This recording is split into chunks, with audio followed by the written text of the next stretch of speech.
We are here at the second French-German-Japanese Symposium on Human-centric artificial intelligence.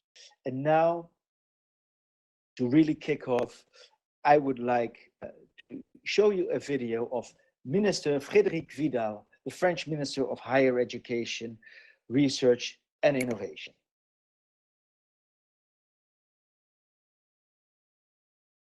Dear ministers, dear ambassadors, AI is more than ever a priority technology for each of our countries, and its development will contribute to a large extent to solve the challenges our societies are currently facing.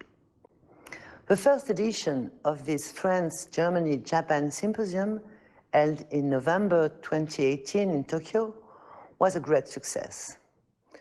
The relevance and potential of this trilateral cooperation have been proven by the quality and the number of projects funded within the framework of a call for proposal jointly launched in summer 2019 by our 3 national research funding agencies. I would like to warmly congratulate the winning teams. The French national strategy on AI, the so-called AI for Humanity, was announced by the President Emmanuel Macron in 2018 and has been implemented along 3 strategic axes: talent, innovation, and ethics. 4 interdisciplinary institutes of artificial intelligence were selected competitively, as well as more than 170 academic and research chairs on AI and 20 doctoral training programs.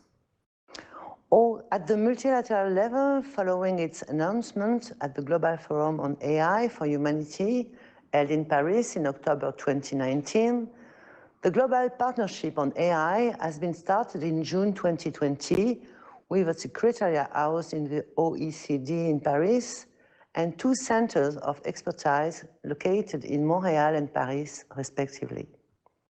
12 more countries, such as Germany and Japan, have already joined Canada, France, and the European Union as founding members of the initiative. OECD and UNESCO are also involved, and GPAI is convinced that more states will join this initiative in the near future. France is also active in international institutions dealing with AI, such as UNESCO and the Council of Europe, especially on issues like ethics, liability, and responsibility. The rich agenda of the second edition of this trilateral symposium provides promising opportunities of discussion on numerous topics on AI with respect to both fundamental issues and specific applications. I have definitely no doubt that it will trigger fruitful discussions and will allow us to share our visions in order to build relevant and sustainable partnerships between French, German, and Japanese teams. Thank you, Minister Frédéric Vidal. Now I would like to give word to His Excellency, Mr. Philippe Seton, the Ambassador Designate of France to Japan. Ladies and gentlemen, a warm round of applause for Mr. Philippe Seton.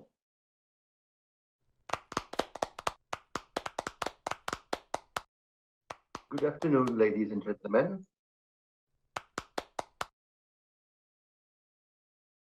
It is a great pleasure for me to open the second edition of the Symposium on Artificial Intelligence, which is co-organized by France, Germany, and Japan.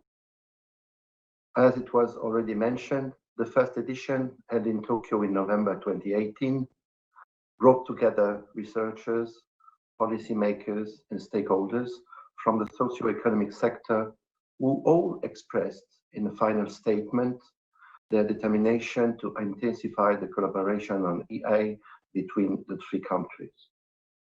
And since the first edition of this symposium, 2 years ago, in order to uphold the momentum created at this occasion, several trilateral meetings have brought together researchers from the 3 countries on various topics of applied artificial intelligence. As mentioned by the French Minister of Higher Education and Research, Madame Frédérique Vidal, a first joint call for research projects has been launched in summer 2019 by research funding agencies of the three countries. It received 36 applications, which is a big success indeed. And during this symposium, you will have the opportunity to interact with the 9 winning teams. All these milestones are remarkable. And with more than 1,000 participants today, the second edition of the symposium, entitled Human-centric AI, confirms the dynamism and the potential of our cooperation in this field. Above all, our three countries share the ambition of a human-centered approach of AI, allowing one to establish common standards and a common understanding of the potential of this technology. This is one of the reasons why the symposium is entitled Human-centric AI. The rich agenda will provide promising opportunities of discussion on numerous topics of AI with respect to both fundamental issues and specific applications. Particular context of the crisis, as you know, forced the organizers to innovate by offering to host the symposium in the cyberspace, more precisely in a virtual conference center, which has been developed because of the coronavirus crisis by Laval Virtual, a French company. I hope that this original immersive experience will allow you to compensate somewhat for the frustration of not being able to meet physically in Tokyo, and in any case, that it will allow you to further develop your network and strengthen the links between our three countries. Before leaving the virtual floor to my German counterpart, Mrs. Ina Leppel, Ambassador of the Federal Republic of Germany to Japan, and to Dr. Hiroaki Kitano, Chairperson of the AI Japan R&D Network and President and CEO of Sony Computer Science Laboratories, I would like to thank many people. Our co-organizers, German Center for Research and Innovation in Tokyo, the AI Japan R&D Network, Cabinet Office, Japanese ministries and organizations which provided their patronage to this symposium, besides the French Embassy to Japan and the Embassy of the Federal Republic of Germany.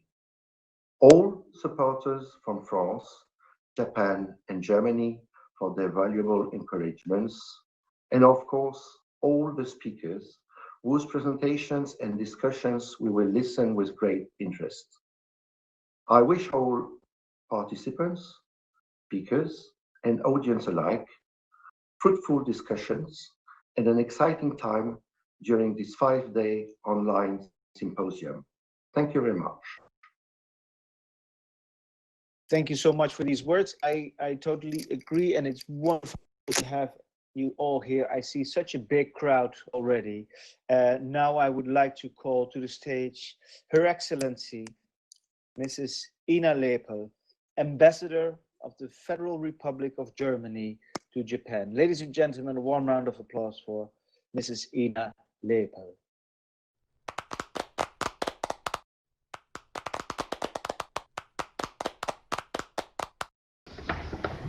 Dear colleague, Ambassador-designate Philippe Seton, dear Dr. Hiroaki Kitano, ladies and gentlemen, it is my greatest pleasure to welcome you. Can you hear me? It is my greatest pleasure to welcome you to the second French-German-Japanese symposium entitled Human-centric Artificial Intelligence.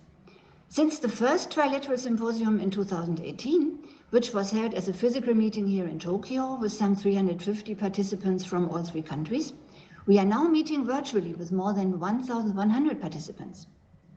Although I am personally very much looking forward to meeting in person again once the pandemic is over, It is remarkable to see how quickly virtual meeting formats have evolved over the last 6 months and enable us to exchange research findings and ideas with many more people than ever before, and yet with a much smaller CO2 footprint. Artificial intelligence, AI, is opening up a new era. This era is still in an early stage. This new era is about big data and what we can do with the data. AI is expected to become the next big thing. AI will open new business and job opportunities through technical and social innovations. There is hope that AI will contribute to solve some of the most pressing problems of our times. AI will change learning and education, healthcare, mobility, and sustainable production, just to name some of the key areas which are also addressed in this symposium. AI needs an ethical and legal framework and should, most importantly, always be human-centric, because AI is not only a research topic, it's a societal challenge. The German government has published a national AI strategy already in November 2018, which is also available in English, French, and Japanese. Industry 4.0 and AI are flagship projects in Germany. Germany has invested a lot, especially in research and development and human capacity building in these areas. It is clear that AI cannot be conceived as a purely national project. Germany collaborates with our neighbor France in many fields, not only in AI. International collaboration with like-minded countries is essential to be among the world's leaders in this hotly contested technology. Japan is known for excellent research and provides a unique and holistic approach to the AI challenge with its concept of Society 5.0. Therefore, Mrs. Anna Karliczek, the German Federal Minister of Education and Research, focused on digitization and artificial intelligence during her visit to Japan in April last year. I'm very happy to see that 1.5 years after her visit, the research cooperation in this field is now very vibrant.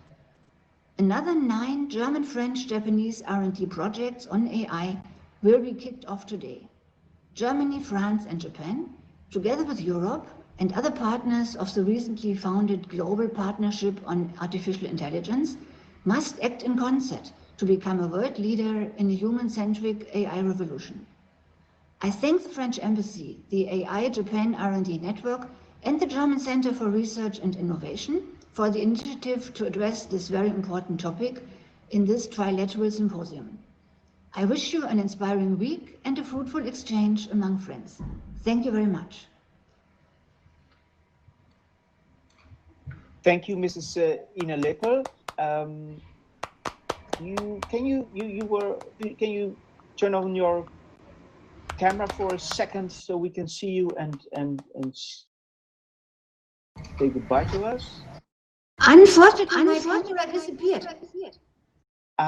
Okay. Well, then we really enjoy your avatar, and we will wave to you next time we see you with a webcam. Thank you so much, Mrs. Ina Lepel. Okay, Kitano, the floor is yours, Kitano-san.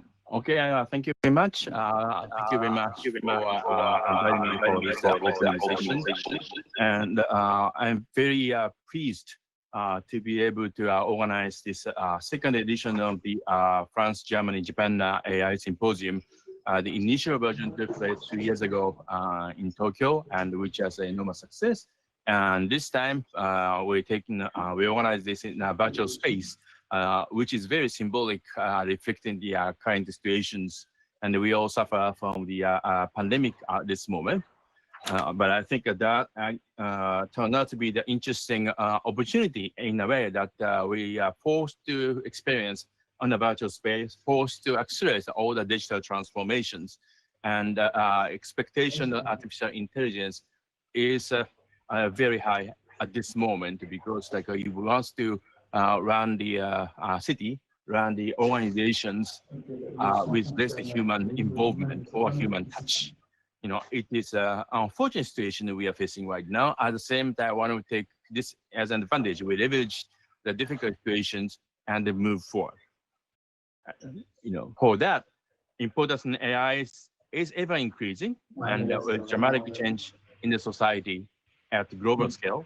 And COVID-19, as we all agree, is a trigger for this change And we're not going to go back to the pre-COVID-19 days. We'll see the vaccine, we'll see the more effective cure in days or months. At the same time, even if the risk of COVID-19 is diminished, it is very clear that we're not going to go back to the pre-COVID-19 days, because we find out how we're going to work at home, how the digital technology can explore the new opportunity. You know, while we appreciate all the physical proximity, face-to-face meetings, and going for the bar for drink and have a nice time, at the same time, we are exploring all the digital space. It's interesting. We are noticing that all the academic meetings or even the pop concert, you know, things that we imagine, for example, like 200 people will be participating. With having a cyberspace, we're expecting, now we have like 2,000 people. Like all the scale are tenfold bigger in magnitude. I witnessed the very popular Japanese pop singers had one of the largest concert for Budokan in Tokyo, which accommodate like 20,000 people per night. And now what they have to do is shrink the physical presence by half. At the same time, they sold the tickets in the internet and half the price. What happened is they got 250,000 sales on a ticket, which is impossible if you do that in a cyberspace. So we are exploring a new opportunity at this moment as well. Now, the other thing I would like to report to you, I'd like to notice, is the new administration, the Suga administration, is making a dramatic change in Japanese government and Japanese society towards digital transformation. And he decided to put like a digital agency, whatever it would be called formally, under the Minister Hirai, and also Minister Kono is in charge of deregulations, all the procedures. So the notorious Japanese Hanko stamp thing is gone. I mean, it will going to disappear. It will be just a symbolic. It will not going to be the formal part of the process. Therefore, we can go completely digital. So, you know, government is transforming at this moment that we're doing warp speed. And at the same time, we're still facing the threat of the coronavirus. So we have to, you know, work together for the fight against the COVID-19 and have make our world in a much safer place. At the same time, our threat is not just a coronavirus. And this is the outcome of the our problem of overloading a natural environment and an unclear boundary of natural habitat of the animals and you know and in the human beings as well. And then the climate change is getting even more serious. And we're going to see the pandemic coming. You know, COVID-19 is not going to be the last pandemic we're facing, and we have to have a proper control of the natural environment. We're all talking about climate change, but we start recognizing what we are facing right now is the climate departure, which is an irreversible transition on the climate on this planet. So it's not going to be the change, it will be probably going to be the transition. So we have to prepare for that. At the same time, we should work together to overcome the threat. Immediate threat is pandemic, which you're facing now.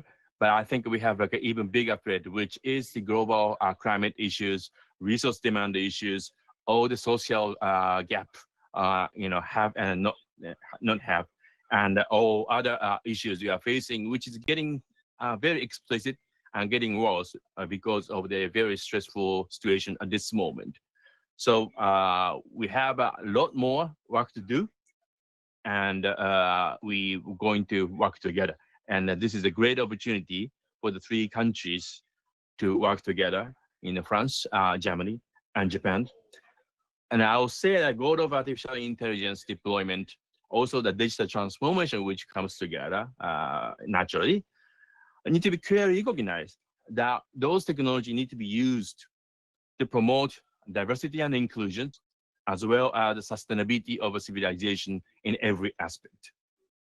And this cannot be done by the single country alone, and you have the coalition of the government, coalition of the private sectors, or the public sectors, and international institutions as well.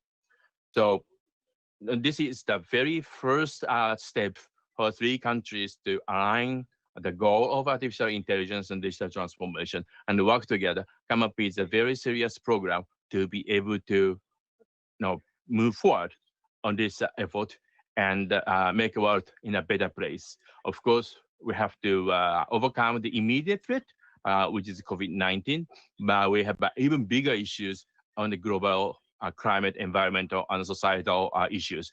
And let's work together and overcome those issues and explore the new opportunity for our civilization. Thank you very much.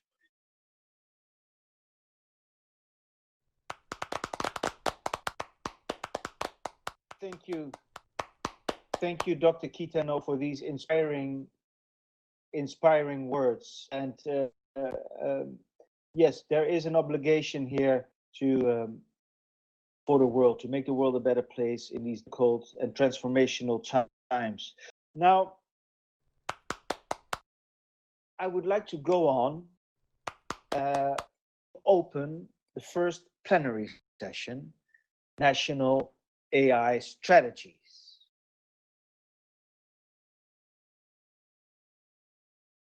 I would like to call on stage the following speakers. Deputy Nicolas Amar, Deputy to Mr. Renaud Vedel, the coordinator of French's National AI Strategy. I would like to call on stage Professor Dr. Engineer Ina Schieferdecker, Director General, Department for Technological Sovereignty and Innovation, the Federal Ministry of Education and Research, Germany. And I would like to call on stage Dr. Yuichiro Anzai, Senior Advisor of Japan Society for the Promotion of Science, the JSPS, former President of the Keio University. Please have a seat on our stage. Be welcome. And now I would like to call the first speaker to the stage, and please give him a warm round of applause. Deputy Nicolas Amar.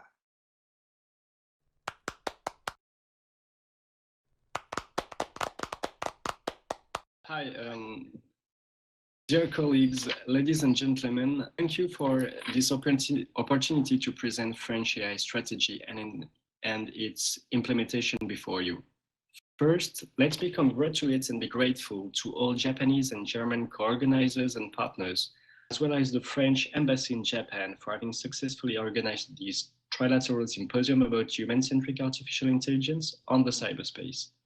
We all know this is a difficult period due to sanitary restriction.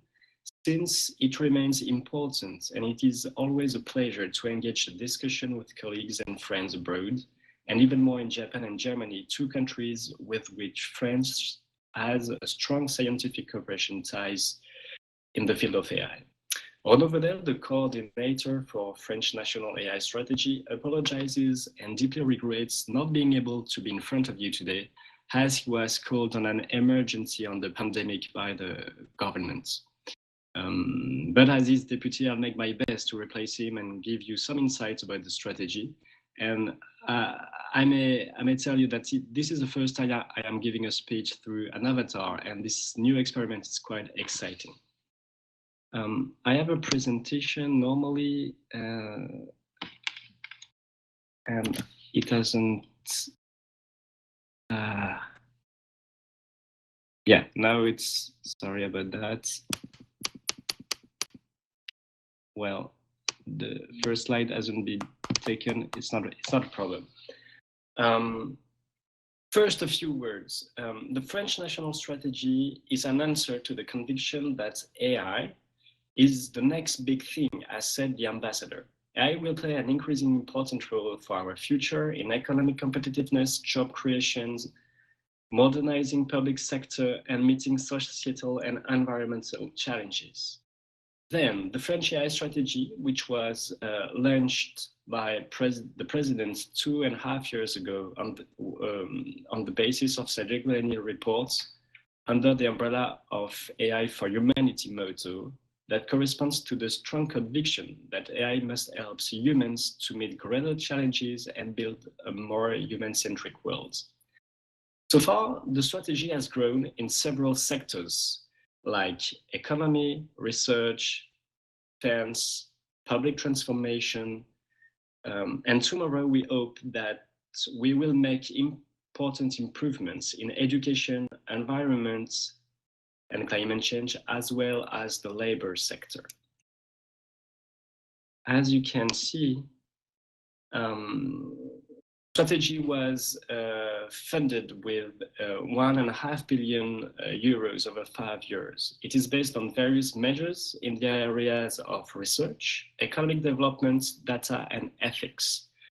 Two main budgets, the three main budgets are actually industry, research, and defense. As Minister Vidal said, the strategy aims key outputs in various fields like developing an ecosystem of talents, disseminating AI and data in the economy and in the administration, and promoting a balanced ethical model between innovation and the protection of fundamental rights. As you perfectly know, AI has all the characteristics of a new industrial revolution.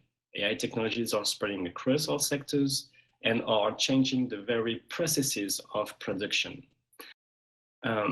We are then witnessing a world where automation is no longer just physical, but is also destined to become increasingly cognitive. And we are then witnessing a second age of the machine, in the words of Eric Branchardson and Andrew McAfee, of which like you are pioneers of this new AI world. We are very conscious as that AI, as a general purpose technology, is bound to disseminate in all key processes and play an increasing decisive role in industrial making and in the future of work. This is why we concentrate all along the strategy in strengthening ties between economic and academic research sector. Applicative research and new use are at the core of the future successes in this new economy. And I think these elements, that is to say the partnership between academic world, businesses, government, is very key to our strategy. Let me go now into further details. We have three axes to unleash the potential of AI. The first is talents. In the context of intense technological competition, the strategic resource, that is to say you, academics, researchers, this resource motivates its choice of positions and location according to the means dedicated to research and the computing power available.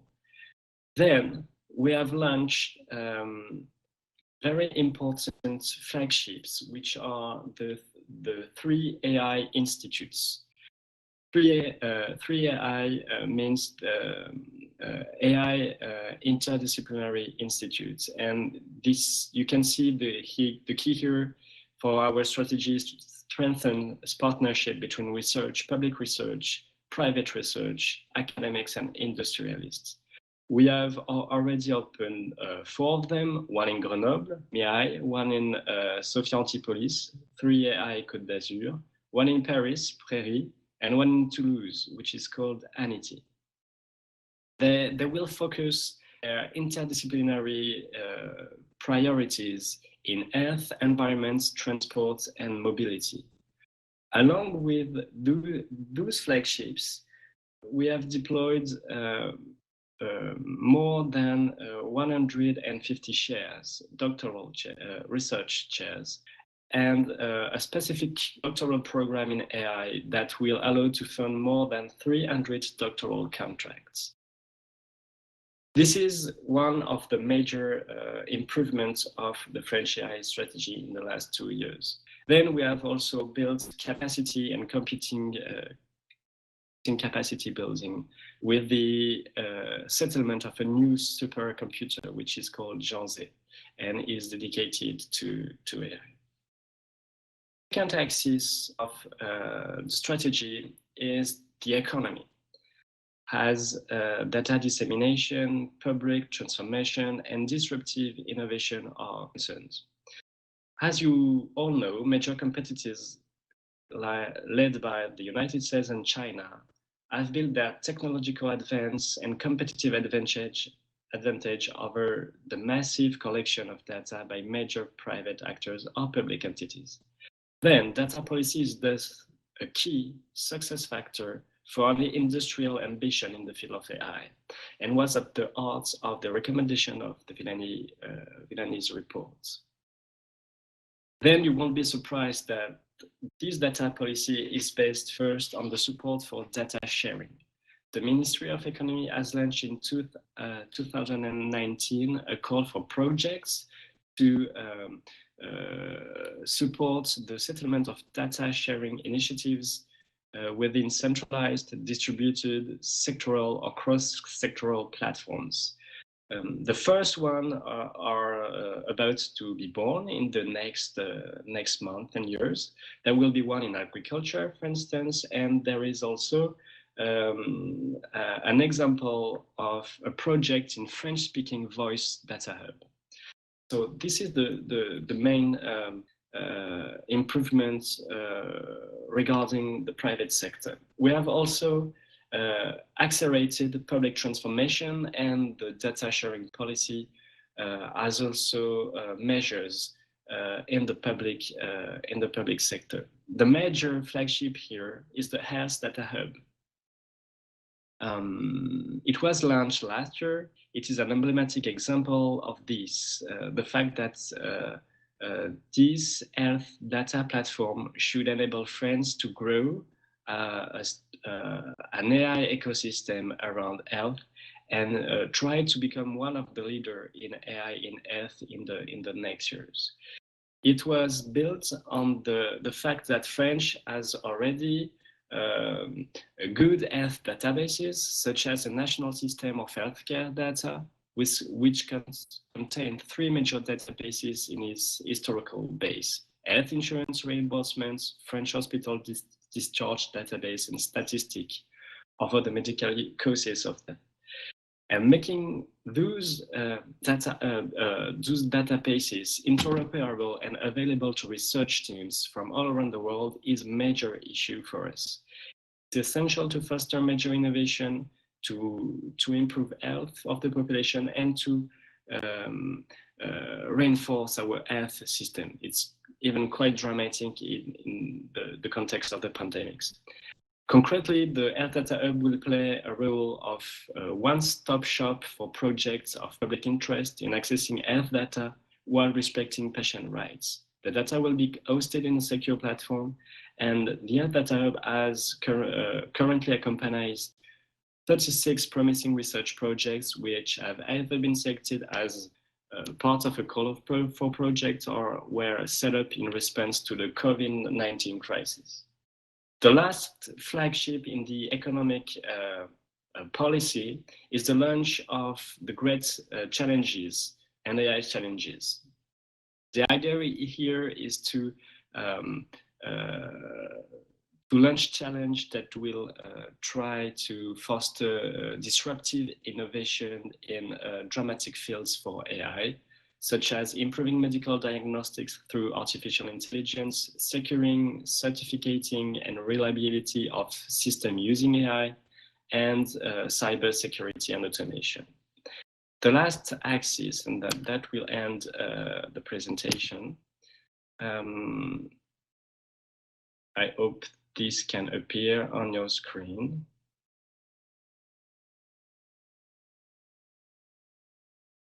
Guess it's loading. Sorry about that.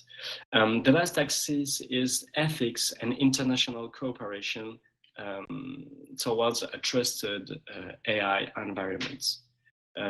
As you may also share, recent advances in AI in many areas like autonomous car, image recognition, virtual assistants, and the growing influence of algorithms in our lives reinforce its place in the public debate. And some legitimate fears are increasingly expressed by the public opinion. Hence, the construction of an AI an AI for humanity and a trustworthy AI environment is critical for the consolidation of AI and technology in our democracies. On ethical matters, France supports the emergence of an international consensus on the benefits and risks of AI and promotes the development of a model and principles based on trustworthy AI at national, European, and international levels. Several advances have been achieved in the recent month, and recently we have launched, and we were very happy to launch with Japan and Germany as founding members to the global partnership of AI was established. This initiative gathers a lot of countries, more than 14 now, such as Australia, New Zealand, India, and the United States. And the idea here is to build international consensus on the future of work, on responsible AI, and on data governance or innovation and commercialization. And we are very happy that Japan and Germany took the lead as founding members and as co-chairs of the Future of Work group, which is implemented in the Paris Center of Expertise.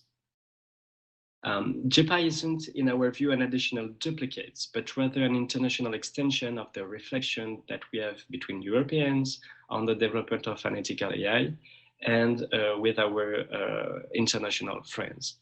It aims to inform public decision makers by mapping the state of the art in AI practices, devices, and frameworks in a range of areas such as the future of work, as I said. And I think we can have great expectation about that. All those efforts are very coherent with the European strategy and all other international institutions as UNESCO and OECD. As a final word, let me say that in the future, the national strategy will also increase focus on the new technological frontier of AI, computer vision, and more broadly, perspective AI, natural language processing, and the representation of knowledge or automated reasoning, as well as their hybridization in embedded and edge AI, which increasingly mark the new generation of robotics and will be at the core of the new steps of AI improvements in the future. Thank you for your attention. Thank you, Mr. Marc, for this wonderful presentation. I'd like to ask you a couple of questions, if that's okay. Of course.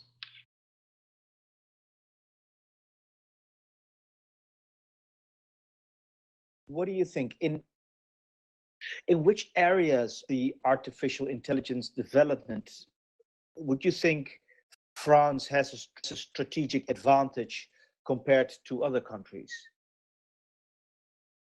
Well, you know, we have a few assets in artificial intelligence. First, we have an important network of research labs. There is 82 of them.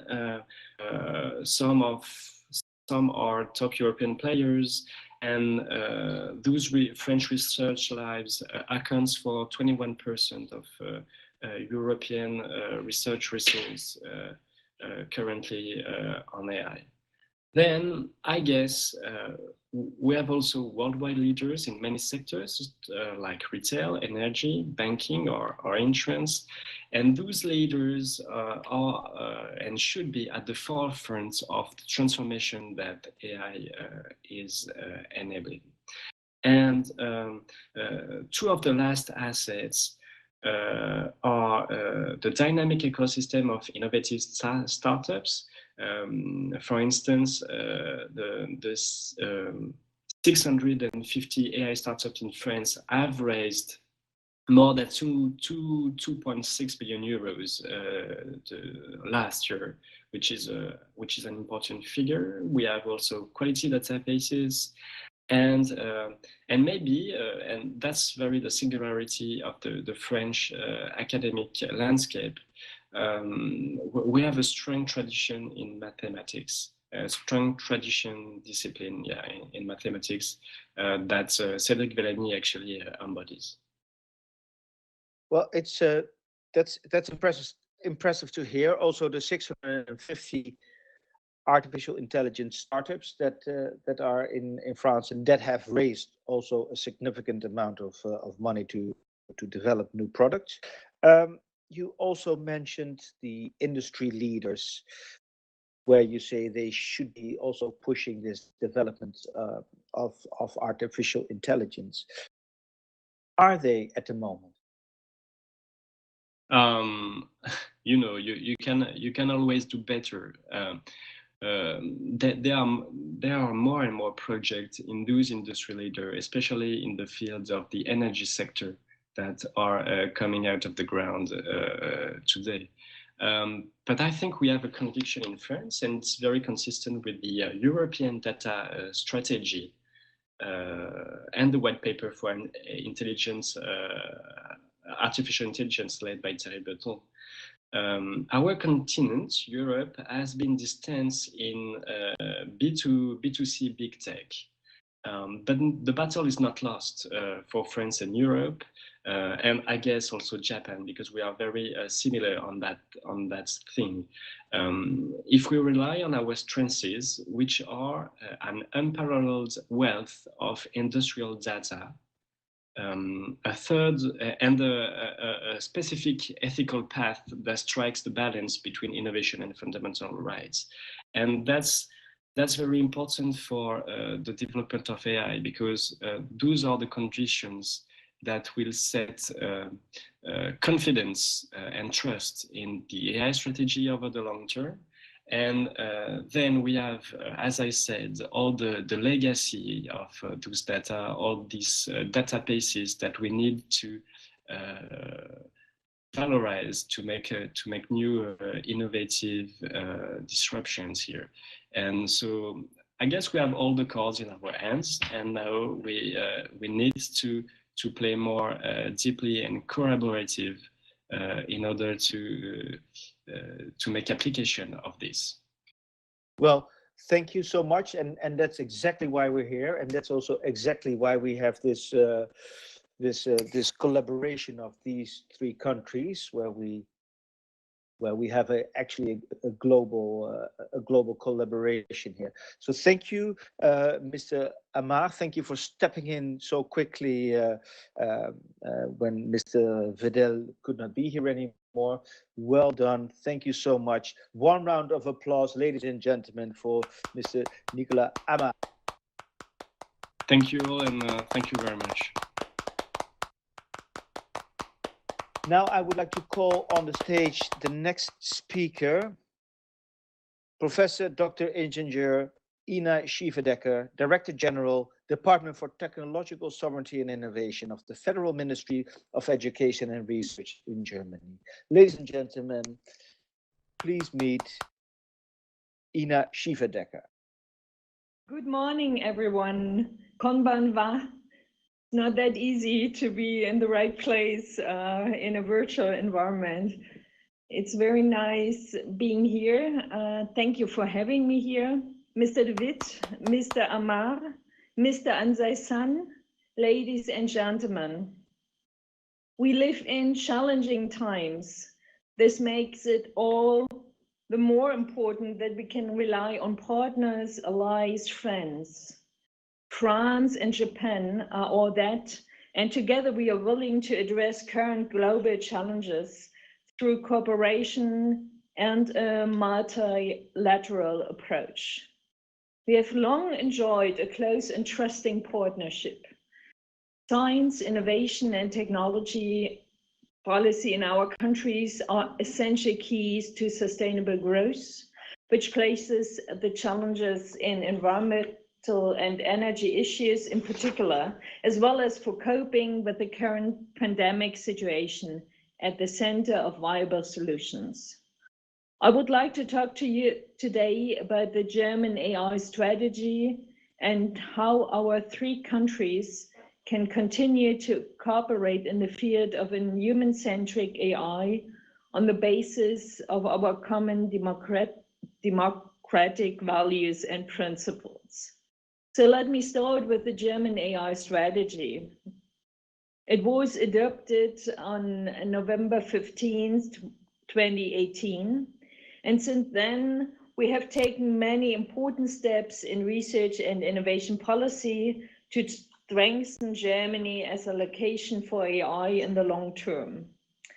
We are actively promoting the creation of new AI professorships.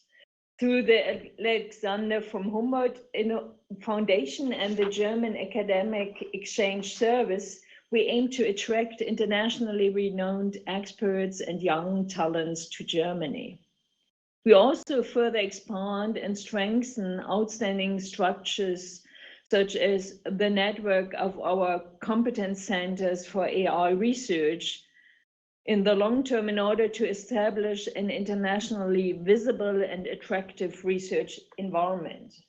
Indeed, we have 6 AI competence centers, and their focus areas include big data and machine learning, efficiency improvement, privacy, fairness, and transparency of machine learning processes, or AI and robotics. And we continue to establish an inviting AI ecosystem so that even more companies use AI and new startups with innovative AI products and services are created in Germany. However, of course, the German AI strategy is not a self-contained closed process. It is constantly being developed and flanked by numerous impulses. Here are a few examples. The federal government's Data Ethics Commission presented its final report with 75 recommendations for action on how to handle data and algorithmic systems. The Enquete Commission on Artificial Intelligence of the German Bundestag recently concluded its deliberations and produced a draft report, which was widely discussed in the German Bundestag and in the ministry. The European Commission presented its white paper on AI in February this year, which sets out policies and options for a European approach to excellence and trust. And of course, the COVID-19 pandemic poses major challenges to society and the economy. In order to emerge stronger from the crisis, the German government has agreed on an economic stimulus and future development package that provides for strengthening AI as a future technology with a further 2 billion euros by 2025. And of course, the world around us does not stand still, and so we always adapt to new challenges.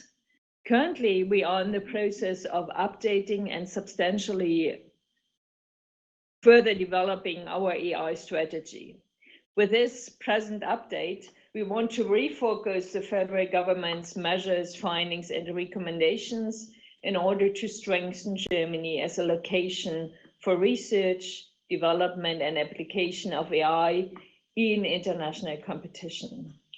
So, new initiatives will focus in particular on sustainability, environmental and climate protection, combating pandemics, and international and European networking.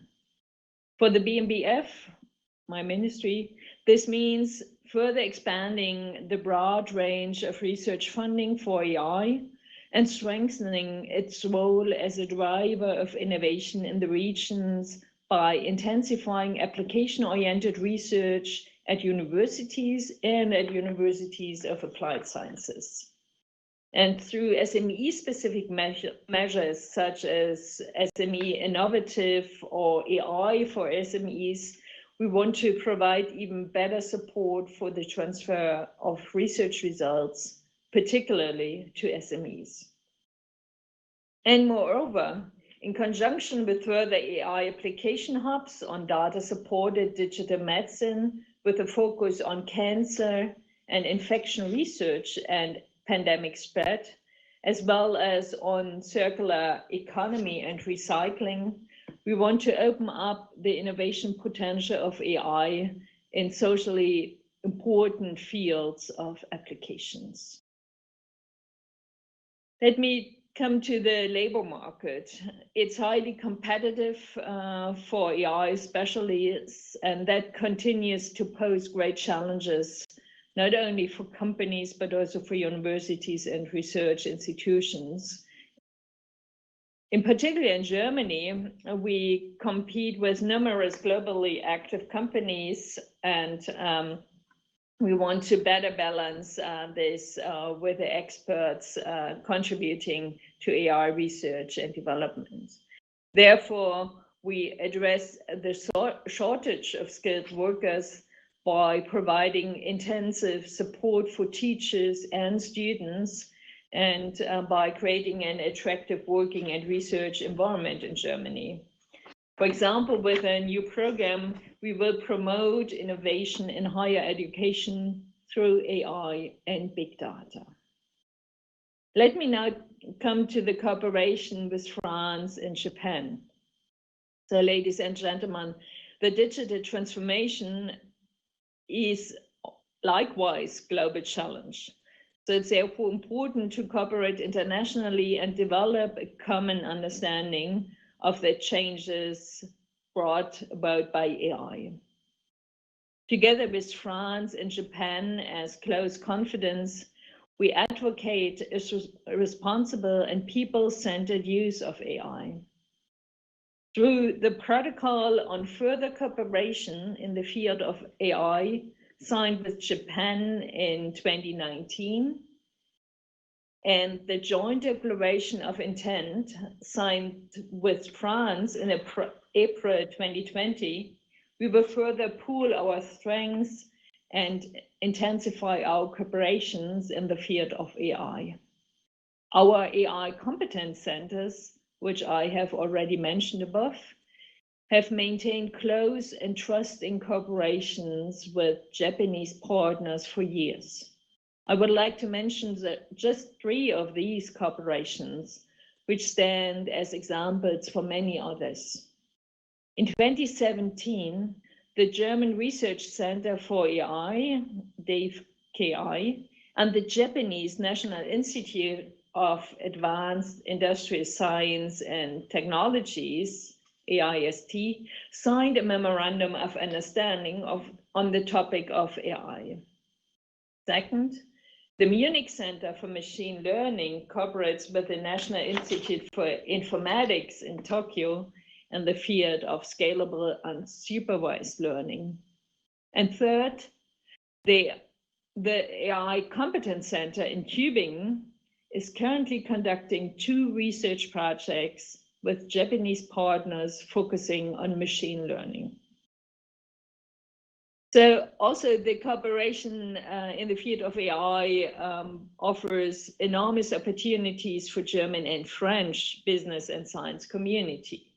Here too, numerous trusting cooperation have existed for years. Let me point it to, on the first anniversary of the Aachen Treaty, the French National Institute for Information Technology, INRIA, and DFG-JST signed a cooperation agreement which substantially advances bilateral cooperation. And second, Tübingen AI Center collaborates in several research projects on invertible generative models, on robust 3D hand-object interactions, and many others. And now, with our new Franco-German funding guideline, published in October, we want to further pool our strengths in AI research. In doing so, we are creating a further prerequisite for our two countries to be at the forefront of AI development and for trustworthy AI made in Europe.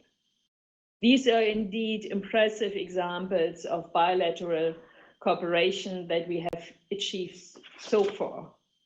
But there are also success stories in which our three countries work together in a spirit of mutual trust.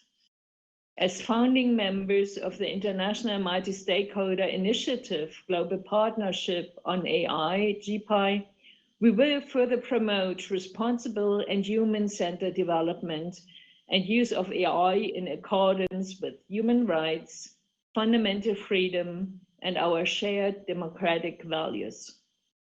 And also the 9 joint AI projects, which are commonly funded by German Research Foundation, the ANR in France, and the GTS in Japan, are also a very clear success. The focus here is not only on scientific excellence, but also on our common value system. So let me come to an end. Ladies and gentlemen, in challenging times like these, it is very good to know that we can rely on Japan and France as very good partners. These relations are extremely important to us. Thank you for today's conference, which once again underlines this partnership. Thank you. Thank you, Dr. Schieferdecker. May I ask you a short question? Sure. So first we heard the speech of Mr. Amar, and now you and both of you, you're talking about big budgets that are nationwide, so French budgets, German budgets for artificial intelligence. Is this still a sort of a country or a nationwide topic, or is also being seen in a more European perspective? How do these two relate to each other? Mm-hmm. Thank you for this very good and very important question. Indeed, we always place our national AI strategy also in the context of the Europe Commission's research program and with many other European partners. For example, we seek to expand the network of our AI competence centers into a European network of AI competence centers so that researchers throughout Europe gonna cooperate better. Thank you.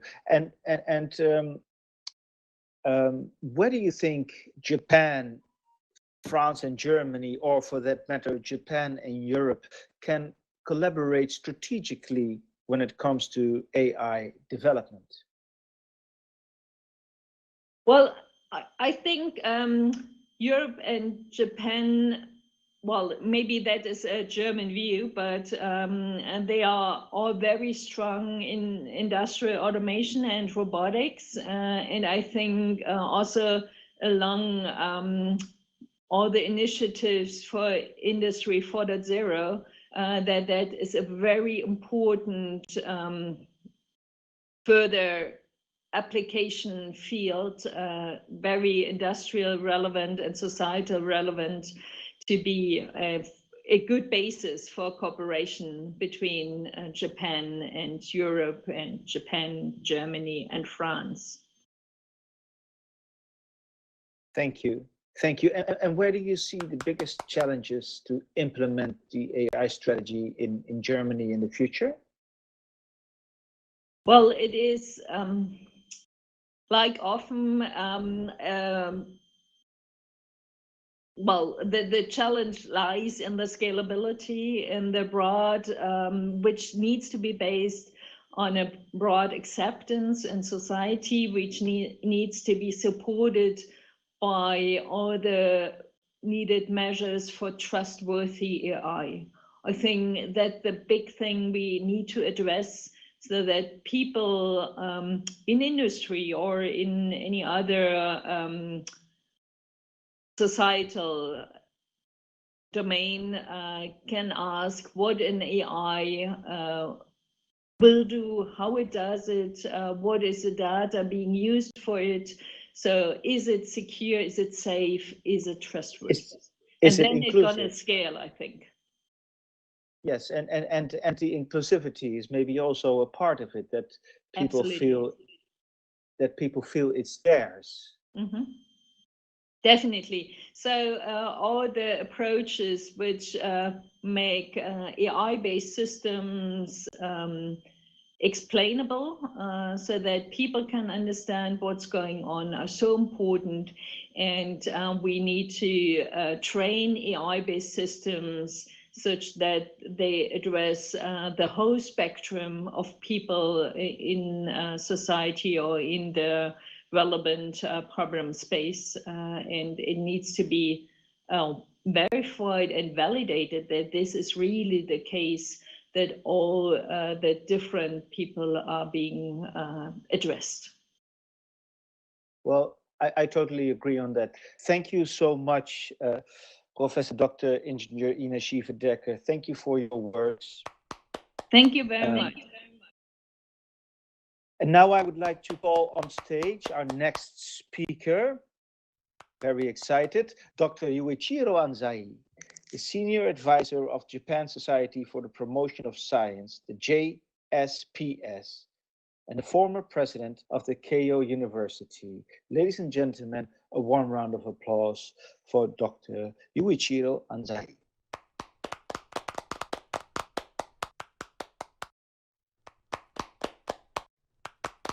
I'm Yuichiro Anzai. I'm very pleased to be here at the second edition of the Trilateral Symposium. And I now heard from Mr. Mao and Professor Dr. Schiefer. Great talks. Thank you very much about that. Let me talk a little bit about the AI strategy of Japan, which actually started last year, June last year, 2019. Go ahead. The organizational structure for that AI strategy is controlled by the very high level governmental. It's called Integrated Innovation Strategy Promotion Council, chaired by the Chief Cabinet Secretary, now Mr. Kato, and acting chair, Mr. Inoue, Minister of Science and Technology. And I'm working as the chair of the advisory council of this AI strategy implementation council. And I skipped the details, but I should say that the AI strategy of Japan started formally last year in June. Go ahead. It envisions, or no, its idea, or central idea is something like this: dignity, diversity and inclusiveness, inclusion and sustainability. And we have 4 strategic objectives. The first is human resources. Second, deployment to the real world. Third, technologies for inclusion. And the fourth is international cooperation, of course. And, okay. Sorry, this is a rather busy slide, but we have a couple of agendas. First one is building a foundation for the future. It's divided to the educational reform and resource and development. And the second pillar is the foundation of industry and society, social implementation, data-related infrastructure, and digital government and other kind of things. And at the bottom, at the last, it's very important, but we are concerned with ethics. We have implemented and announced already what we call AI social principle. And that AI strategy started last year, already had the follow-up after 1 year, or a couple or many ministries and departments of the government have been included and have been promoting this AI strategy, and we are collaborating together with the ministries of mixed or or METI or or other ministries.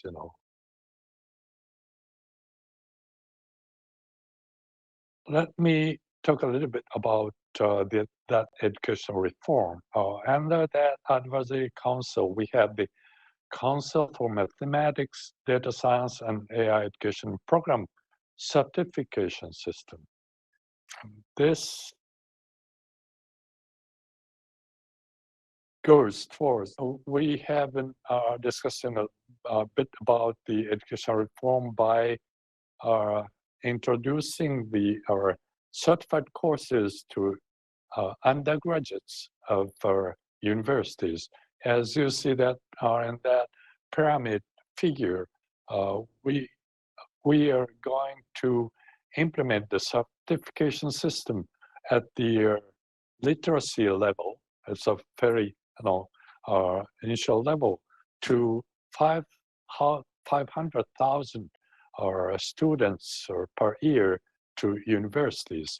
And then we're talking about the certification system to applied level or applied elementary level for 250,000 students per year for universities.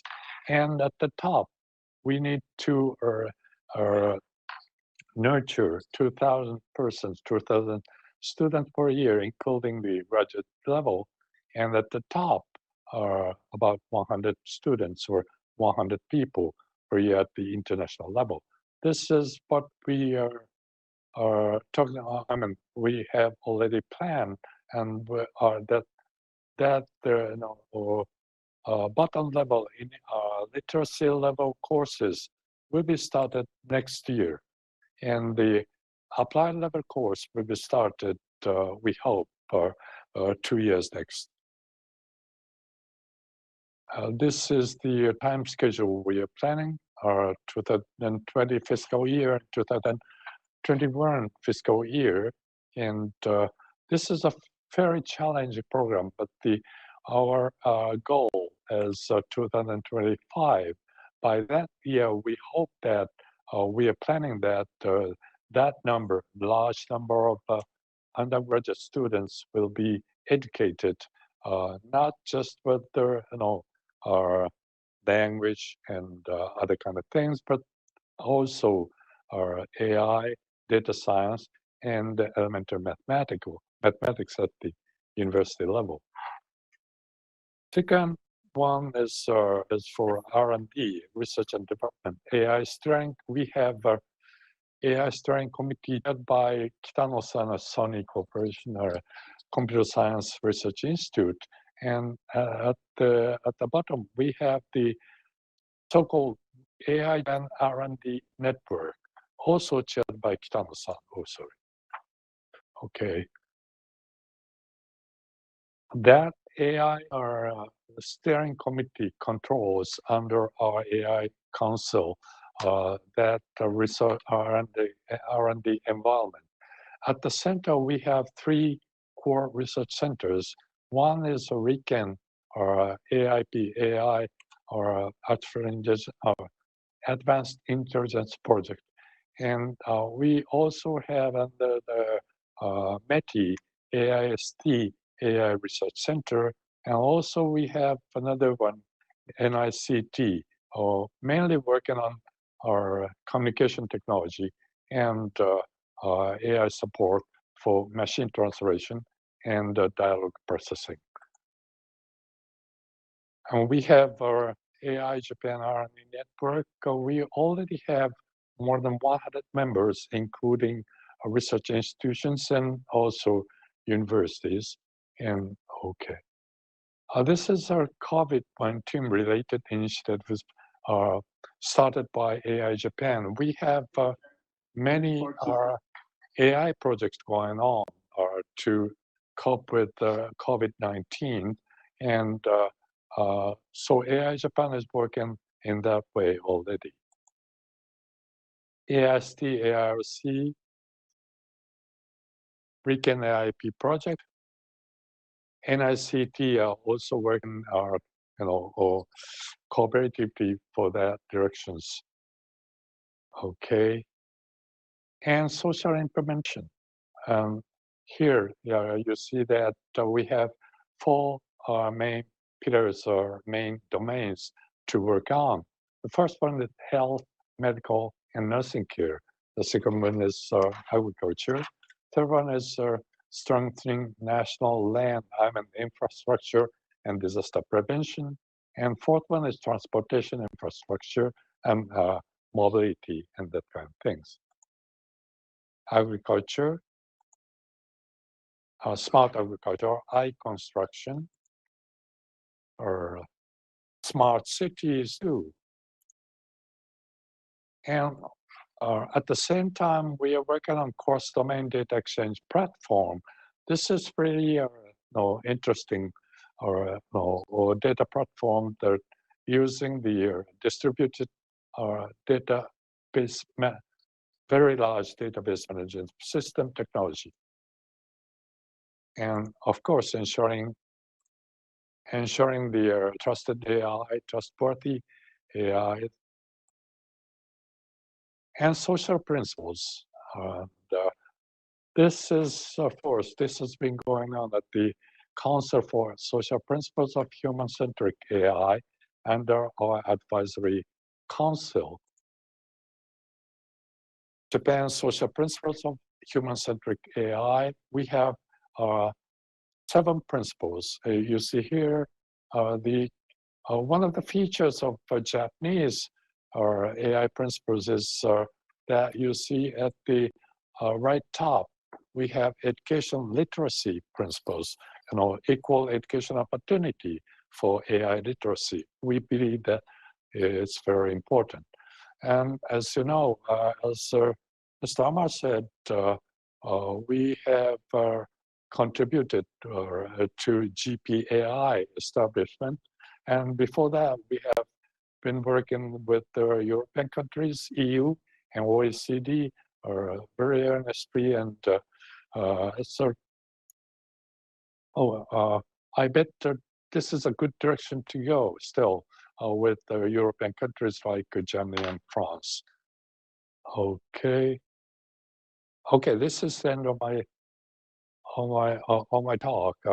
I have talked about the Japanese and the AI strategy of Japan. It just started last year, and but it's working very well, or very well, I should say. And many ministries, research institutions, universities, and also private industries are working together toward the making the products and results for this AI strategy of Japan. Thank you very much. Thank you. Thank you, Dr. Yuichi Wanzai. May I ask you 1 or 2 questions? Yes, please.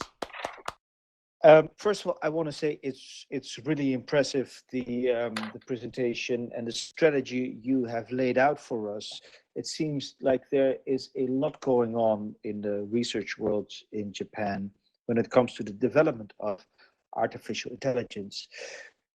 Maybe you can share a little bit your ideas. How do you envision going from the lab to the market? How do we make sure that we don't lose the technology to the big tech companies that will use it for the profit? But how can we make sure that all that you are developing is getting to the market and is coming of the people?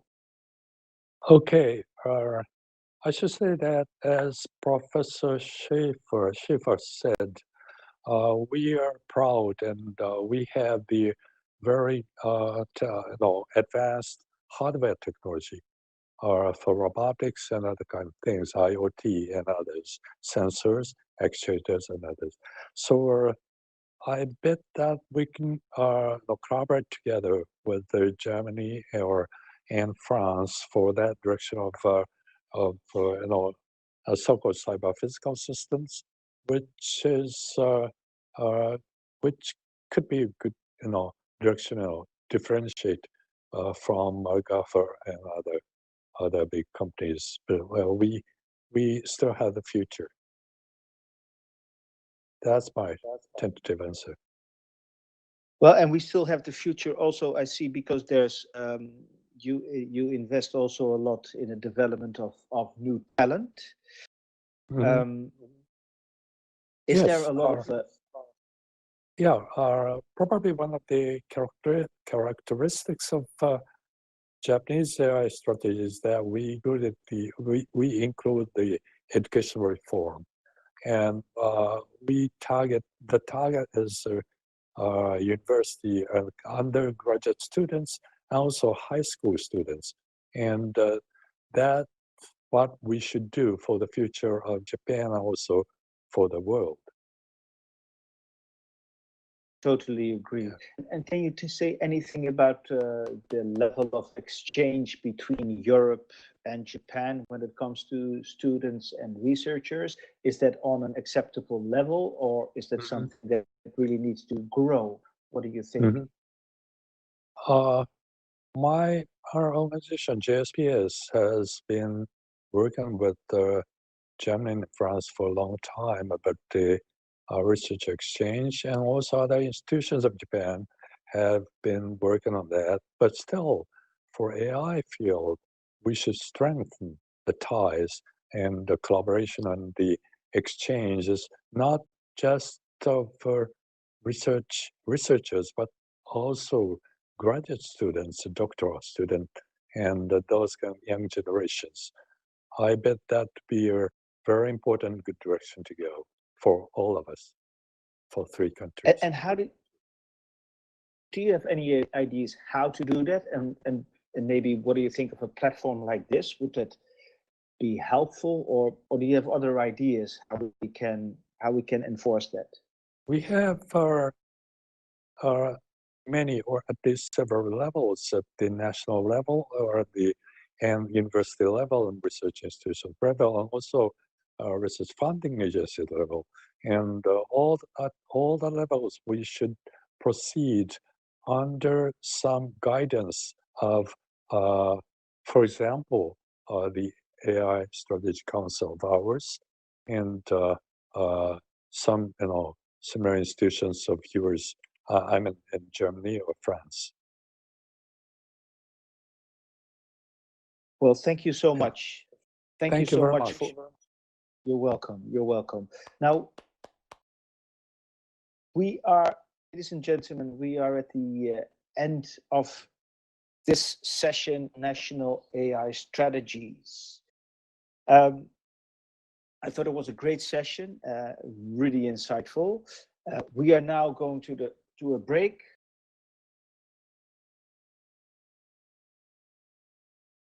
And this session will be about the trilateral call of the ANR, DFG, and JST. Thank you for being here. Now I would like to call on stage Martine Garnier. Ladies and gentlemen, good morning, good afternoon. I'm pleased to speak today on behalf of Andreas Rabe and Lina Wedrich from DFG, Yoshikazu Inui from GST. Ms. Garnier, may I ask you to step to the front of stage? Come my way. You don't hear me? I do hear you, but we don't see you. So maybe you can walk up to me. Yes, come here, come close to me. Come to me, come here, come on the stage and face the audience so we can all see you. Yes, thank you.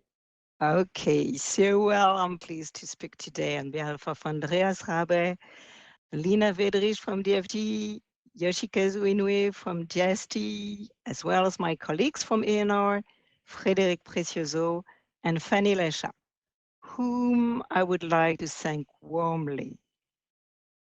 2 years ago, almost to the day, Japan Science and Technology Agency, DFG, and the French National Research Agency We met for the first edition of this symposium in Tokyo to imagine what a joint call for proposals in artificial intelligence could be.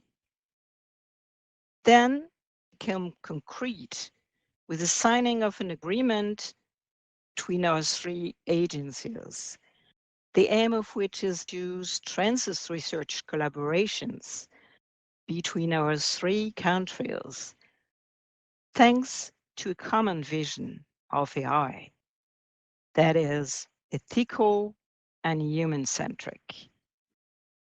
Given the success of this call, which received 36 proposals on a large variety of topics, we are very pleased today to give the floor to the 9 laureates, and we wish them the greatest success for the project.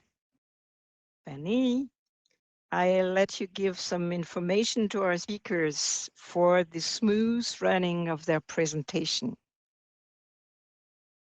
Thank you, Martin. It's just also my great pleasure to introduce one after the other the 9 co-laureates, so they can give us an overview of their projects, which are just starting. I'm giving you the control of your own slides, but I'm here to help you in case you need it. Without any further ado, please welcome Dr. Claudic for the project AI for HRI. Hello, thank you for the invitation to present our project AI for HRI, which stands for Artificial Intelligence for Human-Robot Interaction. Our consortium is made of 3 labs: the Institute of Artificial Intelligence in Bremen in Germany with Professor Mike Spitz, Graduate School of Informatics at Kyoto University, Japan with Professor Takayuki Kanda, and last NRS Toulouse in France with myself, Aurélie Claudic.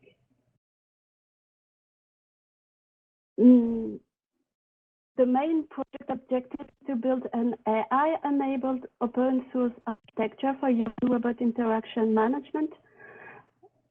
To do so, we will set up a knowledge and ontology management system associated with reasoning and learning abilities, and it will be designed to handle an overall interaction in a task-oriented way, from planning to execution and recovery if needed. The main example that we will use in the project is a robot shopkeeper in a retail store.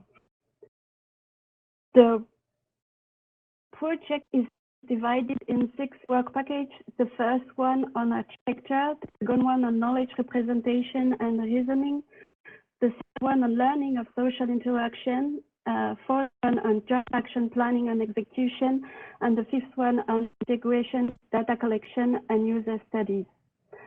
One of the originality of the project is that we divided it into 3 phases over the course of the project. And the other one is that besides real-world scenario, we plan to use virtual reality to work on different scenarios.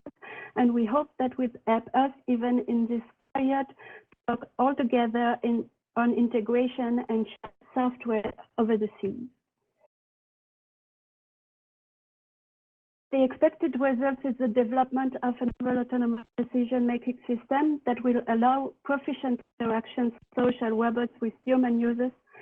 And we will focus on 3 main technologies: autonomous decision-making, knowledge management, and knowledge reasoning for human-robot interaction, and machine learning and data processing. And what I want to highlight is that for each technology, one of the partners is a leading expert. So the consortium will benefit from its strong complementarity that would not have been possible to set up without this course. So thank you. And if you want to know more, you can come at booth A11. Thank you. Thank you very much, Dr. Claudic, for this introduction to this project. Now I welcome Dr. Rutkowski for the project AI Kong. Okay. Hello, everybody. My name is Tomasz Rutkowski, and I represent our project AI for Aging Societies. from basic concept to practical tools for AI-facilitated cognitive training. Our abbreviation is AI Cork.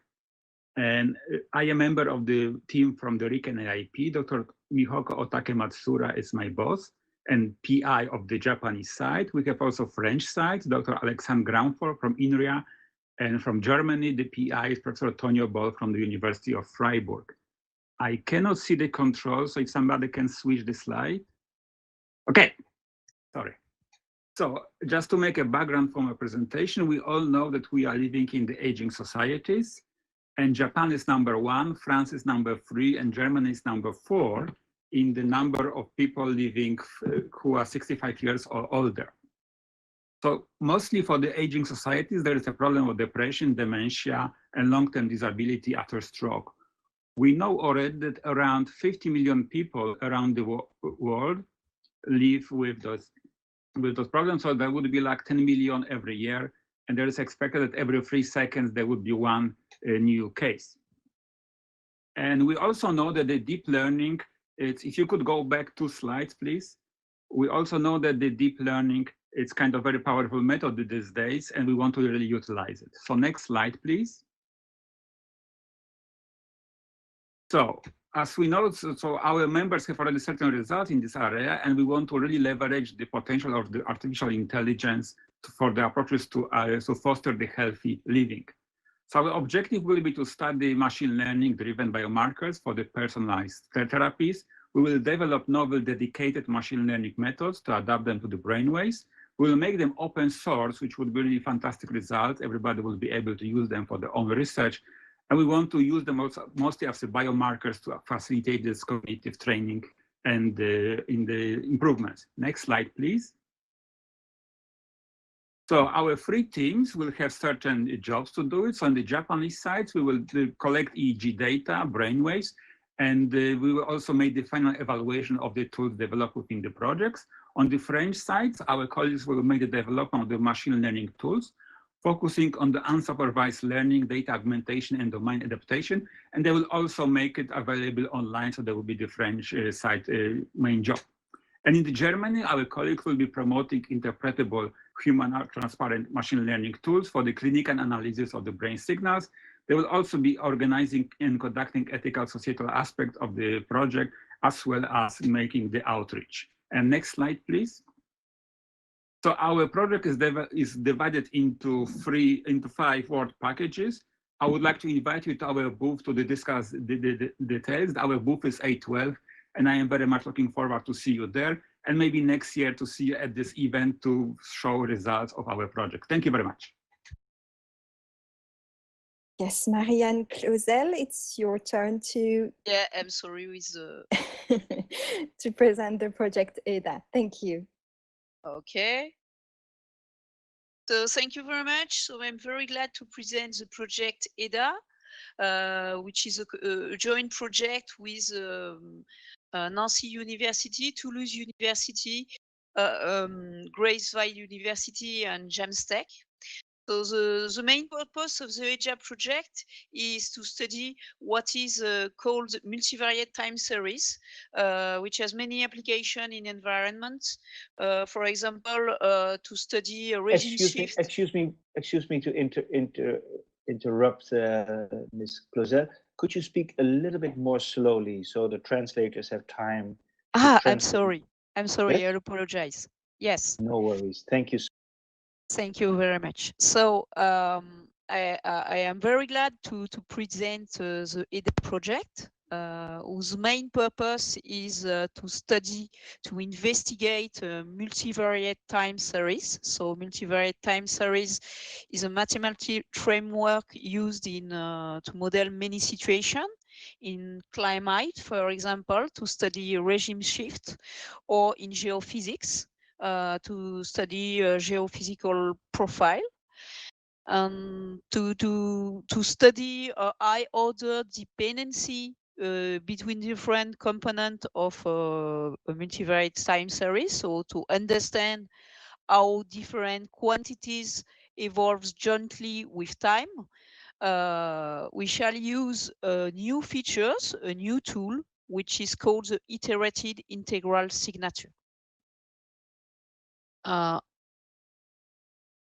So the EDA project is divided into several stages. We have several steps in our project. First, we want to understand these features and to provide interpretability of these features. Second, we want to understand statistical properties of the iterated integral signature. And thereafter, the main purpose, the core of the project is to apply all this stuff to the study of environment data with our Japanese partners.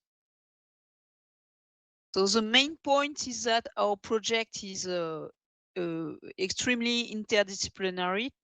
We needed to gather many expertise. So to study this iterated integral signature, we first need some expertise in stochastic calculus, root path theory. So it will be provided by the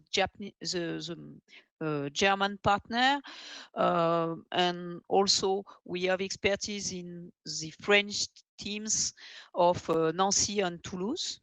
We also need expertise in machine learning provided by the Nancy team, and the application part will be mainly provided by our Japanese partner of Jamstack. Thank you very much. Thank you very much. Now we're going to hear about the project KIPA from Dr. Zwegenboom. Good morning, everybody. Guten Tag. Minasan, konnichiwa. Bonjour.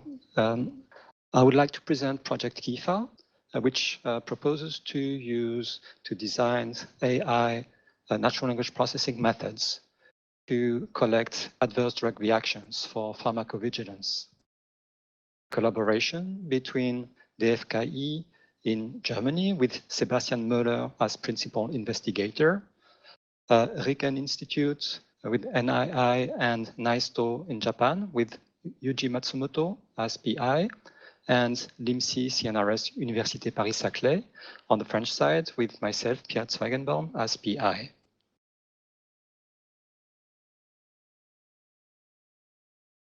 Information and knowledge for pharmacovigilance is mostly conveyed through text sources, as case reports or regulatory documents such as drug labels, or also on social networks such as patient forums in various languages.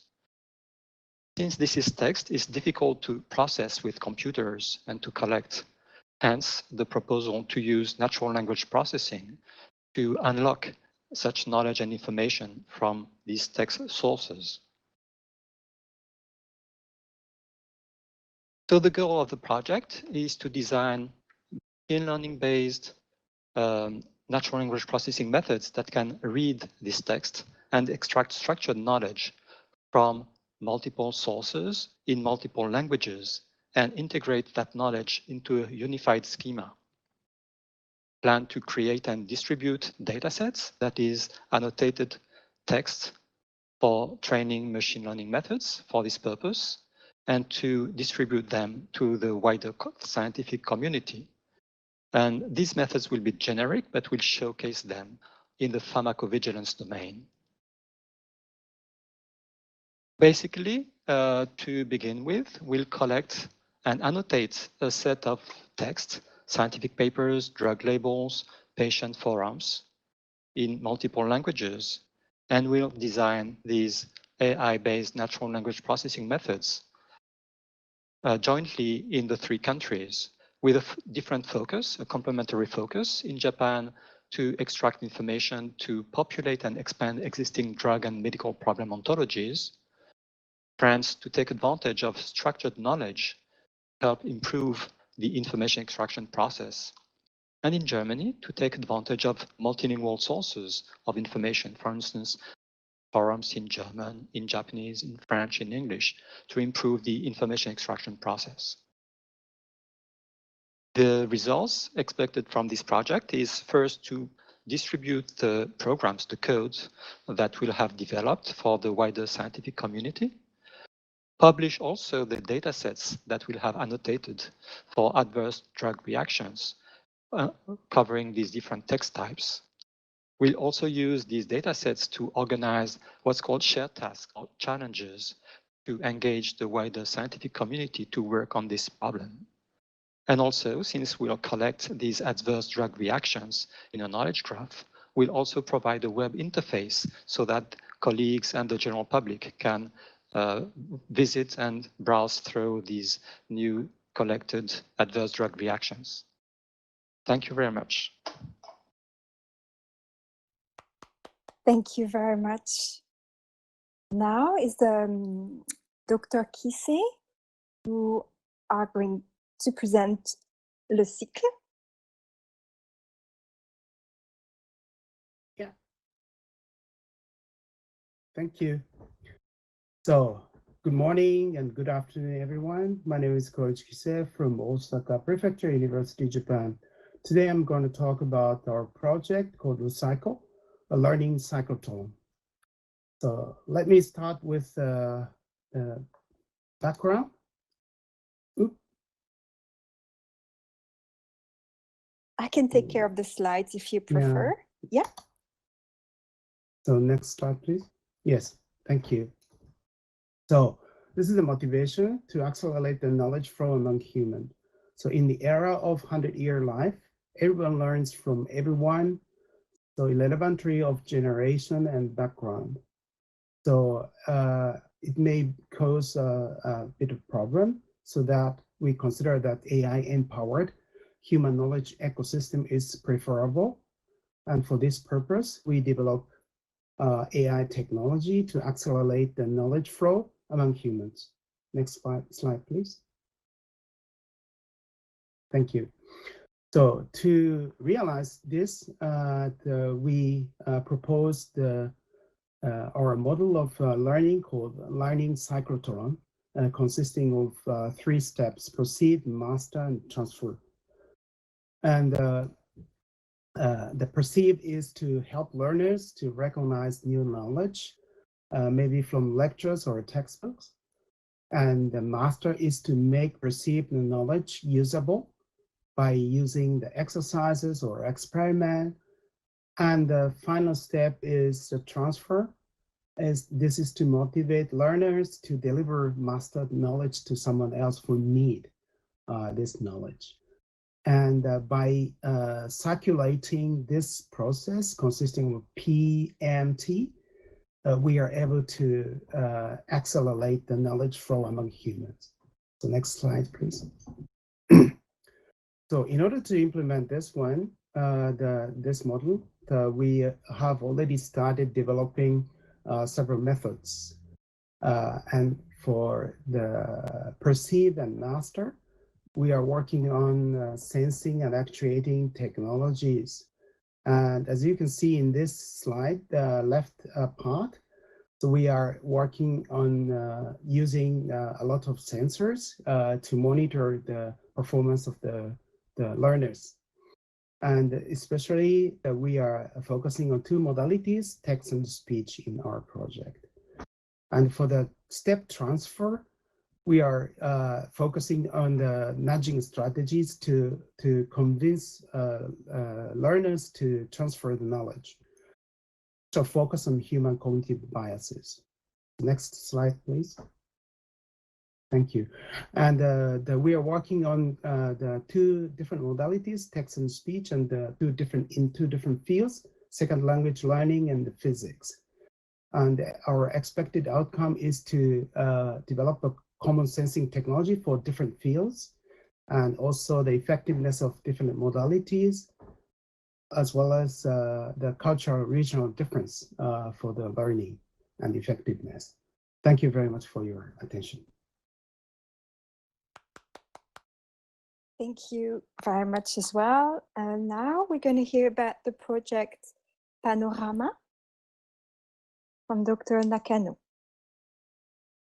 Also, could you help me for handling the slide? I can't control my slide. Yeah, of course. Okay. Good morning and good afternoon, everyone. I'm Yukiko Nakano. I represent the Trilateral project Panorama. Main project members are Jean-Claude Martin from University Paris-Saclay, France, Elisabeth Andre from University of Augsburg, Germany, and I'm from Seikei University, Japan. Next slide, please. The theme of this project is user-adaptive artificial intelligence in the context of human-computer interaction. Some of you may have Amazon Alexa and Apple Siri. No, the previous one, yes. And in the future, previous one, please. Yes, this one's fine. In the future, you may have your own personal embodied conversational agent, ECA, that can speak and display gestures and facial expressions. The agent will be on your PC or on your smartphone, or you may have your own robot at home. Thus, we think future AI will be personalized and machines need to learn adaptive communication behaviors according to the human partner and change the dialogues according to the partner. However, the bottleneck of machine learning-based approach is to create training data, which requires effort and is time-consuming. So we think user adaptivity is also necessary in supporting human annotators. It is also very important to discuss what is adaptivity and how to evaluate it. For this purpose, we need psychological theories. By addressing these issues, this project aims to propose a new research methodology for adaptive and personalized human-computer interaction. Next slide, please. The project structure is shown here. First, we will develop user-adaptive conversational agent technologies. There are different types of users who have different personality, different culture, and communicate under different contexts. We will propose machine learning methods to adapt both verbal and nonverbal agent behaviors to different users. Second, to create training data to learn agent behavior models, we will develop an annotation tool by employing explainable AI techniques and cooperative machine learning. Third, we also have a research team conducting psychological studies. We will provide theories, design basis, and evaluation method for user adaptivity. Next slide, please. We are expecting the following outcomes. First, we will create multimodal comparative corpora between France, Germany, and Japan. To annotate the corpora, we will develop user-adaptive multimodal annotation tool. Then, the annotated corpora will be used to learn models for generating user-adaptive ECA's behaviors. We also study machine learning techniques for modeling cultural adaptivity. Moreover, we will propose design basis based on psychological theories and conduct evaluation studies in some use cases, such as sport coach. Thank you very much. We will explain more details in our poster booth. Thank you very much. Now we have 3 projects left. The next one is Recomp, and Dr. Ganassia will present it.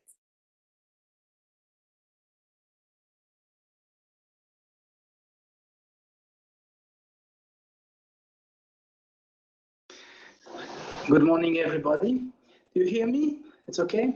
So it's my pleasure to introduce you this Recomp project, which means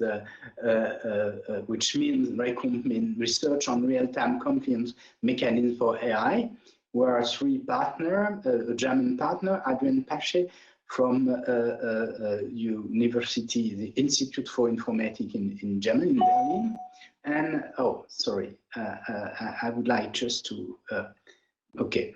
The second is Ken Sato from the National Institute of Informatics in Japan, and me, my group in Paris. So to explain what is the goal of the project, I think it would be interesting to remind the apprentice sorcerer of good. You know this story. It's a young guy who listens his boss, who know how to use a magic broom. And so he remember how to mobilize a magic broom, and he want to use it to fill a bucket. But the problem is that when the bucket was filled, it was impossible to stop the magic broom.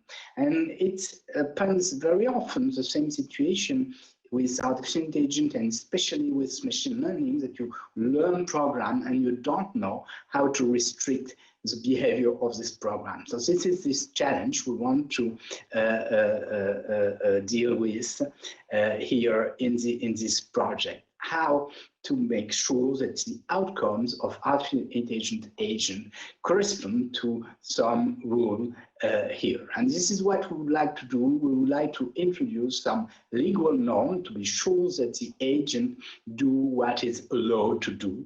And also to add on this top of this legal norm some ethical maxim, which means that this agent is not only conform to the law, but is compliant to some general maxim. So what we would like to do is to check the compliance of this agent to legal norm and ethical rule. So we have a lot of programs which are doing these kind of things, but the problem is that very often these programs are doing this offline, and what we would like to do is to do online. So this is the reason why we like to work on real-time compliance of both ethical and ethical norms, ethical rule and ethical norms. So to do this here, you have a general schema of this agent. So it's maybe a little bit difficult to see, but you have a planner. The planner gives you here some possible plans, and then we check the compliance of this plan with legal norms, and then we got legal plan, and then we check the compliance of this legal plan to ethical rules. So it means that to do this, we need to represent legal concept and to represent ethical concept to be able to formulate the laws and the ethical rules. And then the second thing is to build, the second thing we need to do is to design a real-time mechanism that is able to check the conformity. And we would like to do, check GDPR norm and privacy ethical related rules with this. Thank you very much for. Thank you for this presentation. And now Dr. Picard is going to present the project TOSAI. So I'm presenting the project TOSAI, which is on understanding and creating 3D dynamic worlds for a safer AI. And this is a project in collaboration with Professor Dr. Carsten Rother from University Heidelberg and Ko Nishino from Kyoto University. In this project, the question that we ask is, can AI-based systems be reliable in critical scenarios? And I give you an example of autonomous driving, where we have a critical situation where the AI should be able to detect or react accordingly. And fortunately for us, such scenarios are rare, but unfortunately for most of AI systems that are data-driven techniques, this means that we have very few examples of bad situations on which we can train those systems. The objective of the project is to see if we can synthesize realistic critical scenarios. And in order to do that, what we want to achieve is an understanding, a complete understanding of dynamic 3D environments. And by understanding, I mean the ability to understand its geometric, semantic, and dynamic properties in a way that allows us to generate realistic scenarios that are critical and hence rare, and that contains human interactions in them. So that means that using our models, we should be able to create real or realistic data on which the models can be trained to attain safe behaviors. So how are we going to achieve that? We are going to focus on three different parts of understanding the world. And the first one is understanding its geometry, its layout, let's say.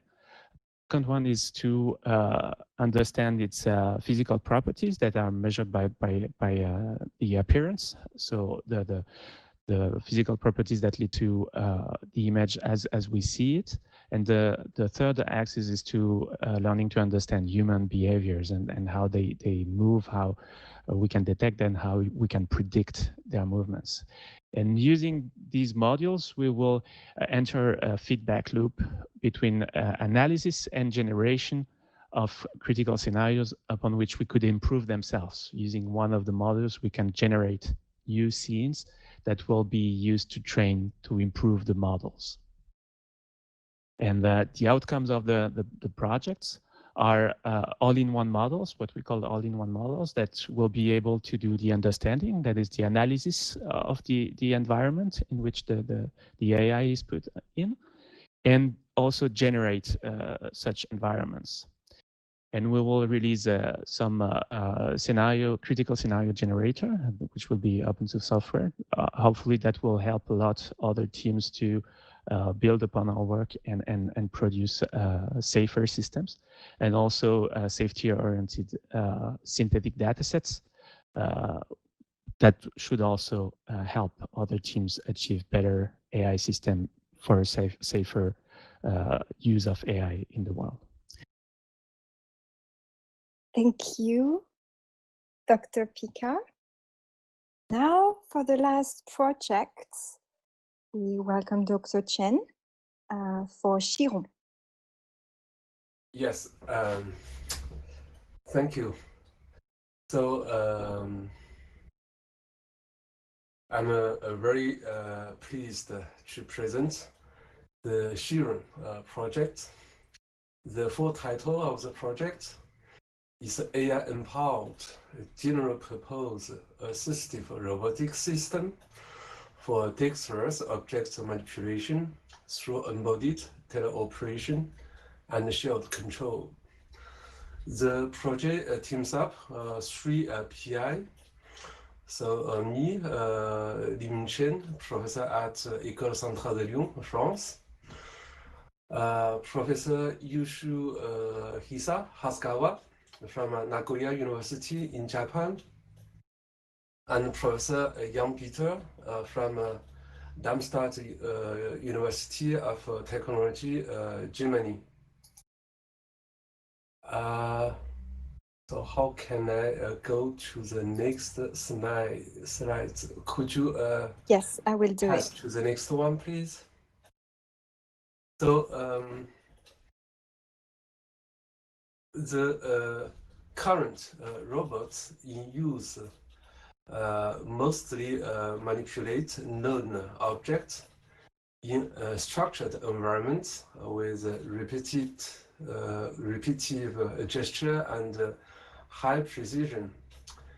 On the other hand, humans easily manipulate unknown objects in arbitrary environments and make joint use of vision and touch for dynamic control of hand-eye coordination.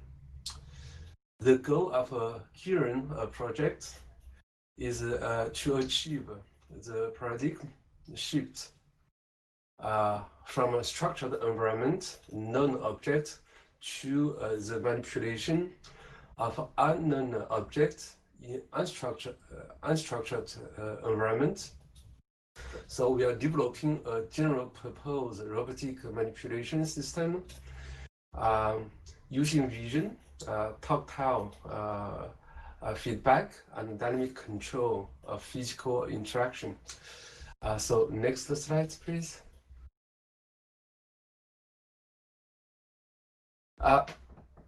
So we are using the vision we are developing methods and algorithms for perception and deep understanding of the scene. It means that we are going to segment object instances, analyze object poses, their relative spatial layouts, and also the locations of a grasp exterior. Next slide, please. We are also making use of the touch feeling for tactile feedback. This is very important, like human fingertips. We want to be able to estimate contact force, estimate object texture, for instance, hardness, roughness, and perform sleep detection for stable or grasp for the robotic hand. Next slide, please.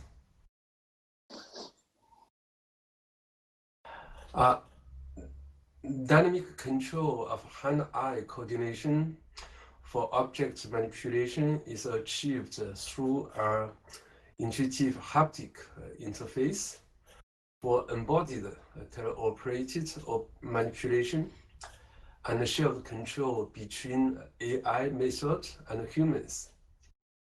A key challenge here is the embodiment. It means that we would like to make the teleoperator feel that the robot hands and eyes are part of his own body and can be seamlessly manipulated. Next slide, please. So the project outcomes are multiple. First of all, we are having this general purpose robotic system for dexterous manipulation of household objects, and this system is composed of many subsystems. For instance, a compliant gripper with tactile sensing, and intuitive VR-based interface for the embodiment of robotic manipulation based on haptic feedbacks. Optimize the shared control strategy between human manipulation and AI method algorithms, and a deep understanding of the scene, and also future learning, because we don't have a lot of data, so we need to develop a specific method for data effective learning. Thank you. For further detail, please come and visit my booth B31. Thank you, Li-Meng Chen, for this presentation. Thank you also all laureates. And Mrs. Martine Garnier, do you have any final words for us? Well, I just wanted to thank warmly all the 9 laureates and just invite you to come to their exhibition hall right now, where all these researchers will wait for your visit. So please come.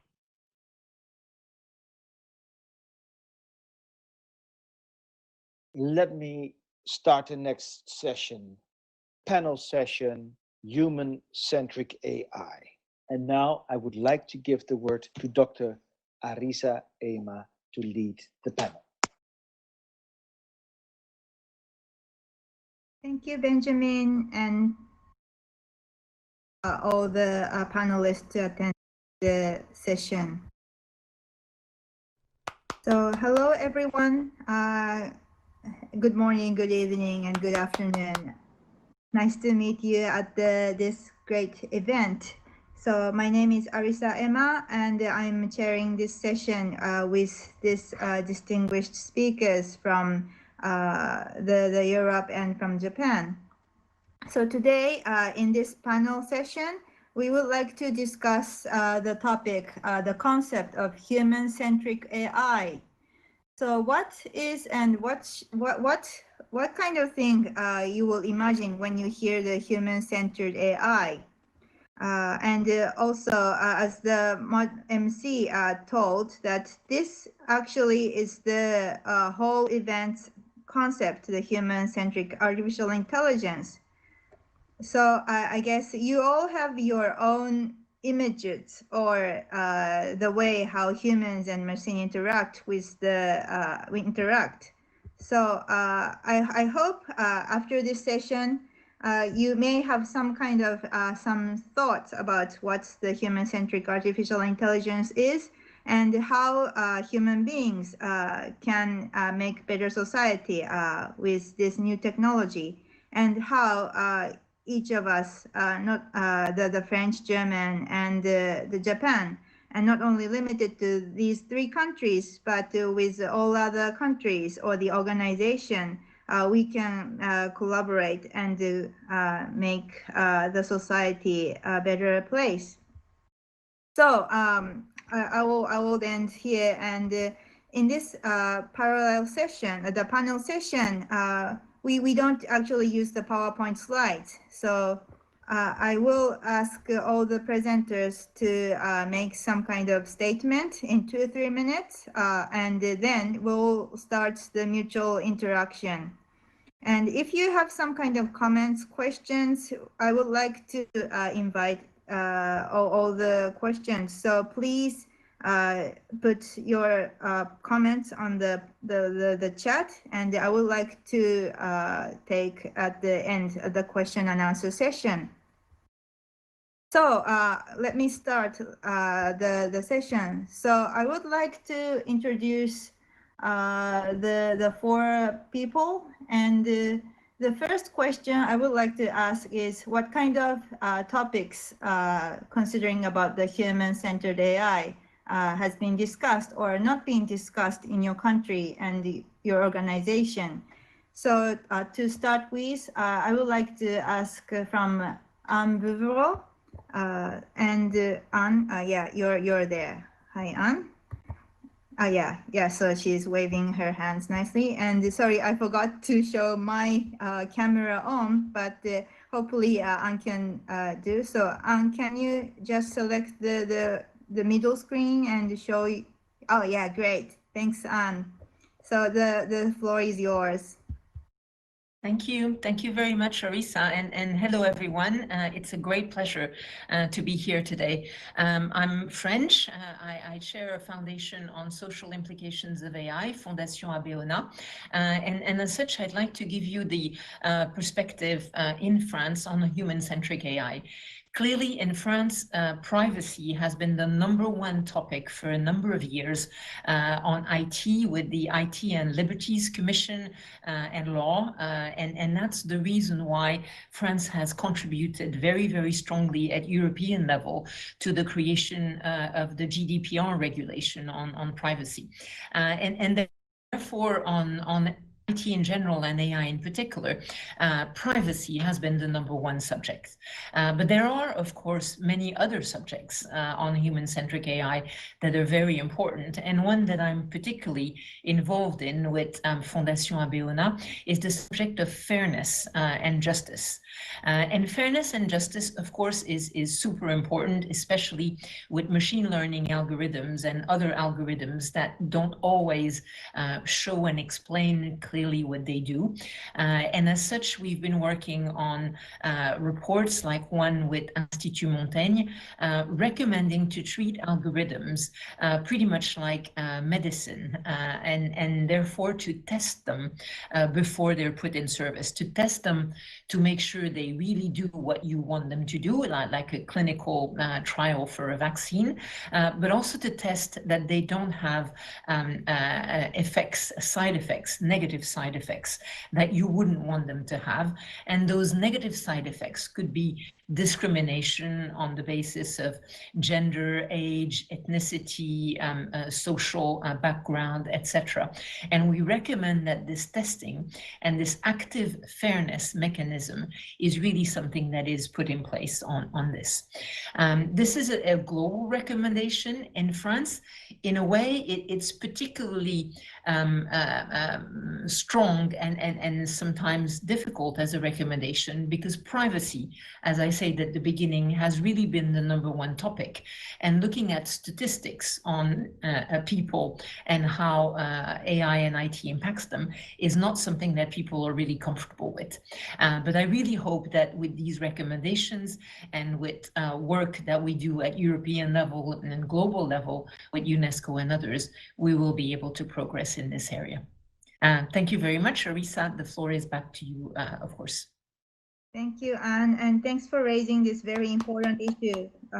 Privacy and the fairness. And I guess we all need the way to test this algorithm, and also how to earn the trust to the AI and the algorithm. Otherwise, we cannot use this new technology. So we all have a similar consideration here in Japan.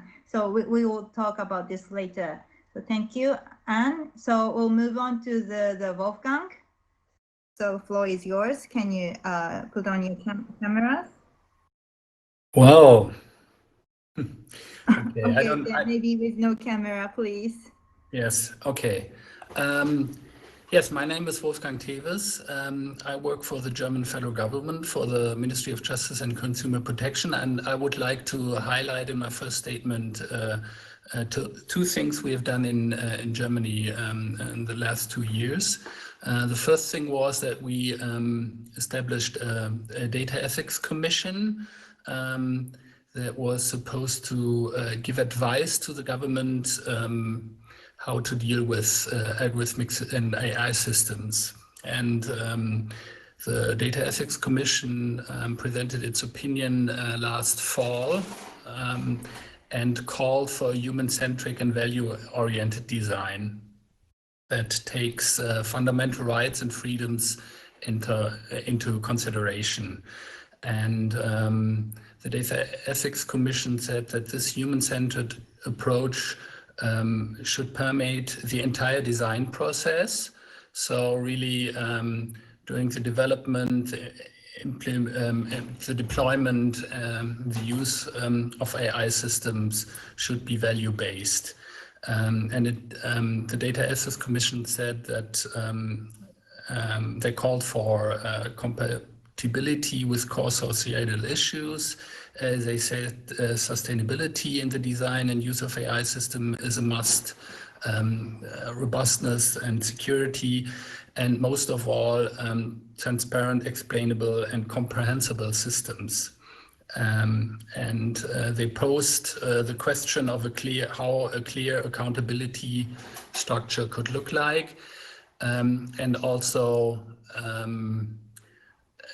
proposed a risk-based approach, saying that one AI system in one context has a different impact on society and on human rights than in other situations. So at the end, they proposed a risk-based approach dependent on the context. And the German government has taken note of this opinion, and one of the processes that have been started at the European level is the ad hoc committee on artificial intelligence of the Council of Europe. And I'm working there as a bureau member, and we are trying to develop a study on the feasibility of an international binding legal instrument. And the study is almost finished. We have a draft now in the review process, and we are hoping to deliver at the end of this year. And the big question in Europe is now in the EU, but even also in the Council of Europe, which has 47 member states and goes as far as Russia and Turkey.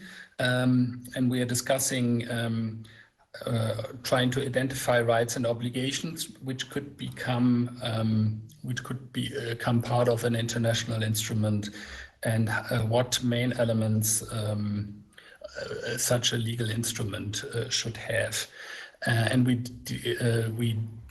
identified different principles. Maybe we can discuss this later, but as Anne pointed out, there's transparency, explainability, and of course, and furthermost, the question of discrimination, since we are dealing with statistical models. But that's from my side for the first statement. Thank you very much. Thank you very much, Wolfgang, for sharing various initiatives from not only from Germany, but also from the Council of Europe. So the next, Dr. Yuko Harayama, the floor is yours.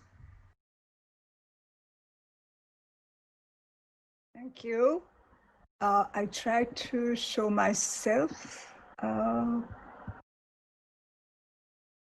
I have to click the screen. Yeah. You have to click the middle screen, and then you see the camera icon. I have a difficulty, so I will just start with my avatar. Is it okay for you? Okay, then the screen. Okay, so my name is Yuko Harayama from Japan. I'd like to share with you Japanese experience on these issues. So just remind you that in Japan, we have launched officially a concept called Society 5.0 in 2016. This in view of guiding scientific innovation policy with a particular eye on digital technologies, including AI. In short, Society 5.0 is the future vision of society, founded on the idea of human-centered, the topics of today, showing value of openness, inclusiveness, and sustainability, and to take everybody on board. So along the line with this policy guide, and also recognizing that AI is perceived as a fabulous enabler, but its benefits to society will deeply depend on the way if it will be implemented and used in real socio-economic systems. As such, we set up within the Japanese context Advisory Board on Artificial Intelligence and Human Society at the Cabinet Office in 2016.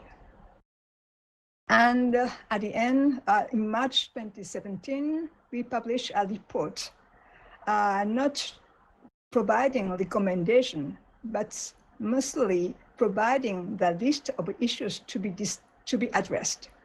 And I can enumerate ethical issues, legal issues, economic issues, educational issues, social issues, and finally, research and development issues.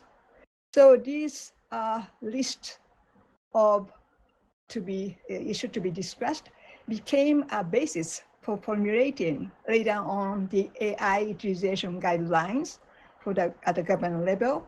And this guideline became input from Japan for formulation of OECD AI principles. I think Gabriela will develop on these issues. So I just enumerate some ongoing activity today on the topics of AI, human and society interfaces. One, I can mention a new research funding program called Human Information Technology Ecosystem has been launched by the Japan Science Technology Agency in 2017, just picking up all these issues I mentioned, and to promote the idea of ecosystem thinkings and co-evolution of human and AI. And the second point I would like to mention is we are focusing at the Japanese government more to accompany AI development and deployments, data exchanges, because without the data, without no power to explore the power of AI. So we have to really imagine and implement system and including technological infrastructures for that, but also we have to accompany with a concern on the transparency, traceability, portability, and also quality of data. And finally, I will mention that we need to promote data literacy and AI literacy. I will stop here for the first round. Thank you very much. Thank you, Yuko, for raising various topics, and I think what you've mentioned in the last, like AI literacy, is also a very important topic that, if we have time, we would like to discuss it as well. So last but not least, Ms. Gabriela Ramos, the floor is yours.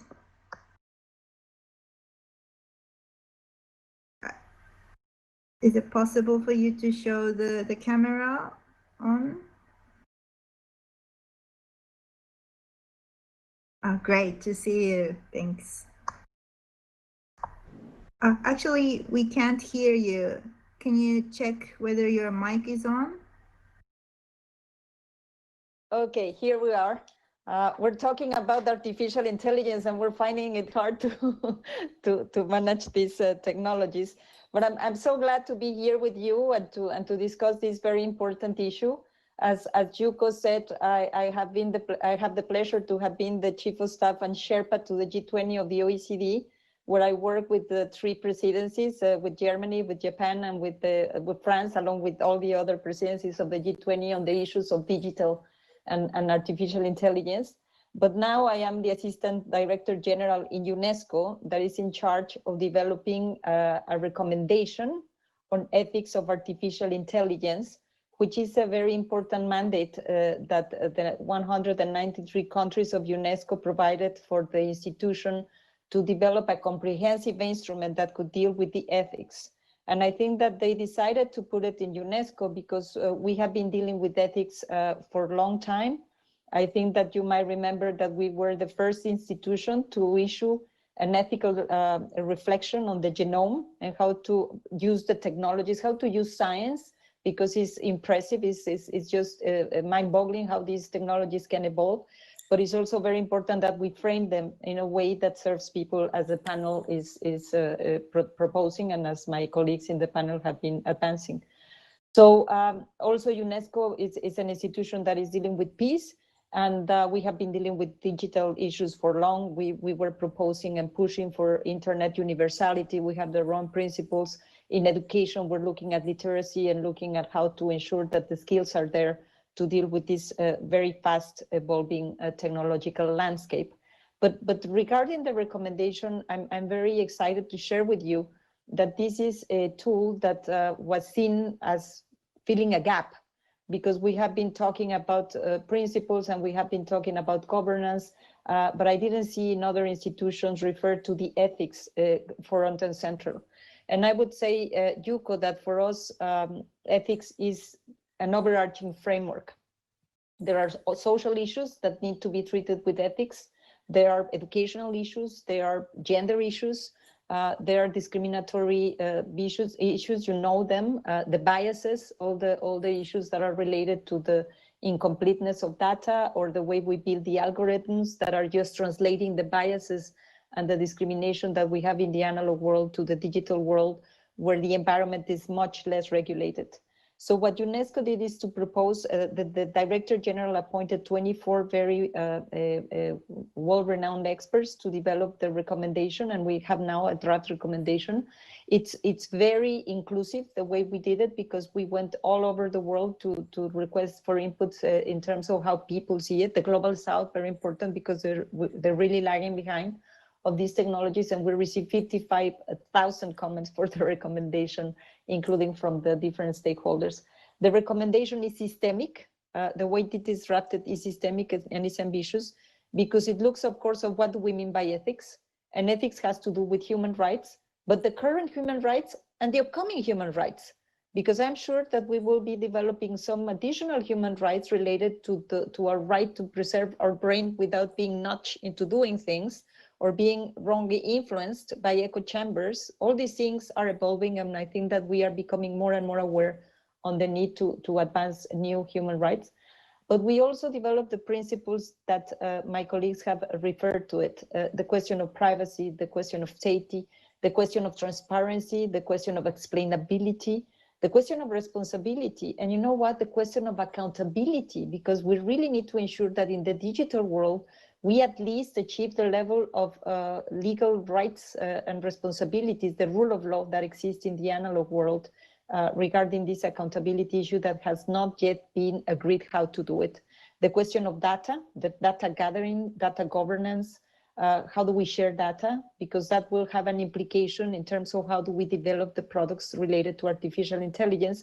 If the data is incomplete, it is biased, if the training of data is also biased, but also on the access of data, because we know that now there are big platforms that are gathering, or governments, particularly in the COVID context, that are gathering massive amount of data, and we believe that this needs to be much more transparently managed. But the experts, besides the values, the human values, human dignities, human rights, ethical thinking, the principles, they also went further into the question of policy action. And they focus, of course, in areas where UNESCO is front and center, like education, culture, communication, sciences, social science, inclusion, but also natural sciences. But they also ask us to move from there to the how, because there's so much progress. My colleagues in the panels have mentioned how much work, very important work, they have produced. So we are not going to reinvent the wheel. We're going to be relying on very good progress that has been made. But they ask us to focus on the how and to develop an ethical impact assessment that will be almost scanning how much we are really from the whole AI life cycle, from the design, the research, the data, the deployment, the development, and also the impact afterwards, how much we are embedding the ethical principles. They're asking us to go for policy support to developing countries, very important. I think that we cannot leave half of the population behind. And then they also ask us to go for a readiness assessment to ensure that the institutional setting and the context is there for countries to take advantage of these technologies. And the systemic view, because one thing is to focus on the ethics of the technologies. Another thing is to focus on the ethics of the ecosystem, the systemic issue. And the fact that 80% of the AI papers in all international conferences come from Europe, US, Japan, nothing wrong with that. But the fact is that we need to make it much more inclusive. The fact that 83% of new software developments on AI are developed by male-only teams, and the gender angle is really lagging behind, needs to be really looked at. And the question of how these technologies help us with human goals, which is the real question. The human-centric question is, how does these technologies help us to achieve the SDGs? How do they help us to achieve the climate change transition? And this is something that all the people that participated in the discussions of the recommendation are asking us to do. So we're very excited. It's a time of construction, but we feel that we are going in the very right place. So thank you so much. Thank you, Gabriela, for a very comprehensive talk. And I thank you for raising this kind of concept of ecosystem. And we should consider about how all the stakeholders can collaborate together.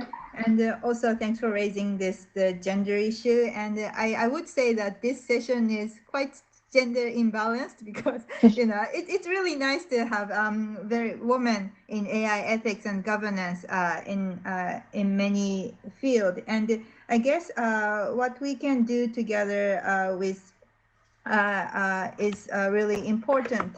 So I would like to move on to the second question.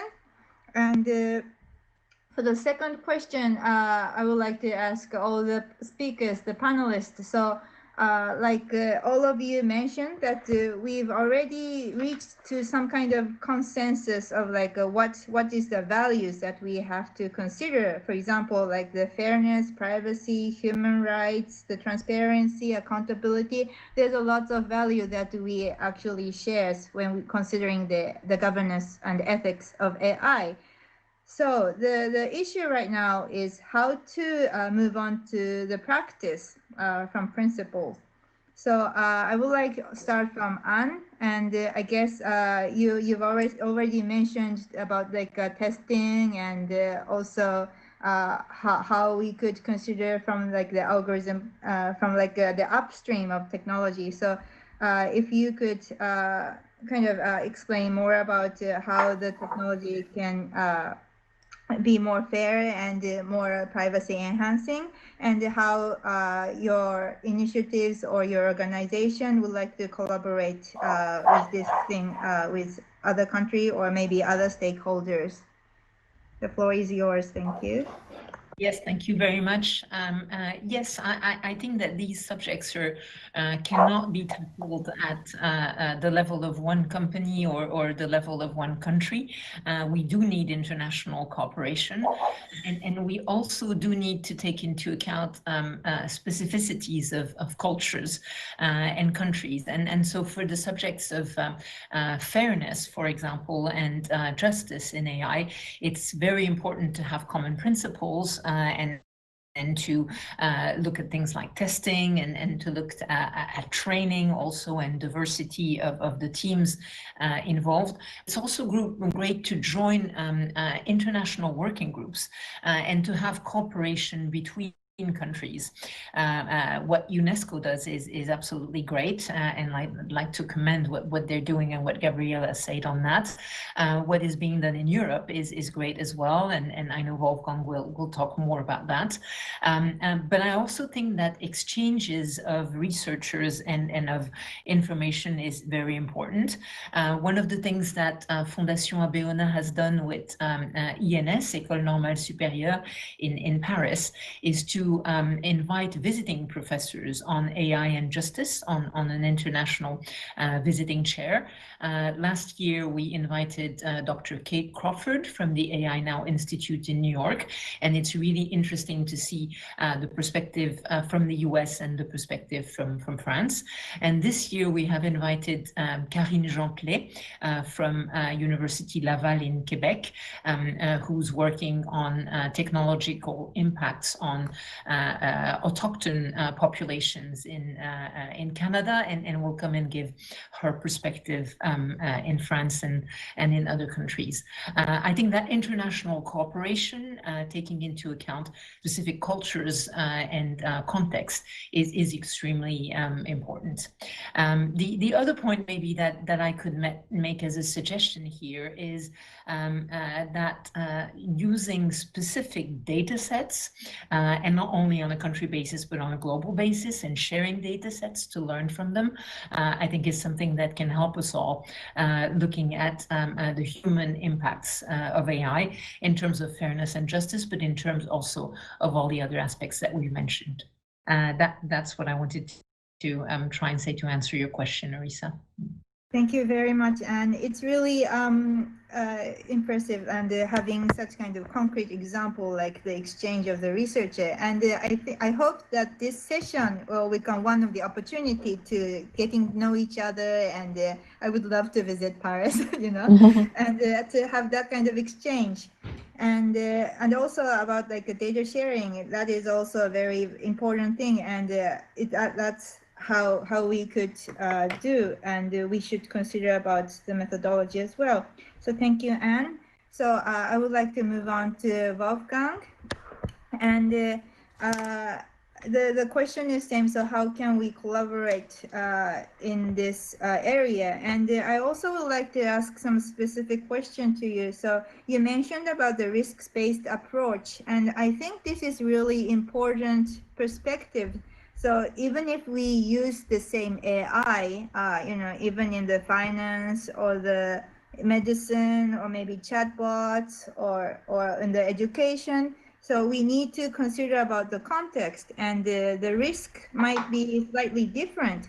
So could you kind of explain it more about how the risk-based approach would work, and what kind of areas would you specifically consider important, and in what way we could collaborate within the country or within like the different cultures? Yes, thank you. The risk-based approach basically means we have to take into consideration what the negative impact of an AI system could be like in terms of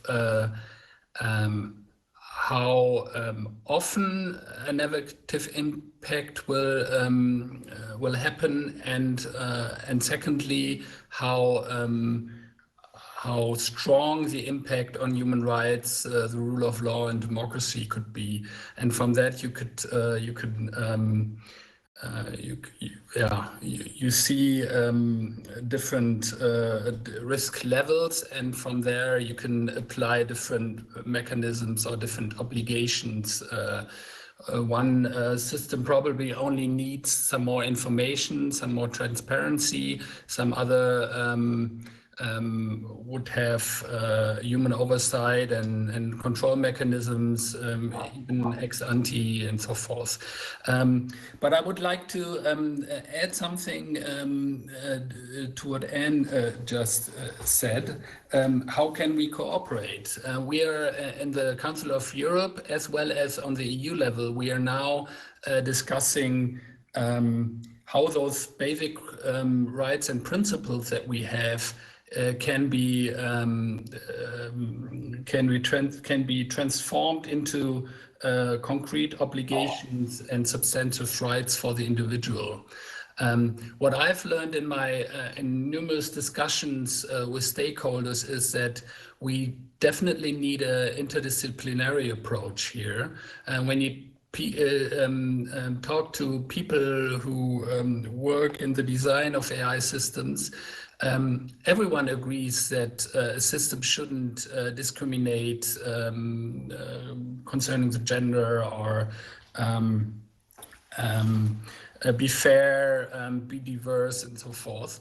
But the question is how to do this concretely, and what is needed to ensure this during the whole AI life cycle.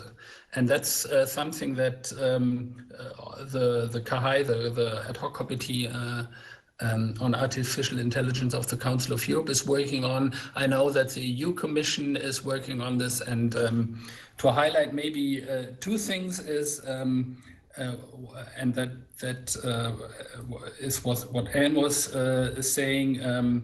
We definitely need standards on the quality of data, training data, evaluation data. If we have standards there, it will be much easier for people who work in the development of AI system to achieve what they're wanting to achieve, and what they're supposed to achieve. And the second big issue from my point of view is how to ensure and implement accountability. Ms. Ramos already said that you probably need some kind of mechanism there. In the Council of Europe, we are discussing a human rights impact assessment to really see how a system is having what effect in what context. And in the question of accountability, it's really important who and how accountability can be achieved. And just to mention one last thing, we would also have to discuss if there should be access for third parties that do conformity assessment for regulators and also for the academia to really see what is happening, especially in the democratic discourse, in the social media, what is happening with systems who, for example, are used in the human like to find employers and so forth. And if we can't evaluate that from a neutral third party point of view, then it's difficult. So we are elaborating on this, and yeah, it's a little bit from our side. Thank you. Thank you very much. I totally agree that we need some kind of standards and also somehow the perspective or like a methodology of the impact assessment that we could share. And in order to create that kind of assessment or the standards, I think, like you mentioned, we need more interdisciplinary and international collaboration together. And I understand that there's many initiatives going on, like the IEEE, the ISO, and also, like you mentioned, the Europe is moving on to this area. So I hope, I'm really looking forward to see how those various standards and the assessment tools will be integrated and used in the beneficial way. So thank you, Wolfgang. And I would like to move on to Yuko. And thanks, Yuko, for elaborating what's going on in Japan under the concept of Society 5.0 and explaining how Japan has contributed to the global discussion like OECD. So could you explain? Could you express some of the thing that we can collaborate from Japan? What can Japan do with the Europe and other countries? Thank you, Arisa. I will just come back to the point raised by Anne to take account of cultural diversity. Because when we talk about impact of AI on society, naturally we have to take account of value system, cultural system, and we have to take account of differences. But at the same time, we have to, from these differences, extract some commonality because it is touching on the question of humanity as a whole. So it's two aspects to be really work at the same time. That's why we need to have more collaboration, international collaboration, and also coordinations. And for that, from the basic principles, we have to move to more at a time now to more concrete actions on the ground. And almost impossible to foresee what could be in coming 5 years, 10 years, and the impact within 5 years, 10 years. But we have to really test on the ground our ideas. And that's why we need to have really collaboration among practitioners and including exchanging researchers, because they have to test their ideas on the ground and then, if it's possible, to really expand if it is working. For that, 2 points as just mentioned in the first round of table. As I mentioned, there are research funding program in Japan, but basically we attempt last year to create integrate new dimension, promoting Japan and the UK-RI joint call for AI and society. And that makes really, what I explained now, to really realize on the ground by selecting 6 projects covering different aspects of AI and human-centered society. And that, for example, we have to foresee what could be the legal responsibility and what could be ethical implication based on the intercultural but cultural differences, how to take account of differences, and also how we can conceive AI human ecosystem, and within we can trace, taking account of cultural history, but at the same time foreseeing together the future. And also we have to put great emphasis on the area of healthcare and medical aspect, because it is touching privacy issues, but as also we have to contribute to the advancement at a global level of advancement in human medical aspect. So many things is ongoing, and we will see how we can, from this project, make more generalized arguments to promote together AI with society. Also, I just come back on the data issues, because to really make sure that data exchange system will be really well coordinated in the way that we can take advantage, fully advantage of data sets, but at the same time take cultural differences vis-a-vis the attitudes on the privacy. And so that's really complex issues, but through international coordination, through international collaboration, we can move ahead, and then we have to see what's happened. So some cases as living lab of smart cities is ongoing, and we will be really looking after the experiences and to take lesson for more generalized application. Thank you. Thank you, Yuko, for sharing interesting topics. Just a quick question. So when you say cultural diversity, what do you think the uniqueness of the Japanese culture compared to the Europe? Just from curiosity. We can say, no, I don't want to put too much emphasis in what's the strength of Japanese culture, so and so. But what we conceive something so natural, routine, is not so well on the practice outside Japan.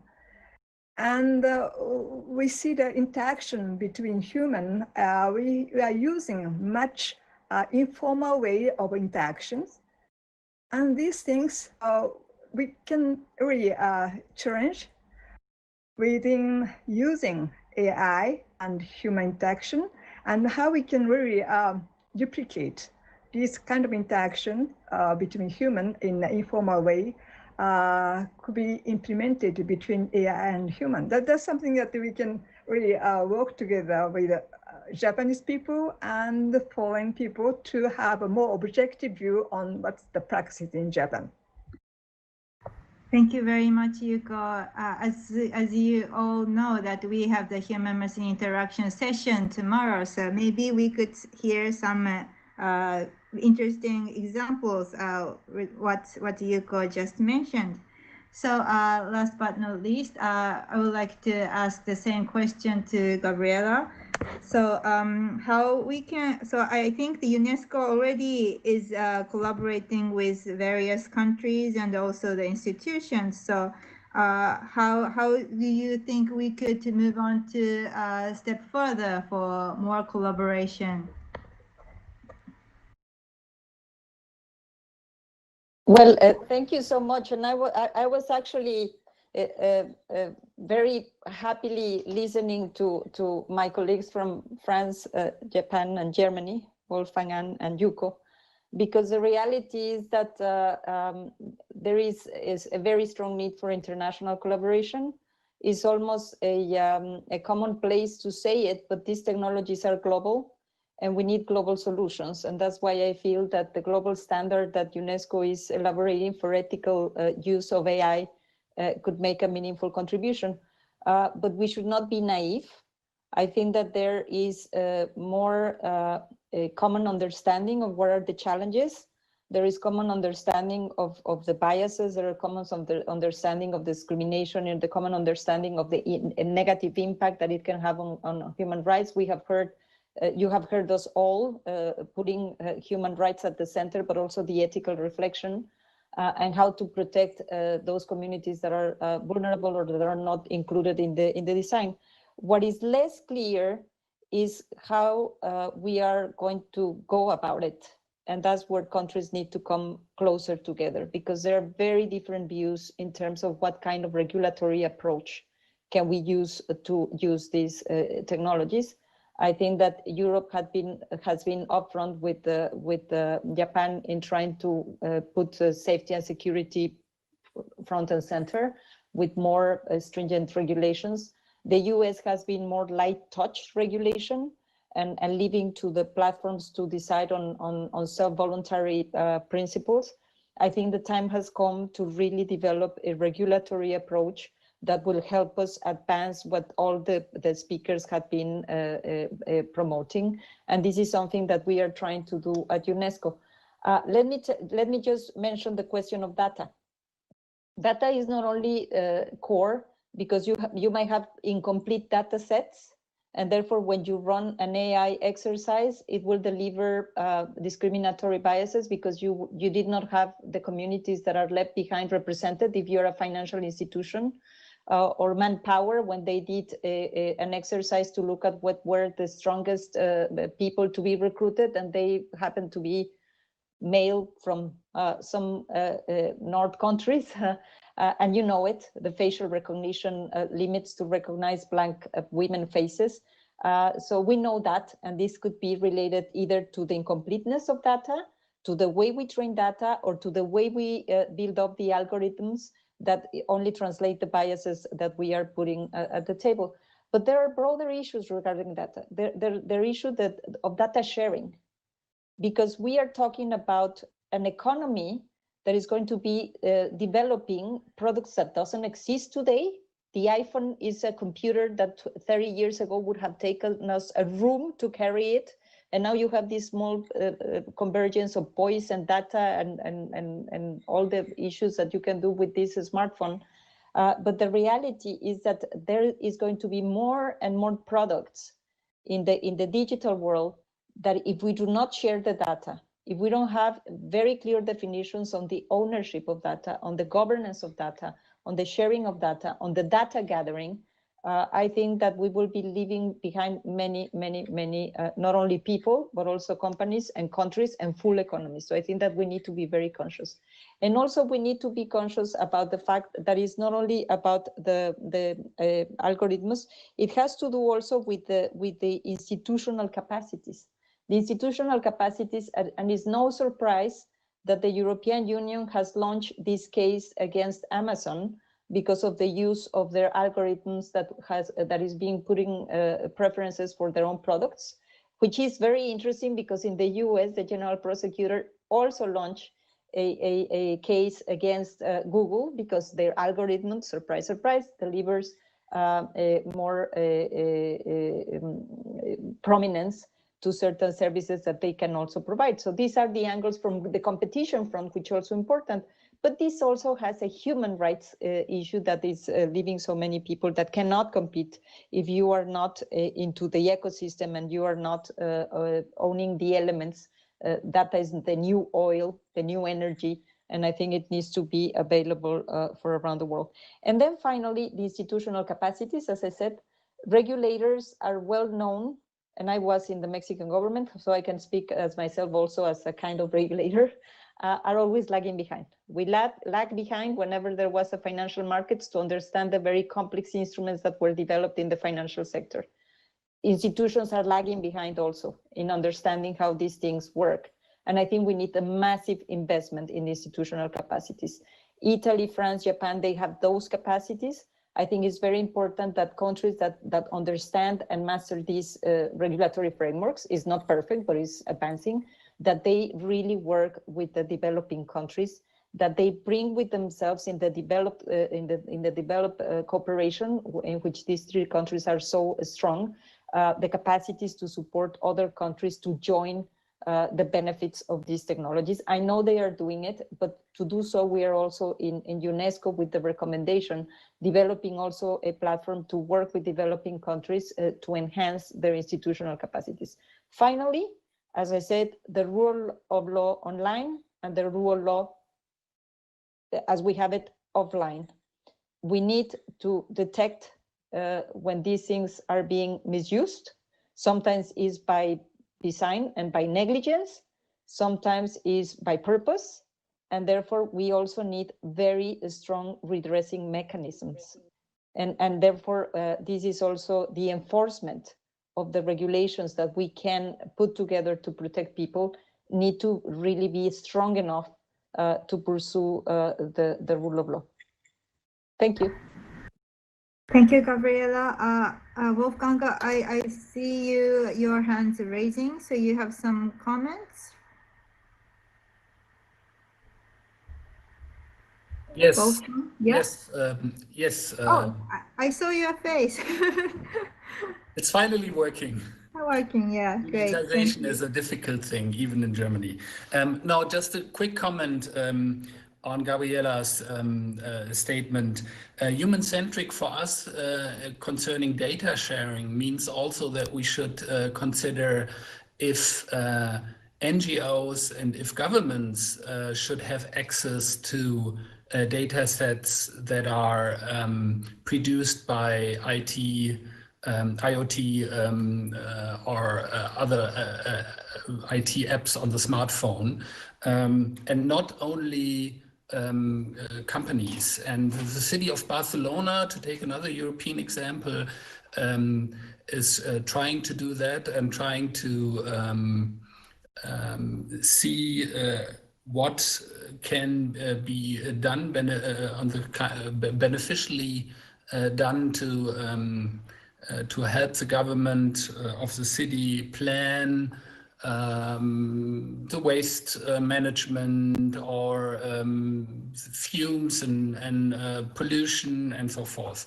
And that's something that we, when we talk about a human-centric approach, should take into consideration too. Thank you. Thank you very much. That also is important point.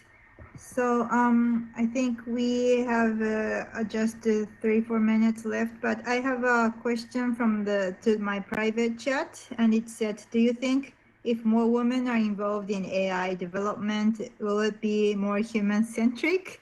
And if that's how we can involve more women or more diverse people to the AI community. So do you have some comments on this? Oh yeah, I saw your hands raised, Gabriela. Yes, well, actually, I could spend like the whole hour talking about this because I actually produced a report still when I was in the OECD with the support of the Australian government, but also with the support of the G20 in Japan regarding the inequalities of the digital world for women, and it's staggering. I think that we are not only reproducing the gaps that we have in the analog world in terms of gaps in wages and gaps in representation in the companies, gap in the representation in the disciplines. If we think that women are very low represented in STEM, they are way lower in disciplines related to ITC issues. And also the question of the participation in the development of the new services and the new products. The fact, as I said at the beginning, we found with some micro analysis that 85% of the development, the software development by downloading data from the R platform was made by male-only teams. And I think this is really staggering. The biases are always there. I mean, it's very well known. The Siri, the Alexas, all the support systems are for women voices. and therefore, I feel that this is a very nice example of how much the technologies will lose if they don't have the diversity of the female voices. We're not even talking about going to the most left behind communities, which we should, different languages, different cultures, different perspectives, because in this way we will have technologies that represent us all and that respect us all. But if we are leaving half of the population of the world behind in terms of connecting to internet, in terms of having access to broadband, in terms of being in these companies, the Silicon Valley, I have to say, is very male-oriented. I feel that we are just reproducing the kind of world that we don't like. And therefore, a special effort to incentivize girls to go to these disciplines, to put affirmative action in companies that develop these technologies, and to make sure that we do not translate the biases and discriminations of the analog world into the digital world. Thank you, Gabriela. I think maybe we would like to ask Anne as the chairperson of and also Yuko. You mentioned that you were chairing the CAO's committee, right? So what do you think about the question? May I? Sure, please. Yeah. I think AI is men-oriented at the beginning, and the biases related to data make more oriented, divided. But anyway, we can say technology could be the source of discrimination in some sense, but also that could be solution to really overcome divided. And it could be really wonderful to use the power of AI to connect people, to make the voices of people shared by many people. In the way that we have to overcome beyond not only gender issues, but broadly at the society, because we are talking about human-centric, human-centered AI. That means we have to put human at the heart. That means we have to overcome all the kind of discrimination. And we need to have inclusive approach for that. And yes, why we have to use AI power to make sure that our society will be more inclusive and more against this discrimination. Thank you, Yuko. And Anne? Yes, thank you, with pleasure. I think stereotypes around AI and IT are very interesting. In the 1950s, I think, you had advertisement in women's magazines about coding, and it was considered to be a perfect task for women because they're detail-oriented and they know how to follow a recipe in cooking, and that's exactly what coding is about. And now it's changed, and it's become coding is something that young boys do in garages, and they grow a beard because they're always working. And so these stereotypes, both of them are wrong, and really as much as we can have inclusive teams with gender, of course, but also with age, with background, with nationalities, that's always better. Yes, I hope this can help. Thank you, Anne. And I think the time is running up, but maybe I just wanted to ask just one quick comment for the Wolfgang, among these powerful women. So maybe one just quick comment, or what do you say about this question? Well, I agree.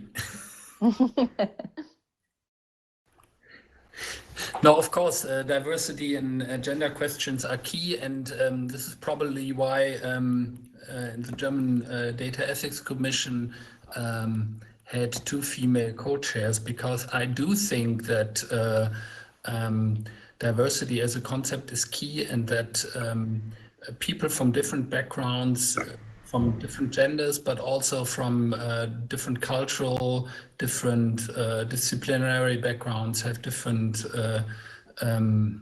views on the issue, and it's important to have an inclusive approach here.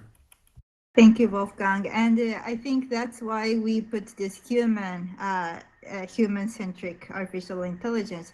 So I think there's many things we would like to talk, but the time is limited. So I will let the Benjamin to take the stage. So thank you, panelists all, and yeah.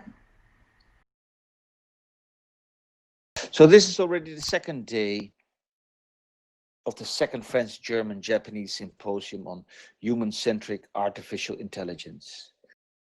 Now, I would like to call on stage the following speakers.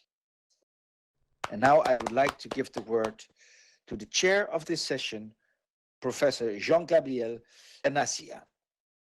Okay, so thank you for your invitation to chair this session on trustworthy AI. So I would like to precise that I am Jean-Gabriel Ganassia. I am specialist of artificial intelligence. I work in this field for many years now. I am researcher at the LIPSIS, which is the computer science laboratory. And I'm also chairing the CNRS Ethics Committee, and I'm a member of different ethics committee in France. So I would like to introduce this panel. I have a few slides that I will try to introduce in here in this. I don't know if it is the good place to put my slide here. Yes. So this is a trustworthy AI session. You see that we are 5 speakers. I will introduce each of these speakers later before they talk. So the idea is to have an 8 minutes talk each of one, and then we shall have discussion. So I would like just to go now in my talk. As I said, I was working in artificial intelligence for many years now, and 10 years ago, 15 years ago, I realized that there were problems with the use of AI in society. The reason why I was interested in ethics in AI. And I would like, before going in the discussion about trustworthy AI, to recall that ethics in AI is not a very old thing, but something which is quite old. And there were different views of ethics in AI. So first was before AI, before the word term AI was used.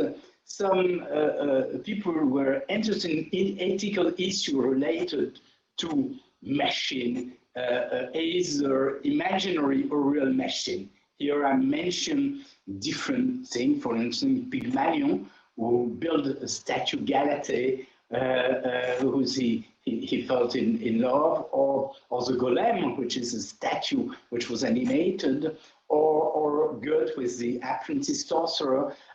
So all these are legends, but the idea behind was that the machine or the objects that were built by men could take their autonomy.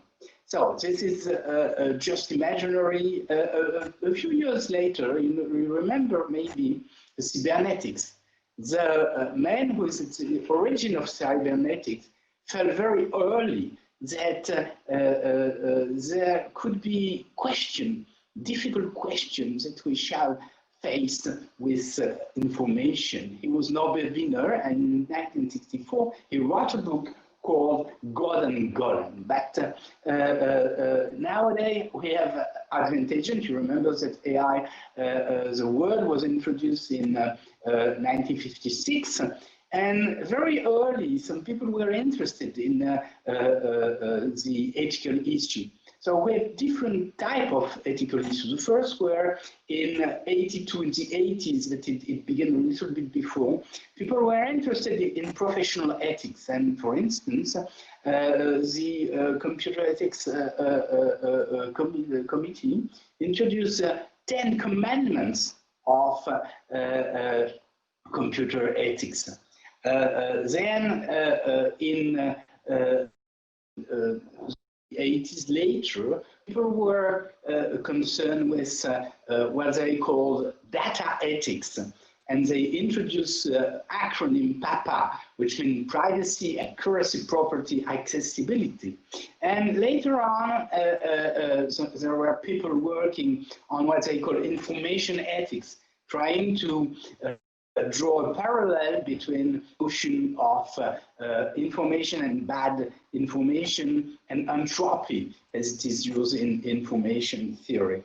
And later on, where people, and personally I was working in what we call computational ethics, which is modeling ethical reasoning. But now we're interested for a few years, it's not very old, by the idea of trustworthy AI. I think it's important. It means that today you have a lot of devices, a lot of what we call intelligent agents, which looks to be autonomous, which in fact are automatic, and we don't know exactly how they are behaved. So the idea is that we could be sure, ensure that the AI tools are conform to what we want. This is the idea of trustworthy AI. Now, I think that we have different questions. So the first is the fact that we have three dimensions of trustworthiness that could be in the term trustworthy AI, but they have not to be confused. I think that in our panel we can discuss these things. So the first thing is that for a long time, technical aspect which ensure what we call the security of the system. You know, as computer scientists, security of a system is a very precise notion. It means that you protect the system against self-damage and intrusion. But it's not exactly what we mean by trustworthy AI. The second thing is safety.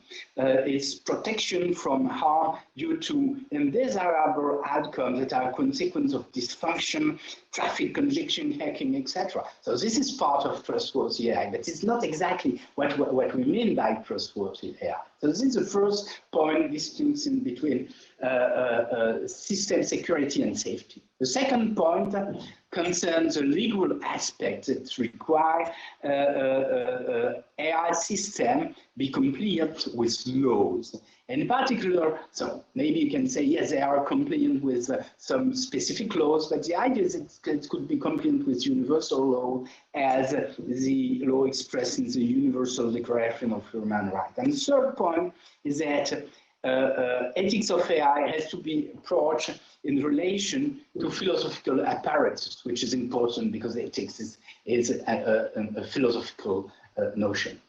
Now I would like with two other questions. So the first was related to the distinction between three dimensions.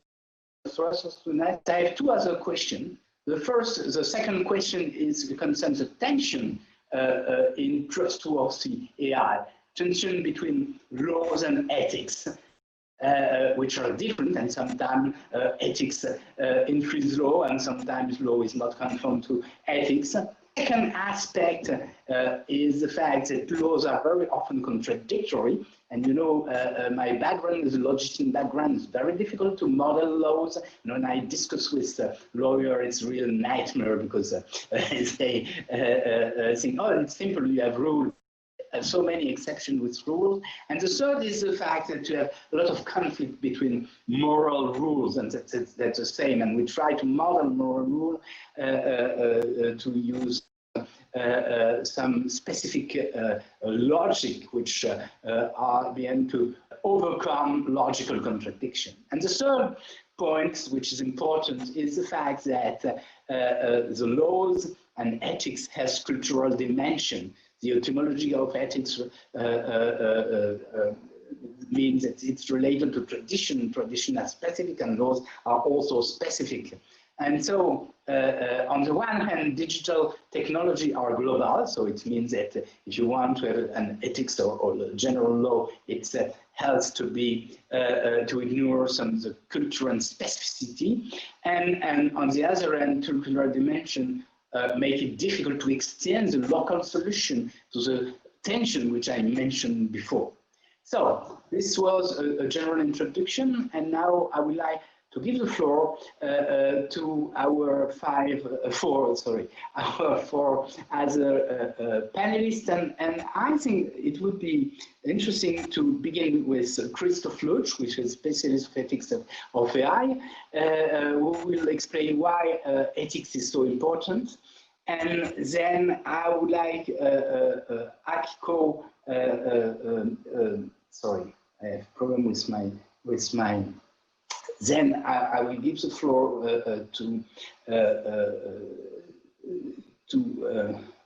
sorry, I have a problem with my. Yes, to Akiko Aizawa, and then to who's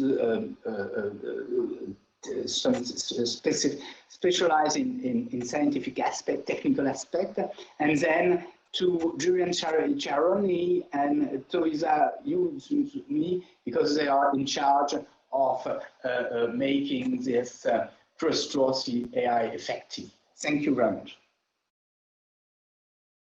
So, Christoph, you have the floor. Thank you very much. Can you hear me now?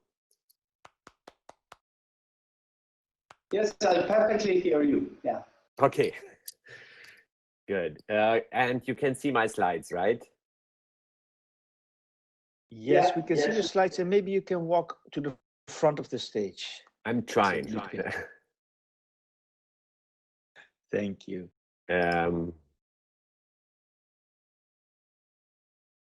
Yes. Okay. Now I just need to see my.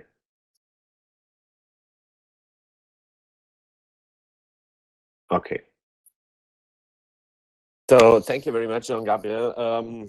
I would like to speak about AI ethics and why it matters. I am a professor of business ethics at the Technical University of Munich, and I'm the director of this new Institute for Ethics in AI. As has been mentioned already here, is that we have both opportunities as well as challenges of AI.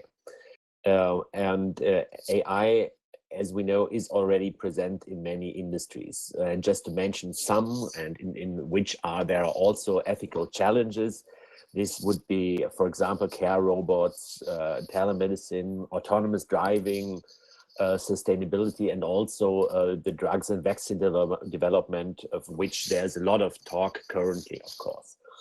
And here, what are the ethical opportunities? Well, just to give you some ideas, of course, is when you talk about autonomous driving, autonomous cars would be able, in principle, to save a lot of lives, avoid a lot of accidents.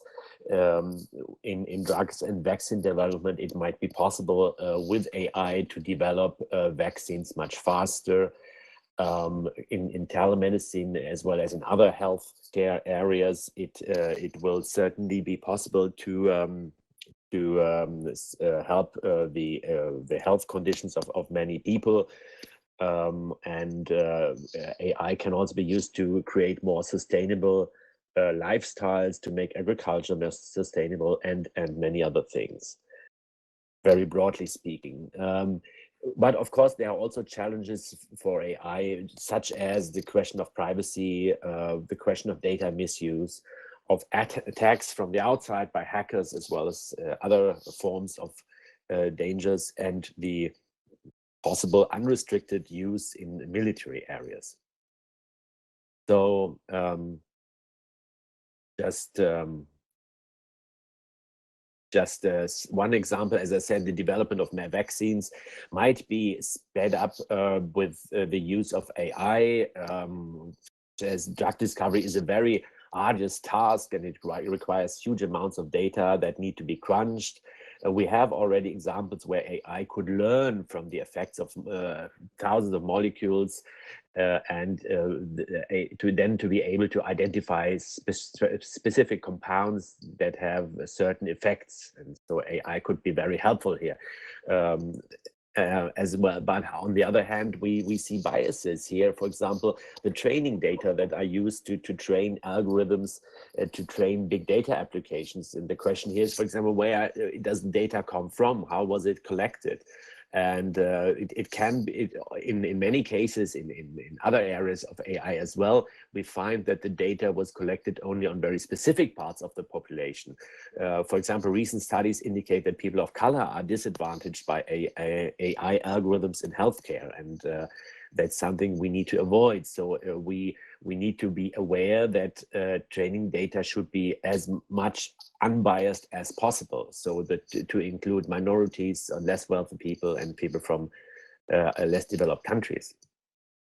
To this extent, so we see that ethics of AI is a huge problem, but we also see that AI, the technology of AI needs ethics to fly. Actually, I like to say AI will not fly without ethics. And to this extent, we have seen in the past roughly 2 years a number of principles for AI ethics being developed, such as by the high-level expert group in Europe, as well as the AI for People, of which I'm a part. And these are the principles that have been used: beneficence, non-maleficence, autonomy, justice, and in particular explicability, something that is peculiar to AI. Now, I don't want to go into the details of all this, but just to say that we will need to now get down from this high-level abstract principles to more concrete ones, and say, what do these principles mean for concrete AI systems in order to tackle specific problems of AI, such as the black box character of many systems, and especially the missing trust. We find that there's a lot of skepticism. I mean, it varies from country to country, but there is considerable skepticism in many countries to the use of AI. And what we need to do is to connect researchers, engineers, programmers, and also business people together in order to achieve solutions which are not so much anymore on this abstract level. And that's something we are doing at the TUM Institute for Ethics in AI, which was opened last year. And we are working on to exactly achieve this, to generate a global, fair, and interdisciplinary guidelines for the ethical use of AI, in cooperation not just with academics, but with industry and civil society and politics, of course. And in all our research groups that we have, and these are our research clusters, ranging from AI and the future of work, AI mobility and safety, to AI and governance, AI medicine, healthcare, and sustainability.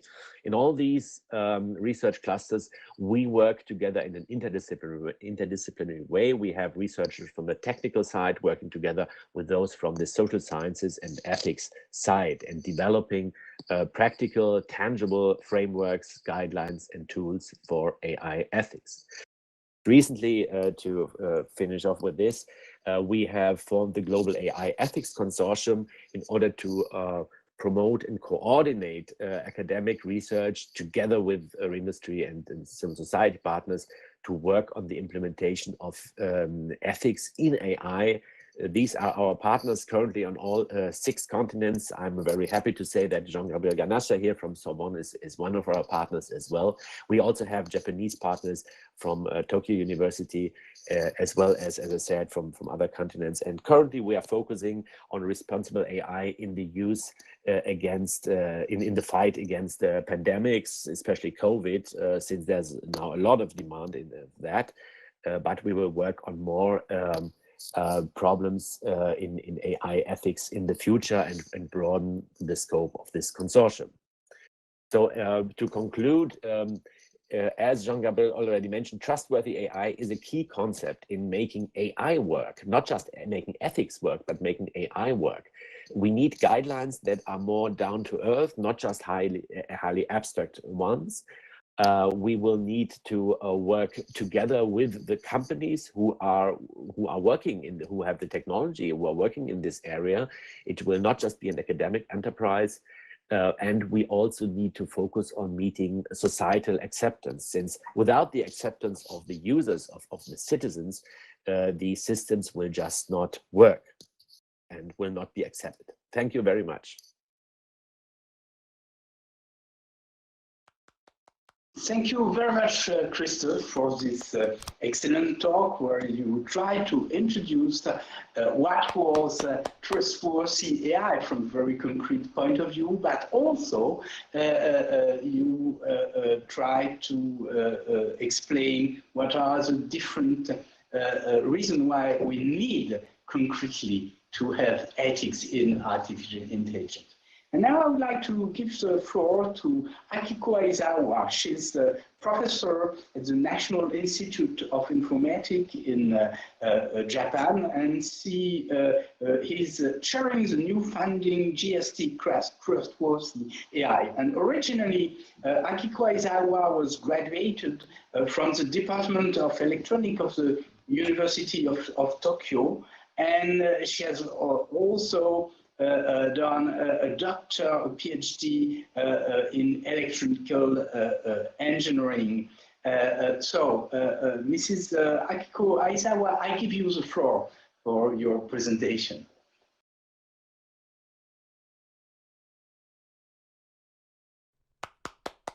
Am I in the right position now? Okay. Yes, you are in the right position. Okay, so good morning and good afternoon. I'm advisor from National Institute of Informatics in Japan, and let's see, where can I find my presentation? Okay. Upload mine, but let's see. Sorry for taking time while waiting for the uploading the slide and start my talk. I'd like to talk about some technical aspects, which is the first of the three dimensions of trustworthiness introduced in today's introductory talk of this session. And so, sorry, I put it. Can I go to the next slide? Okay. So, as introduced, JST launched a new strategic funding program, QUEST, which is titled Core Technologies for Trusted Quality AI Systems. And this fiscal year, and it lasts 7.5 years, starting from December next month, and probably 12 projects will be involved in under the program. And the slide shows some research and development areas, including revolutionary AI technologies towards the realization of trusted AI technologies to ensure the reliability and safety of AI systems, and technologies to ensure data reliability and support human decisions, and so on. And there will be lunch soon with first Krish 5G project. And I'm serving as a project supervisor with 12 other advisors from diverse disciplines. So at this moment, my view is rather shifted toward technical aspects. I'm really motivated to learn other important aspects that exist today. Okay, the next slide. And now, when the program started several months ago, I categorized the existing techniques into three categories. Intentional, something caused by somebody's malicious intention, and unintended, something that goes unexpectedly wrong and delivers undesirable results. So these two exactly correspond to security and safety as introduced today.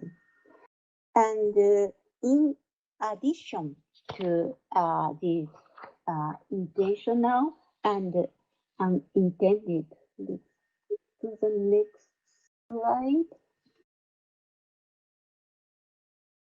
Okay. In addition, based on my experience in natural language processing, I thought the third category, unconscious, is also important, while it's still underexplored at this moment. So I'm focusing more on the unconscious side of the technologies. So recent gigantic deep learning-based language models, such as GPT-3, as an example, contains many parameters. This is the first example from NLP domain. And GPT-3, for example, contains 175 billion parameters, and it is trained over 500 billion tokens, which is as large as 166 times compared to the entire Wikipedia. So it's really a huge model. And the model runs more than facts. Facts means like the capital.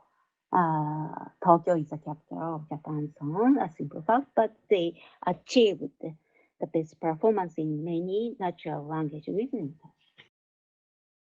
And the next slide shows some examples. This slide shows a simple counting-based word association the model acquired. What would be the most descriptive words for male and female? So large, mostly, ranging, fantastic, eccentric are words that characterize male on this model, and optimistic, bubbly, naughty, easygoing, and so on characterizes female. So the problem is that is this bias or not? If this is bias, how can we control it? Since this is from human-generated corpora, this information might be actually useful for natural language understanding for AI systems because people actually think in that way. So should we maintain or abandon? Should we be biasing the corpus? It's a very difficult question to answer from the researcher's point of view. Now, the second example is about annotation artifacts. This is an example of natural language processing task where a sentence like a woman selling bamboo sticks talking to two men on a loading dock is given as a premise, and the task here is given this sentence as a premise. Judge if each sentence below entails, contradicts, or is neutral to this premise. For example, there are at least 3 people on a loading dock is an entailment to this premise, and so on. And next slide, please. And there is a famous data set that contains more than 500 human curated pairs, and when trained on this model, the accuracy of the AI system is actually very good, over 90% accuracy on the test set. However, please go to the next. The research paper on the next slide pointed out that there is a pitfall that arises from the annotation protocol. So this is a quotation from the paper. A common strategy for generating entailed hypotheses is to remove gender or number information. Neutral hypotheses are often constructed by adding a purpose clause. Negations are often introduced to generate contradictions. So the system don't have to really think about the premise and the target sentence relationship, but they can use these clues as a strong evidence for their judgment. But the point is that this is not a limitation of the system, but rather the limitation of human to generate adequate training data to the system. And just like in the previous example, it's not clear whether we really have to exclude these artifacts if the system is applied to real problems with such bias.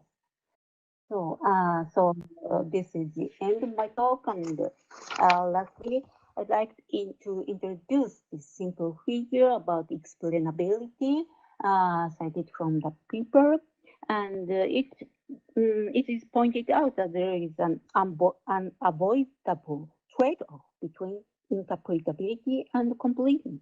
For example, deep learning models can be completely explained with precisely describing 175 billion parameters. However, people cannot understand it. So in order to make people understand the behavior, it should be condensed and summarized. And the process itself implies some bias. So there is implicit human cognitive bias always exists in the explanation. And the next is my last slide. And I think this is also true for science. The data set for reproducibility always contains some bias. So it's not sufficient just to study for reproducibility, but it's not also sufficient just to deploy the system to real world data. And the biasing strategy means explanation always come with human cognitive bias. So it's important to our side, I mean AI technologies, to explore the how we can help how we can enhance humans' ability to face with these human limitations, currently uncontrollable bias. So thank you very much. Thank you very much, Akiko, for this excellent presentation, which explained what are the technical challenges, some of the technical challenge we meet when we are dealing with trustworthy AI. So in our panel, the first speaker was explaining the ethical issue. You were giving a test of the technical issue. And now we have two other panelists who will explain how it's possible to implement this trustworthy AI in two countries, one in France and the other in Germany. So I give now the floor to Julian Sharonley, who is director of the Great Challenge on Trustworthy AI in the French Innovation Council. So he had a career in heading the strategy and program. He was, for instance, at the Institute of Digital and Artificial Intelligence Technology. So, Mr. Julian Sharonley, I give you now the floor. So, good morning and good afternoon. First of all, I would like to thank the organization to inviting me today. So I'm Julian Sharonley, and I'm in charge of a new funding program in France, which is Grand Défi, and the one on the topic of AI trustworthiness and also the way towards certification. So,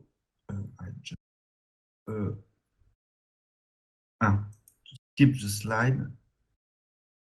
Yeah, the slide working. So first of all, I would like to tell you what is Grand Défi. So it's a new initiative from the Conseil de l'Innovation in France, so from the French Innovation Council, that's in charge of define the main priority of the French innovation policy, but also foster innovation policy, and make some recommendation on financial resource dedicated to innovation. And that's why they decided to launch 1 year ago 5 programs, so-called Grand Défi, one on AI trustworthiness and the way towards certification, but also one for health diagnosis. And the philosophy of this program is to do a little bit more different, and are inspiring by the DARPA model, so with a more top-down approach. The beginning of the initiative of AI trustworthiness, the source of this initiative was also proposed inside the AI French strategy, so inside the Villani report, AI for Humanity, which was proposed 2 years ago now. Yes, trustworthiness is really key for AI industry. And also for industrialization, because we are, in terms of industrialization, we are doing a lot of proof of concept, but maybe less than half of the proof of concept is becoming a product. And one of the main reasons is also the question of trustworthiness, and also the question of safety, security, robustness that was mentioned just before. And it's especially true for the safety critical system. So that means all the systems that are can be responsible of damage for person and goods. And if I can say some example, safety critical system, autonomous driving, or of medical device, but also you have plenty safety critical system inside Industry 4.0. But what I would like to underline in this slide is that trustworthiness is not a question of only on algorithm and only a question of model, but it's really a question of all the way, and plenty of enabler, technological enabler inside the chain that are mobilized in order to develop some new product and service. So, for example, you need also to promote trustworthiness at the infra and data level in order to have some good performance for the algorithm.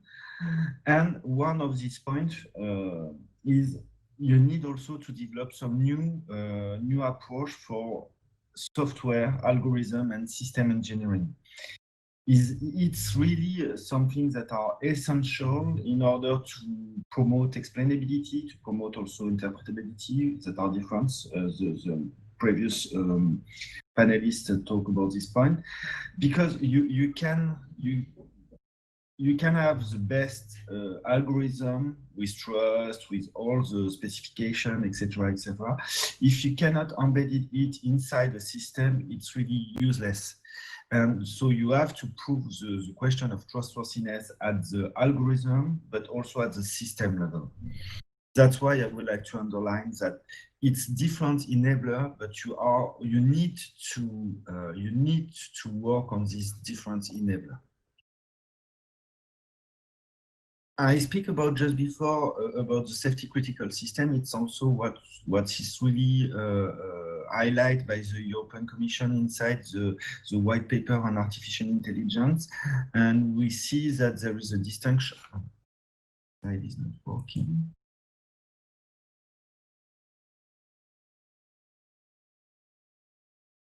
What happened? I don't know, Julian. Sorry, yeah, but the slide is working. Can you see my slide or not? Yes, I perfectly see this one. Okay, because I cannot on my computer. So I would like to say that we have to build an ecosystem of trust, and the European Commission published a white paper on artificial intelligence, and one of the scope was on a regulatory framework for artificial intelligence.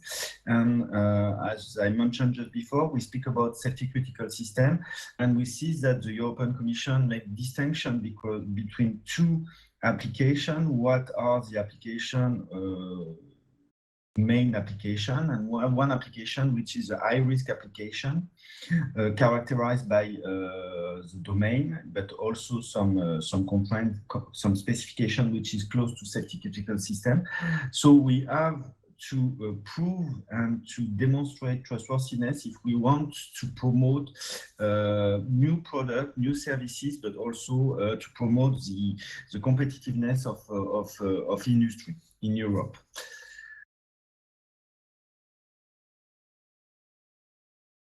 Next slide. So it could be the slide with a grand défi at the center with a triangle. Is it this one? Because I cannot see my slide. Yes. Ah, so perfect. Okay, perfect. So just to speak about my program, so it's a 30 million funded program. 30 million euro funded program, and we go from data-driven AI to really AI software and system engineering. So inside this program, there is 3 pillars.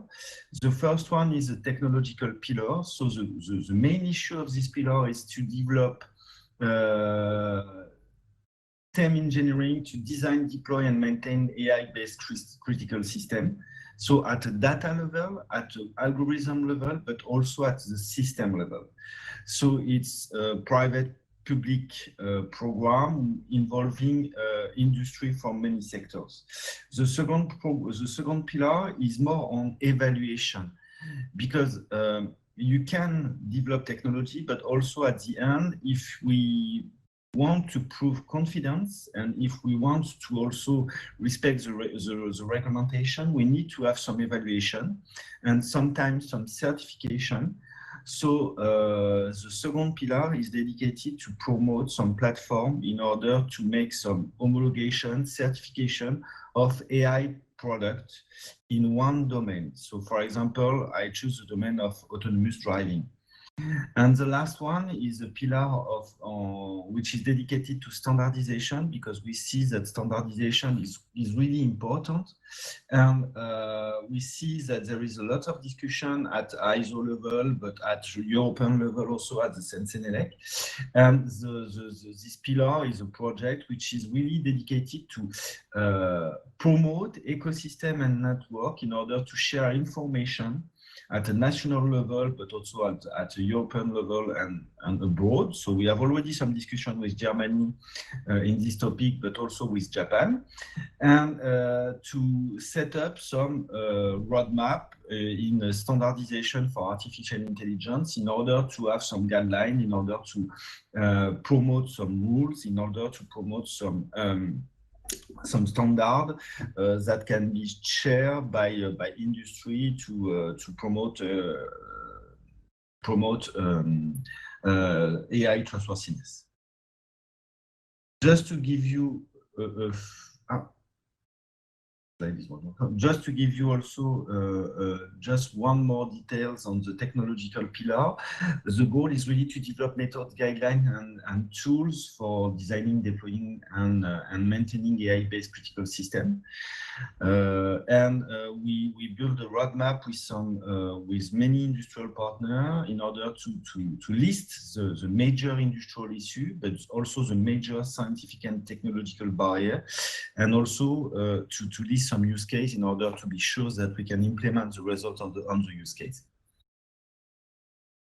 So as I mentioned, the program started 1 year ago, and we will launch the first project next year, beginning of 2021. Thank you so much.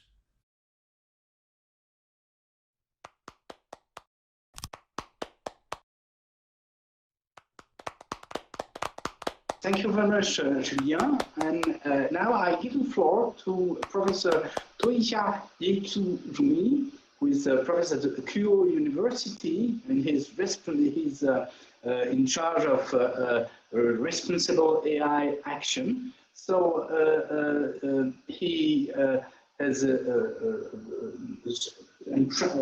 impressive international career. He got a diploma from the University of Tokyo and MBA from New York University, and he traveled in many places in the world. So I give you the floor now for the last talk, and I would like to have time for discussion. Oh, thank you. We see your slide now. Yes, we see your slide, and maybe you can face the audience, Mr. Okay, I try. It's a bit tough. Well. I can see your face. Hello. My name is Toshiyuki Tsumi, and it's a great honor to be invited to a session dealing with this very, very important issue, and to have opportunity to exchange ideas with my fellow experts. Today, I'm going to talk about promoting trustworthy AI and incentives for private sectors. And this slide shows what I am. I currently teaching telecom economics and industrial policy at my Keio University in Tokyo, and my current research, one slide back. Thank you. All right. My current research interests include the net neutrality, platform regulation, and mobile business, and of course, drafting rules to properly utilize artificial intelligence. And I'm currently spending some of my time for global partnership on artificial intelligence. And I currently belong to the steering committee of a working group which specializes in discussing about responsible AI. And I believe that the topic responsible AI has a lot of similarities with trustworthy AI. Well, before talking about trustworthy AI, it's important to define what constitutes the AI trustworthiness. This slide shows how I define trustworthy AI.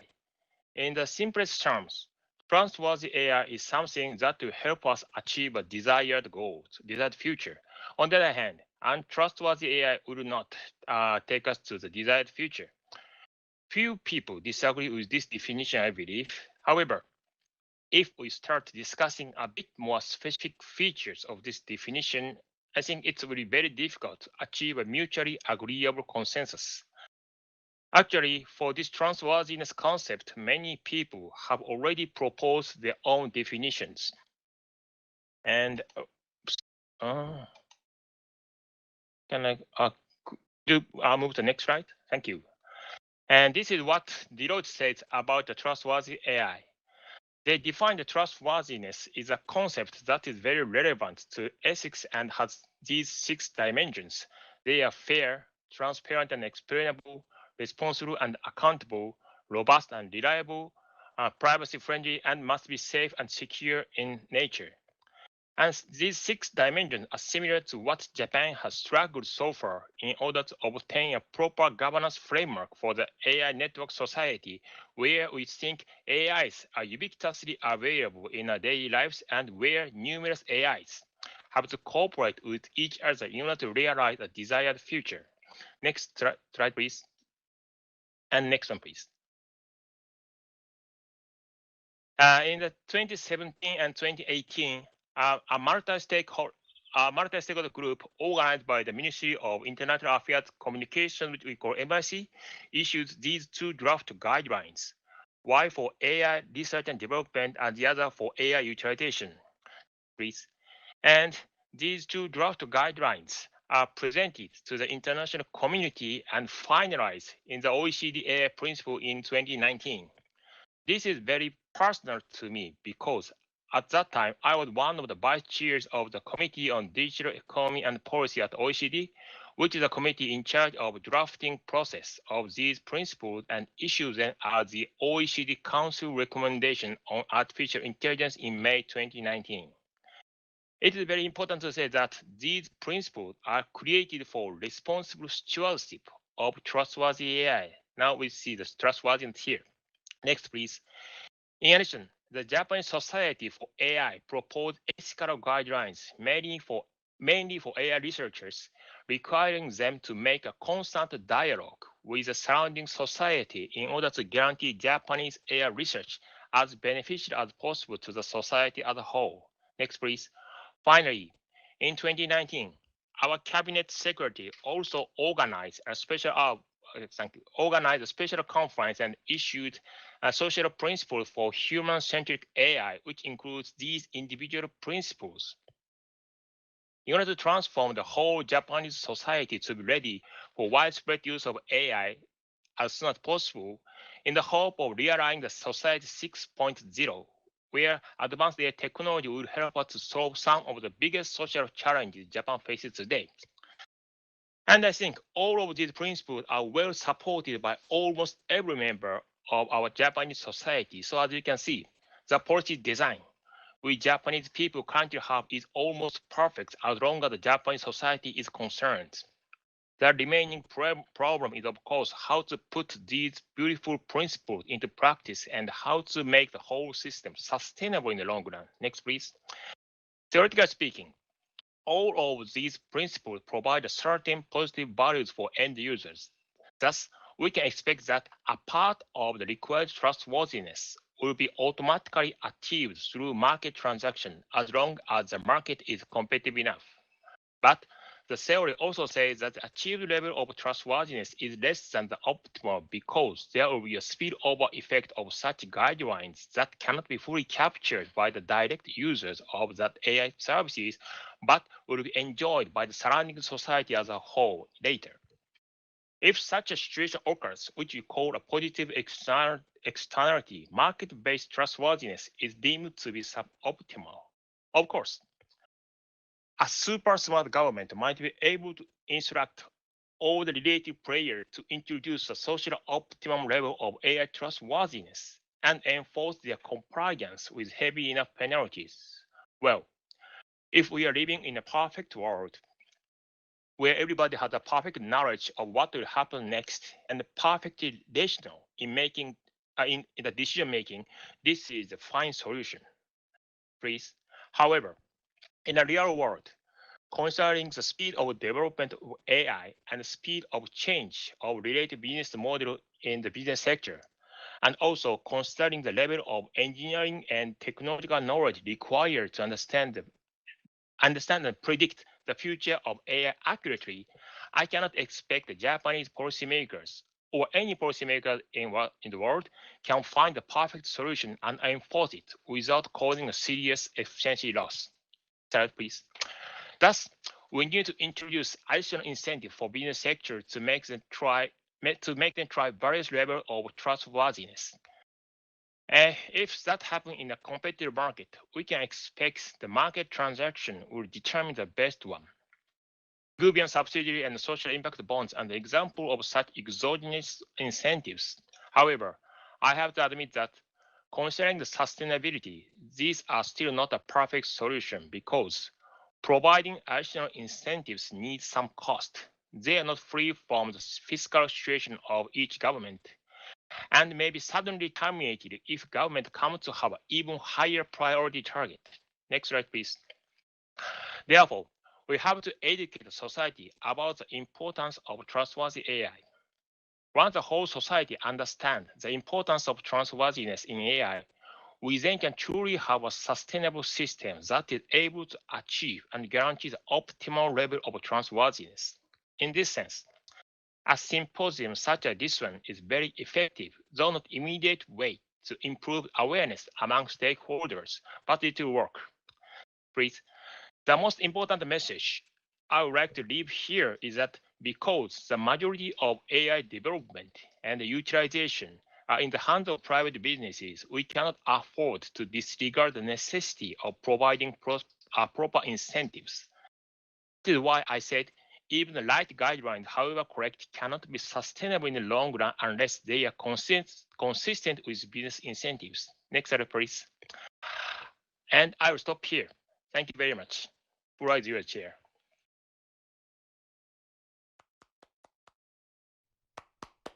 Thank you very much for your talk. So here I try the and I think now it's time for our discussion. We have just a little bit more than 15 minutes.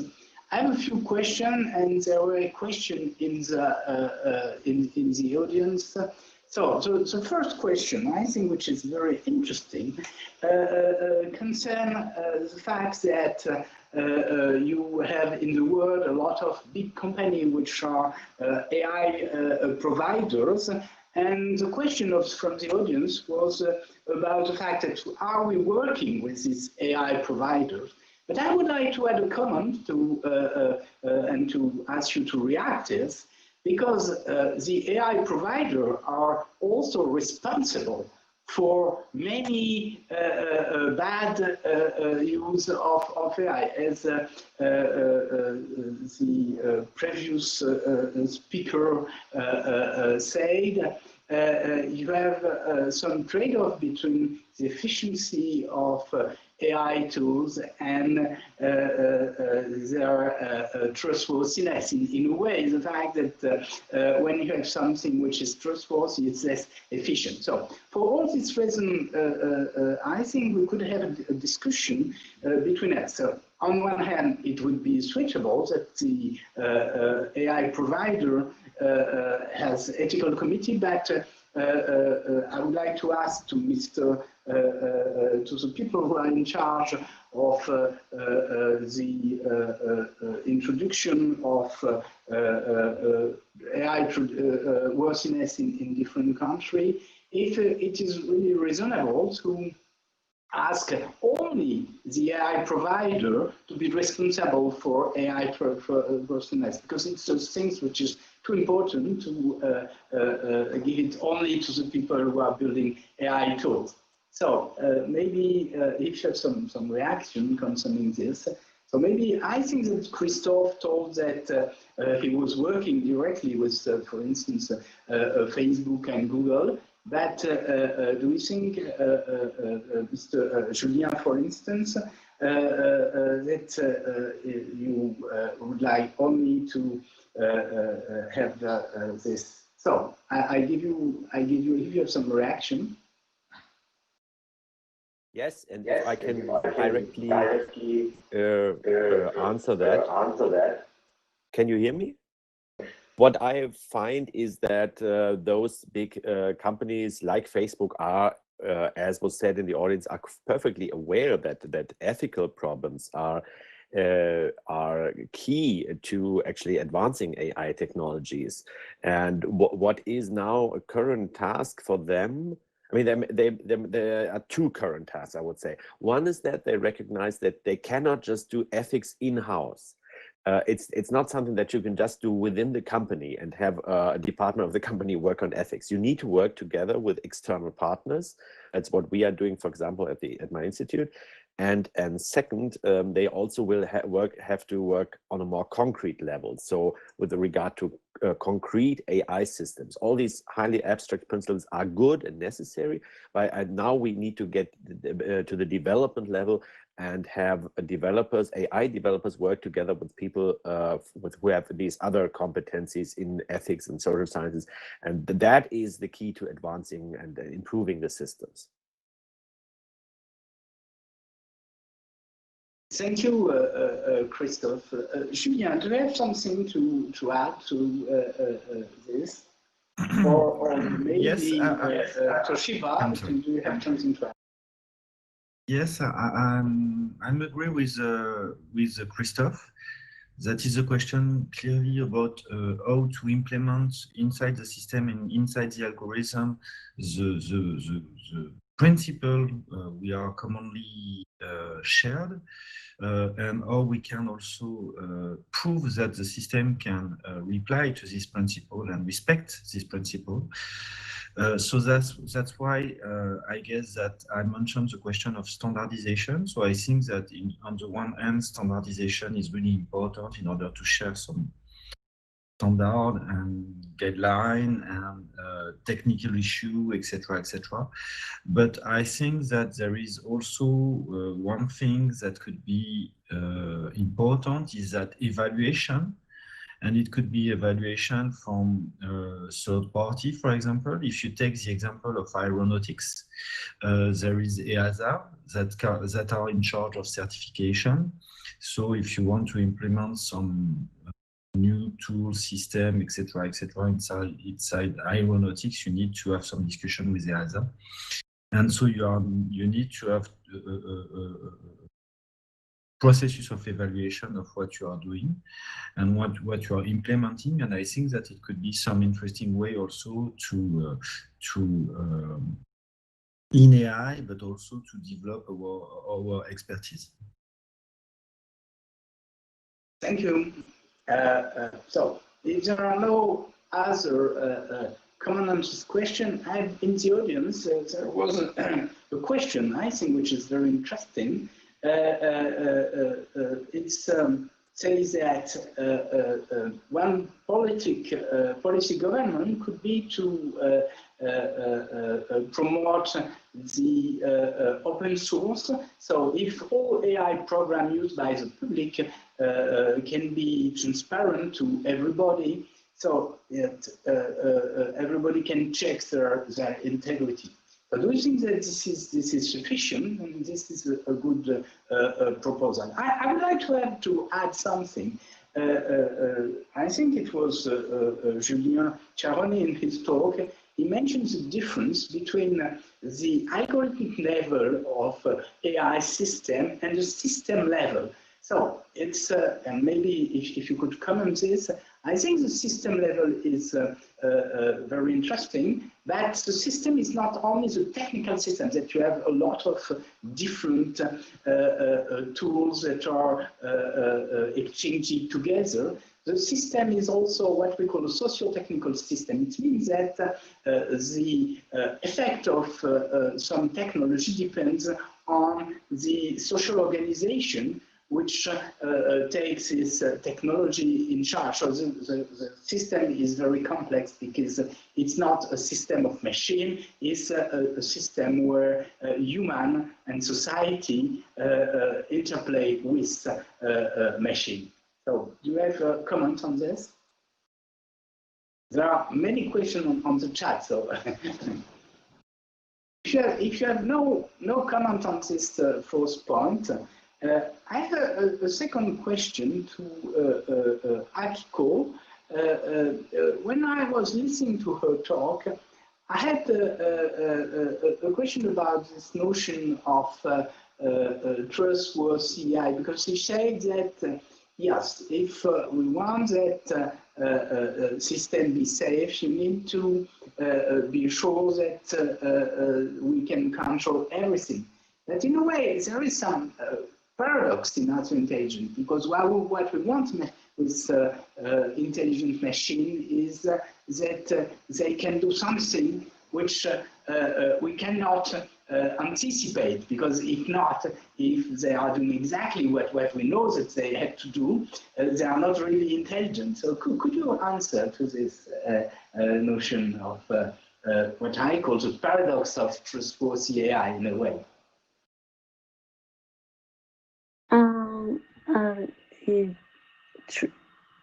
Good. So I'm not sure if I understand your question correctly, but the notion of trustworthy to me is because probably I'm on a technical side. It's not only defined for the AI system, but also for human side.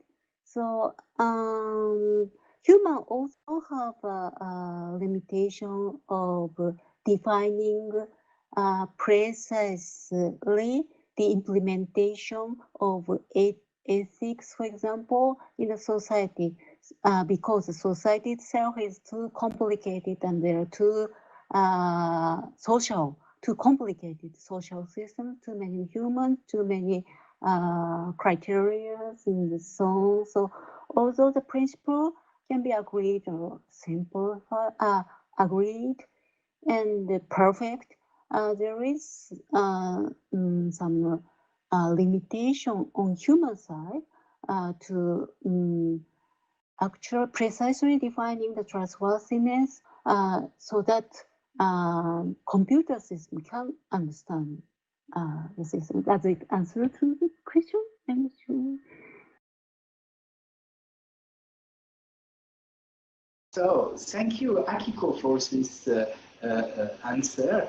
So I don't know if there are other reactions in the panel to this different question. Some of you want to take the floor, or if there is in the audience some short question. I don't see any answer. So can I? Yes. I find one question from the Kenji Doyas. He said about if we make the AI program very open to everybody, will it solve the problem? My short answer is no, because in order to implement some principle in the real world, it needs some cost. And majority of the AI application are introduced to the society by the private businesses, and there's no reason to expect their goodwill in a long time. And the reason why that Google or the other tech giants respect the AI principle is because that it appeal to the customers. So that one thing we have to do is to educate the customer the value of trustworthy AI, because in usual cases, people cannot distinguish between the trustworthy AI and untrustworthy AI, because there's no such thing. So that first thing we have to do is to educate the people the value of the trustworthiness, and ask them how much money you would like to pay extra to use those services. Then we can motivate the private sectors to follow those guidelines. So that in that sense, I cannot disregard the importance of giving the proper incentive to private sector to motivate them to respect the rule, because there's no legal tool to force them to respect the rules, whichever, however it's okay. So that's why I say that business incentive is the most important thing we have to consider when implementing those good principles. I would like to comment on that very briefly, because that's a very important point, I think. And you also said in your talk that the right guidelines cannot be sustainable in the long run unless they are consistent with business incentives. And I think that's very right, because ethics is all fine in itself, but unless there are business incentives, it will not be implemented. But I think there is also a chance that there are these incentives, because large companies tend to work on risk management, so they want to reduce the risks from themselves. For example, in terms of their damaging their reputation, which happened to Facebook with the Cambridge Analytica scandal. So we see here chances why they would do proactively ethics in order to limit their risks in terms of reputation or of legal fines, for example. Thank you. So thank you for this comment. So there are many questions on the chat, and I'd like to summarize. There are three questions.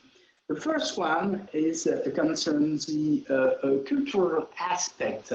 The question is that, yes, in our globalized world, how could we show that the product produced in one country respect cultural and ethical rules in other country?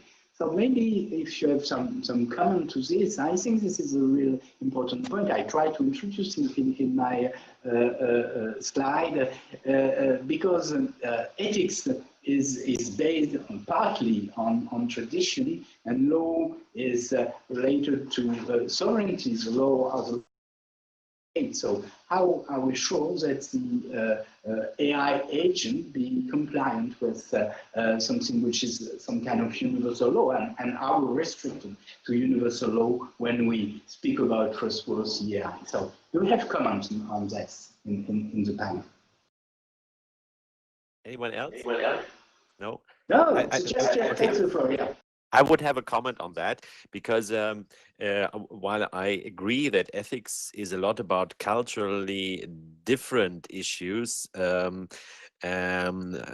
as we come to ethics of AI, and if we compare, for example, the different guidelines that have been developed around the world, not just in Europe or North America, but also in China, for example, as well as in Japan, we see a lot of overlap here, and I would say around 80% is basically the principles are basically the same, and there is some difference in some respects, but I think the differences are not as great as some people think. So I think it would be there's a good hope that to a large degree at least we get to mostly universal solutions. Thank you.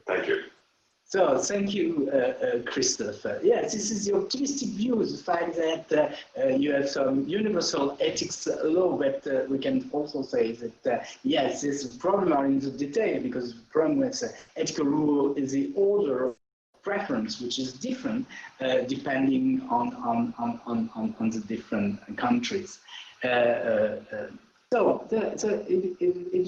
There's no other comment at this point. There were questions about open access to code. Some people say that this could be the solution to the trustworthiness, because everybody in the public, in the audience, could check that the code are correct and that there is no bias, etc.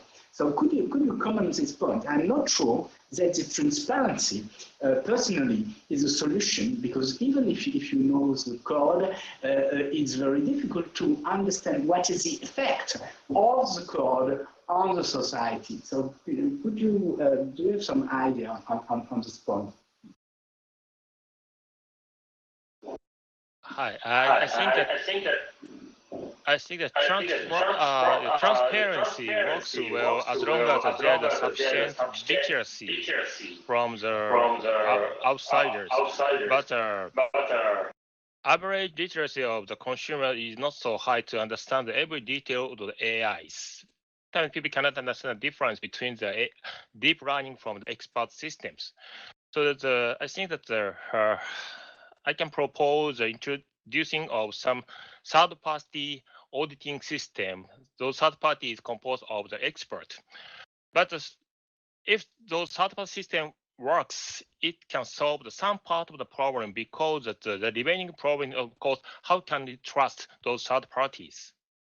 So that it's very difficult to give the final answer to how to trust or how to realize the details of the AI systems, whether it is trustworthy or not. So that well, it's a very difficult to answer. So that's my current thought, right? Sorry, I cannot answer the complete. I cannot give a complete answer. I have one comment. I think that the transparency or open data or open systems should always come with diversity in order to save it from being too adherence to one specific aspect of the trustworthiness. That's a simple comment, but Thank you. I had a problem, so I was exposed from the system, so I didn't listen to all your reaction. This is a very rich discussion. Unfortunately, I've signed from the chair of this session, the person or the organizer, that we need to stop this discussion. But I think that we have to go to the different room, and we can pursue this discussion together. So thank you for everybody, and I hope that we shall be able. Sorry, sir, there is an echo. Sorry, sir, there is an echo. There was a question. Thank you. A question about the role of regulation, but I think that we have to close this panel and to process the discussion later on in this conference. Thank you very much for everybody. Today, the third day, we'll start with a plenary session called AI and COVID-19. Welcome on stage, and now I would like to give the word to Dr. Hiroaki Kitano. Thank you.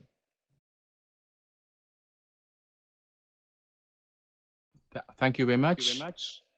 And I'm very pleased to be able to chair the session on the AI and COVID, which is extremely important topic today.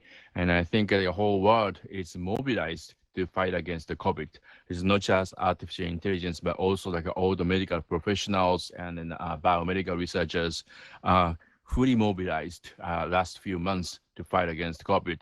And interestingly, within last few days, we see the very interesting, hopeful news of the potential success, a major success of the RNA virus-based vaccine from the Pfizer and the Moderna, and which I think is very important. And we'll see the little lights on the other side of the tunnel. But still, like this winter, we have to survive, and then we have to take a proper measure without having sufficient vaccines to spread whole large substantial part of their populations. So this sessions is talking about how each countries, Japan, France, and then Germany, use AI and data science technology to fight against the COVID. And I think we hope to be able to learn from each other, and then eventually we need to have like international collaborations, and then also like a harmonization of the testing and then all the data protocols as well. So I think this is going to be a very important session to have like three countries to working together and share ideas on the AI and the COVID. So first, I would like to briefly talk about like what Japan is doing for the COVID-19. I think we have a slide up now, I guess. So what we have, right now is the wait. So what we have now is that we have like a Japan AI network is the kind of network of the representing all the Japanese effort in R&D, and there's a numbers of COVID-related research in the area. So like in this core of the network is the RIKEN, and then the AIST, which is under the METI, and also like NICT, which is under the Ministry of Telecommunications. Their lab actually is the core of the national laboratory, and then numbers of national universities are forming a network. And you have like over 70 research activities going on how to fight against the COVID. From the range of area, starting from all the sensor-based recognition of the where the risks are, and all like simulations, and also like docking simulations, or like helping medical expert and remote diagnosis, and for all kind of things as well. So I think it'd be useful. At the same time, we have a government program which is like an AI and the simulation program, starting for the cabinet secretariat. Which I'm actually leading the effort. And then with this, we have trying to achieve multiple layers of defense against the COVID. First of all, is the first layer of defense is how we prevent the meeting with the potential, virus carriers. Okay, so basically, you want to have like a digital transformation to be able to stay at home. Automate the process, or for example, a delivery or like other process, so that no human in the loop, or you reduce the risk of meeting with other people who's potential risk. Okay, so that's one part. The other part is when you have to be in a town, you have to be in the room with someone else, and then you are exposed to the risk that you may be close to the someone who carry the virus, or potential you are exposed to the infection risk. Then we have a program using the Fugaku supercomputer and ABCI, which is this GPGPU cluster, to be able to simulate what is the possible droplet dispersion, aerosol dispersion, so that the environment that you are in can be, what is the situation in environment, so we can actually have like a better ventilation, or where you should avoid, how the air conditioner should be placed, and then how that should be operated, or like you want to open the windows, and how much you should open the window in a certain condition. I think like wearing the mask, what kind of effect your mask will give you, a face shield as well. So we have like using a Fugaku supercomputer to be able to tell the difference. So like we have a simulation on the use of the mask, different use of the mask. If you are in a bar on a table, how you're gonna sit together, and then what is the risk factor you expose. We do the simulation inside the airplane, simulation in the train, packed train as well, and then taxi cab, and Shinkansen bread trains, and concert hall as well, how the aerosol and droplets actually disperse. So that is the one of the. Also, like we have like laser radar based visualization of the droplet and then the aerosol as well. So that will enable us to verify the simulation result. Also, if we create if we could manage to create a compact aerosol visualization laser-based radar system, we should be able to place that into the service establishment to have the real-time, identifications of the aerosol and a droplet. Of course, like we can't tell at this moment whether aerosol and then droplet has a virus, active virus within it, but at least like we can tell how the aerosol and the droplet actually disperse in a specific space. So this enable us to combine together with the Fugaku-based supercomputing, able to calibrate the simulations much better. So this will turn into the guideline for each service establishment to take care to reduce the infection risk.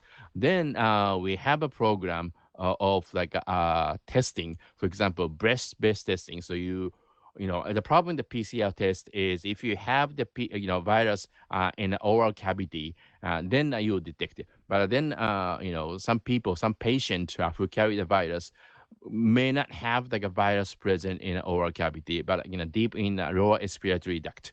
In that case, aerosol comes up. So like this individual may be PCR negative, but still able to infect other people. So what we're trying to achieve is the breast-based detection. So like if you take like a breast from the potential patient and identify where the virus protein is in there. This is used like extremely super sensitive mass spec. And then try to calibrate that against the PCR to see what the reality is. So this would be much better a detection capability. Although the equipment is very expensive at this moment, we hope to be able to use it in a much broader space. Many places, so that we can compensate for the potential missing detections or the PCR. Okay. And also, we have a program to the infection simulations, try to identify the amount of the medical resources we require, amount of the test we have to impose, and what kind of testing strategy we should go. So like we are focusing pretty much on the contact tracing, very aggressive contact tracing, and we have like a extensive, like a focused screening on the area of the nightclub district, in the Shinjuku or like a Sapporo and Osaka. So that area, we know there's a higher positive ratio for the COVID infection, so that we extensively test those places so that we can isolate infected people from the populations. That worked very well out there. So like we have like a specific testing strategy to go after contact tracing, focus testing, and possibly we're going to impose, which already part of impose the gateway testing, which is an airport and in a place that we have to really protect. So then that kind of data has to be harmonized. And then, as we open up the air traffic, we start opening air traffic right now, but like as we start opening air traffic more, we need to be able to have a consistent testing and a reporting system in between the country in the future. Particularly in Japan, we're going to have Olympic and Paralympic game next summer. We're determined to have it. Preparation is fully in scale right now. So we need to have like a global testing and reporting system in between the country in a very serious way. We have to establish in next few months, and that's something that we really keep us busy on this. Also, we have a program to identify the biomarker for the someone who can be have like a severe syndrome or like who not going to have the severity of the COVID. So like we have like a large scale study on the biomarker identification. Also from the virus strain mutation, we have a program to predict like infectivity and the pathogenicity, so that we can trace down where how the virus is spread and where the mutation taking place and what happened with the specific possible prediction of the infectivity and pathogenicity of the specific mutation which has detected or which will be detected in the future, but we haven't seen that yet. So like we have a comprehensive program to fight against COVID using AI, also high performance computing. And that's what we're doing. In the future, what you need to do is that we need to be able to get a better data access for the medical institutions, also like all the test results. So there are some glitches in there, and we are frankly speaking not ready to do this. So we need to improve the data flow of the data on the infection status, also like a virus strain sequencing as well. And then also that's pretty much a domestic issue, but at the same time, how are we going to come up with the link the simulation result with the policy implications? So like it depends on the simulation result and modeling data analytics, countermeasure can be changed. How we can link to the policy decision making, that is not well established at this moment. We need to have like a smoothing out and a structural scheme to be able to feed the scientific understanding and the simulation as a possible case scenario and feed into the policy decision makers. And we are working on how we can smooth out the data process as well. And in our global scheme, in the future is we need more standardization onto the data exchange of the infection status and global surveillance, because this virus is not going to go away. I mean, now, with the vaccination and the proper countermeasure, I think we're going to have like a green zone, we're going to have a yellow zone, we're going to have a red zone. But like sometimes like a virus like, pop up somewhere in the middle of completely unexpected. We need to have like a real-time monitoring system at the global scale in the future. I think it's a great opportunity for us to be able to talk to each other. We can start from Japan, France, and Germany to be able to open up that air traffic in both Japan and Europe, and have like a very strong harmonization on the data traffic, as well as like a surveillance system or monitoring system, so we can travel safely, we can move around safely, and together we can win the battle against the COVID-19. Thank you very much. And I would like to invite the next speaker from, I guess, from France, I guess. So have to share us the idea of how the French AI community is working against the COVID-19. Thank you very much. Thank you, Dr. Kitano. So just let me check my slides. Okay, so thank you very much. In the next 12 minutes or so, I will try to give you an overview of the AI initiatives that have been taken in France to help fight COVID-19. Of course, this is going to be, I'm sorry, but this is going to be a very biased perspective. This is going to be seen from my perspective. And I'm not claiming to give you an overview of everything that's happened in France on the topic. But I will also try to extend it a bit beyond AI to digital sciences in general, because AI approaches have not been first in the front line of the fight. And let me explain you why. In fact, that's because AI needs large amounts of data. So big volumes of formatted, standardized, and sometimes annotated data. And this was just not available in March 2020. Of course, some of our largest hospitals had started to build their own data lake, but they were not advanced enough to be directly used by AI. French also has a very nice large database called the Health Data Hub now, that contains all the data of its national health insurance system and is available to researchers. But this data takes roughly 6 months to be available, because of consolidation. We also have an agency, a national agency to gather epidemiologic or public health data, that's called Santé Publique France. But this data was neither easily available at the time. So many initiatives initially were not based on AI. And I would like first to give you a quick overview of them. And the first example I will show concerns the management of critically ill patients in ICU, in intensive care units. With the epidemic peak approaching, ICU doctors actually faced saturation of their own ICU wards, and they had to transfer the patients to other hospitals. And in many French regions, however, the doctors, they had no way to easily know whether the nearby hospitals could accept the patients. So we developed for them an application called iCubam there that allows doctors to monitor in real time the ICU bed availability in nearby hospitals, right? So an open source software. You have the code is here,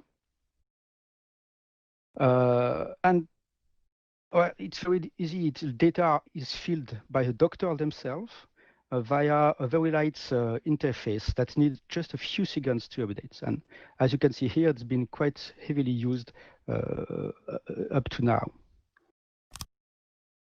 Second example is a proximity or contact tracing app. In fact, early on, during the first wave in March, the French government decided to use a mobile app for proximity tracing. And they contacted us being INRIA, the institute I'm working on, for advice on what software should be the best. Turned out that we had in INRIA, one of our research team was precisely working on that for some times, working on how to design a proximity tracing or contact tracing system that would preserve privacy.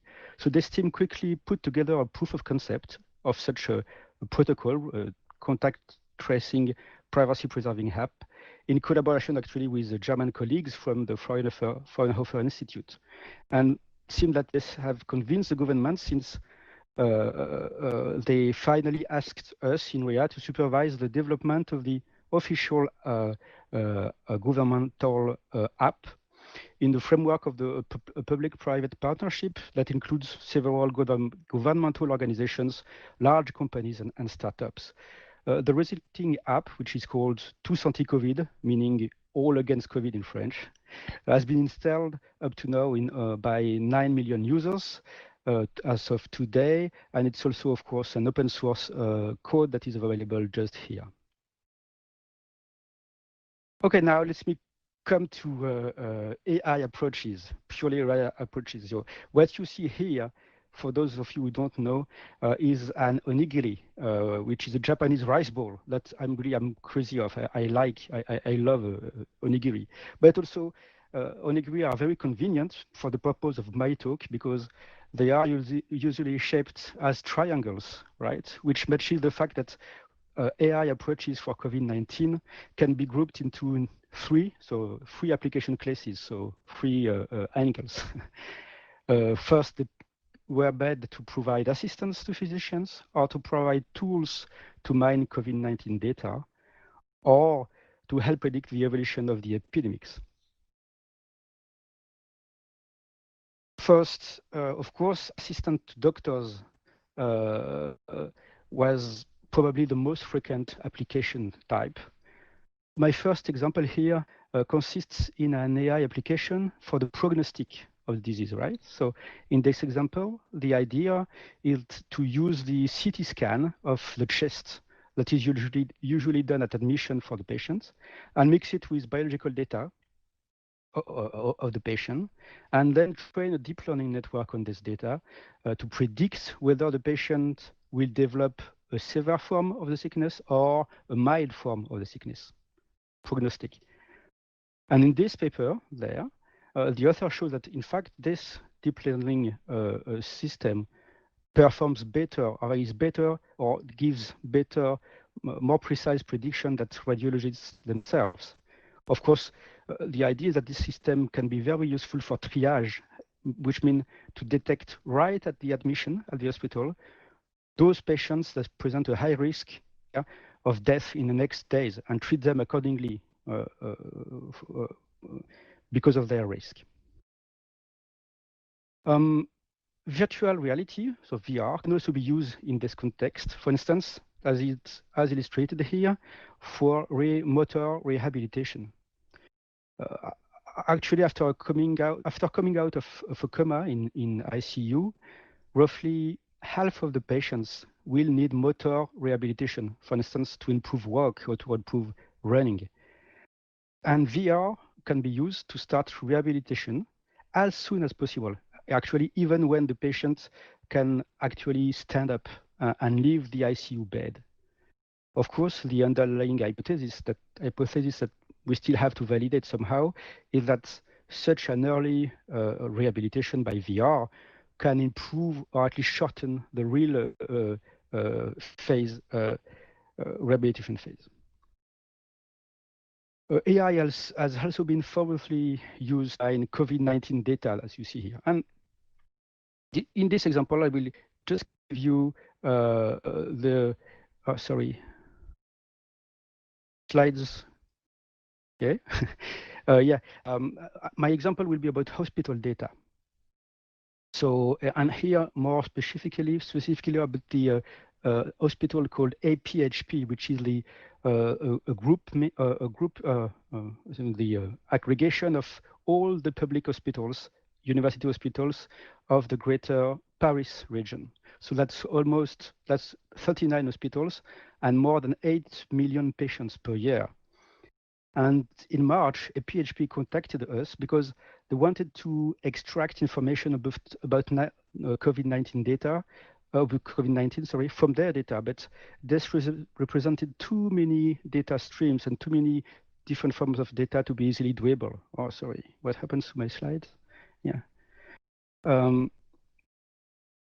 So we help them formalize, standardize, curate, quality test these data streams so that they were finally able to produce a daily dashboard there, automatically extracted from the data, that provided quantification of the number of COVID tests per day, for instance, or what exactly happens to COVID patients like hospitalization or ICU or death and so on after hospitalization, and all this kind of information. And this dashboard has been used by the board of directors to make decisions about the management of the hospitals.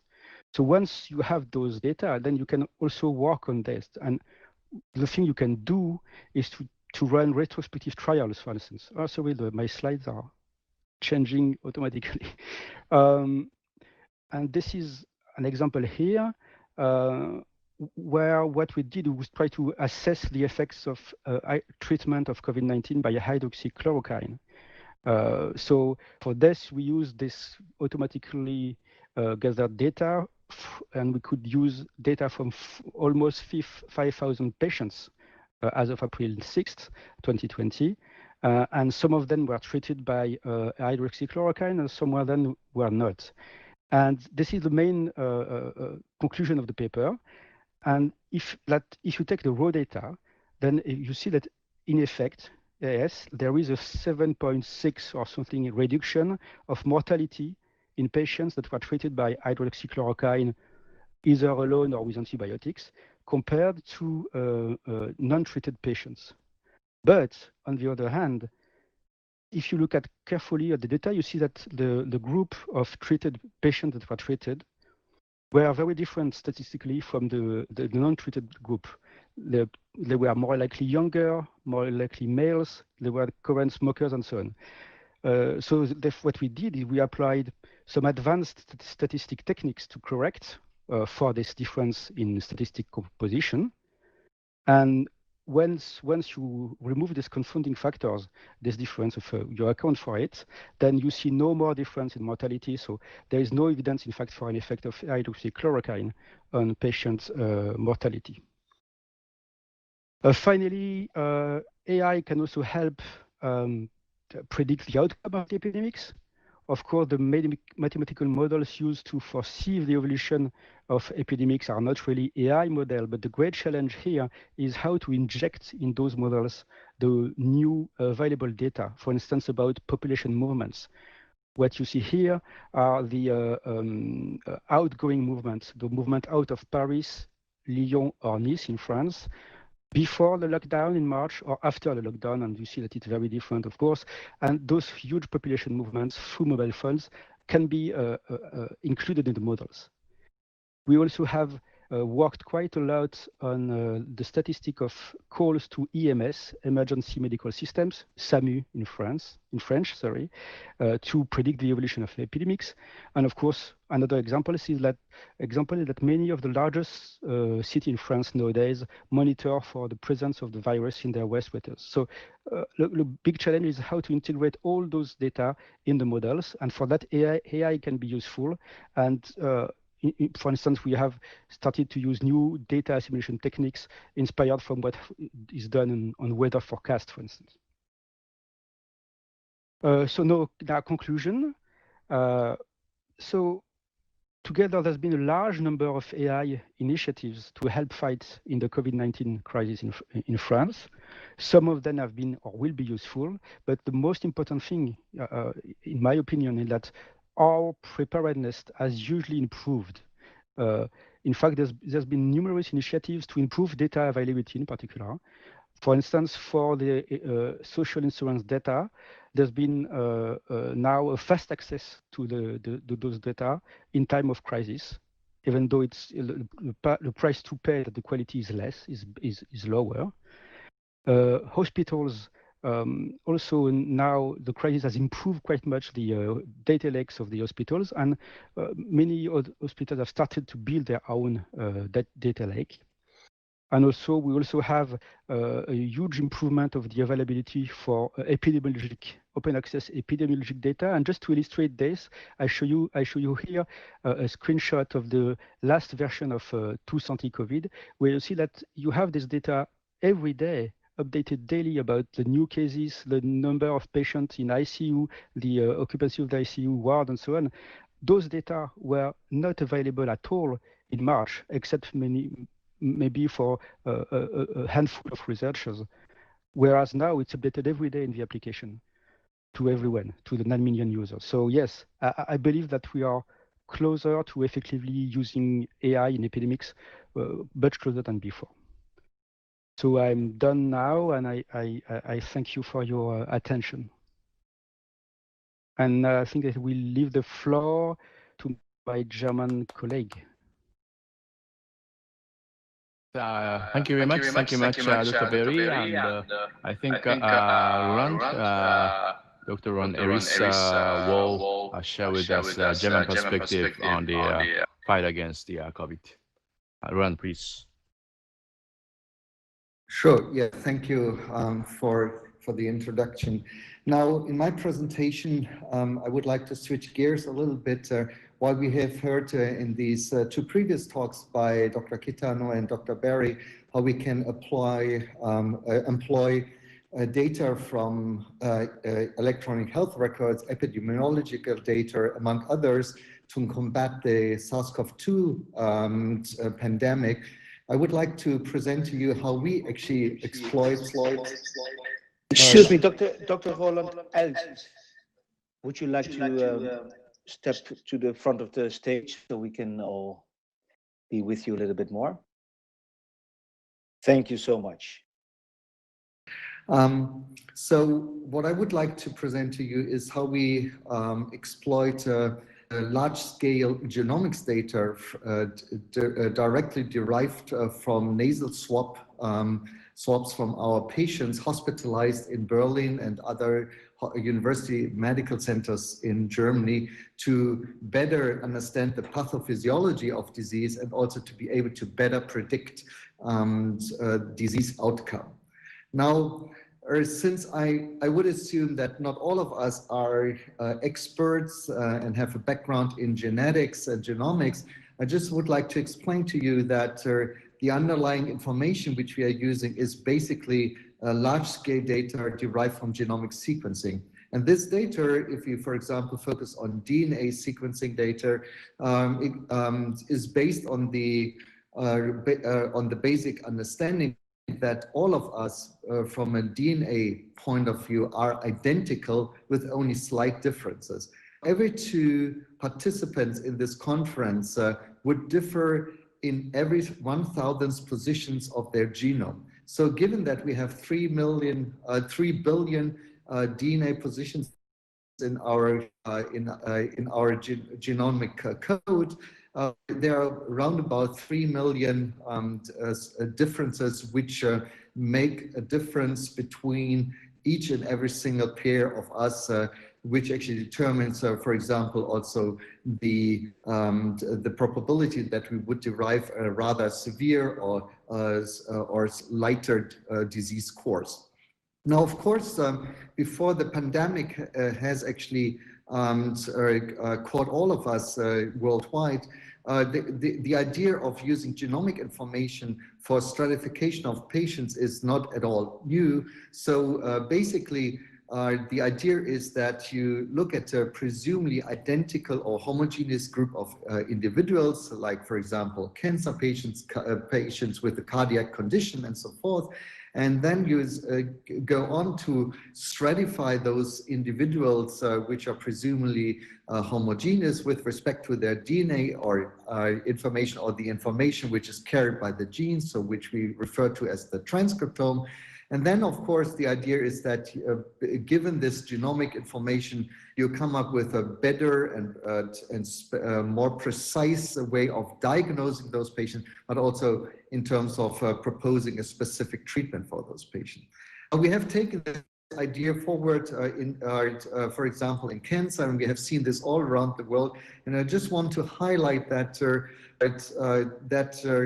if you take the genomic information from your cancer patients and you try to bring this into clinical practice, that you can actually make a change to the way we diagnose and we actually treat our cancer patients. And of course, we have to prove the point that this novel way of stratifying patients would be for the better of the outcome of those cancer patients. And you have to do this in clinical trials, which we have been doing extensively, for example, at the University Hospital in Heidelberg, together with the German Cancer Research Center. And I just want to highlight that machine learning-based approaches are being massively exploited in this context. For example, to estimate certain features, pathophysiological and molecular features of those individual tumors, which we analyze for individual patients. And I just want to highlight that already while we are speaking, there are clinical trials going on which are not so much based on stratification of patients based on traditional biomarkers, but for example, in this top-art clinical trial, which I had the pleasure to co-initiate in Heidelberg, we are using a machine learning-based approach, which is called non-negative matrix factorization, to actually stratify those individual patients into the different treatment arms of this clinical trial.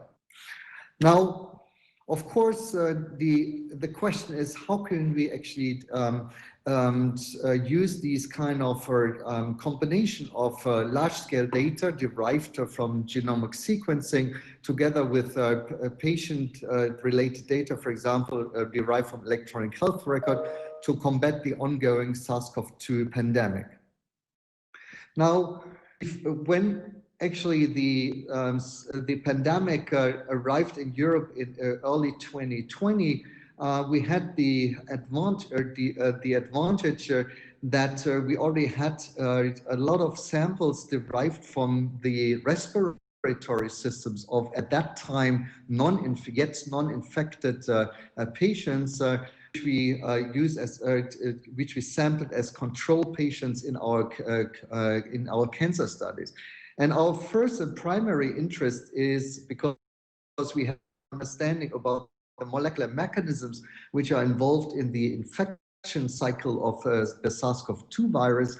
We're interested in the question, very simple and basic questions: which of the cell types in the different area of the respiratory system are actually most susceptible to infection by the SARS-CoV-2 virus?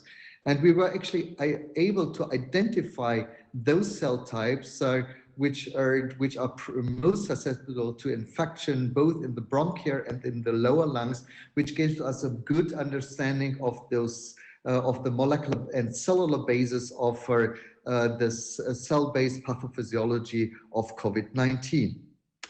Now then, in March 2020, when the first patients, COVID-19 patients, arrived in Germany and in Berlin, we set up a prospective clinical trial at the Berlin University Medical Center, the Charité.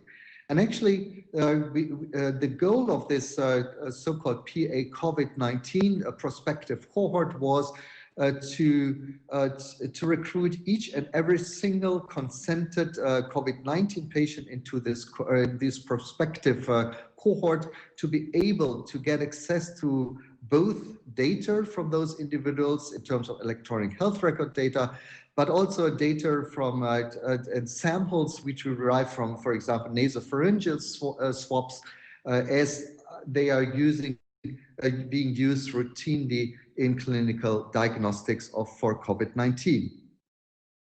Now, the kind of technology which we use to further process those nasopharyngeal swabs from COVID-19 patients from routine diagnostic is that we analyze the cells which we actually derive from those swabs from individual patients at a single cell level. And the idea would be to understand on a single cell level the pathophysiology of disease, and on this basis to be able to better predict outcome of COVID-19, but also most importantly to come up with a molecular basis for the development and repurposing of drugs for treatment of COVID-19 patients. So in our first study, which we already conducted back in April 2020, we're looking at basically two different COVID-19 severity groups, either presenting with a moderate or a critical course of disease. We were looking at 24 individuals, which we sampled longitudinally, so we had like 36 samples available for those individuals. And those samples were actually derived from 3 anatomical locations from the respiratory tract, starting with the upper respiratory tract, so the nasopharyngeal area, through the bronchia and the deeper lung. And as a total, we analyzed 150,000 single cells derived from those 24 individuals, giving a very solid molecular and cellular basis for using machine learning-based approaches for learning signatures, gene expression signatures for those individuals, and for predicting outcome and treatment strategies for those individuals. And of course, if you look at a lot of data, you can actually learn a lot about the cellular composition, which changes dramatically upon SARS-CoV-2 infection. So, for example, some of our immune cells, like neutrophils, are massively increased from 0% in healthy controls to almost 60% of each cells in critical COVID-19, and also on the epithelial side, we see a massive decrease and depletion of individual cell types. Now, what we can actually learn from this information is, without going into any detail, is that there is a severe impact of the SARS-CoV-2 infection upon the interaction between immune cells on one side and epithelial cells on the other side. And we were able to identify critical crosstalks between immune cells and epithelial cells, which not only helped us to better understand the pathophysiology during the course of disease, but more importantly, to suggest existing drugs for treatment of those patients. For example, drugs which have been already used and developed and used for treatment of HIV patients. Now, of course, we have to prove the efficacy of those drugs in clinical trial, and we are very happy that our study actually motivated at least 2 clinical trials going on internationally now to better understand whether those repurposed drugs might be helpful for treatment of our patients. Now, lastly, we are now, while we have for a second surge of the pandemic hitting very severely the entirety of Europe, we are now looking into patients with other health preconditions, for example, those with pre-existing cardiovascular diseases like hypertension. And we would like to be able to better understand how, why, and how the SARS-CoV-2 infection actually modulates the disease risks for those individuals with a pre-existing condition. And we're able to show that specific treatment of, for example, hypertensive patients, either protective or exacerbating disease condition for those hypertensive patients once they are infected with SARS-CoV-2 and develop a COVID-19 disease. Now, with this, I would like to summarize my presentation. I hope in this very brief presentation I could show you that data integrated from clinical care and biomedical cutting-edge research inform AI-based models.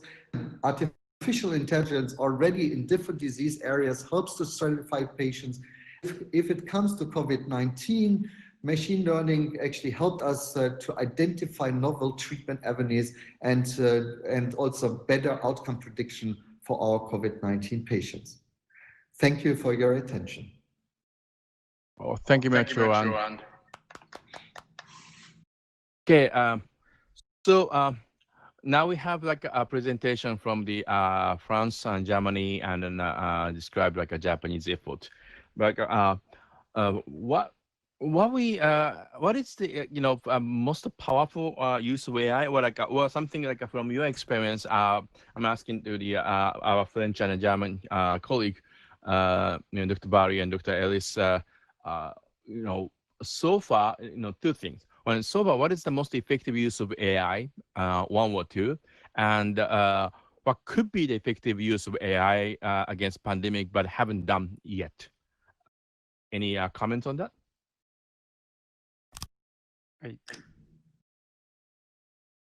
So, yeah, Hugh, just get started.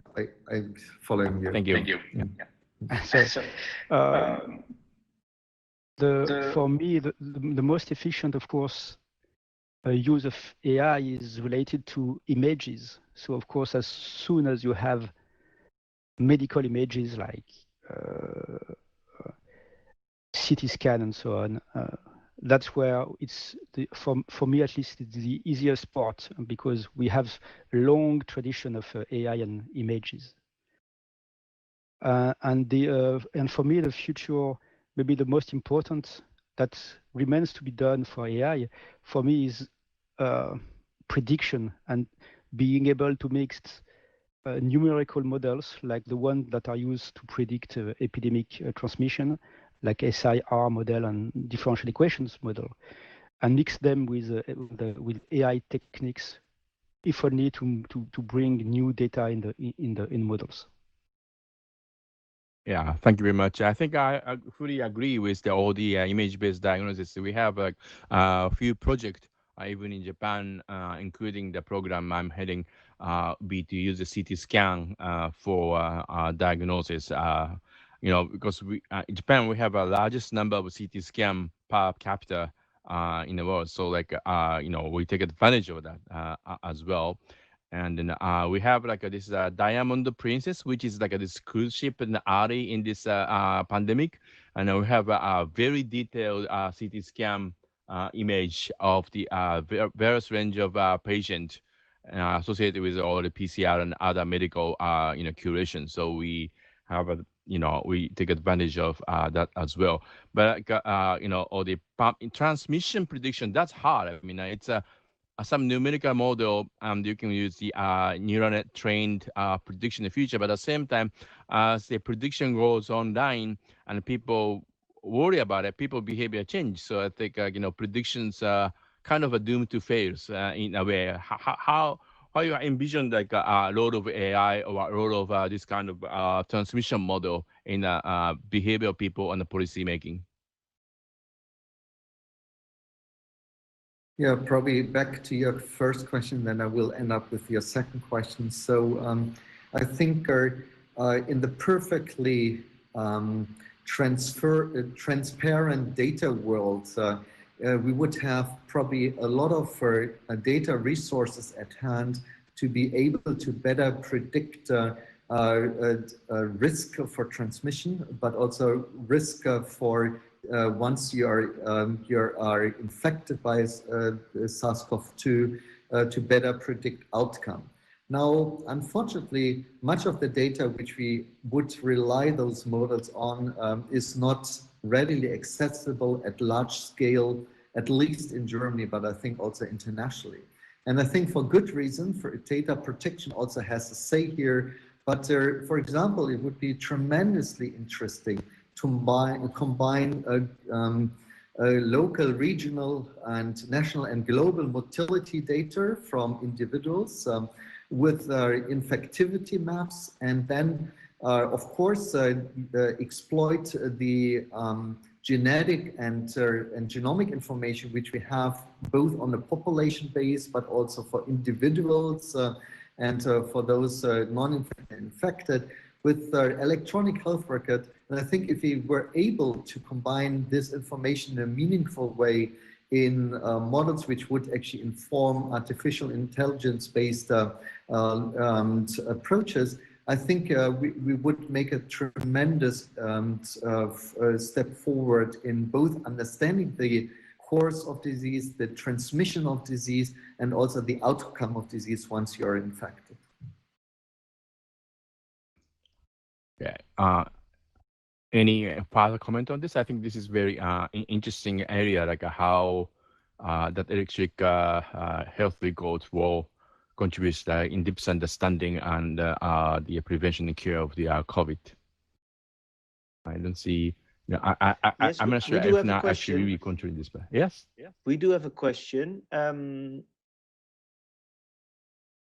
Yes, question from Akemi Yokota. The dramatic change of the permitting process of data protection utterly helps the data flow. I'm sorry, I don't think this is a question.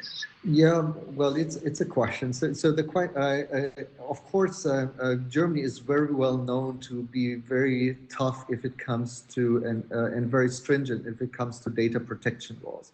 And although we all reside within the same legal system in the European in Europe, the interpretation of legal aspects of data protection are very different if they're interpreted on a national level. Now, in Germany, we have been very restrictive in terms of sharing data at large scale. For example, when we were in the process of setting up and establishing our what we call the Corona warning app, which is the equivalent to what Dr. Barry showed from France, we had a lot of intense discussion whether or not the data, the mobility data and the contact data from individuals should be stored centrally or decentralized and only accessible by the individual through his own smartphone. And although it was very clear that a central storage only would allow us to also exploit this data for epidemiological and AI-based studies, the discussion was very much in favor of very strong data protection. As such, we disallowed the central storage of those data. And as such, of course, data protection is very, very strong in our Corona app. However, the utility of data being collected there is very important for you as an individual, but cannot be exploited on a population level. And of course, from an AI point of view, we would have to see this decision reverted, but that actually requires a very thorough discussion, both from a legal, ethical, and ethical point of view. I see. Thank you very much. On the contacting, on the apps actually, in Germany and France, do they use like GPS information on the position of the individual, or like just like you know, if someone registered to be PCR positive, then you notice that you might have like a potential contact with the you know infected person, but with that GPS. Yeah. Now we in Germany, the our app solution relies on entirely on Bluetooth-based reporting of proximity between two individuals which are running this app and have their Bluetooth activated. And based on the transmission signal of the Bluetooth signal between two smartphones, a contact and infection risk is being actually extrapolated. I see. But you are Yeah, not so I think that's the informed same where this here in Japan as well. I mean, if we can use the GPS information and tracing movement of the people much more precisely, I think we can have much better understanding what's going on. But of course, like all the privacy issues there, so we cannot really do that. Okay, so that's a limitation almost everywhere. And for good, I mean, people don't want their GPS individual trajectories and position to be used, and that's, I mean, I can understand that, of course. Yes. I mean, yeah. I mean, you know, this is the emergency is like you know, one of the good excuse to intrude into the privacy if we don't be very careful about this. So we have to come up with like a you know, solution which will protect the privacy, but at the same time effective countermeasure for the pandemic. Just a comment about AI and data, personal health data. In fact, it's a really a real problem, because at least everywhere in the world, but it's at least the case in Europe and in France, you have large regulation. We have heavy laws that to use public health to use personal health data in computers. In fact, you have a law that tells you what you have to do for your computers to be able to do that. It's very restrictive and it's for good. But then you have to use the so-called health data hosting certification. And it turns out that you can find that for CPUs. It's very difficult to find GPUs with this kind of certification. And of course, it's a huge obstacle for AI, because usually everybody nowadays use GPUs for AI, and GPUs with personal health data, that's still a huge problem, at least in France.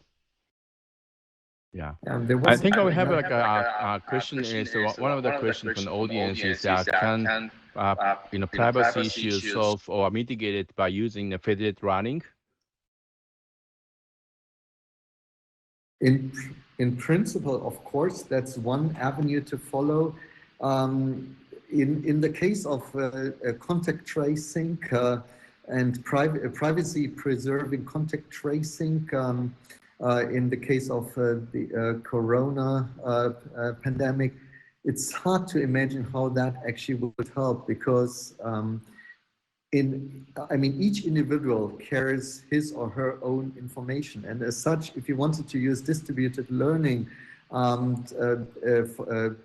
which preserve privacy, each individual in your model would be one distributed learning source. So technically, I can't foresee how this actually should work. In terms of if you want to learn from data which is collected across different university medical centers, that's of course an option, but again, that would help you to integrate data, for example, from clinical care in the privacy preserving way. However, for based on the corona apps which are being used worldwide in different fashions, I don't quite foresee how that should work. I see. Well, thank you very much. The other thing everyone talking about is what is this dramatic difference on the number of infected people in Europe and US and many of the Asian countries.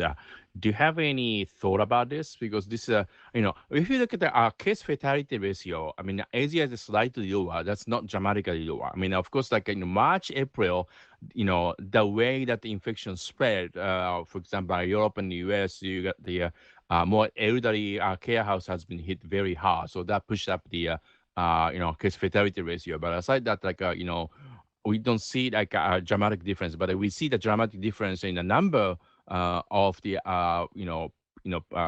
infected people. Is that because of the surveillance system, or is that because the real transmission is significantly larger in Europe and the US? And if that is the case, do you have any idea why? I don't know. That's a tough question. Yeah, I think it's probably, I would agree, it's a very tough question, and I think nobody really has an answer to this. I think there are a lot of speculation why is this the case, and it's probably easier to if you want to combine different, the pandemic within Europe, for example, if you compare France against Germany alone, would be very hard to explain why. Unfortunately, France is much worse hit by the pandemic, both in the first surge and the second surge, compared to Germany. And despite the fact that I think France and Germany haven't done things very differently, but there's a lot of coherence in terms of the anti-pandemic measures being taken by those different countries. So frankly speaking, I think we know close to nothing about why there's a difference. Right. I mean, okay. One question come from the audience, is like, is there any case AI has been used to develop the vaccine? The vaccine, no, I don't think so, because AI has been used to find new molecules, like to screen molecules and try to find, molecule that can be active against the virus. This has been used, but for the, vaccine is a very straight, is very biotech-based activity. So I'm not sure that AI is yet very useful in the field, but maybe I'm wrong.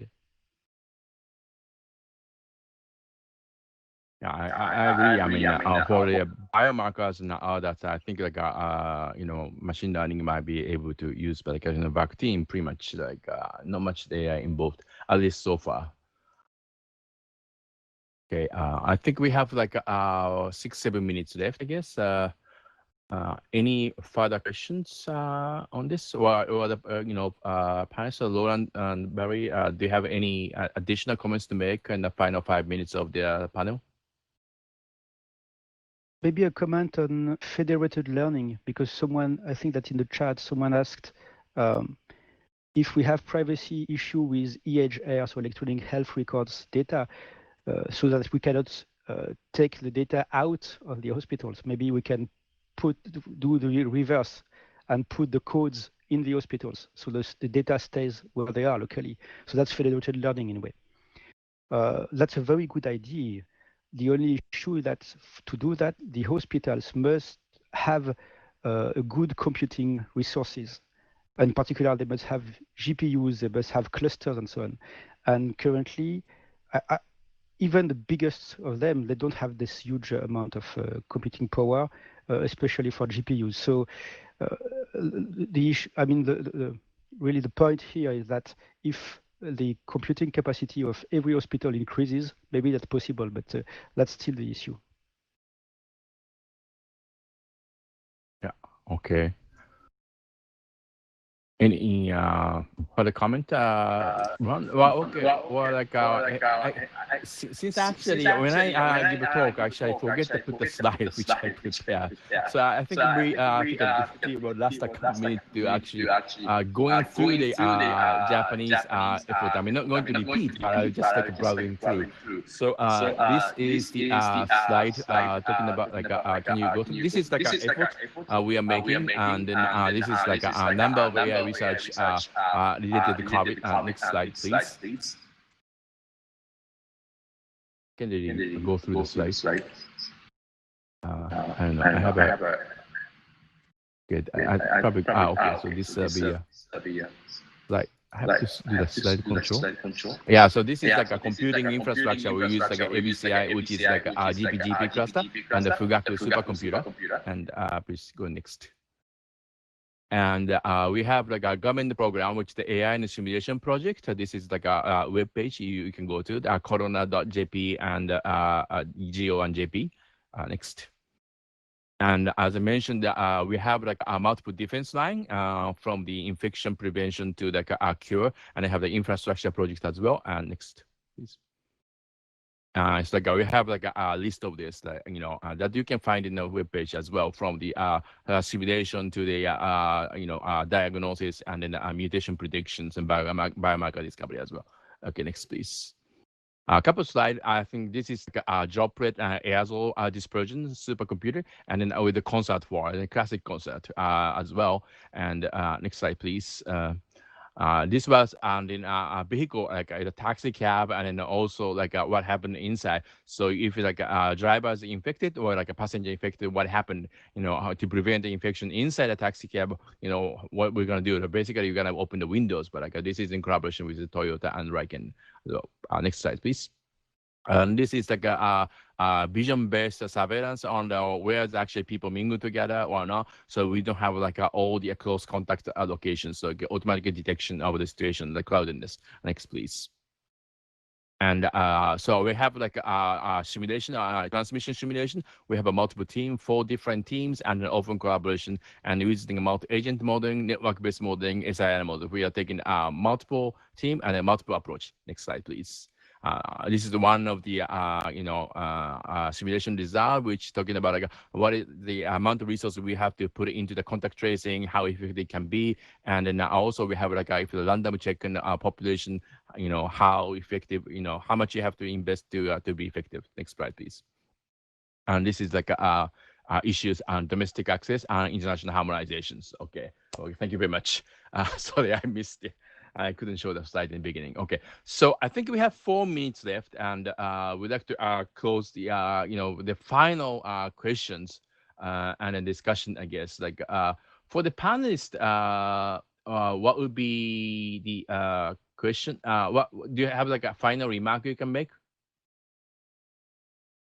Yeah, I think I have a final remark. From the experience we had in since the onset of the pandemic and the IT-based response, I think what we learned is, first of all, that AI-based approaches, but any other computational and theoretical approach can actually massively help us to support the response to the pandemic. On the other side, what we also learned is that there's a lot of questions in society if it comes to exploitation of their data, like mobility data, contact tracing data, to combat the pandemic. And I think what we learned from this is that we have to probably even better communicate what the advantages and disadvantages, what the challenges and risks, but also the benefits would be if we were sharing this kind of data at a larger scale, population-wide. And I think hopefully with these kind of symposia as we are running right now, we can actually contribute to this. Thank you very much. Barry, you have a comment? I'm very confident I'm more confident or optimistic for the future, because again, a consequence of the crisis, a happy consequence of the crisis, has been, at least in France, that many data has been much more available than before, in particular about epidemics and about public health data, how many tests made by day, how many patients are controlled positive, and so on and so on. And again, this is very nice because every mathematician in the country, every applied mathematician in the country nowadays can run its own modeling on the data. And so that's so many people that we can hope that at some point some very interesting proposals will come out of that, only because you allow people to sign a kind of crowdsourcing with the scientists, with applied mathematicians. Oh, thank you very much. Well, talking about like all the contact tracing and you know, all the use of digital data, it reminds me my discussion with the Audrey Tang, who is the Minister of Information in Taiwan, and it's very impressive that the Audrey mentioned that the you know, they're not really doing much on the simulation of AI. What they do is the indict people, tell people the science behind pandemic, so they can behave properly and they can make a proper judgment. And then digital government, they'll be able to identify what's going on exactly in almost in real time. This says like all the storage of the mask and the medical equipment and all the data can be updated every 5 minutes or probably much shorter interval. So that was very impressive. And he says like, all the contact tracing have to be done using a normal limitation of the channel because the otherwise people will resist. People don't like the privacy to injure. So like then have to rely on the trust of the people. And after all, the pandemic will actually really depend on how people react and how people behave. So I think that trust is a most important thing in the fighting against the pandemic. It's a very strong stress. It's not really like technology. We're technologists, sort of. So we use the technology, but technology will be powerful when the implementation can be done with the trust with the public. I think that it reminds me of that. The discussion really come back to the how we can build the effective technology and how we can deploy it with the trust. Well, thank you very much. I think we're pretty much on the time, and then I would like to close the session. Well, thank you very much, Dr. Ellis and Dr. Barry, and thank you very much for everyone participating in this session. Thank you very much. Yes, thank you. And thank you very Dr. much. Kitano. Thank you. Dr. Hiroaki Kitano, thank you also for your opening speech on Monday and for leading this very interesting session. Thank you, and thank you very kindly. I would like to ask the speakers to leave the stage. Today, we have a great day again. We start with visions for the future of AI and humanity. The session will be moderated by Mr. Georg Löwer, the president of ANR-DFG Japan. I would like to call you on stage. Mr. Löwer, please lead the session. Well, thank you so much, Benjamin. Can you hear me now? Yes, I can hear you. I just have Excellent. one. So there's no, Professor Dengel will not be with us today. Yes, I'll explain that. Yeah. All right. Okay. So thank you, everyone, for joining us for this important session with keynotes on the visions for the future of AI and humanity. And my name is Georg Löwer. As announced, I'm the president of ANR-DFG Global Business, the trade and investment agency's Japanese branch, ANR-DFG Japan. We are a close partner and cooperate with DWIH, and thank you so much for this great opportunity. So we have 3 speakers today, and as Benjamin mentioned just now, unfortunately, Professor Dr. Andreas Dengel, Executive Director of the Go on the stage and sit. Of the DFKI, he was suddenly taken ill and could therefore not join us today. So I would therefore like to ask the other speakers who are in the room to join me on the stage, Professor Lequin and Professor Tsuji, and for Professor Dr. Dengel, we are very pleased to have from Berlin Professor Dr. Sebastian Pokutta, who on short notice kindly agreed to give a presentation for Professor Dengel. So, is everyone on board? Let me check. Just welcome once again, Professor Lequin, you are here, and Professor Tsuji, you're also here, and Professor Pokutta, you're also here. Yes, I can see you. So we're all there. And now it's my great pleasure and honor, step back a little bit, to introduce Professor Dr. Jan Lequin, Vice President and Chief AI Scientist of Facebook and Silver Professor of New York University. He is well known across the world. He was the founding director of Facebook AI Research of the New York Center for Data Science and of the New York Center for Data Science. He received an engineering diploma from ESIEE in Paris and a PhD from Sorbonne. After postdoc in Toronto, he joined ATT Bell Labs in 1988 and worked there since 1996 as head of image processing research. He joined NYU as a professor in 2003 and Facebook in 2013. So without much further ado, Professor Lequin, I would like to ask you to give us our presentation, and we look forward to an interesting speech. Thank you. Thank you very much for the introduction. This is a new experience for me to use this platform. I hope this works smoothly. So it's a real pleasure to be here. I'm actually doing this presentation from New York, where it's 2:30 in the morning and very late at night. I'm going to talk about the present and future of AI. And if I can switch slide, I suppose. Oh, here we go.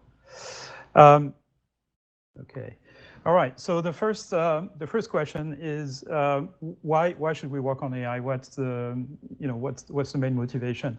And really, my first motivation to work on AI was to understand intelligence, understand human intelligence, but also build machines that can be intelligent. Because as the famous scientist Richard Feynman said, we can only understand what we can build.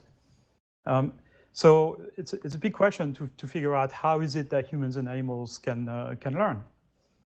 The second set of reasons is that AI is starting to get used a lot to accelerate progress in science, particularly in neuroscience, in biology and genomics, in physics, chemistry, material science, and social science. And I will talk a little bit about some of those.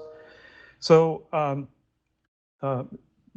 purely from the scientific and academic point of view, there is a lot of applications of AI. But of course, there are applications of AI in society. And yeah, can we go to the previous slide, please? I'm not sure why it looks black to me. It's a black screen for me. So you can just refresh your screen. Oh, I see. I see. Up to your screen on the right side. I see. Okay. Right. So the big use of AI, of course, is to the first use of AI really is to protect lives and the environment. So there's a lot of applications that we all know in driving assistance and autonomous driving, in medicine, for medical imaging in particular, drug discovery, for designing patient care for chronic disease, for example, and of course, a lot of applications in online safety and security for filtering harmful and hateful content and dangerous information, and as well as for environmental monitoring. Next slide, please. So current applications are actually mostly in information filtering and search and ranking. This is, of course, used a lot by online services like Facebook and Google and others. There is a wealth of information and a scarcity of attention. We only have so much time in our day, and we need machines to essentially control the deluge of information that comes to us. And so we need AI to understand content so it can perform content filtering for us and sort of rank and show us stuff that we are most likely to be interested in. And this is a problem that, of course, companies like Facebook and Google are very well known for. There's also the function of connecting people with each other, and things like translation. And I've lost my slides. Oops, I'm not sure where we switched. Can you go back a couple slides again? Here we go. Okay, thank you. So things like language translation can connect people with each other. Virtual reality and telepresence are all users of AI techniques. And all of this will serve to basically make the world smaller by connecting people and erasing the cultural barriers. So this is sort of an intrinsically sort of good effect, if you want, of AI on the world. And of course, one of the primary drivers of this is to help the economy through optimizing industrial processes, automating manufacturing and logistics, connecting vendors with customers, etc. Next slide, please. As I said, Facebook, Google, YouTube, and others are big users of AI today. In fact, they are entirely built around it. So if you take the modern versions of AI deep learning out of those companies today, they will essentially crumble. They're essentially completely been rebuilt around it over the last few years. And this is, again, to deal with the information deluge. But I think there is a bigger use for this, which is the fact that we need our machines to be more intelligent so that we enable more people to actually use technology. There's basically 3 billion people in the world today who can't use technology. 800 million people are essentially illiterate and cannot use the current technology unless we allow them to essentially speak to machines and interact with them through speech directly. 300 million are visually impaired, and it's the same thing there. So what we need is technology to translate one language into another, to translate text into speech, to translate images into text, and to read text to us. Next slide, please. So all of this is built around big progress in machine learning, which I'm sure many of you are aware of. And it's based on the basic paradigm of machine learning called supervised learning. And the idea of supervised learning is that you want to train a machine, for example, to distinguish images of cars from airplanes. You show an image of a car to the machine. If the machine says car, you do nothing. If the machine says something else, then you adjust its internal parameters so that next time you show the same image, the output is closer to the one you want. This works really well if you have lots of training data, particularly for things like speech recognition, image recognition, face recognition, generating captions for images, classifying text, etc. But it requires a lot of data. Next slide. So in fact, the idea for this goes back to some original proposal by Alan Turing back in the 1950s, where he said, if we want to build an intelligent machine, it would be better to build a machine that kind of simulates a child, if you want, because then the machine could learn by itself. And this is really the sort of the basic idea of machine learning. But it took many years for this to really work to an extent that could be usable. Next slide. For me, it started in the 1980s, and by the 1990s, when I was at Bell Labs, the first thing we could do with what we now call deep learning is recognizing characters mostly because that was pretty much the only data source that we had that we could train those systems on. And so, we could build systems that could recognize checks, for example, or zip codes on envelopes and things like this. And there was, quite a bit of progress between the 1990s and the present day. But let's fast forward to the present day. Next slide, please. So a little less than 10 years ago, there was a bit of a revolution in machine learning and AI where those deep learning techniques, convolutional nets in particular, which I had something to do with, basically started to really sort of come to the fore and kind of take over really what all the domains, starting with speech recognition, then image recognition around 2013, and more recently, natural language processing. Those systems those deep learning systems are kind of a modern version of what used to be called neural nets, and they're essentially very large networks of very simple computing elements that perform very simple operations like weighted sums and things like that, and essentially rely on numerical computation. So to be able to run those systems, you need really fast computing engines that can do fast numerical computation. Next slide, please.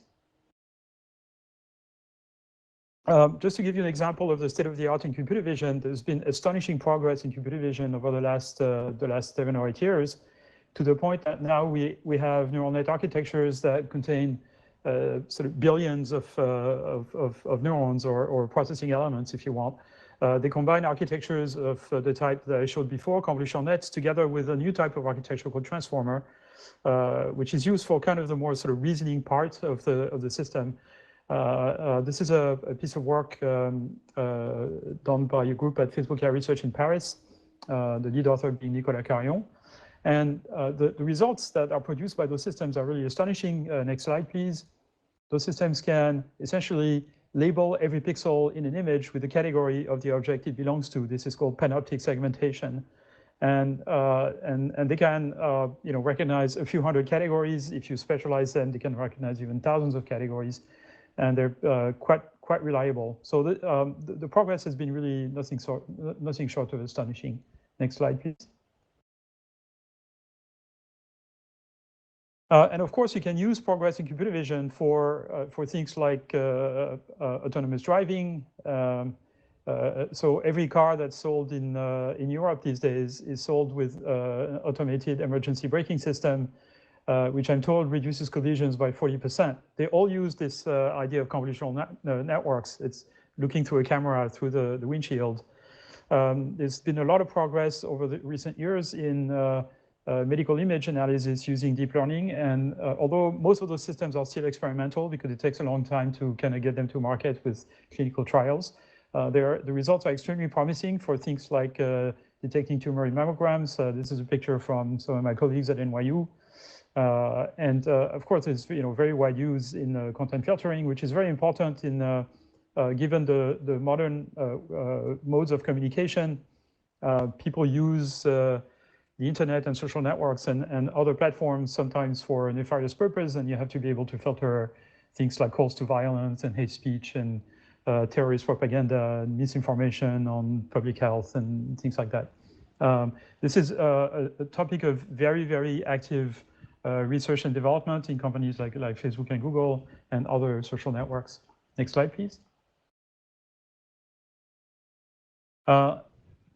A little example of what technology can build. So this is what we can bring to the table. This is a project that was done in collaboration between NYU and Facebook. Facebook has no commercial interest in medical image analysis, but since we have good AI technology, we sometimes kind of develop applications just for the public good.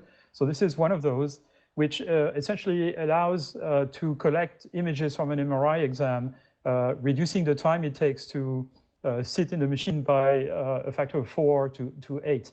So sometimes you have to sit in an MRI machine or lie in an MRI machine without moving for an hour, and this could be reduced to 15 minutes. That would reduce cost, it would reduce delays, which is really important in certain types of diagnosis, and of course increase the number of people who can have the medical exam. This is all open source and with no intellectual property limitation. Next slide, please. Now, something that is emerging, and we are doing the experience of this today, is virtual reality, and virtual reality where you're actually immersed using goggles. This is enabled by AI technology. So the modern goggles for virtual reality do real-time position tracking using cameras that are on the device, selective rendering, hand tracking in real time, etc. All of this uses deep learning. They all use sort of the AI techniques that that are used also for autonomous driving and medical image analysis. They are essentially the same methods, and this will enable telepresence and perhaps reduce the amount of traveling that we used to do and we'll probably do again, but to a lesser extent once the technology is available. Next slide, please. But a big vision for the future is the possibility of having intelligent virtual assistants that basically, will reside in augmented reality glasses that will display useful information about the world to us, and can be controlled through voice and gesture, help us in our daily lives, answer any question we have, translate the language in real time, etc. And the problem is that for this to be a reality, particularly in a situation where you can really interact with an agent that is not frustrating to talk to, our machines will need to acquire some sort of common sense. They will to kind of learn how the world works. And the current state of technology, unfortunately, in AI is such that we don't have such a machine. We don't even have the science to be able to think about it. Next slide, please. So this is a big limitation of current technology. In fact, there are sort of three big challenges for AI in the future, and this is kind of the topic of my own research.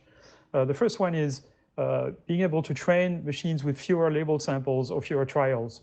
So instead of using supervised learning, I'm proposing to use something called self-supervised learning, where a machine basically learns by observation without being taught a particular task. So it's sort of a task-independent way of learning, a little bit like baby humans and animals. The second thing is getting machines to reason. So there are, of course, techniques to get machines to reason, but they're not compatible with machine learning at the moment. So there's a big question as to how we make reasoning compatible with machine learning. And the third item is getting machines to learn to plan complex action sequences, and we really don't know how to do this at all. Let me address the first point, the point 1 and 2 first. Next slide, please. So one question we can ask is, how is it that animals and humans learn so quickly and so efficiently? We learn how to drive a car when we are, 18-year-old or so, in about 20 hours of practice without hardly any supervision and without causing accidents for most of us. And there is no machine today that can approach this anywhere close, and that actually limits the power of autonomous driving. Next slide, please. So baby humans learn basic concepts about the world in the first few months of life, essentially by observation, because babies have very limited abilities to act on the world. And the amount of knowledge about how the world works that is accumulated in the first few months of life is absolutely astonishing. And this is the type of learning that we don't know how to reproduce with machines. That's why I call self-supervised learning. Next slide, please. Babies learn, for example, that objects that are not supported fall, and it takes them 9 months to learn this, to learn sort of intuitive physics, that gravity is a thing and momentum and things like that. How do we get machines to learn by watching video? Essentially, that's the question. Next slide. So I'm proposing this idea of self-supervised learning, which a lot of people have been working on. It's become kind of a hot topic in the context of AI these days. And it's the idea that you take a piece of data, let's say for the sake of example, a piece of video, and you show a piece of video to the machine and you ask the machine to predict what's going to happen next in the video. Next slide, please. So basically reveal the future of the video, and then the machine trains itself to do a better job at predicting. There are some very sort of dire technical issues that are unsolved with this problem, but the basic concept has been used with astonishing success in a few areas. Next slide. So one particular area is natural language processing using a technique called denoising autoencoders, which I'm not going to go into the details of. I don't want to get technical on you. But the basic idea is that you take a piece of text and you remove typically a few hundred words long. You remove typically 10 to 20% of the words, and then you train a very large neural network to predict the words that are missing. In the process of doing so, the neural net learns a good representation of text that allows it to essentially understand at a superficial level what the sentence means. And that's very surprising because there is no connection of that text to any kind of underlying reality. It's just text. Those systems are trained with billions and billions of sentences. Next slide, please. And they using those kind of transformer architectures, which I don't have time to explain, they really kind of produce amazing results in things like translation, speech recognition, and computer vision. Next slide, please. So what you're seeing here is an example for translation, where it's a system that was built at Facebook. It was announced very recently, just a month ago. And it's a system that can translate 100 languages into and from another 100 languages, right? So basically every pair from 100 languages to another 100 languages can be translated from each other. And the amazing thing about this system is that it does not require to have parallel text for all pairs of languages. It only requires to have parallel text for a few pairs of languages, and the amount of data doesn't need to be that large, actually. And so this system, to some extent, has superhuman performance, not because it's particularly good at translating. It's not nearly as good as humans at translating, but it can translate 100 languages into 100 languages pretty well. And so that's very important. It's been deployed by Facebook very quickly into its kind of mainstream system. To give you an idea of the size, this neural network has 12 billion parameters, which, by the standards of biological brain is tiny, but it can translate. Next slide, please. And it's open source. This is an example of a dialogue system that was also produced at Facebook by some of my colleagues. And those are dialogue systems that can talk about a picture. So you show a picture to the system, and then a human and a machine dialogue on that image. And in those two dialogues, the blue and the gray, one of them is the machine, the other one the humans, and I challenge you to figure out which is which. It's not actually that easy to figure out, and those dialogues are fairly entertaining, not necessarily very useful. Those systems, those transformers also can be trained to do things that normally would require either a program or something more formal. For example, to solve differential equations symbolically or compute integrals. And the fact that neural nets can be trained to do this is pretty amazing. Next slide, please. There's also astonishing progress in speech recognition. So now we can have multilingual speech recognition systems that are very accurate, and they can be trained with a very small amount of data, which is very useful because there's a lot of languages for which the data is very scarce. So there's a lot of data in English, Japanese, and German and French, but what about Pashto and Swahili and a lot of various dialects. People use something like 1,600 different languages on Facebook, so that's a lot. But using those new learning techniques, self-supervised learning techniques, speech recognition systems have made enormous progress. Next slide, please. So I'll have a couple of conclusions. So my first message is that this idea of self-supervised learning is really the future of AI. I think is going to bring about, once we figure out how to get it to work a little bit like humans and animals, we're going to have sort of a new wave of AI systems that maybe will have a better understanding of how the world works, and perhaps will enable the construction of intelligent virtual assistants and other applications, level 5 autonomous driving and things like this. We're working also on reasoning and planning as well as hierarchical representation. This is not as advanced as self-supervised learning for vision and natural language processing. Next slide, please. So one big question, of course, that a lot of people are asking themselves is, can we get machines to learn like humans and animals? And this is yet unanswered. Whether the current form of self-supervised learning will take us there is anyone's guess. It could take us 2 years, 5 years, 10 years, not entirely clear. One big question also that a lot of people are asking themselves is, will machines reach human-level intelligence at some point? We hear a lot about artificial general intelligence, AGI. I don't like the term because I don't think there is such a thing as general intelligence. Human intelligence itself is very specialized. We don't like to hear this, but it is the case that human intelligence is very specialized. So I think we should talk about rat-level intelligence, cat-level intelligence, human-level intelligence, but not artificial general intelligence. Will we have machines that are superhuman intelligence? There's little doubt in my mind. This may take decades, if not centuries. It won't happen tomorrow. I don't think there is any fear to have of machines taking over the world, because the idea that somehow machines will want to dominate humans is a projection of human nature on machines, and machines will have basically no reason and no drive to do this. Even within the human species, intelligence is not at all correlated with the desire to dominate. The smartest people that I've known are not the people who wanted to rule the world.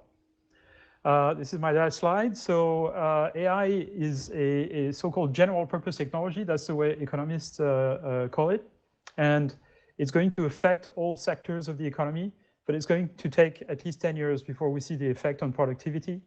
And it's going to cause, of course, job displacement because of automation and probably technological unemployment. And the best thing a country can do to take advantage of the revolution is to basically invest massively in education and research to retrain the workforce for the new tools that are brought about by AI. This is a new revolution. Thank you very much.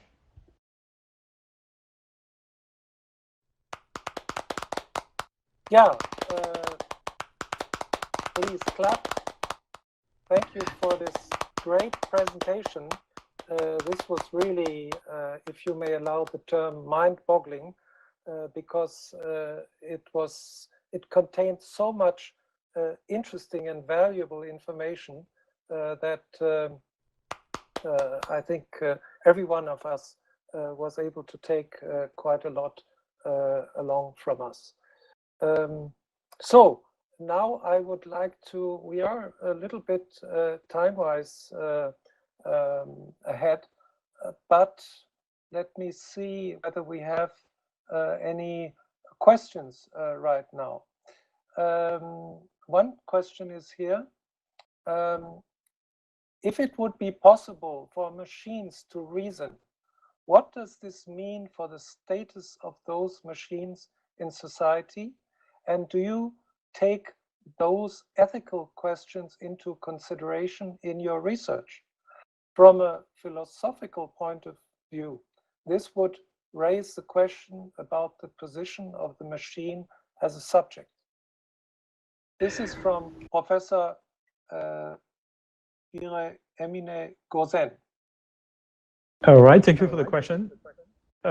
So this is not something that people are really kind of worried about, other than as kind of an interesting philosophical exercise at the moment, because as I said, the technology that we have is very primitive. So we're not anywhere near being able to build machines that will reach any kind of level of intelligence that approaches human intelligence, or even approaches the level of intelligence of a cat. Okay, we have machines that can beat us at chess and Go, and can recognize more species of plants from a picture than any human, and can translate languages into many languages into another. But those machines have very, very narrow intelligence, and they don't have autonomous intelligence. So the type of intelligence we observe in animals and humans is autonomous, in the sense that the behavior is of the animal is driven by sort of basic drives, if you want, in his brain, and then the system kind of learns how to act to satisfy those drives. And so there's sort of three components to an intelligent autonomous intelligent systems, which we don't know how to build at the moment. The first component is this this component that kind of computes whether the entity is happy or not, whether the animal is happy or not. We all have that in our brain as well. It's called basal ganglia. The second component is a model of the world that allows us to predict in advance how the world is going to evolve and what the consequences of our actions on the world are going to be. And this is the most complex piece of component of our intelligence, if you want. It occupies the entire front part of the human brain, and it's much more developed in humans than other animals. And then the third thing is, given that we have an objective and given that we have a model of the world, how can we derive a course of action that will satisfy this objective given our model? And we can be intelligent by having those three things, but we can be stupid in having one of those three things not work properly. So either our objective function is wrong, that could make a sociopath, for example, or we could have a bad model of the world that does not predict accurately what the consequence of our actions should be, or we may not be able to derive a good course of action that will satisfy our objective. Now, once we figure out how to build machines of this type, and they reach a level of intelligence of a cat, then we might consider indeed that they are they're a sentient entity of some kind that we need to protect. But their drives would be very different from those of humans and animals, in the sense that they may or may not be curious, they may or may not be all the characteristics of different animals that we observe. They are built into them by evolution, and it's not clear that machines will have any of those unless we build that into them as well. So it's a bit of an abstract question at the moment. Okay, thank you so much, Professor Lequin. Once again, I would like to ask you all to give a big applause to Professor Lequin. I think we could actually go on for hours. We have several questions still lined up, but I must look at the time, and we have to unfortunately move ahead and to the next speaker. But perhaps at the end of the session, we can come back to some of those questions. Okay. Yes, so, and I also, sorry, I want to also thank from the organization, Dr. Jan Lequin for being awake at 3 a.m. in New York for this session. Thank you so much from the bottom of my heart. One more round of applause for the amazing Dr. Jan Lequin. Thank you. Yes, thank you so much. Okay, then we will now move on to not Tokyo, as this slide may suggest, but to Berlin, because Professor Dr. Sebastian Pokuta has agreed to step in for Professor Dengel. May I just shortly introduce Professor Dr. Pokuta? He is currently Vice President and Division Head, Mathematical Algorithmic Intelligence, AI in Society, Science and Technology at the Zuse Institute in Berlin, ZIB. At the same time, he's a professor for optimization and machine learning at the Institute of Mathematics, Electrical Engineering and Computer Science at the Technical University of Berlin.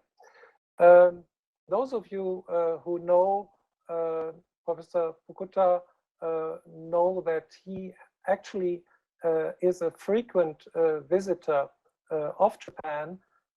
He works closely with the RIKEN AIP team, and if we wouldn't have had Corona this year, I'm sure he would have come to Japan. But it's a great pleasure, Sebastian, to have you here with us today. Originally, Sebastian studied mathematics in Duisburg-Essen, where he also received his PhD, which was followed by his postdoc research at MIT in Boston, and before coming back to Germany, he held a professorship at Georgia Tech. So, Sebastian, I hope you can hear us now, and we would like you to start and give your presentation. Yeah, thank you very much, and thank you very much for the kind introduction and having me today. So what I would like to talk about today is basically AI and with against humanity. And that's really going to be more of an overview type talk with maybe a slightly provocative element here and there. And if we talk about, next slide, please. So if we talk about AI and humanity, I think one very important thing is to first talk for a few minutes about what we really want to understand when we talk about AI. And I think that's particularly important given the popular science discussion and the account in newspapers and articles, which is a bit more science fiction than actual reality, as we also have heard in the previous talk. And so I would like to spend a few minutes first talking about this. And I think a colleague of mine, a former colleague of mine from Georgia Tech, very nicely summarized the situation. Namely, when you hear someone, and I'm paraphrasing here, when you hear someone talking about AI and you can replace the word AI with God and the meaning of the sentence doesn't change, then you essentially have a problem. And next slide, please. And yeah, so if you look at the current popular science discussion, I think certain elements are quite dangerous. And if you think what's really going on, you might argue that due to the Enlightenment and modern science, we, in some sense, became impervious to religion.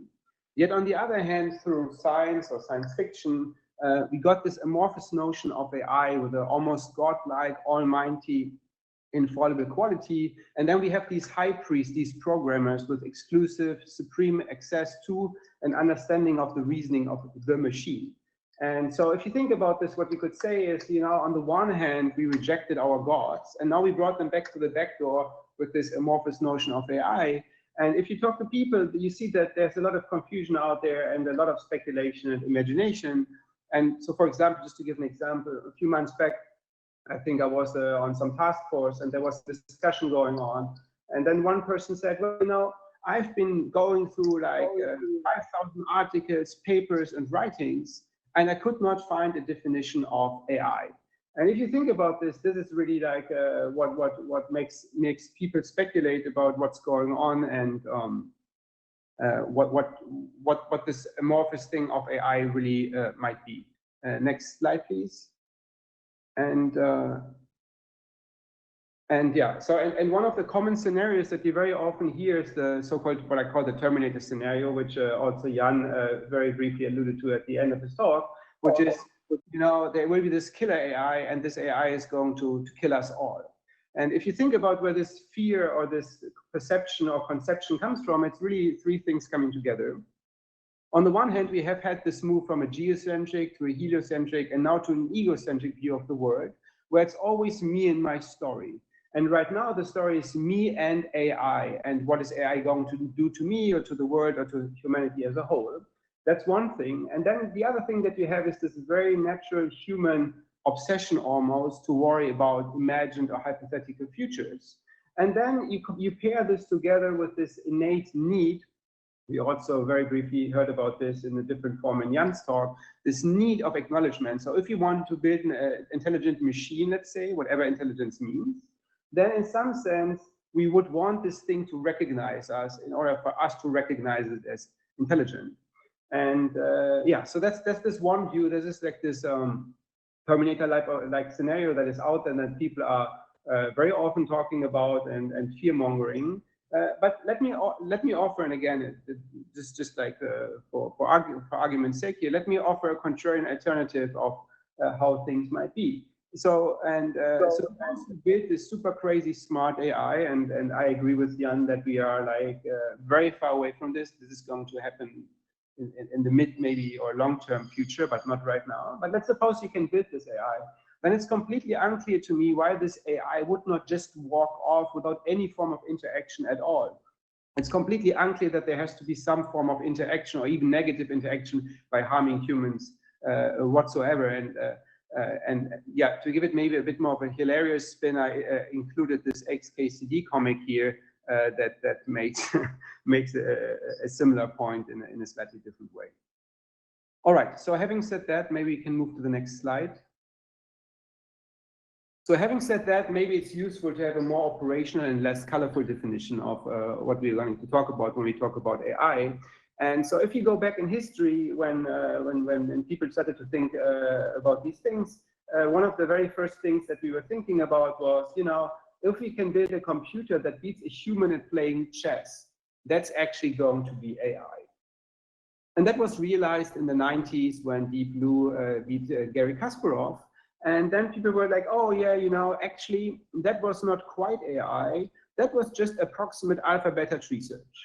And then people said, next slide, please. And then people said, well, maybe, you know, maybe it's not about the sheer processing power and crunching through numbers. Maybe it's about creativity that really like is what some form of intelligence that we would like to see. And then we built all types of systems that could create artificially intelligence derived, created, interacted type of art, which was actually sold for pretty high price tags at various auctions. And then people were again like, well, you know, actually it turns out that's not quite AI either. That's just the output of a GAN. And yeah, so then people moved on. Next slide, please. So people moved on to the next thing. And then people said, well, you know, if we could beat the best human player at Go, that's going to be AI. Because, you know, you have all these critical elements together. You need strategy, you need like long-term reasoning, you need intuition, you cannot just crunch through the numbers on the board, and you need to be super creative. And then, you know, about a few years back, AlphaGo beat Lee Sedol, and that was the world champion at Go at the time. And then people said again, well, you know, actually it was not that hard. That was really not AI either. That was just a bit of Monte Carlo tree search and maybe evaluation DNN on top of that. And again, there was an explanation why this was not AI in hindsight. And can you go to the next slide, please? And if you continue this reasoning, right, then what happens is it seems to be that, you know, AI is always the thing that we do not quite know how to do today. We have some idea, but we don't know how to quite do it. So in some sense, it's an idealized limit. And I think that is probably in the AI discussion, at least for today, a more helpful construct, let's say. I want to say that this is a definition. I don't think it's easy to define those things, but maybe a construct to help us to work here today. All right, the next slide, please. So let's talk a bit about opportunities and what's on the horizon. So if you talk to people like Andrew Ng, and we also heard this in the last talk, there's a large number of people that thinks of AI as being what electricity was about 100 years back, and that's going to transform all types of industries. And if I would not quite go as far as calling it the next electricity, I do strongly believe that the impact of AI on society, the positive impact on AI on society, will be huge and very pronounced, and will significantly improve the human condition as a general concept here. Can you move to the next slide, please?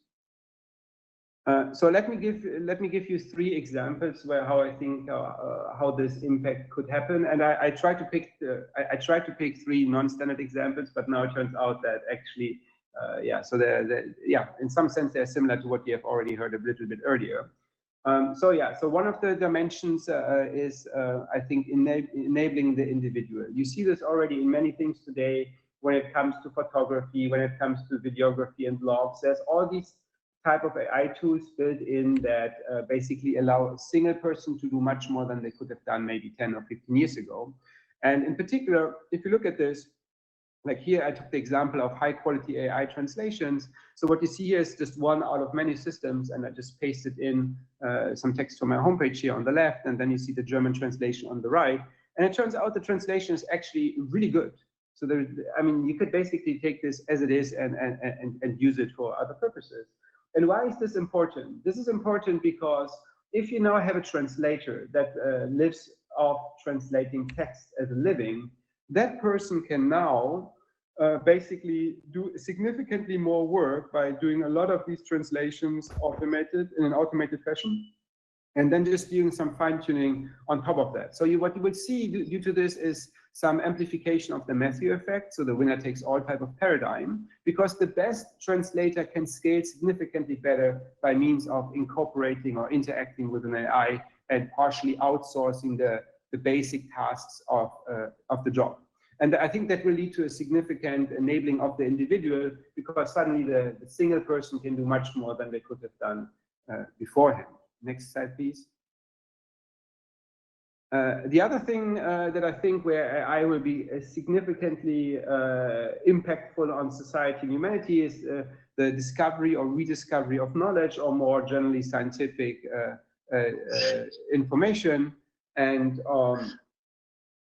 so the example that I took here is the unfolding of papyrus rolls or papyri. What you see on the left, this package, this is actually how they are in the museum. So they are nicely wrapped together as a bundle. And the way of how they look inside, you can see in the middle, that's an X-ray here. So they're like many, many layers folded on top of each other. And now you would like to know what's written on those rolls. The problem with this is if you try to unpack them, they will disintegrate. So you would like to virtually unpack or unfold them. And that's basically what you can do with an AI system. And that's what you see in the lower right picture, where such a roll has been partially unrolled or unfolded, and where you can then start to read what is written on top of them. And this is just one way of how these AI systems can enable knowledge discovery or rediscovery. And there's many other things, like this decryption and translation of ancient languages, or reconstructions of lost or partially damaged artifacts and things like this. I mean, you heard in Jan's talk that this idea of imputing or continuing video sequences that you see, and in similar ways, similar techniques here could potentially be used to reconstruct lost or partially damaged artifacts. Next slide, please.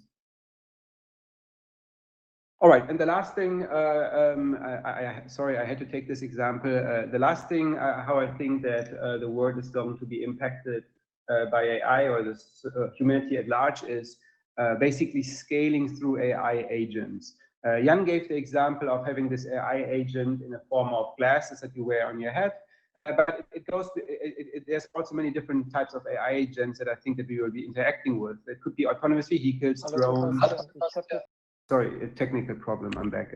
So the way of how you can think about it is like we are going to interact with all types of AI agents in our day-to-day work, and that's allowing us to scale and do much more things, or many more things that we were able to do otherwise beforehand.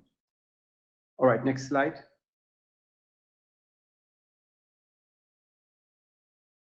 Yeah, so far we have only talked about the positives. I think it's also important to talk a little bit about the challenges and the things that we might need to think about. And I really like this quote of Deming here. It's not necessary to change, but because survival is not mandatory. Can you go to the next slide? Yeah, so I think one of the big challenges that we are going to face is questions around fairness, privacy, and more generally ethical challenges. And if you would see the animation, what you see here is many newspaper articles about things that have been going wrong with AI systems. And I want to be very careful with passing judgment here, because the way of how things are reported in the newspapers are typically quite limited and missing many of the technical aspects of the problem. But at the same time, they show that there is a need for a dialogue between the end user, or the human that is impacted by the technology, and the technology designer and user, in order to make sure that things are fair, transparent, that privacy laws are respected, and that in general, ethical challenges are managed in an according to whatever standard type of satisfactory way. All right, next slide, please. And I think the other thing that would be very important going into the future is the question about workforce impact. So what we already have seen in the past with the introduction of, let's say, smarter industrial robots, that if you look at US productivity, in traditionally it has been in lockstep with employment until around 2000. And then due to the widespread deployment of industrial robots, what you could see is a decoupling. So productivity continued to went up, but employment basically become flat. And now, due to AI technology, we can basically go to the next level of automation and automate things that we were not able to automate in the 2000s, but might be able to automate in the 2020s or 2025s. And yeah, I think this is going to impact I don't want to say destroy, but displace jobs in the traditional way, and will require new perspectives of dealing with the consequences arising from that. Next slide, please. All right, thank you very much. That is all that I had for today, and I'm happy to answer your questions.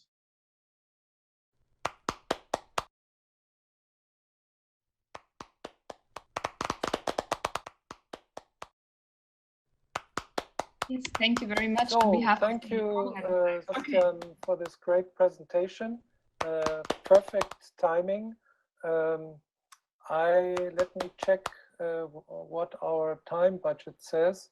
I think we would choose to combine the questions to your presentation with the presentation of Professor Tsuji at the end of the session, if that's all right. So let me introduce the next speaker then. Would you bring up the slide of Professor Tsuji? So our next speaker is Professor Dr. Junichi Tsuji, ICE Fellow and AIRC Director, Department of Information Technology and Human Factors, Artificial Intelligence Research Center of the National Institute of Advanced Industrial Science and Technology, ICE in Japan. Professor Tsuji is a Japanese computer scientist specializing in natural language processing and text mining, particularly in the field of biology and bioinformatics. He graduated from Kyoto University 1973, obtaining a PhD in engineering. He became an associate professor at Kyoto University, thereafter was professor at Manchester University from 1988 and professor at Tokyo University Graduate School from 1995, as well as principal researcher for Microsoft Research Asia in Beijing in 2011, before taking on his current position as Director of AIRC in 2015 and Fellow of ICE in 2017. He still holds his professorship at Manchester University. Professor Tsuji, I see the slides are ready, so could I ask you to proceed with your presentation? Thank you. Okay, thank you for a kind introduction. I'm the director of AI Research Center. Ich habe leider über mein System, diese virtuelle Welt, höre ich leider nichts, aber ich hoffe, dass der Professor Tsuji jetzt spricht. Can you hear me? Yes, we can hear you. Ah, okay. So I will talk about cooperation between artificial intelligence and human beings. Our center was established 5 years ago, and we are the second phase of our research. And we established 3 different research topics, which we will focus on in the coming 5 years. One is easy to construct AI, and another one is trustworthy AI, responsible AI. And today's talk is on the second topic, that is AI, which cooperates with human beings.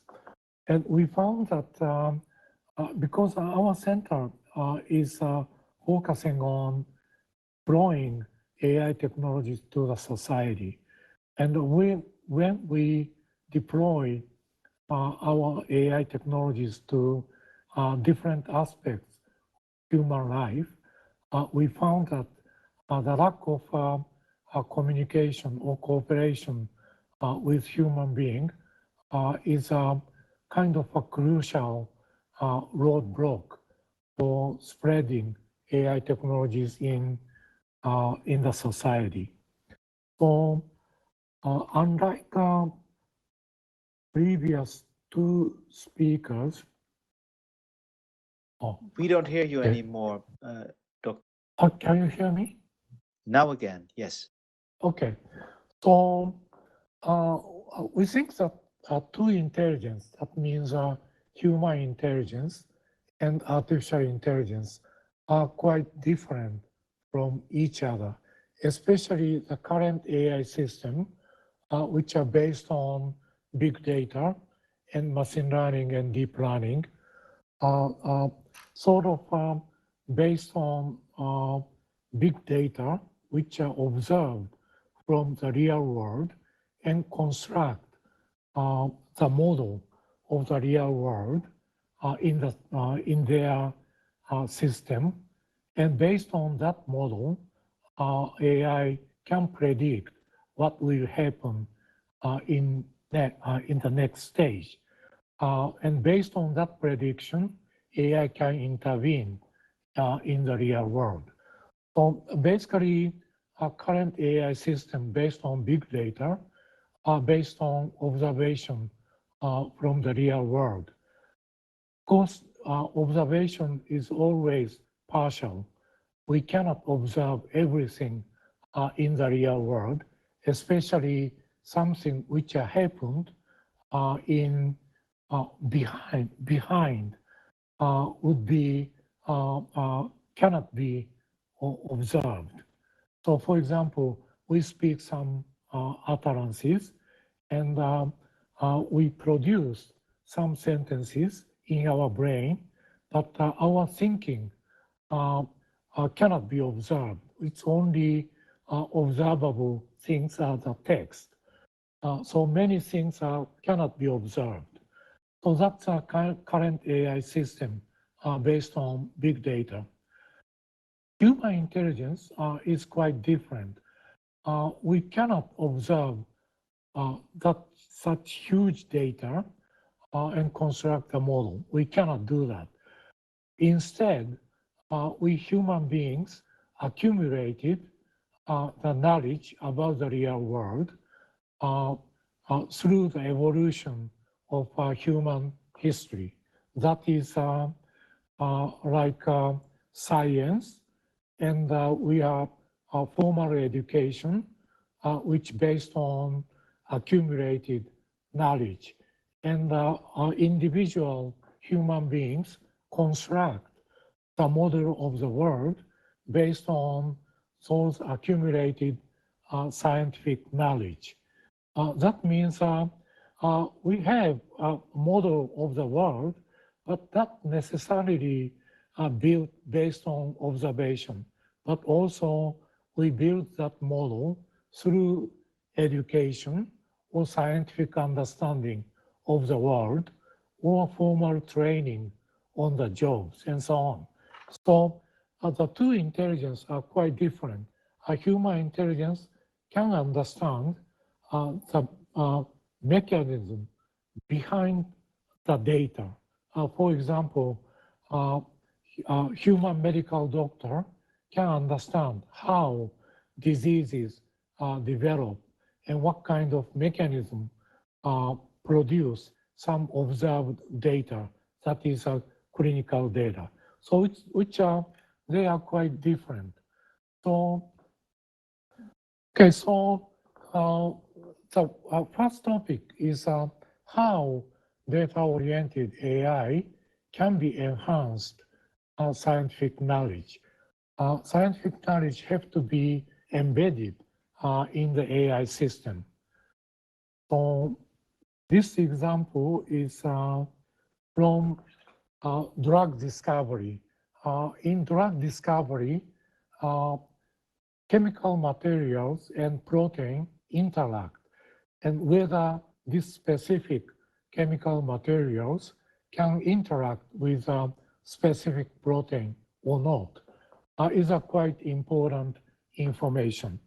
So in order to judge whether this specific chemical can interact with protein, we can construct a deep learning model to classify the two interactions of two agents, that is chemical materials and then proteins. So the simple model is we can encode the structure of chemical materials based on graph neural network. So chemical materials have some structure between atoms, and we can encode that structure by using graph neural network. However, this naive encoding of chemical materials doesn't work so well for prediction of interaction. Instead, we can borrow the information from science. And science knows that not only elements of atoms, but also substructure of chemical materials, which are called molecular fingerprints, plays a significant role in prediction of interaction. So not just graph structure consists of atoms, but we can think of graph structure based on those fragments of substructures. So graph embedding based on those substructures can work pretty well. So if we introduce not just a concept of atoms and their structure, but if we introduce the concept of fragments and then graph embedding type of techniques applied, then performance can be improved rather significantly. And the other example is prediction of energy of chemical structures. So the simple model is we build up a big deep neural network by skimming huge data of a molecular structure and their total energy. However, this model can work well on interpolation, but cannot extrapolate their findings to the bigger molecular structures.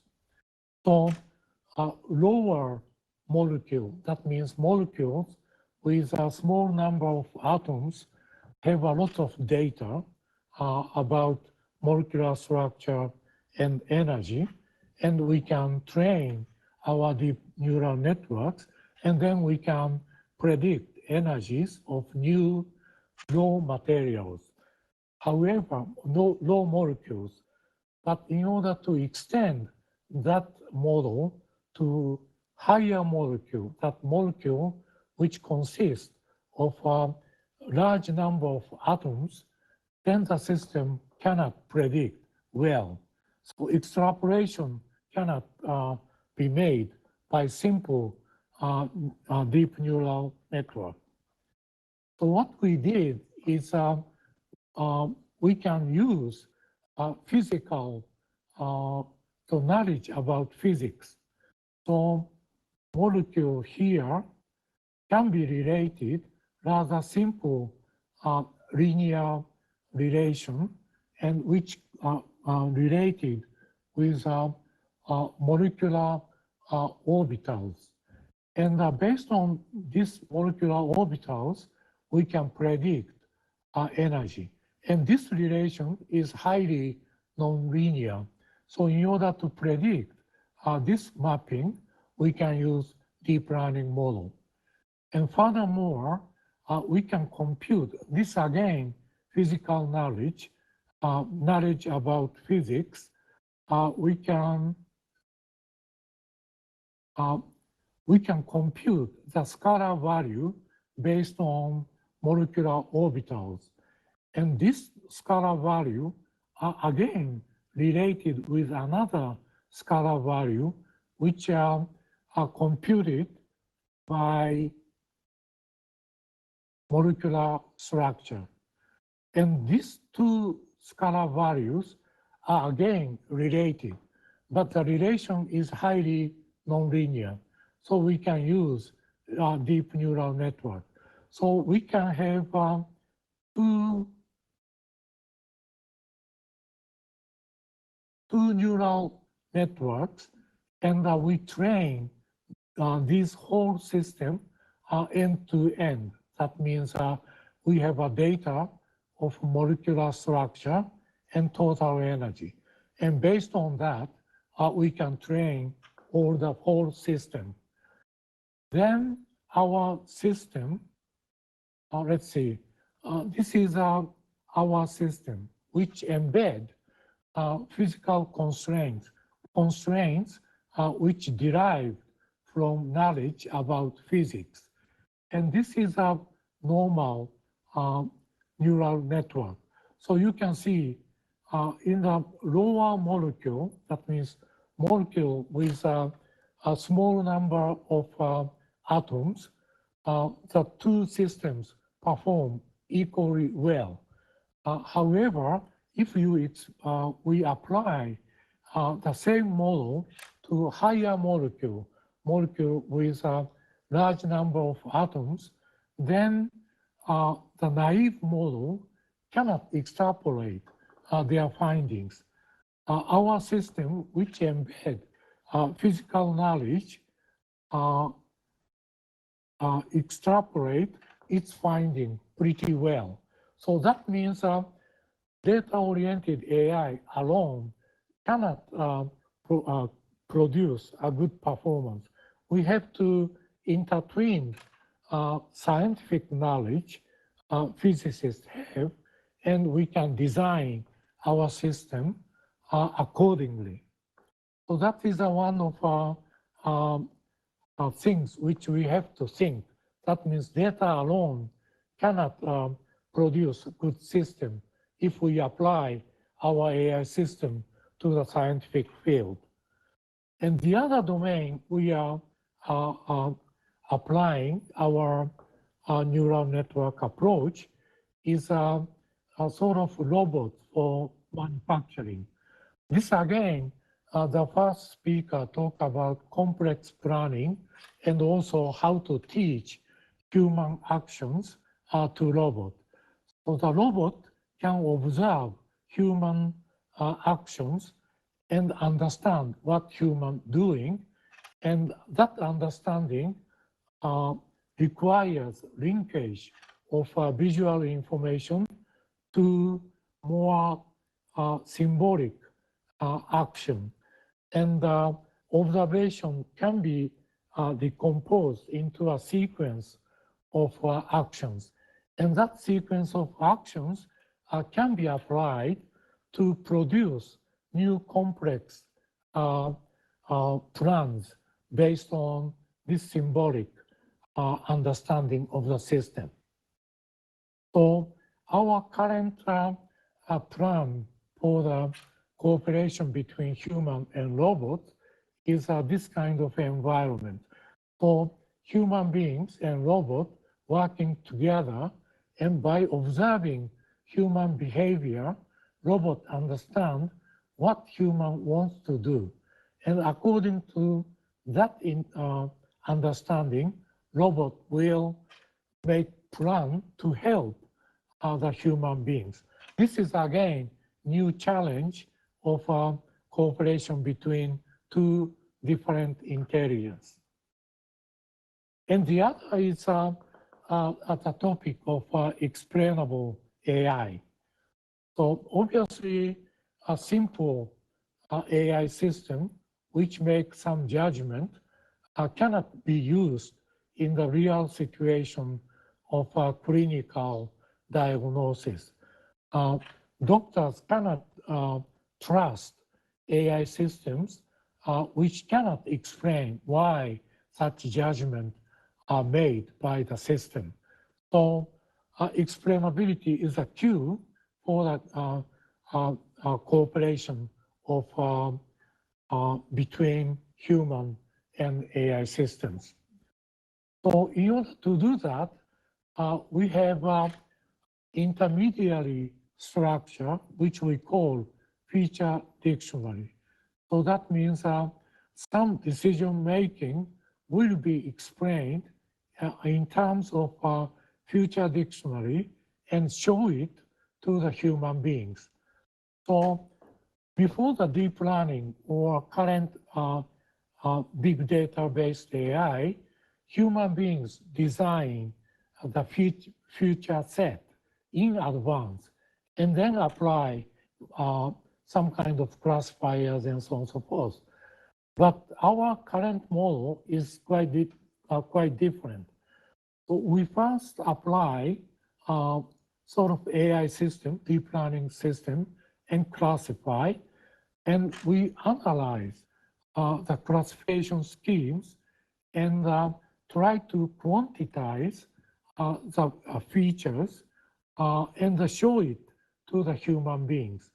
And collecting those quantized features and shown to the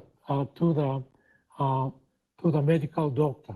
So medical doctor can understand what kind of features are actually affected the AI's judgment. So the difference is in the previous AI system, the feature set defined advanced in a human doctor. But in this system, AI produces some judgment and try to explain what kind of feature sets are relevant to that judgment. So human beings can even discover new features which are relevant to the new set of features which may be relevant to the judgment. Also, human can understand why AI produce such kind of judgment and so on. Okay, so we don't have much time. We skip this final part. But basically, our claim is current AI, in order to deploy current AI technologies to the real world, we have to solve several difficult problems. One of the difficult problems is the interaction, because the two intelligence are quite different, basically based on different principles of intelligence. So that's why we focus on interaction of the two intelligent systems. So we are very much interested in cooperating with other researchers all over the world. So if you are interested in cooperating with us, please let us know. Thank you very much. Professor Tsuji, thank you so much for your presentation. A big applause for Professor Tsuji. And I must say we are already very along the road of this session. Professor Lequin has already engaged actively in the chat discussion. I think we've covered most questions there. Is there any question you would like to address. If there is any question, I would suggest please in the chat now. Okay, is there any question for Sebastian Pukuta? Okay, so thank you so much for your speeches today. I think we learned a lot. We learned that there are still a lot of challenges in front of us, and we see huge opportunities out there. On the other hand, I think we also see that as a global phenomenon, AI will still take some time to develop, and we will be having many smaller or single AIs, as earlier mentioned. But I think this symposium has shown very well that there is great potential to work together in France, Germany, and Japan. And thus, I would like to hand back the main chair, Benjamin. Now, ladies and gentlemen, I'm happy to be here with you. To start this session, we are honored, delighted to share a greeting from Professor Dr. Geopolitics Mukherjee, President of the German Academic Exchange Service, or DAAD in short. We are looking forward to the greeting words of Professor Dr. Geopolitics Mukherjee.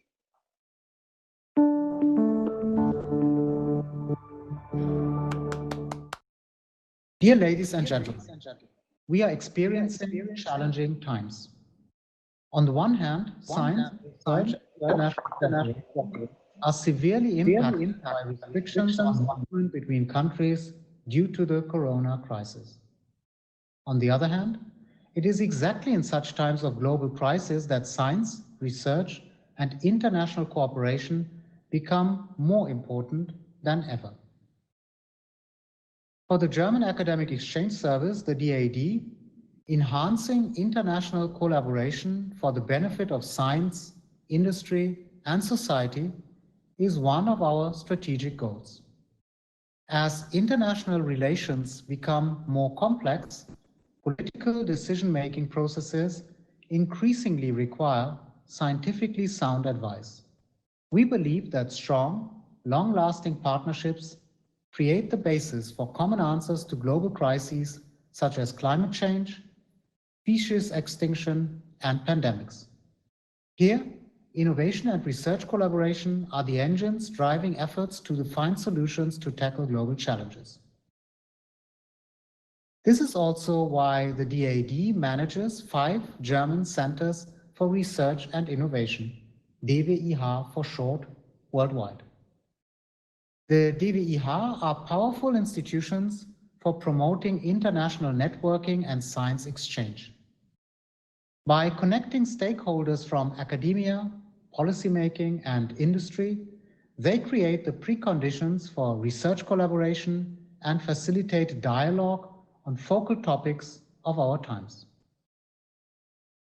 In 2018, the DWIH Tokyo initiated the first German, Japanese, French symposium on artificial intelligence.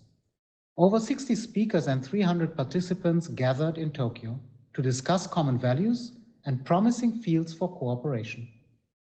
On the last day of the symposium, a joint statement was published, spontaneously declaring the participants' desire for intensified trilateral collaboration in the field of artificial intelligence. The preparations for this second symposium started soon after. This second edition was again jointly organized by the DWIH Tokyo and the French Embassy in Japan, with the new AI Japan R&D network also joining as co-organizer.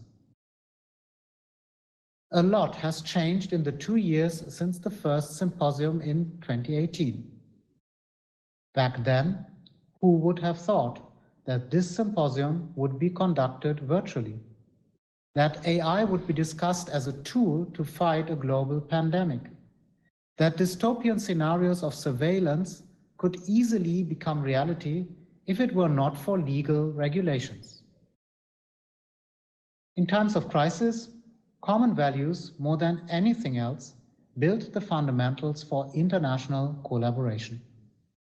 In 2018, we saw that we share these common values when it comes to AI, with all agreeing on a human-centered approach.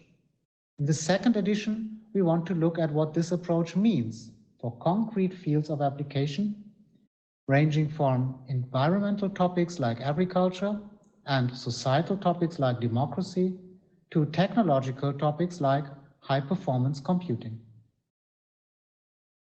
We will also extend our focus. The European Union has published the European approach to AI, and UNESCO is promoting a humanistic approach. Germany, France, and Japan are all founding members of the Global Partnership on AI, a worldwide initiative to promote responsible, human-centered use of artificial intelligence. Discussing what human-centered AI means for the specific fields of application in our 3 countries will be an important step toward intensifying international collaboration in each specific area. I hope that this symposium will be a forum for vibrant discussions, fruitful networking, and inspiring new ideas for all participants.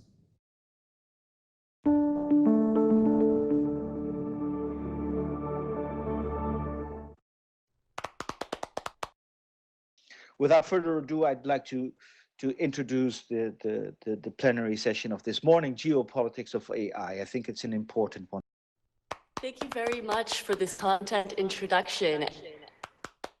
And it's great to see everyone. I will continue. Hi, everyone. I'm Yolanda Landquist. I'm moderator for the session, head of research and advisory at the Future Society.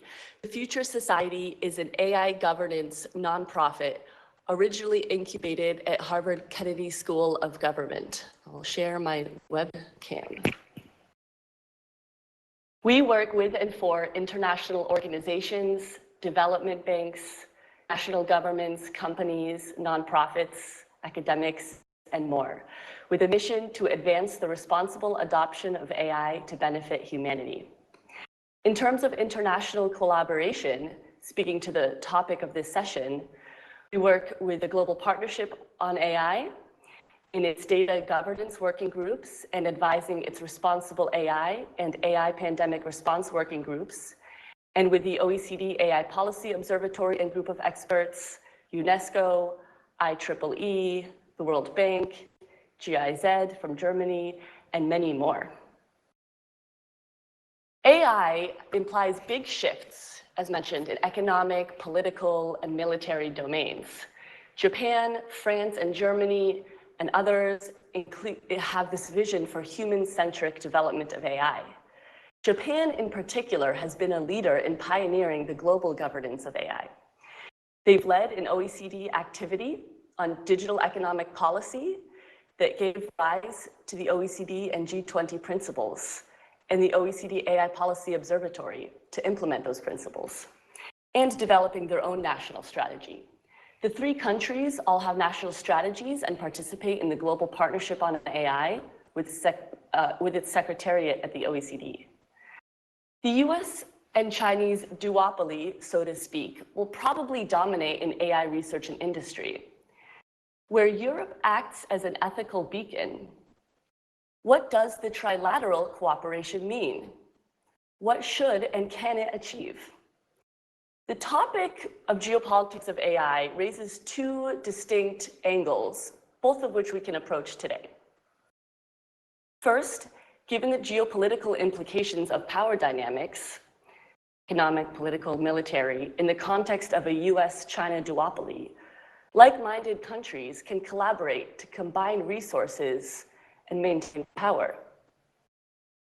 Second, given the challenges and many ethical and safety risks that AI raises, there is a need for international coordination to align on standards and principles to avoid a race to the bottom and ensure that AI adoption is beneficial and not harmful.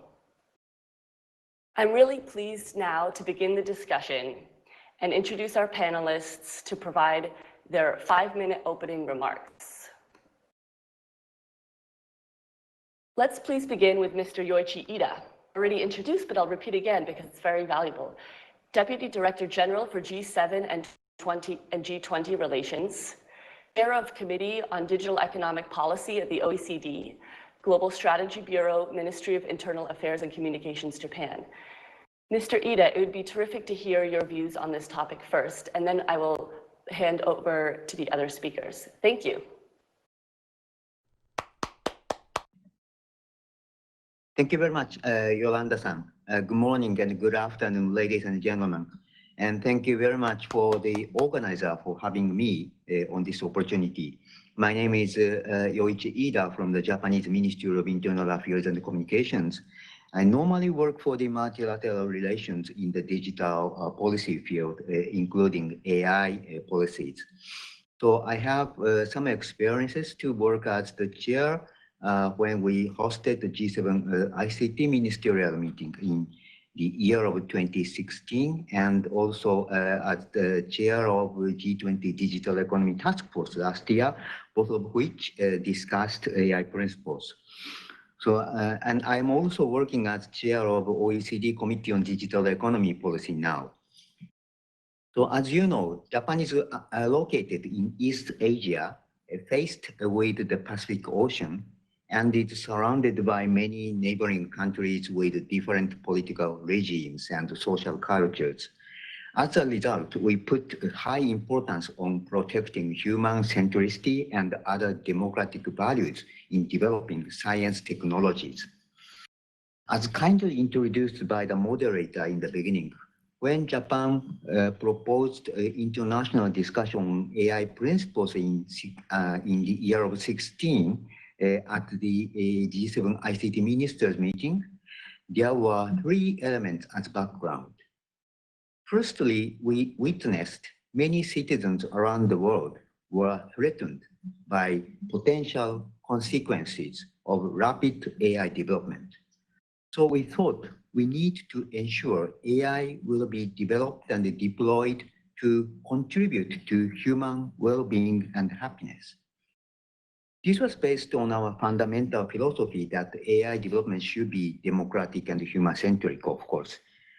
Secondly, we thought AI is still in its infancy, and we should avoid excessive restriction and provide free and enabling environment as much as possible to maximize the benefits of innovation.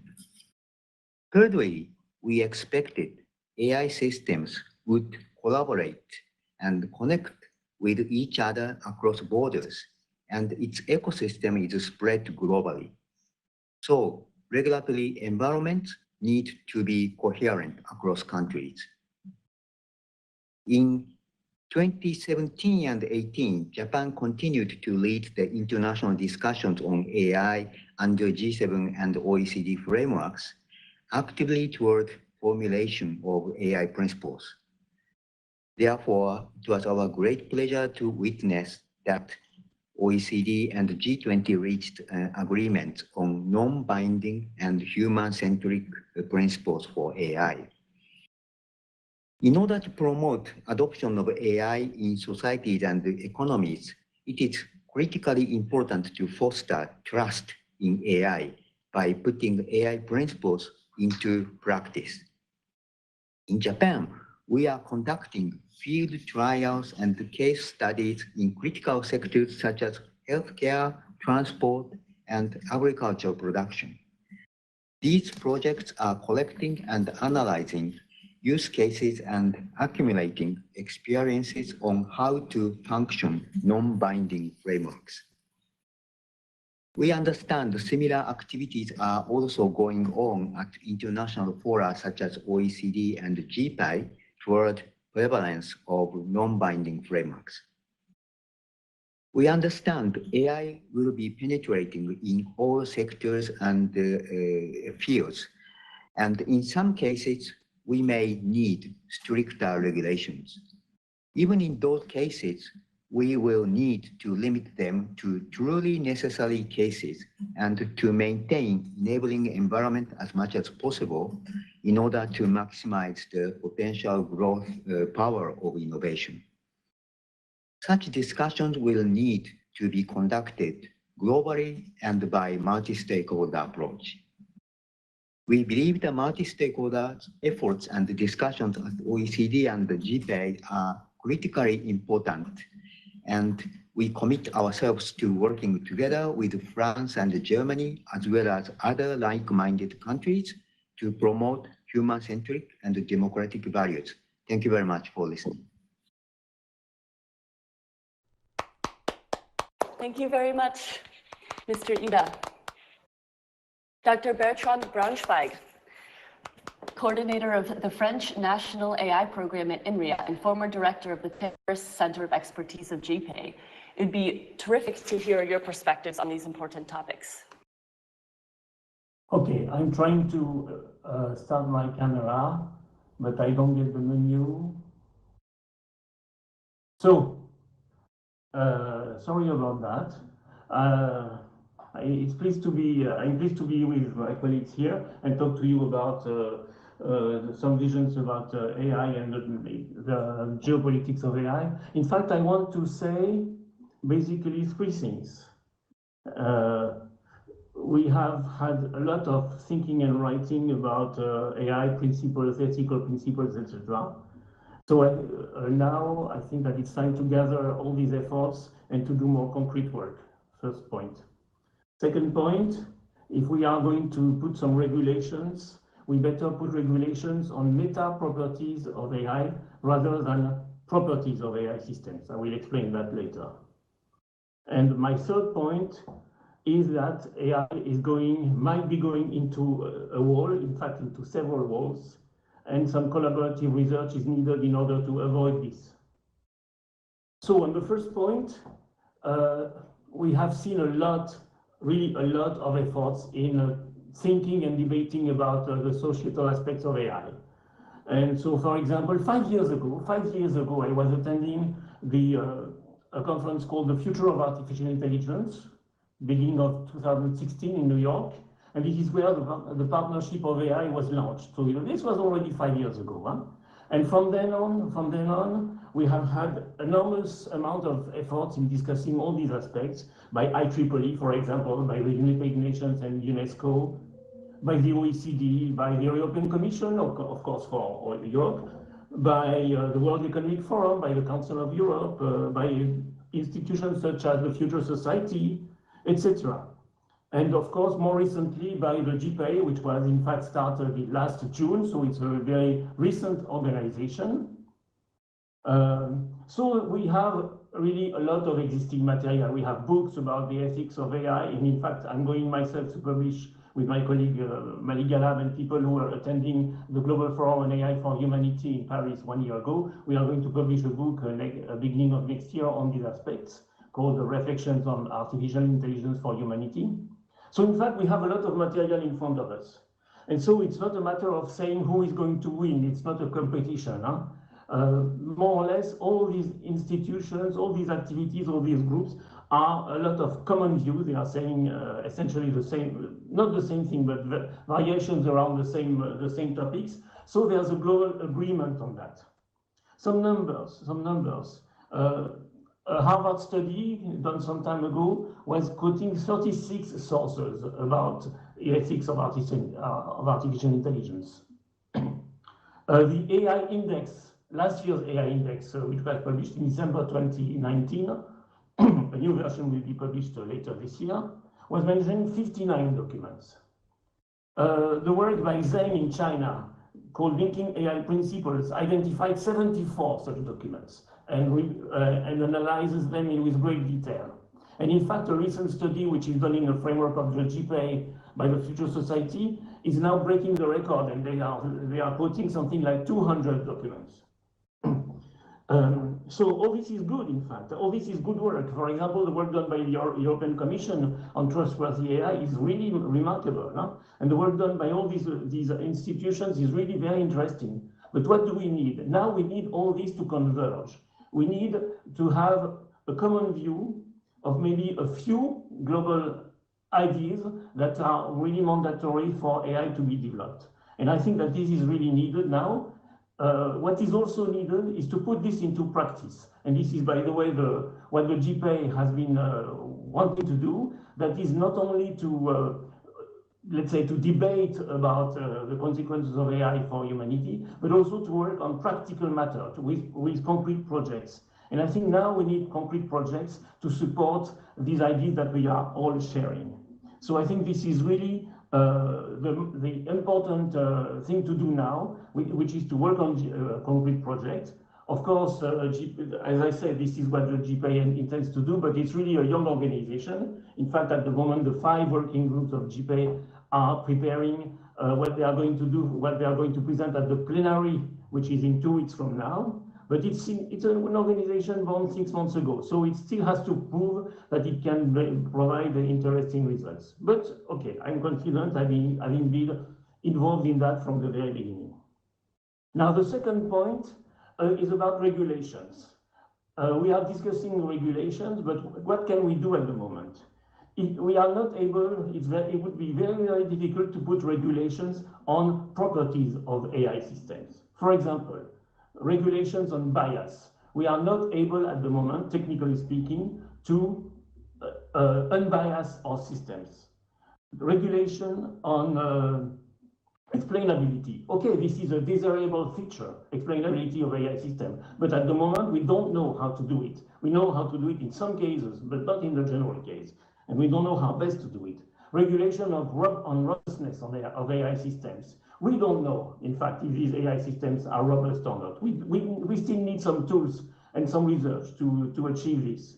Regulations on certification, on standards, but there are no standards at the moment. So we cannot put regulations on the properties of AI systems. Rather, instead, we can put regulations on meta properties of the system. So that is, I mean, the usage of this system by the people, by the users. We can put regulations on the information of users about the presence of AI.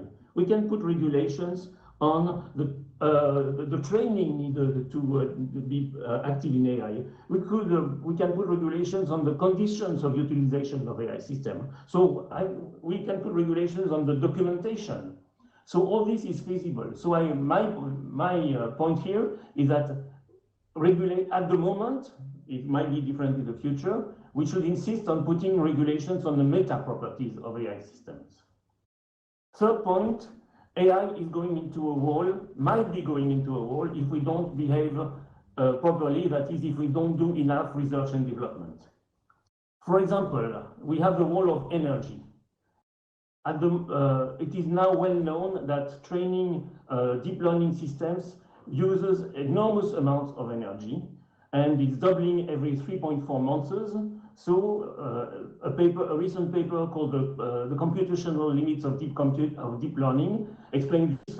There are many other papers. So we know that millions of kilowatt hours are devoted to the training of AI systems. This is not sustainable. So this is a wall, and we need to act in order to compensate for that.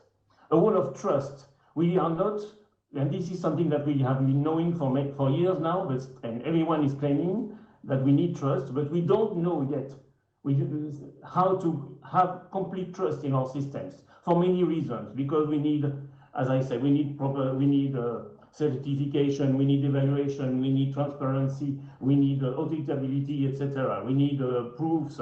So all this is very difficult to obtain. So we need research in order to get ourselves away from this wall of trust. A wall of security and safety. It is well known now that AI systems are very weak when attacked, especially by what is called adversarial attacks. So small noise put into the data in order to confuse the system. And so it is really a serious problem for AI that has to be solved. We don't know yet how to solve it properly. The wall of interaction with humans. It is essential that AI systems behave properly understand human expectations and explain what are their intentions and goals if they have some to humans. This has been, for example, very well shown in a report by the German automotive industry, safety of autonomous vehicles, where they explain how much it is needed to have proper interaction between the AI system and the driver or the user. And so we still have to work on that. The role of common sense. We see marvelous properties of chatbots such as GPT-3 and others, which are able to provide sentences which look very, very much like the sentences that we pronounce. But in fact, they don't understand a word of what they say. It's just a combination of words that look good. If you ask them what did you talk about, they don't know. This is, by the way, something that was also presented yesterday by Yann Lequin when he was talking about system 2 thinking in the spirit of Kahneman, where he said that what we do at the moment is system 1 level, which is reactive AI, let's say, and we need some other complementary aspects, hybridation, in order to go to more fundamental understanding of what the system is doing. So there are many, many roles for AI that we need to avoid, and in order to do that, we need collaboration. We need to be good locally, nationally, okay, but we also need to be good collectively. So this is why I'm also really much claiming, and this is of course going on, for sustained collaboration on research on AI in order to get ourselves away from these different worlds. Thank you. Thank you very much, Dr. Braunschweig. A lot of really important implications as we seek to shape policy standards and regulation for AI and how to do so in a collaborative manner.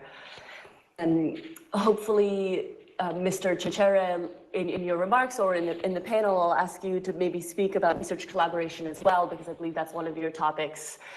We have a very diverse panel, and it's great to hear people with different views coming from policy, international cooperation in AI, as Dr. Braunschweig has. I'd like to shift it to Dr. Yoko Mochizuki first, please, before I return back to Dr. Eric Badike and Mr. Vito Cecere. So Dr. Yoko Mochizuki, could you please provide your perspectives as head of policy at UNESCO Mahatma Gandhi Institute of Education for Peace and Sustainable Development? Hello, thank you, Yolanda. Am I audible? Yes. Okay. First, I'd like to thank the organizers for inviting me to this very important panel.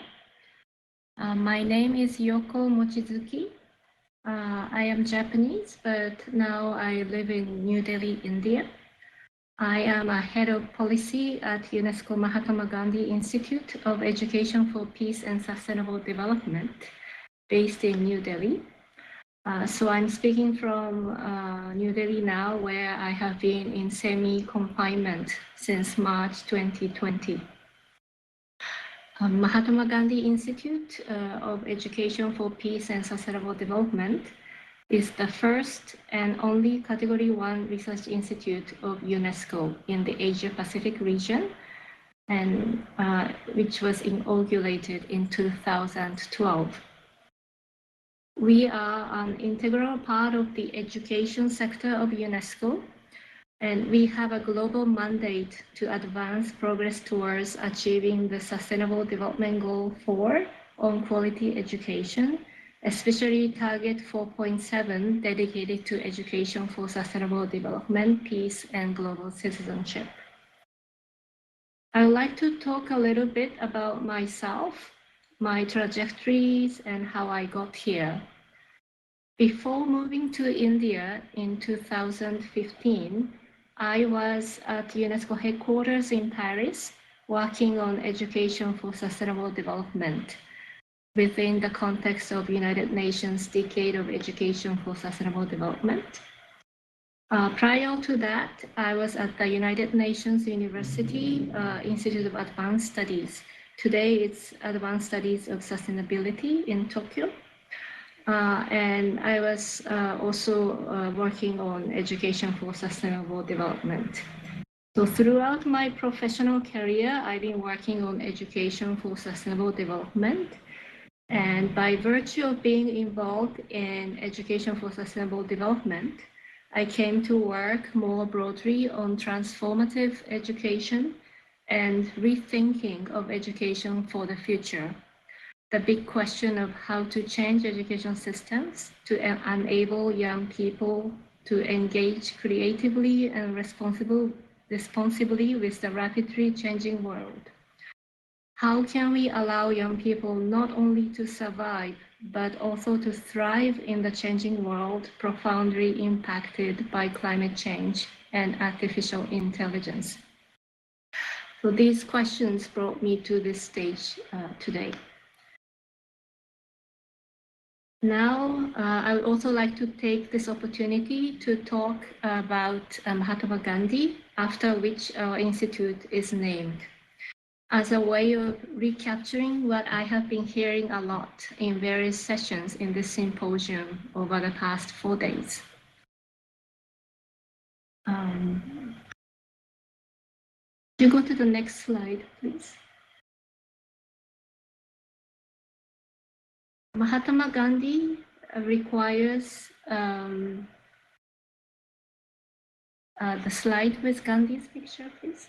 So Mahatma Gandhi requires no introduction. He is, of course, best known for his non-violent resistance, which eventually led to India's independence from British rule. And his life has inspired movements for freedom and civil rights in different parts of the world. But he's not only a symbol of peace, non-violence, and freedom.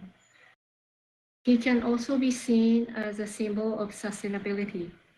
One of the famous quotes attributed to Gandhi is, quote, "Earth provides enough to satisfy every man's needs, but not every man's greed." Gandhi is also known as an opponent of modern technology.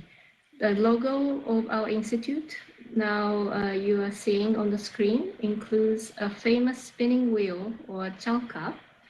Mahatma Gandhi deployed the chalka, or spinning wheel, as a tool for political emancipation, using it as a metaphor of work ethics and a symbol of Indian people's economic and social responses to the rule by the British Empire.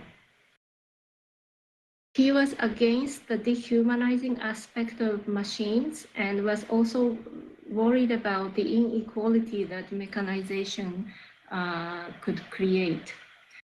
I think this echoes some of the fears expressed over artificial intelligence in recent years. But Gandhi was not anti-technology. He was for machines that could reach the masses and make their lives better. For example, he saw Singer sewing machine as the best invention ever. So last year, UNESCO MJP released a report titled Rethinking Pedagogy, exploring the potential of digital technology in achieving quality education. Although the focus of this report is not artificial intelligence per se, but more broadly, the use of digital technology in education, one of the key questions the report raises is the question of openness and control enabled by digital technology, and the implications of the large companies organizing and managing our data on our behalf and mastering the processing of such massive data. The COVID-19 pandemic disrupted education systems worldwide and painfully exposed the realities of the digital divide and disparity of opportunities. With the emergence of large digital platforms, we are simultaneously witnessing the unprecedented possibilities for openness and participation on the one hand, and for the reinforcement of control and surveillance as reflected in the concerns for privacy and data protection on the other. And these possibilities for openness and participation is manifested in UNESCO's recommendation on open educational resources, which was adopted last year at the UNESCO General Conference. I think it is indeed an opportune moment to think deeply about the wise, efficient, and ethical use of digital technology, including artificial intelligence, to advance well-being for all. On this note, I'd like to end this brief introduction. Thank you so much for your attention. Thank you very much, Dr. Mochizuki. It'll be great to dive into some of these ideas, particularly on sustainability, to Dr. Braunschweig's point earlier as well. Now I'd like to bring it back to the AI policy level with Dr. Eric Badike, who's advising the European Commission on artificial intelligence. It'd be great to hear some of your perspectives on what the European Union is planning. And then we will have Mr. Cecere, and then we will launch into discussion. And I remind you all to keep your remarks to less than 5 minutes. Thank you. Good morning. I hope you hear me well. We had a slight problem with the sound, so I hope it's okay now. First of all, thank you very much for inviting me. This is a very exciting event. First time, as far as I'm concerned, to have a conference in this kind of setting, which I find very, very interesting. And it's also a great way to meet the people who are attending this. So I would like to thank first Benjamin and Yolanda for the introduction, and also the previous speakers. I think we agree broadly with what Mr. Ida said and what also Mr. Braunschweig said about the need to work at the international level at this stage. I also very much sympathize with Mr. Braunschweig's views that it's time to move to action and to make things happen. We have had, and this is normal, we've had a lot of efforts on various frameworks in the past few years. And now with G5, with other activities, I think we can see that there is a move towards implementation, and this is welcome. So maybe just in a few words, because I know we need to keep the time, a few elements on what we do from the European perspective. So I think we all agree that great and tremendous potential in AI to solve, in particular to solve our big world level, global issues. And we see this every day with the COVID crisis, for example, and the impact that AI and this kind of technology can have. So great potential, but also some level of new risks, and we have to appreciate these risks, and we have to make sure that we mitigate these risks. And this is why we have also embarked in these activities on AI. We have, since 2018 in Europe, we have launched a strategy, which is a kind of a dual strategy between making sure that we have excellence, that we have investments, that we stay on top of the race, of course, because the race is very tough. There is big competition at the world level on AI technologies. And on the other hand, making sure that we have trustworthy AI, so we have a framework that allows us to have trustworthy AI, and to make sure that first we respect, everybody respects the fundamental rules, that we have secure systems, and also that we can develop a market, a global market for AI. So in this context, we have put together what we call the high-level group, the high-level expert group, and I think they have, and Mr. Braunschweig and others, acknowledged that they have come up with significant work on guidelines and so on that were tested, that were presented, that are very similar to the OECD guidelines that actually now endorsed by G20 through a personal Japanese initiative last year. So I think with this we have a very good basis, and on that basis we launched what we call a white paper, so a kind of reflection paper in January.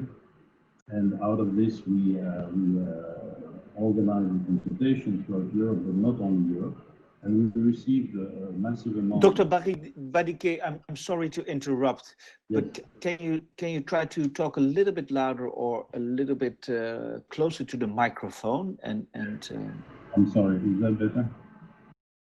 Is this better? Even a little bit more, please. Okay, I'll try. I'm sorry, this is probably the equipment that is not ideal. Where was I? So we launched this consultation. I think we received a large amount of comments. So we believe we are on a relatively safe ground and are able to say that most of the people agree that the current framework of the current legislations do not cover all the needs and all the new risks that are brought by AI. And on that basis, we will be presenting a first framework of ideas for a first framework on AI in the first quarter of 2021. Now, of course, there are many issues that are still being discussed, the extent to which we want to regulate, how we want to check all these regulations. I think Mr. Braunschweig was right in saying that we need to be very careful there, and I would agree with that. AI is still a very much evolving technology. We don't know what all the uses will be made of AI, so we have to be to remain very flexible. So it is likely that the first focus will be on documentation, on transparency, and on trying to make sure that we have systems that are fair and unbiased through more transparency, more documentation. But it is clear that many of these aspects are still research aspects and that we need to be flexible. So I think we need to see this first proposal as a very first step in the long run. So in terms of international cooperation, I think international cooperation is a must. We are very happy to see GPI being created. The European Union is a founding member with many other countries represented here, with many other regions as well. Is a founding member of GPI. And we look forward to the work there. We also, and this was mentioned, following very closely and contributing to the work of the OECD One AI group, which is also doing complementary work, very important work. At the union level, we work on two levels. We contribute to these multilateral discussions, including as well G20, which will again be looking at AI this year, but also in a bilateral manner, in particular with like-minded countries, like Japan in particular, from the start actually, and Canada, for example, or Australia, and of course with the US, where we are trying to build also a closer relationship with Japan, because we are in Japan today. We are very happy to see that things are becoming very concrete. We had last week, about 10 days ago, a first meeting of what we call a joint EU-Japan AI committee, in which we discussed two tracks of work which are very concrete. One is sharing experience and views on use cases and on how these use cases can be mapped and can be monitored with the existing frameworks, being the new framework developed by the Hansen Group, or a Japanese equivalent framework that exists, something from Singapore. So this is the first track. The second track is equally important. It has to do with standards, and we know that there are many developments at the moment in standardization bodies. So we want to share views and experience, and possibly want to develop common standards for the future. So I will stop here and perhaps we can have some discussion later. Thank you. Thank you, Dr. Badike. That's very helpful. And indeed, I hope we can get to some discussions on how to collaborate and make this happen. Let's finish with Mr. Cecere, pleased to zoom in on Germany's strategy and approach. And let's keep it under 5 minutes, please, so that we have 20 minutes for discussion. Thank you. Thank you, Yolanda. I hope you can hear me. And yes. Yeah, I'm trying to get on the screen now. Okay, can you see me? Can you hear me? Yes. Yeah? Okay, so thank you so much, Yolanda. My stopwatch is running now. I try to get it into 5 minutes. Well, thank you, Yolanda, for the introduction, and thanks to all the colleagues from the German Center for Research and Innovation, and to the French and Japanese colleagues for having this amazing experience. I think this is very, very interesting for all of us, and I'm very pleased to be with you. I would like to give you a brief overview of Germany's approach of AI from a foreign policy perspective. At the end of 2018, the federal government published its artificial intelligence strategy, which creates a framework for a comprehensive political approach to the future development and application of artificial intelligence in Germany. Over a period of 7 years, the government plans to issue a total of €3 billion of funding for AI research and development projects and for the identification of potential applications. To drive the drive to develop AI made in Germany has 3 goals.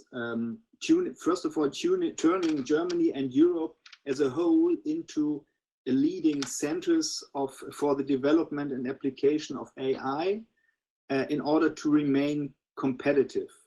Secondly, ensuring the responsible development and use of AI, with the public interest in mind.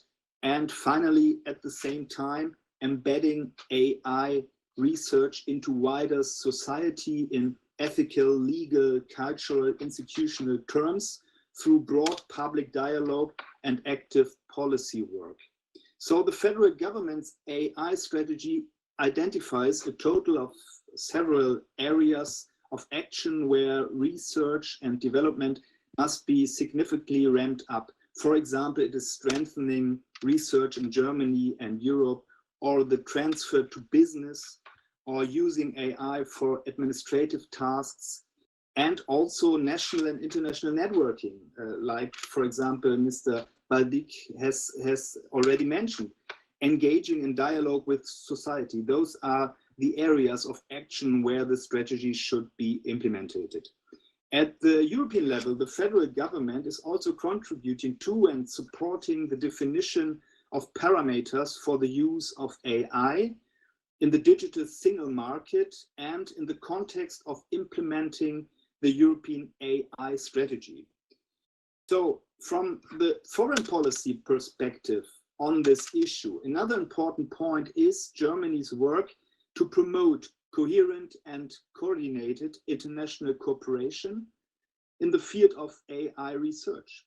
It has stepped up its involvement in AI research and development, both in the OECD and in other international contexts. I think we will talk about that later, but Germany is also a founding member of the growing global partnership on artificial intelligence, the GPAI. Germany uses soft power to pursue its foreign policy aims. The third pillar, as we call it, of its foreign policy, alongside maintaining relations with other states as well as foreign trade and investment, the third pillar is cultural relations and education, and this is which I am here today to represent. This includes, for example, areas like science diplomacy, which promotes the unobstructed sharing of knowledge and ideas in an international science and research. The Federal Foreign Office cooperates closely with key partners in this area. This is our special approach on an AI from this foreign policy, foreign education and science policy perspective. To give two examples, for example, the Alexander von Humboldt Foundation, a very important foundation for science exchange in Germany, is awarding AI professorships to bring top international researchers to German university. The aim is to recruit 30 professors for AI-related research by 2024. Another example is the German Academic Exchange Service. We have seen Mr. Mukherjee at the beginning of this session. The DAAD has created a range of opportunities for young scientists working in AI, including research projects. Just a moment. So my screen was away, sorry. Well, the DAAD has created a range of opportunities for young scientists working in AI, including research projects lasting up to 2 years at outstanding partner institutes. It also provides doctoral and other students with funding for research lasting from 1 to 6 months at the foreign institute of their choice. So these are two very concrete examples how to promote this approach of human-centered AI in science and research. Well, to come to the end into my 5 minutes, what is very important for us is the aim and the objective of diversity. Diversity is a key criterion for us for human-centered AI. Our approach to the development of human-centered AI is this: we will seek out diversity and the valuable spaces where difference is able to flourish in order to ensure that these become and remain accessible across nation borders. Cultural relations, education and science policy embodies the idea that it is societal debate which makes it possible to steer progress in the spirit of global cooperation. It is the debate around the question of how we want to live that we take as a basis for evaluating and advancing technological development in the field of human-centered AI. So I hope I could give you a brief overview for the foreign policy approach on AI, and I want to stop here to have the discussion. Thank you so much. That was great, Mr. Chair. Thank you very much. Do others hear aloud when I speak? I'll continue. These opening remarks were so insightful and set the stage so well for Mr. Ida to Mr. Chichera and everyone in between. And since we have limited time, I'd like to jump in quite deep and detailed to begin our discussion, building off of these broad and helpful opening remarks. One way we can move from principles to practice is to focus on sectors, because we have OECD AI principles, which have been adopted by the G20, principles like privacy, transparency, fairness, explainability, addressing some of the risks raised this morning. How can we move from principles to practice? We've heard ideas from Dr. Braunschweig about standards and policy and regulation, from Mr. Chichera about science and research partnerships, and from the other speakers as well. One, it seems increasingly, to me, at least from our perspective advising governments, would be to really make practical these principles is to focus on a particular sector, let's say healthcare, or even a particular use case within healthcare, or education, or agriculture, where AI is being implemented and adopted, and focus on not just principles to guide that adoption, but practical guidelines. Not just, okay, in this autonomous vehicle application or this medical imaging application to identify malignant or not malignant tumors. Rather than, you should be fair and we want transparency, here are practical toolkits and guidelines, technical perspectives that the AI developers can follow. This seems to be a very practical way to make sure the principles are approached. But how to collaborate on this at an international level to keep the standard and bar high? I'd like to ask this question to all of the speakers, and perhaps we could begin with Mr. Ida, but I believe everyone will have valuable perspective to bring to this question of how to collaborate on sector level guidelines to make it really practical. Mr. Yoichi Ida, if you have a perspective first. Thank you. Thank you very much, Yolanda-san. Sorry, I was muted. Actually, this is a very urgent question for all of us. And as I said in my presentation in the beginning, our government is now making the best efforts to try to learn from the good practices, because the AI principles and the guidelines are giving the stakeholders to have a lot of space to make their own decision based on the very high level guidances. So in our opinion, people need to learn how to utilize the AIs and application services in their individual cases, in how to mitigate the risks in those practical cases. So I think one of the best ways is collect practices and learn what are useful and what are harmful. And I think GPAI, OECD are also doing their efforts in that direction. Thank you very much. Thank you very much, Mr. Ida. So this might look like collecting practices and examples and then sharing them among other countries, if I understand correctly. Let's now move to Dr. Braunschweig. Do you have a perspective? Yes, thank you. By the way, maybe this time I can turn my camera on. Yes. Okay, if you look at talking about the French example, in France, the national strategy identified 4 sectors as being prioritary: health, environment, mobility, and defense and security. Defense and security, that's just one sector.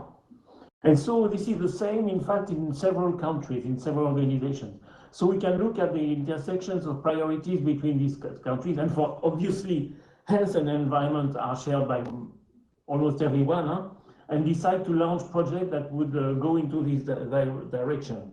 For example, in health, there has been last year, or beginning of this year, there has been a very interesting work done by the academies of science worldwide, and not only French or European, but there has been an initiative shared by several academies of science, including Chinese, including USA, including some European academies and Japanese, etc.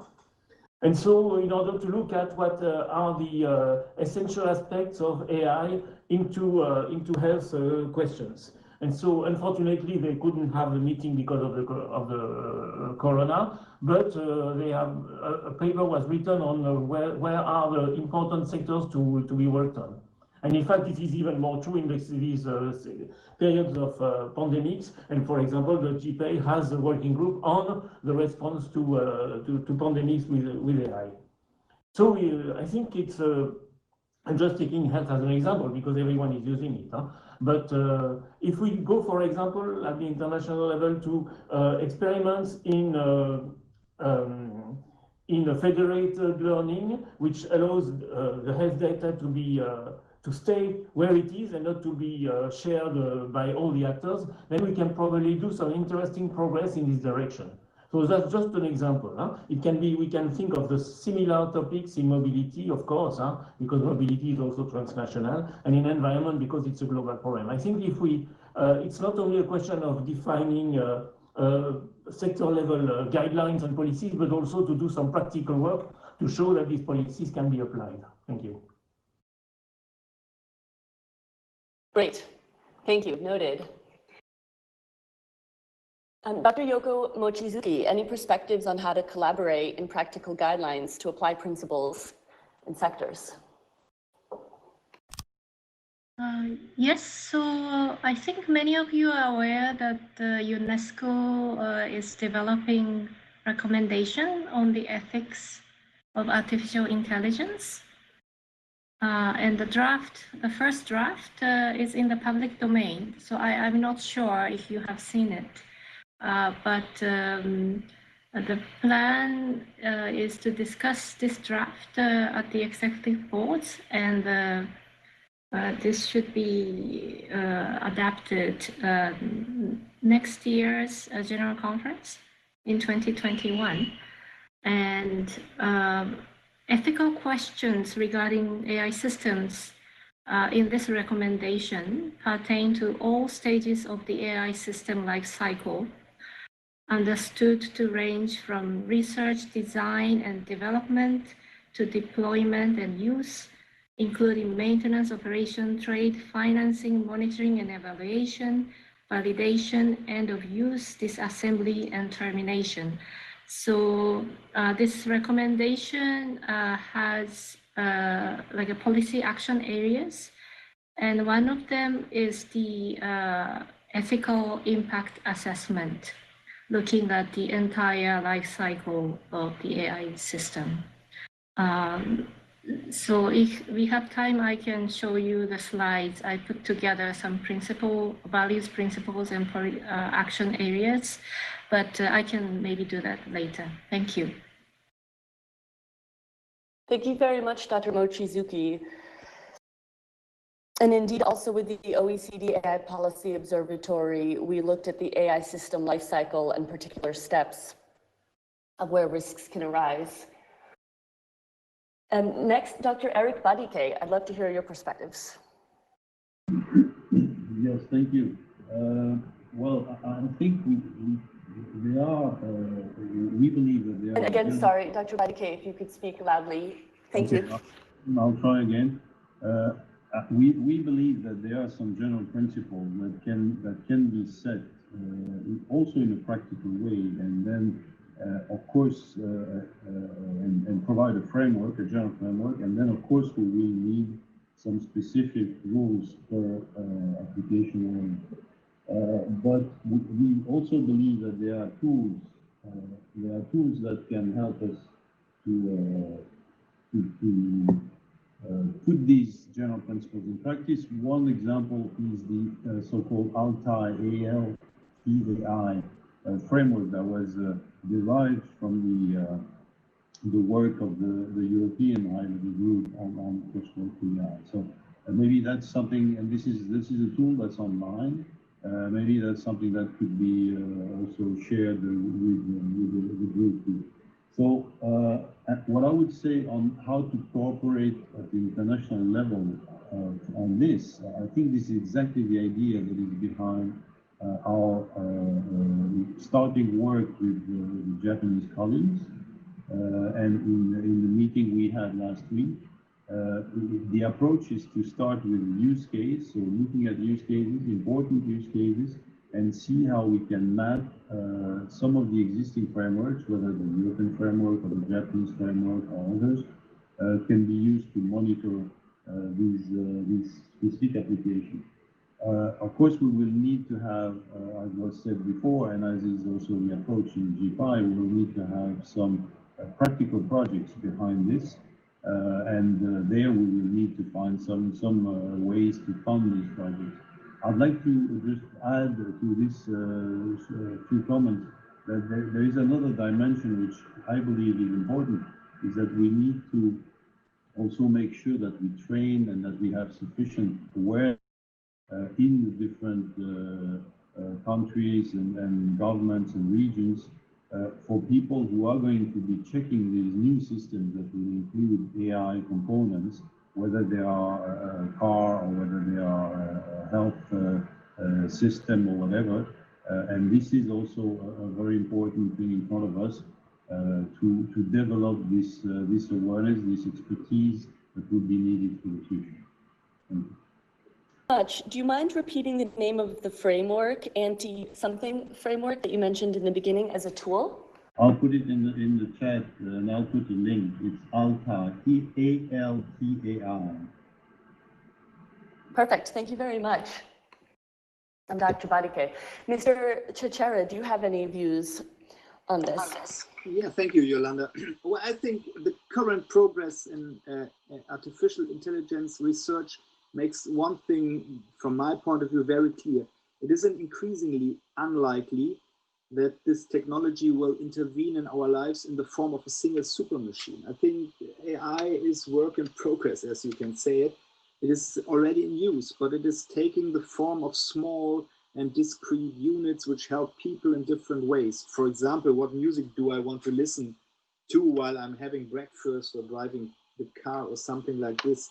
So from my point of view, it is very important to accept this situation and to think about how to use, or how we can make use of this automated music, these automated things and the suggestions, while still being concerned and critical about the extent of what is technically possible and the manageability of technological development. The question is, how do we reconcile the two? And I think this defines the need for international cooperation. And yeah, if I can mention something in this, when we consider AI strategies from this perspective, and it is a foreign policy perspective, we are compelled to ask what international responsibility is borne by policymakers in the field of technological development. And this question leads straight into the debate on geopolitical hegemony.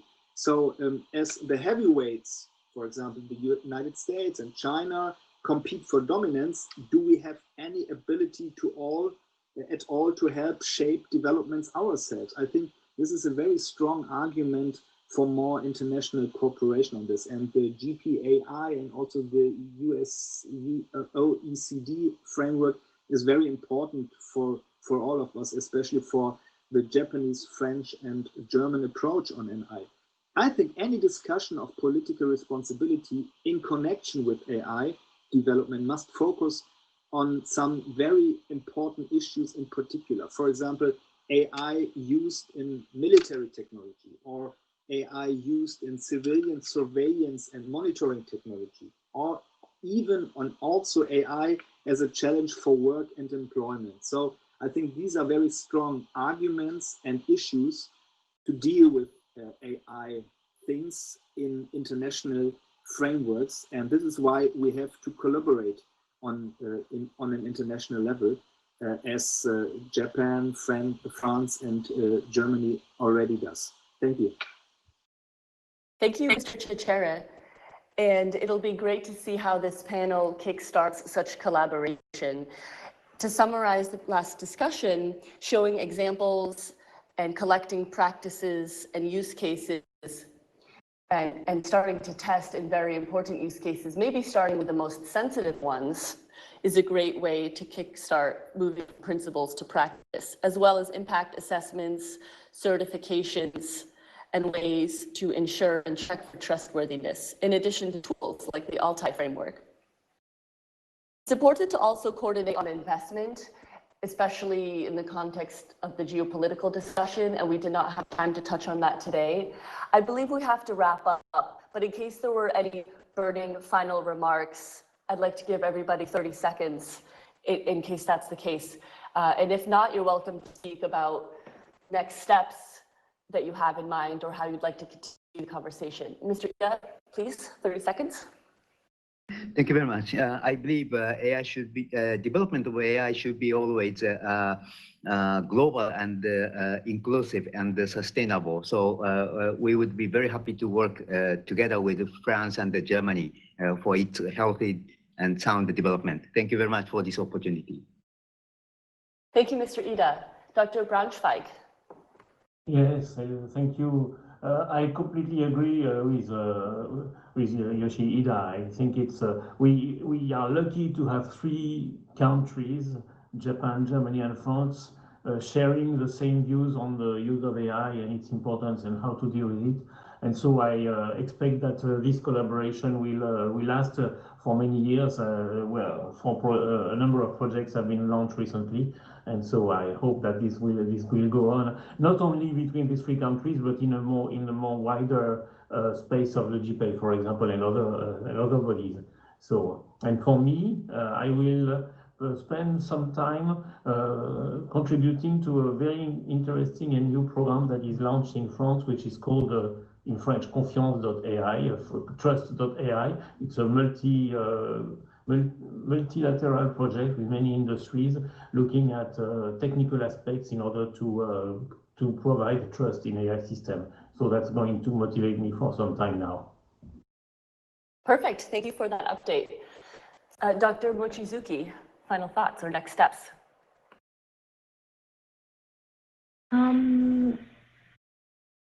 Yeah, so we didn't talk about the geopolitics, and maybe one thing many people are aware but don't openly talk about in this kind of forum is that yes, UNESCO is a great forum.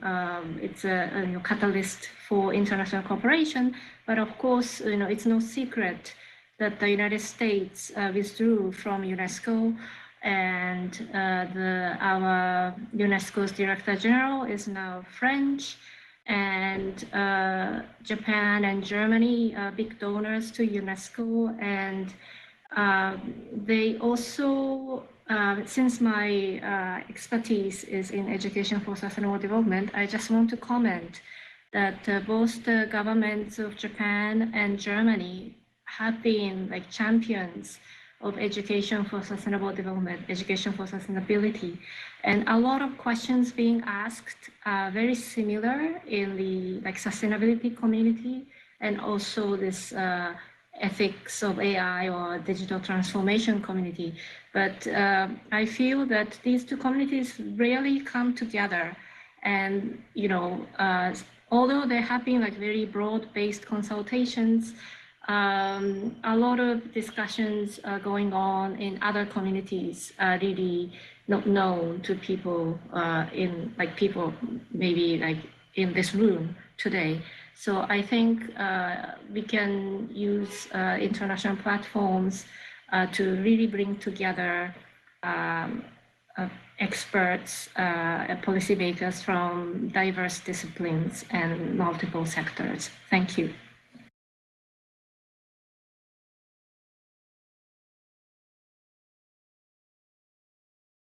Oh, thank you, Dr. Mochizuki. Mr. Chichera, any final closing remarks? Yeah, thank you. I agree with Yoko totally. And I only want to add that, and I quote, the ultimate aim of AI is to serve people and contribute to the improvement of the quality of life for individuals and societies. That is what was verbalized 2 years ago in the joint statement of the first Japanese, French, and German symposium on AI.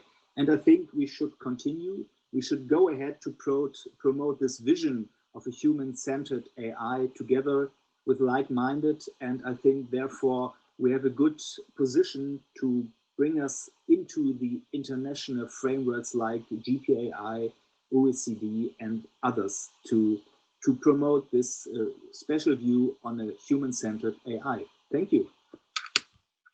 Indeed. Well, we have many ideas to go forward, and we look forward to the networking and discussions to follow in this platform and in the ones we've mentioned today to make progress on these important goals. Thank you all. Sorry, Yolanda, can I say a word more? Yes. Yolanda? Yes, Hello? go ahead, Mr. Barike. Yes, thank you.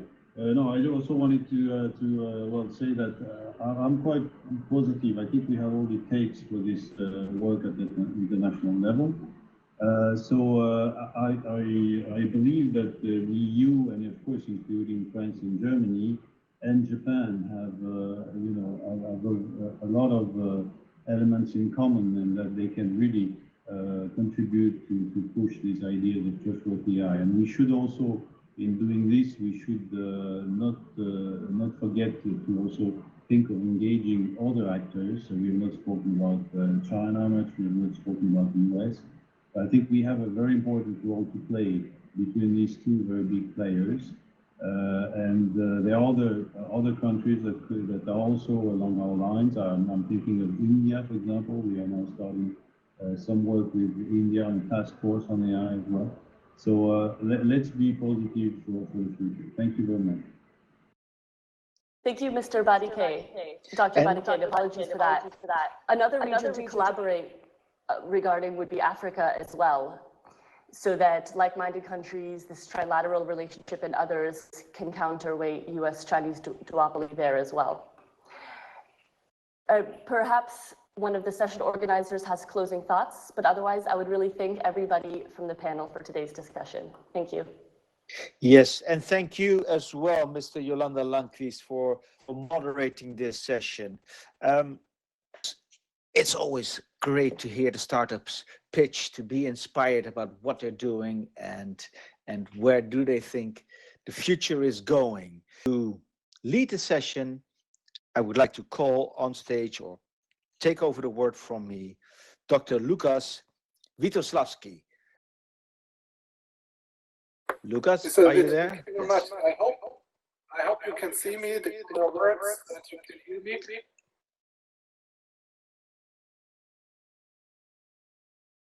I take this as a yes, as long as there is no negative reaction from your side.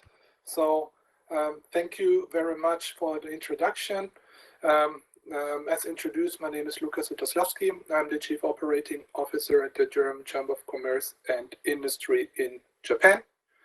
We are one of the three main pillars of German foreign trade promotion, and we support actually all types of companies, from startups to SMEs and any kind of company. And we organize actually startup-related events too, actually also in Japan, also with some European character, actually with our colleagues from Austria and Finland. This year we will have a startup event as well. So I'm very glad to have the opportunity to be your moderator today here at the plenary session startups of the second French, German, Japanese symposium. Mr. David has already explained to you the basic procedures. Allow me to explain you the flow and the rules for this session. So we will have actually 8 startups pitching today. Mr. David mentioned it already, 3.5 minutes. So this will be a very short-tempered pitching session. So I ask all startups to be in time. I will stop the time actually, and we will have 2 organizations presenting themselves as well. Both of them also 3.5 minutes. I will call the startups on stage, and please be reminded that also the pitching sessions seem to be short with 3.5 minutes. You still have the opportunity to visit the startups afterwards virtually in the exhibition hall. So with that being said, we will start now first with a video pitch of Humano from France. So please start the video. Thank you.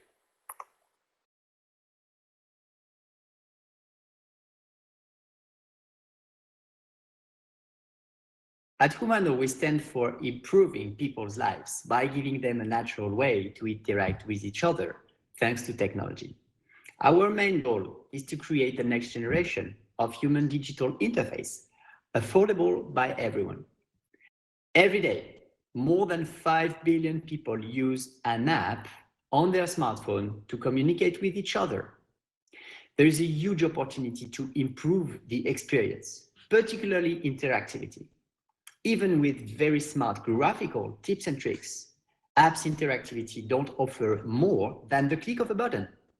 This experience is far from the natural way people interact with each other. Adding voice is great, but still, there is a lot to do to reach the human level of voice interactions. Voice assistants fail at being proactive, and they fail at understanding user intentions from body language and face expressions. Even when combined with a display, those digital assistants fail to convey emotions and thus never build a true relationship with the user. To unlock the potential of natural interaction, the challenge is to integrate all the modalities: see, listen, and touch. That's why we built Mojo, a technology to build digital assistants that understand all the modalities. Let's see Mojo with a demonstration application built with our framework. Mojo has a face, an expressive face, with a wide range of moods. This enables human-like emotional communication. Mojo can talk to you and display informations, one thing at a time, just as we do. You can customize its appearance. You can personalize it, make it your own. Mojo can see you to understand when it's the right moment to interact with you. And you can talk to Mojo. You can ask him to access your preferred website.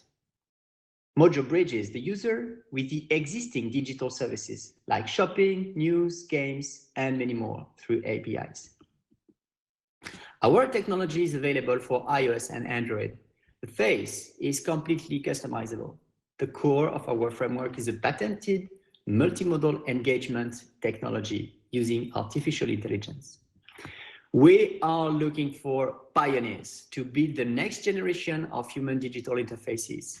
It's ready now. Just ask us. We would love to explore what Mojo can do for your business.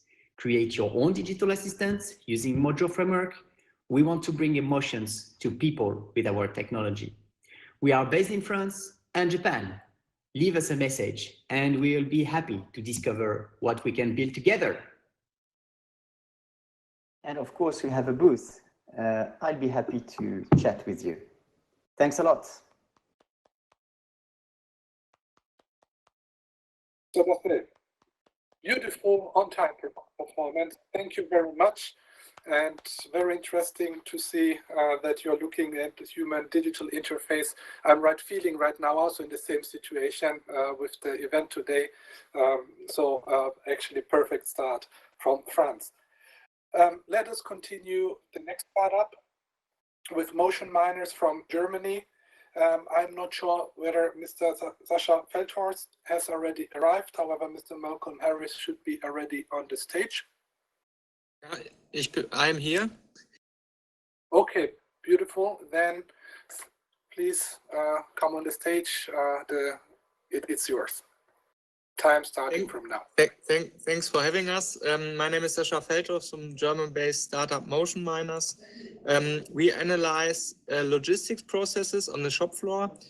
You need to know that a lot of optimization potential lies in the industrial shop floor, where over 300 million people are working at the moment. And KPIs like waiting times, repacking efforts, travel times are currently manually observed because they cannot be found in the corporate database. And the same is true also for production scenarios where also important efficiency and ergonomics KPIs are missing. And in the field of healthcare, where a lot of healthcare documentation needs to be carried out manually. And this is where motion mining comes in, the solution we developed. We use sensors which are worn by the workers and beacons which are placed in the surrounding to measure and capture the shop floor process as it's running in an anonymous way. And with help of our docking station and the sensor data is uploaded into a platform, and this platform then recognizes patterns and shows potentials in the dashboard where the user can then identify ergonomics and efficiency improvements. it's a mobile solution, so you can set it up in one afternoon and start measuring on the next day, and then upload all the data and improve the processes as you like. And in the dashboard, you have all the algorithmic power we currently provide. You can generate heat maps, activities of the workers, everything in an anonymous way. And you can also benchmark the processes compared to others. Here's one use case example from an order picking process where we identified overall yearly potential of over 250,000 euros, which were hidden in the past strategies and in clearing cases. And together with the customers, we identified measures to release or to get % of this potential in the first year. Sorry. We carried out over 100 process analytics with well-known companies from the industry, ranging from OEMs to logistics service providers to retail companies, as well as other consultant companies who carry out motion mining measurements for their customers. And this is a really strong customer base we currently have and try to extend, of course, during the next month. Yeah, this is basically what I wanted to show you. I thank you very much for the attention and would love to discuss the details of our solution together with you in our booth, where my colleague Malcolm is currently waiting for visitors. And I'm happy to be here and wish you all a very nice day. Beautiful, Mr. Felters. So if your product is as efficient as your on-time performance, I think it's a very, very promising product. Great. Then we had Thanks for having us. Germany. Next one, we come to Japan with the next startup, Empath, with Hazumu Yamazaki-san. Please come on the stage. Same rule for you as well, 3.5 minutes. The time starts now.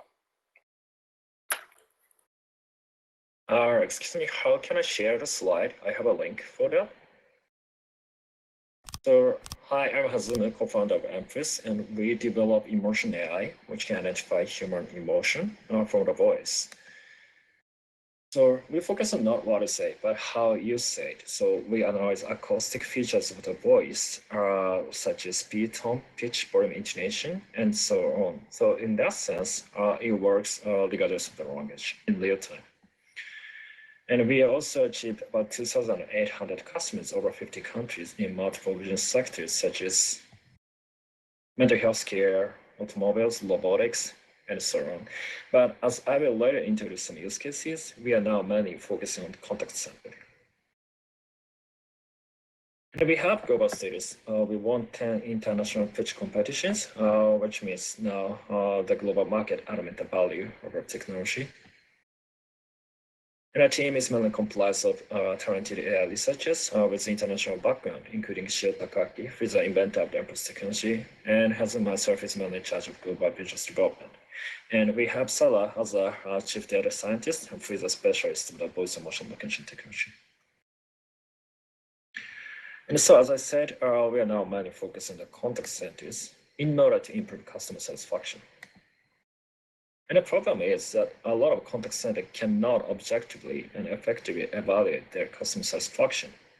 How come? Because the response rate to questionnaire from the customers is from 1 to 3%, and some contact centers, a manager listen to call data about which really is really time consuming and costs a lot of human resources. And some contact center already adapted speech-to-text technology, but it also costs reading every transcription. So how can we solve this problem? So we Empath developed a product which can automatically evaluate customer satisfaction from all the voice data in the contact centers in order to lower labor costs as well as improve customer satisfaction. So as a product, we launched Beluga Box in this summer, which is a conversation intelligence for contact centers, That's not only detect emotion, but also evaluate customer satisfaction based on the acoustic features of the voice.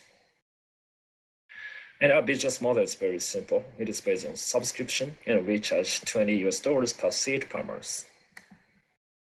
And we launched this product this August, but we already got 1,000 contact center seats, even in this COVID-19 situation.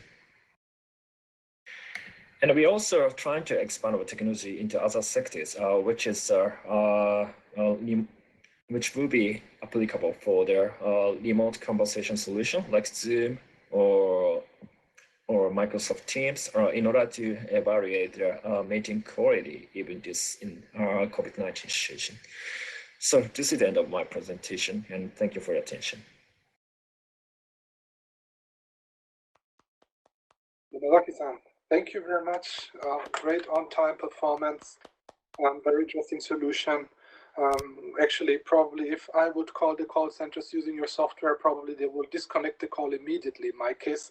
Let's hope that it's not necessary that I need to call some of the call centers in the next coming times. So let's thank you. Continue once more with France, with Mr. Victor Luque from Ubiant.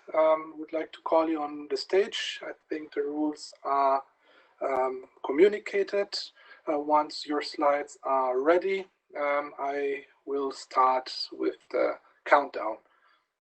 Let's wait a second. Yeah, I'm waiting. It should come up.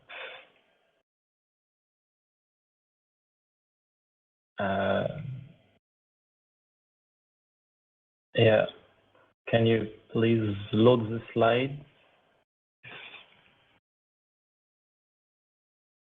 Yeah, perfect. Thank you very much. Great. So, yeah. Countdown starts. So, thank you all for having me. My name is Victor. I work at Ubiant, a company founded 10 years ago in Lyon, France. We are a team of 40 people, and we develop HEMIS, a cloud-based solution for intelligent buildings and grids. Our goal is to offer a truly smart environment built around the user's needs. So this means that for us, a smart building must adapt to its very unique users, not the other way around. Our solution mainly consists in a digital building made using building information modeling and containing all of its connected objects.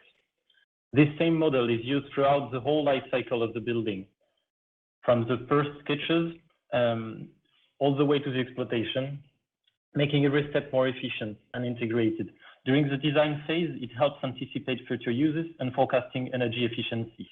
During construction, contractors use it to connect equipment on the go, and the system can perform automatic anomaly detection and remote commissioning. When handed over to its final owner, the modularity of the system facilitates modifications and allows the user to forecast and manage its energy consumption. Our solution is also designed to optimize energy use in a grid of connected buildings, integrating local production and storage assets. Our technology relies on two different kinds of artificial intelligences. The first is distributed, structural, and organic. The other exploits data in a more usual way. The core of our solution is a multi-agent system. Each agent is a distinct entity with its role, its goals, and its constraints, and represents either abstract notions like environmental factors or actual equipment like sensors or actuators. They interact in real time, adjusting their behavior in reaction to the constantly varying inputs from the real world, new equipment, different settings, changing weather, etc. So this collective intelligence allows the natural emergence of services made possible by different equipment. A CO2 sensor, for example, contributes to occupancy detection. A rolling blind helps optimizing energy use. The same logic is used on the grid level, or decentralized optimization algorithms enabling the balancing of network constraints and user preferences at all times. To shorten its adaptation times and improve its accuracy, our system also relies on more traditional machine learning techniques, exploiting locally collected data. Classification algorithms are used as usage patterns and building profiles to offer services tailored to the user's needs. Using neural networks, we can forecast the evolution of energy consumption as well as other environmental factors, learn the thermal inertia of rooms, and recognize human activity. Combined with the distributed intelligence of the model, these algorithms allow the connected building to be both perfectly adapted to and almost invisible to the user, aiming at what is called generally ambient intelligence. The advantages of such a solution are numerous. It reduces the time and cost during the deployment phases. It allows remote maintenance and troubleshooting. It helps with energy use optimization and allows continuous evolution and adaptation to the user. So that's it for MS, and I'll be happy to talk about it with you after the session. Thank you for having me. Beautiful. Thank you very much. Also excellent on-time performance. Also here once more, very interesting solution. I mean, smart energy, energy efficiency, all topics which are relevant in all three markets. I'm quite sure that this should be of interest for, let's say, all participating nations at today's session. Thank you very much. Thank you very much. So we have a small change concerning the next startup pitch. So Nature still hasn't arrived yet. So we will continue with AI Sing or iSing from Japan. And I would like to call Mr. Junichi Idezawa on the stage.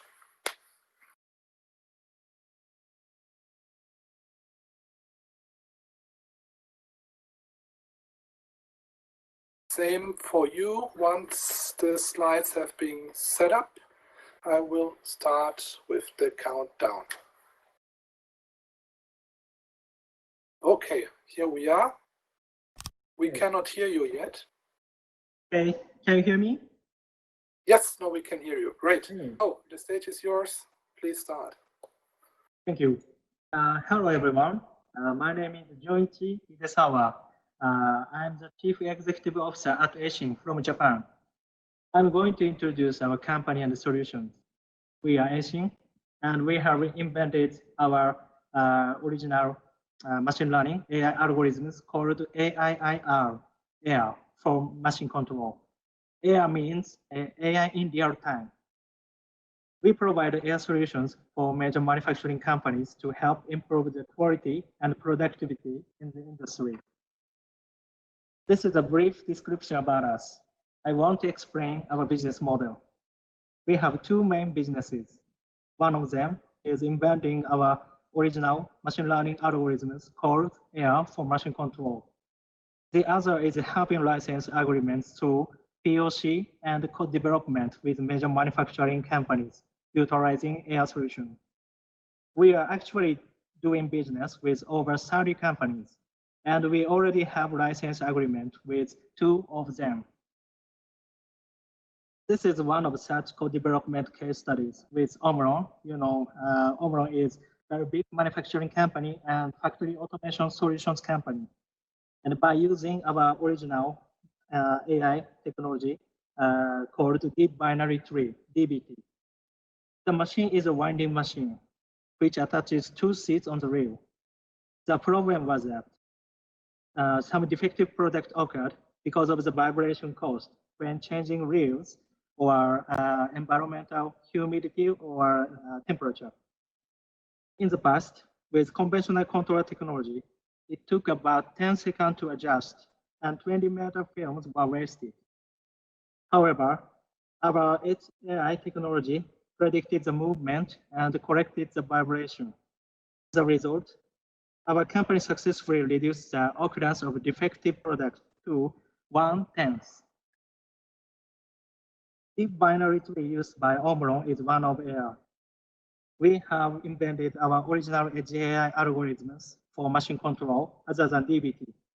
Next, I want to explain the feature of AIR.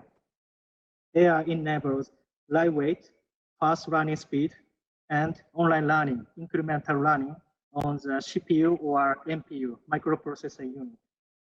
AI can run on low performance computers like Raspberry Pis as edge devices without internet connection. And we already have several patents for AIRs.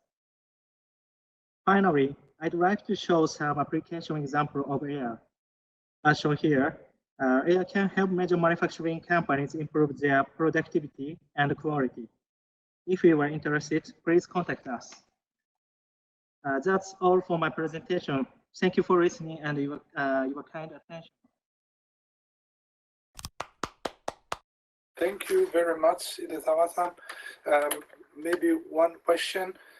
what are your target groups with the algorithm you would like to provide? Is it only industry, or is it also maybe for some science applications in academics?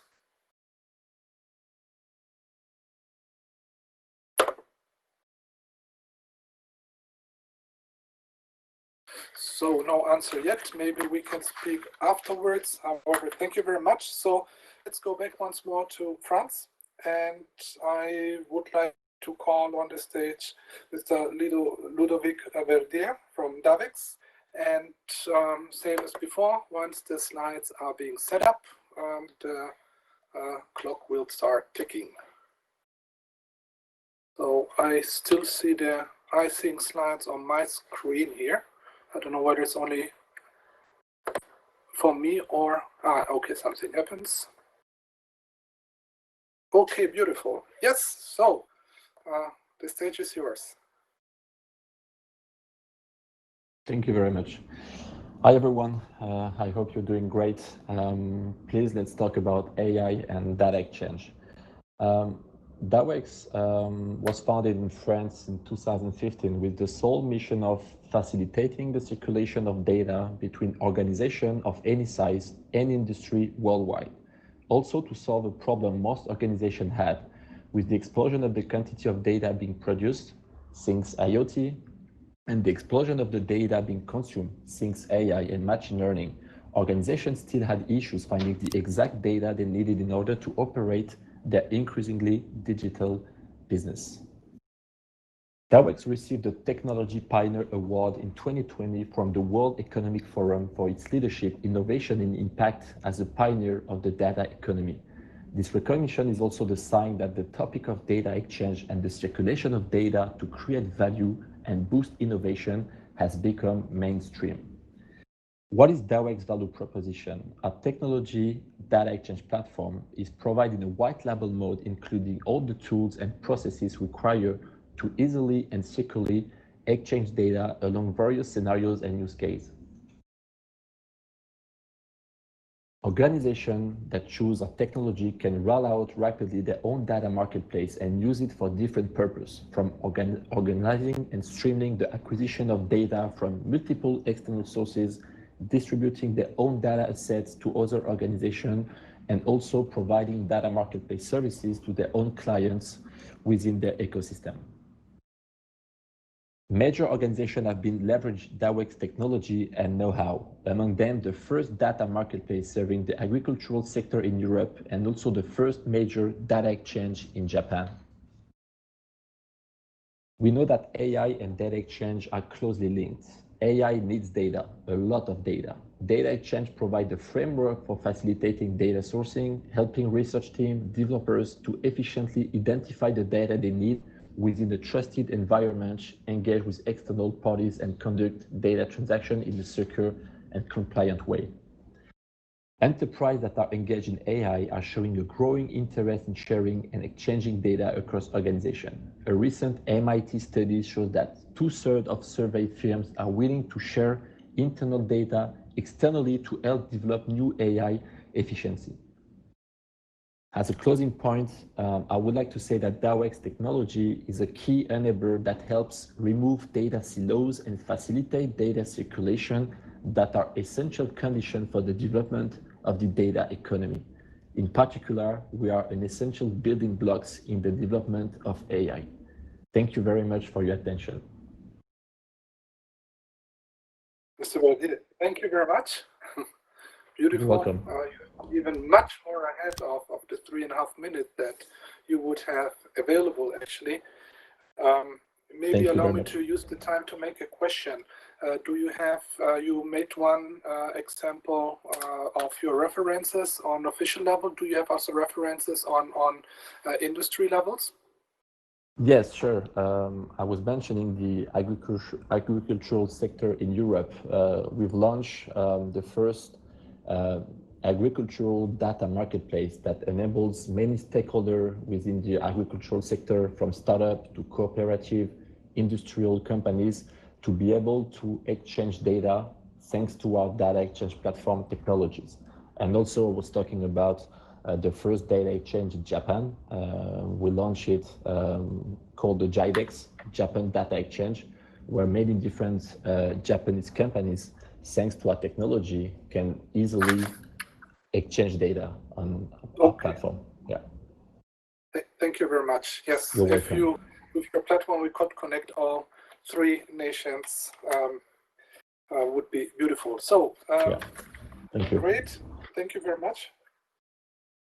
Let's continue again with Germany, with EDI GmbH, and I would like to call on the stage Mr. Dr. Thomas Freudenmann.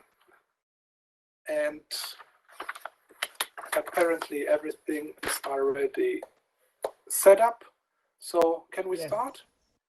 Great. Yes, I'm fine. So you can see the slides, then we can start. Okay, welcome to my presentation, EDI, Engineering Data Intelligence. The name is program. We like to semantically link the data, and we provide AI-based decision model for engineers and also to automate machines or vehicles. And therefore, we built up a platform, it's called EDI Hive. And with this platform, we can connect to different machines, but also to different data sources. And we have a lot of standard applications on it. So for AI-based data analytics things, but also user and right management and so on. And we also have an application framework with more than 100,000 standard layouts, so that we can implement also really fast your application. And we are a white labeling platform. That means our business model behind is that we provide our platform in layout what you want to have in your corporate design from your company, so that you can sell it as your digital product. And our main customers, we can run in different environments. So that means we can run on our own servers. We have some servers here in Germany, but we also can run, for example, in more advanced environments. We are also partner from Siemens MindSphere, because our main topic is the data analytics things. So the gathering the data, it's not our main topic, but we can also do it. And we run since 3.5 years at the Daimler Hybrid Cloud. That's an intra-server system, and we provide for the Daimler, in the Daimler software shop, more than 8 applications for the product strategy management. And we have in Daimler, we have now more than 150 named users on our platform, and we fully integrate our platform in this Daimler Hybrid Cloud. So our target groups are, on the one hand, the machine suppliers to automate the machines. On the other hand, we have the business intelligence applications. For example, what we are doing for the Daimler is the strategy process, but also we have projects with logistic, where we estimate the workload, and as well, we provide also this business intelligence sector. Means we not are connecting directly to the IoT devices, but also one of the good case is OTEC. So we connect our platform to the OTEC grinding machine, and we could reduce the calibration time of this grinding machine from 60 minutes to 5 minutes. And at the end, what we provide also for our customer is our service as a software development kit. So you can develop your own applications on our platform. So we have open interfaces so that you can do your own applications.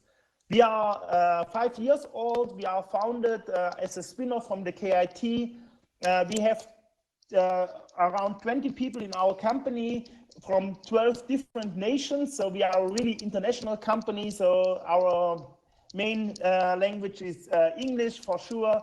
And we are looking forward to work with you guys together. So if you are interested in our product, and if you also want to have a digital product, you can contact to us, and then we will go, we will see how we can help you. Thank you very much. Perfect. Okay, great. Thank you very much.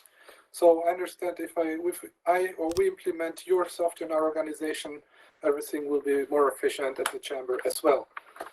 Yeah, for sure. Thank you very So we can reduce the time for calibration. We can reduce also the workload time.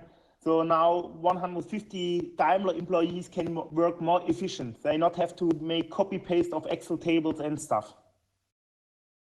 Beautiful. Great.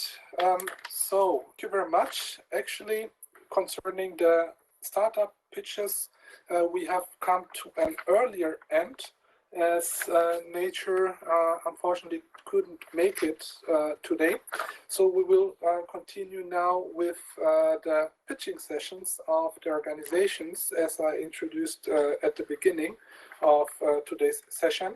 And I would like to call on stage the Japan Deep Learning Association, JDLA, Yutaka Matsuo-san. Are you there?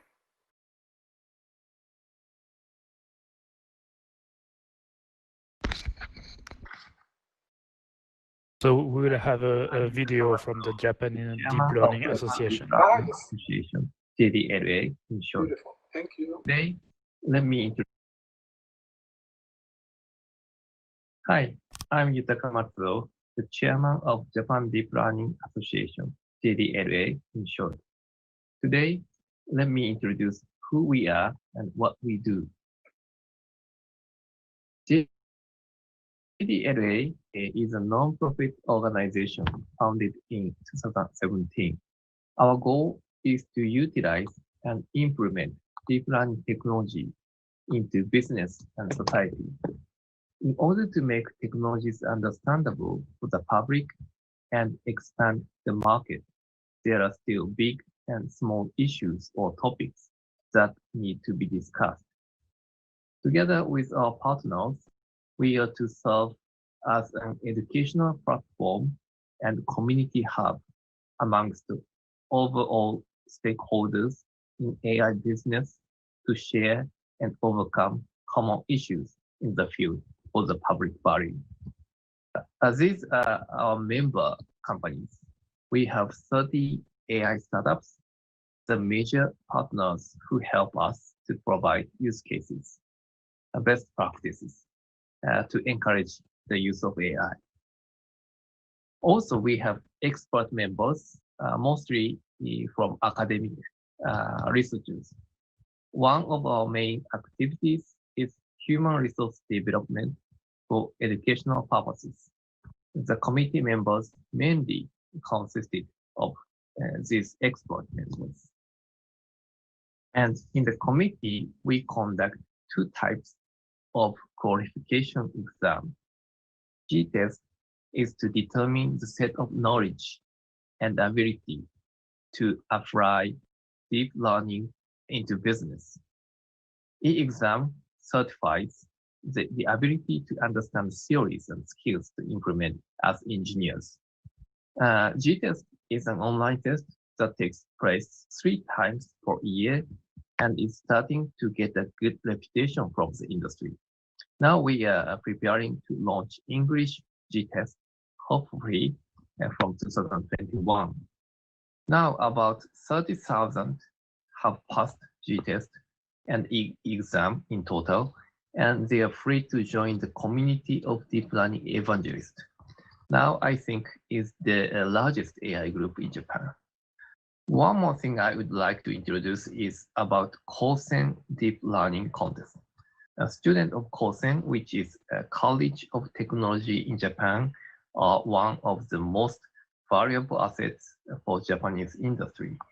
DCON is a business contest to expose their potential and make them realize the real value of their skills by evaluating the market price of their work.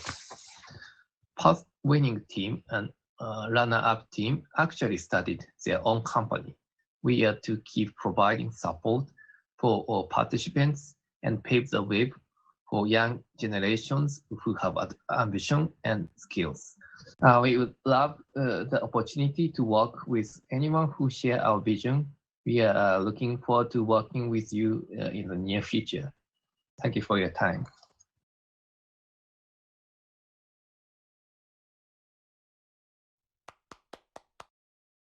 Thank you very much.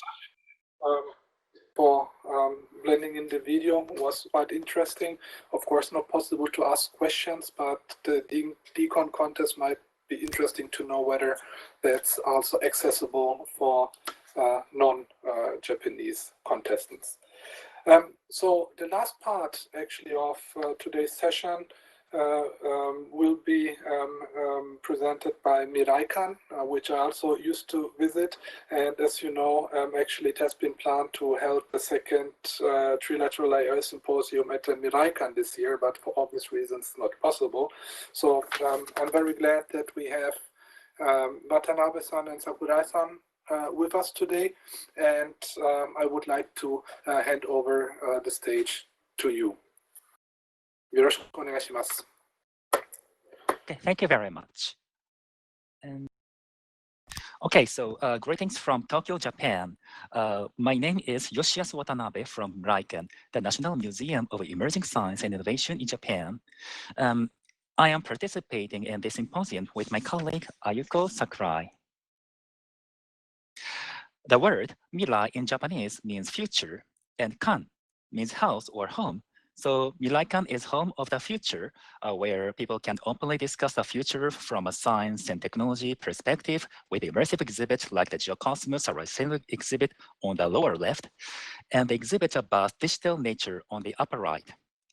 Our project, Mirai-kan Focus, offers opportunities to think of AI-related technology and humanity in an AI-driven society. Another is a talk session on AI and science fiction based on the 3D game Detroit Become Human. This event considered humanity in an AI-driven society with a French game company CEO and 2 Japanese researchers. An AI map from everyone for everyone is a project in which we gathered Japanese citizens' opinions of AI technologies through our survey system, Opinion Bank. The survey was conducted from February 3rd to 24th this year. Respondents were asked to select 3 from 9 categories of life events or life stages and were asked the pros and cons of AI use. Analyzing the data, we picked 4 categories. 2 of them, medical care and disaster prevention, were of particular interest, and others, love and data cloning, were controversial and polarized respondents. We visualized their opinions in the form of the map showing citizens' trust, expectations, rejections, and anxieties toward the use of AIs. Okay. One remarkable point was some of the positive and negative opinions refer close to or on the same subject. Looking at the AI map, for example, some positive and negative opinions are joined by dashed lines. In the category disaster prevention, the question was, do you want to use AI that predicts and suggests the most appropriate and safest way to evacuate? Some respondents felt a sense of being protected with this AI. In contrast, some responded, people may not be as prepared as they were before, leading to less attention to disaster prevention. AI technology elicits both positive and negative perspectives, allowing us to examine the relationships and diversity of opinions on AI. So we welcome your own research perspectives, ideas, or solutions on AI. So thank you for all the discussions and opinions you shared during and after networking time at Mirai-kan Perspectives on AI. We prepared a special space like a museum or a planetarium as seen in this picture. There are many perspectives on AI, both from citizens and participants of the symposium. In addition, the sticky note are where you can write your opinions on AI, or you can fill out a questionnaire on the blue square monitor. Opinions are foundation for AI map from everyone for everyone. So once again, we thank you for your time and attention. We look forward to seeing you in our room, Mirai-kan Perspectives on AI.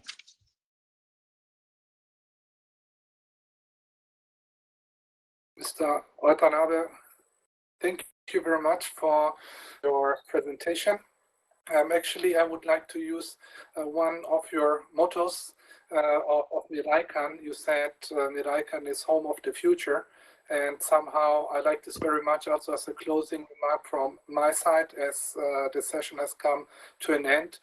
Looking at the different presentations that we had today, I actually felt to see a glimpse into the future.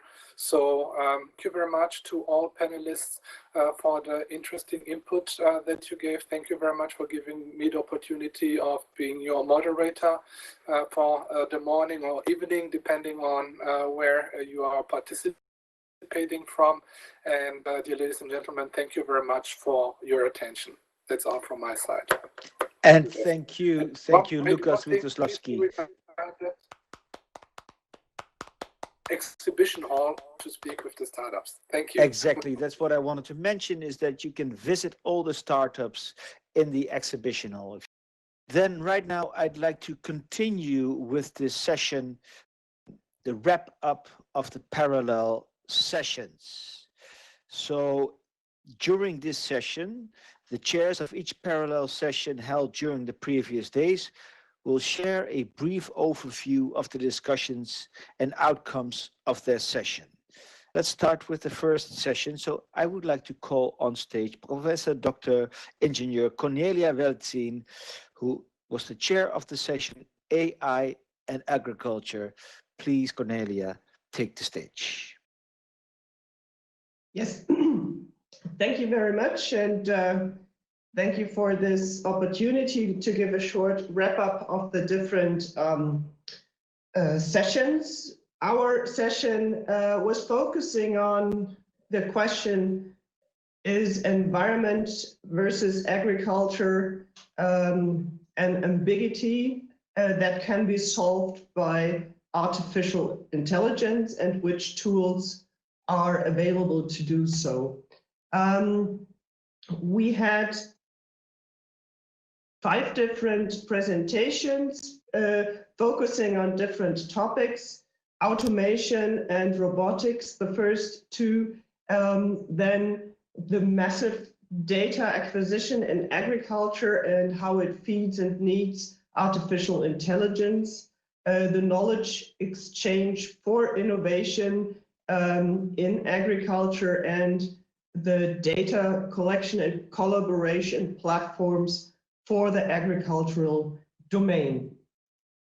Now, the main questions, open questions and fields of research that we identified is, first of all, the summary of the FAO from 2019, that we need to fulfill the Sustainable Development Goals. In order to do so, we have to transform the way we grow food and protect the environment and make money at the same time. This is the big challenge, and we need to embed sustainability into the agricultural production systems, into all agricultural production systems, not only maximizing yield, but also safeguarding the natural resources. And automation and artificial intelligence are not the solution. I have to emphasize that, but they provide the tools, and we as scientists and we as society need to set the goals based on scientific knowledge. Now, in detail, what have we analyzed? The human-centric artificial intelligence is very important because we need mixed models to include farmers' knowledge and expertise into AI systems. We need decision support systems, and those require the input of individual strategies of each farmer.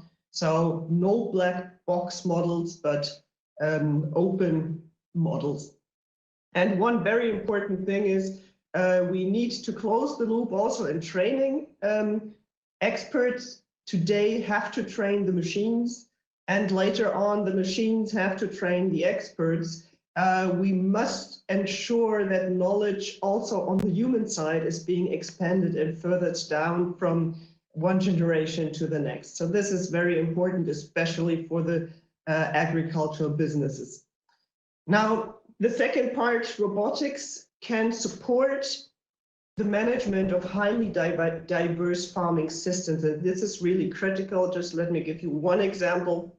If we're talking about reducing chemicals for weeding or for plant protection, then we have to work more mechanical. But mechanical work includes much more labor. we are now already in a situation that we have labor shortage in agricultural tasks. So in order to allow more diverse farming systems, we require more automation. Otherwise, we cannot fulfill the many different tasks that are being done. So far, there's a lot of robotics being developed, but that is the downside of artificial intelligence and robotics. It's focusing always on one task at a time.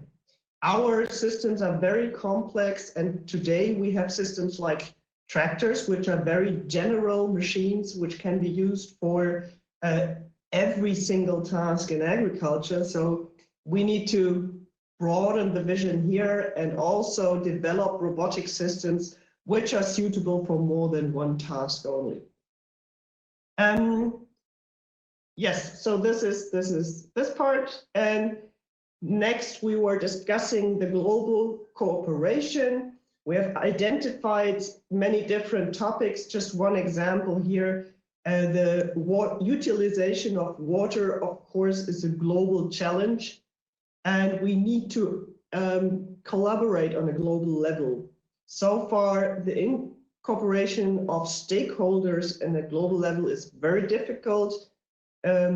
Cooperation platforms are being developed on regional and national levels, but not so far on international levels. So this is something where a lot of work needs to be done yet, because we need global platforms for global environment protection questions.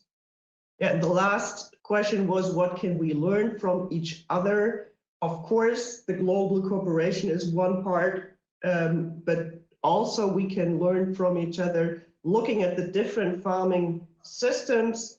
In Japan, farming is done on very small fields. In European Union, especially if I think about eastern regions in Germany, we have very, very large fields.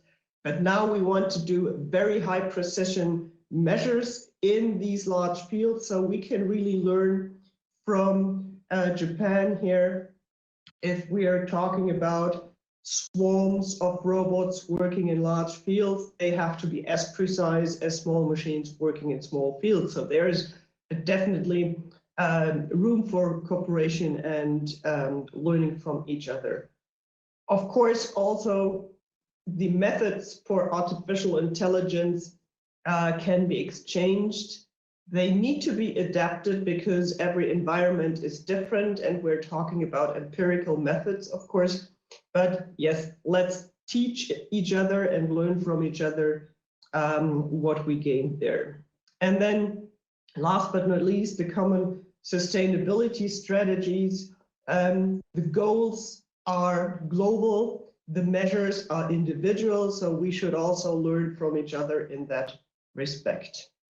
This was a very short summary of a very interesting and intense discussion that we had in the agriculture and environment group. Thank you very much. Well, and thank you. Thank you, and thank you, Ms. Welzin. It seems that it indeed has been a very interesting session. Now I would like to give the microphone to Professor Gentiana Ventura, who led the session Human-Machine Interactions. Ladies and gentlemen, a warm round of applause, please. Thank you very much. Thanks everyone for being here today for these closing sessions and wrap-ups. I was chairing the human-machine interaction sessions, and before starting to talk about the discussion that we had and the contents of this session, I would like to thank the organizer of the event for giving us the opportunity to gather in this unique environment and to discuss these important topics relevant to the field of human-machine interactions and artificial intelligence. So in our sessions, as you can see from the slide, we had 5 speakers. So Professor Salima Affas, myself, Professor Yukie Nagai, Professor Matthias Pleisners, and Dr. Junya Hayashi. A very nice mix of topics that were covered in the sessions, from a more business point of view with the presentation of Dr. Hayashi with this robot Lovot, from brain-machine interfaces, which is really taking the human-machine interaction to a new level by Dr. Peisner, and presentations that were more on the side of human-robot interactions in AI with Salima Assas, Yuki Nagai, and myself. So from all the discussions that we had, so we had like a short introductions of the research topic by each of the speakers, and then we had a very long panel discussions with the audience, which was really amazing to have all of this input from the audience. And from these discussions, a few points emerged as being really important.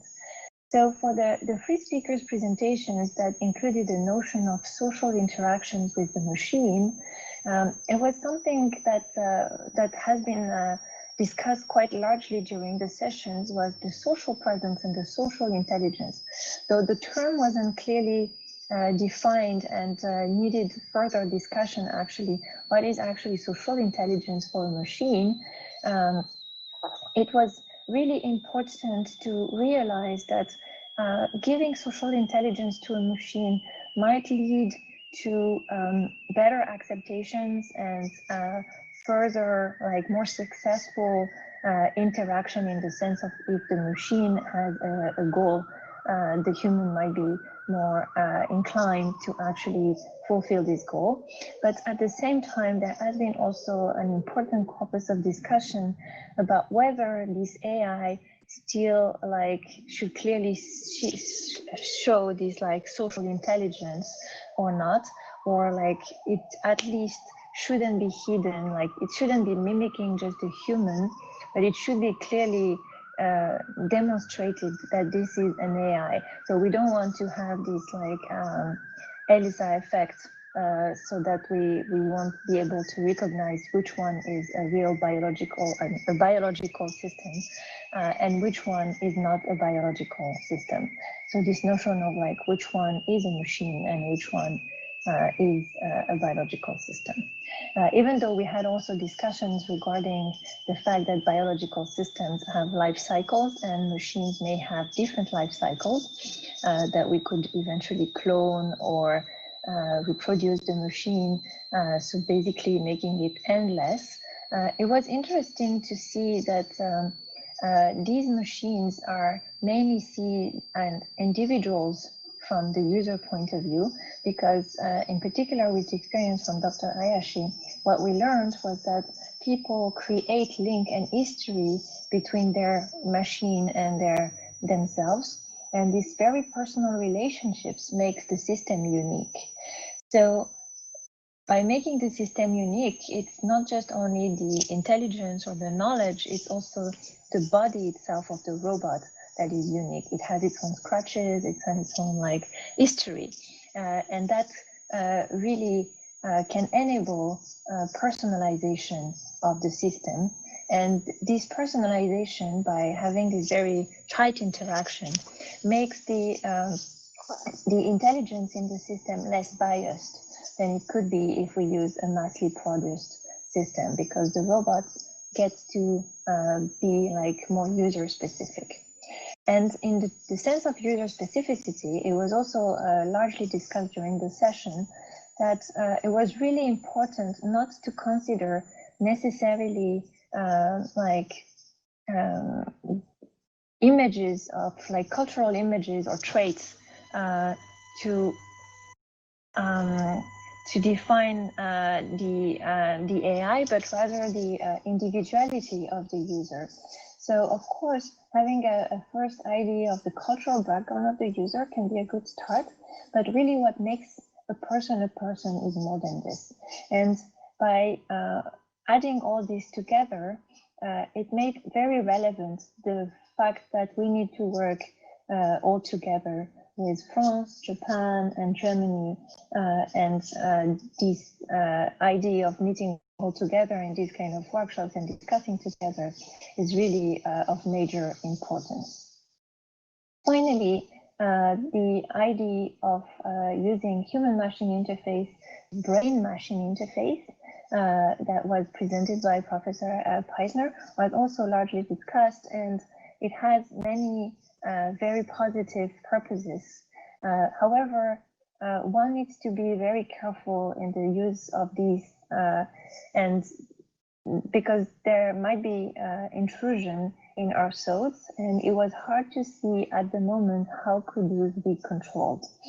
So all of these systems that were presented and machines that interface with the human and interact with the human, all are very positive for the human, but it is important to realize that not always they will be used in such positive like direction, and also how much we can say this is a machine or this is not a biological system or it's not really alive.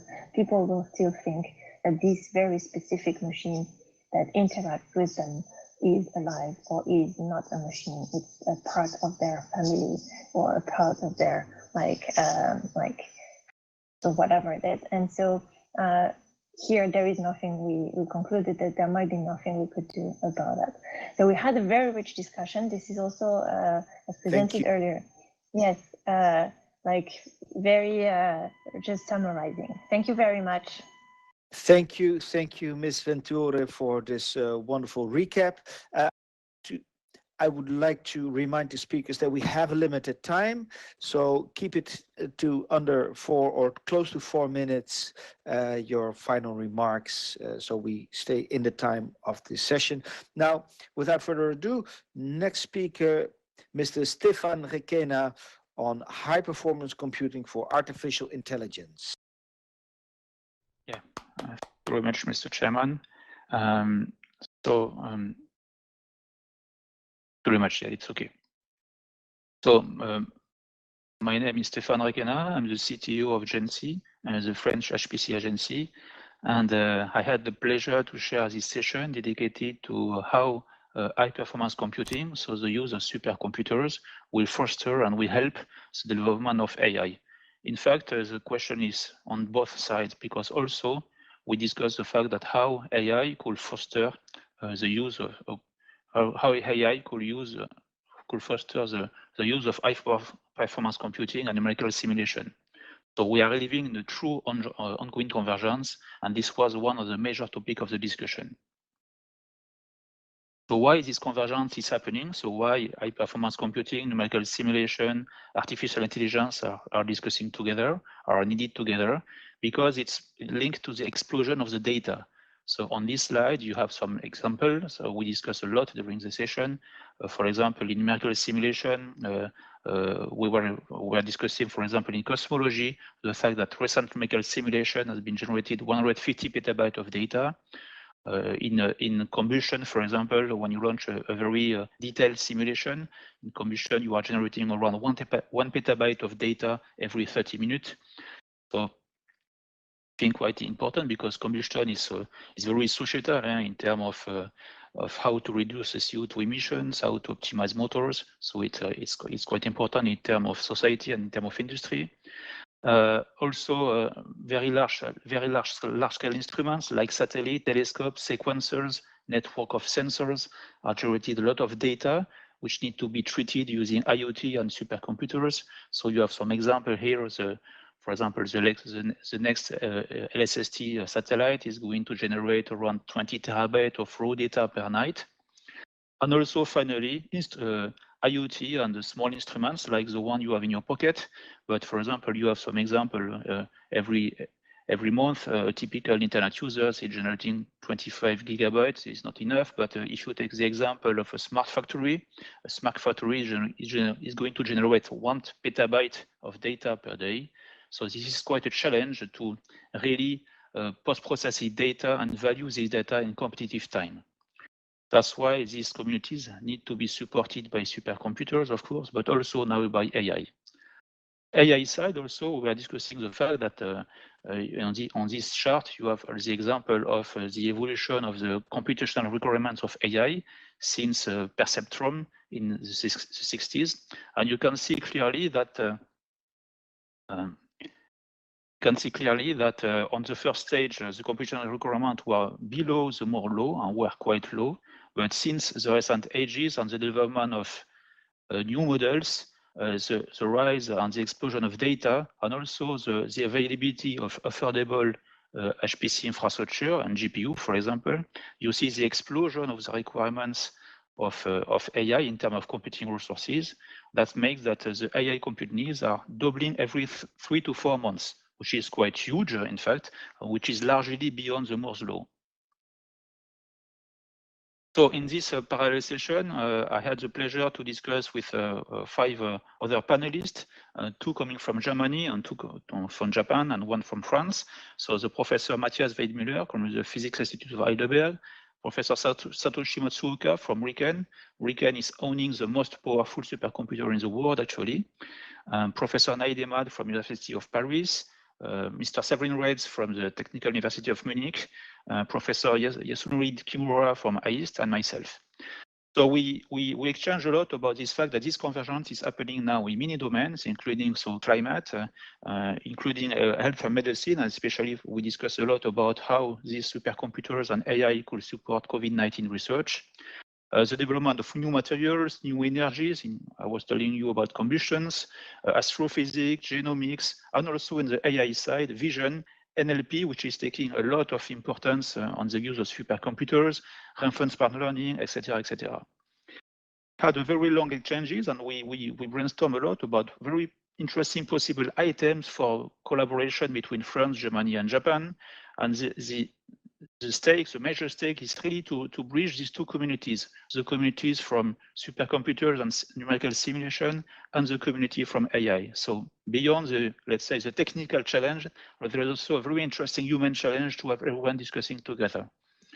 So we identified some items. So first one was really to foster the joint development of scalable. So scalable means able to run on very big machines, AI frameworks and numerical libraries, because they're really tied together. In AI, you are doing a lot of numerical developments and vice versa. And we have, for example, the example in France, I was telling about a framework called scikit-learn, which is developed by INRIA. This framework will be very shared between the 3 countries and developed together. And I'm pretty sure that we have some example in Japan and Germany of frameworks and tools who can be shared and developed together. Second one, it's a really important topic which is hitting us in the high performance computing world since many years. It's how to make our algorithms, our method more energy efficient. So energy efficient AI, it's a hot topic, and not only from the hardware side, but as seen as a more holistic way, coming from the hardware, the middleware, the end user application. And it's really a topic of collaboration in which the 3 agencies could really provide strong inputs and strong support to the researchers. Third point that we discussed also a lot was we are lacking skills, and when we train these skills, sometimes they go outside. So therefore, for example, so how to train and to retain people.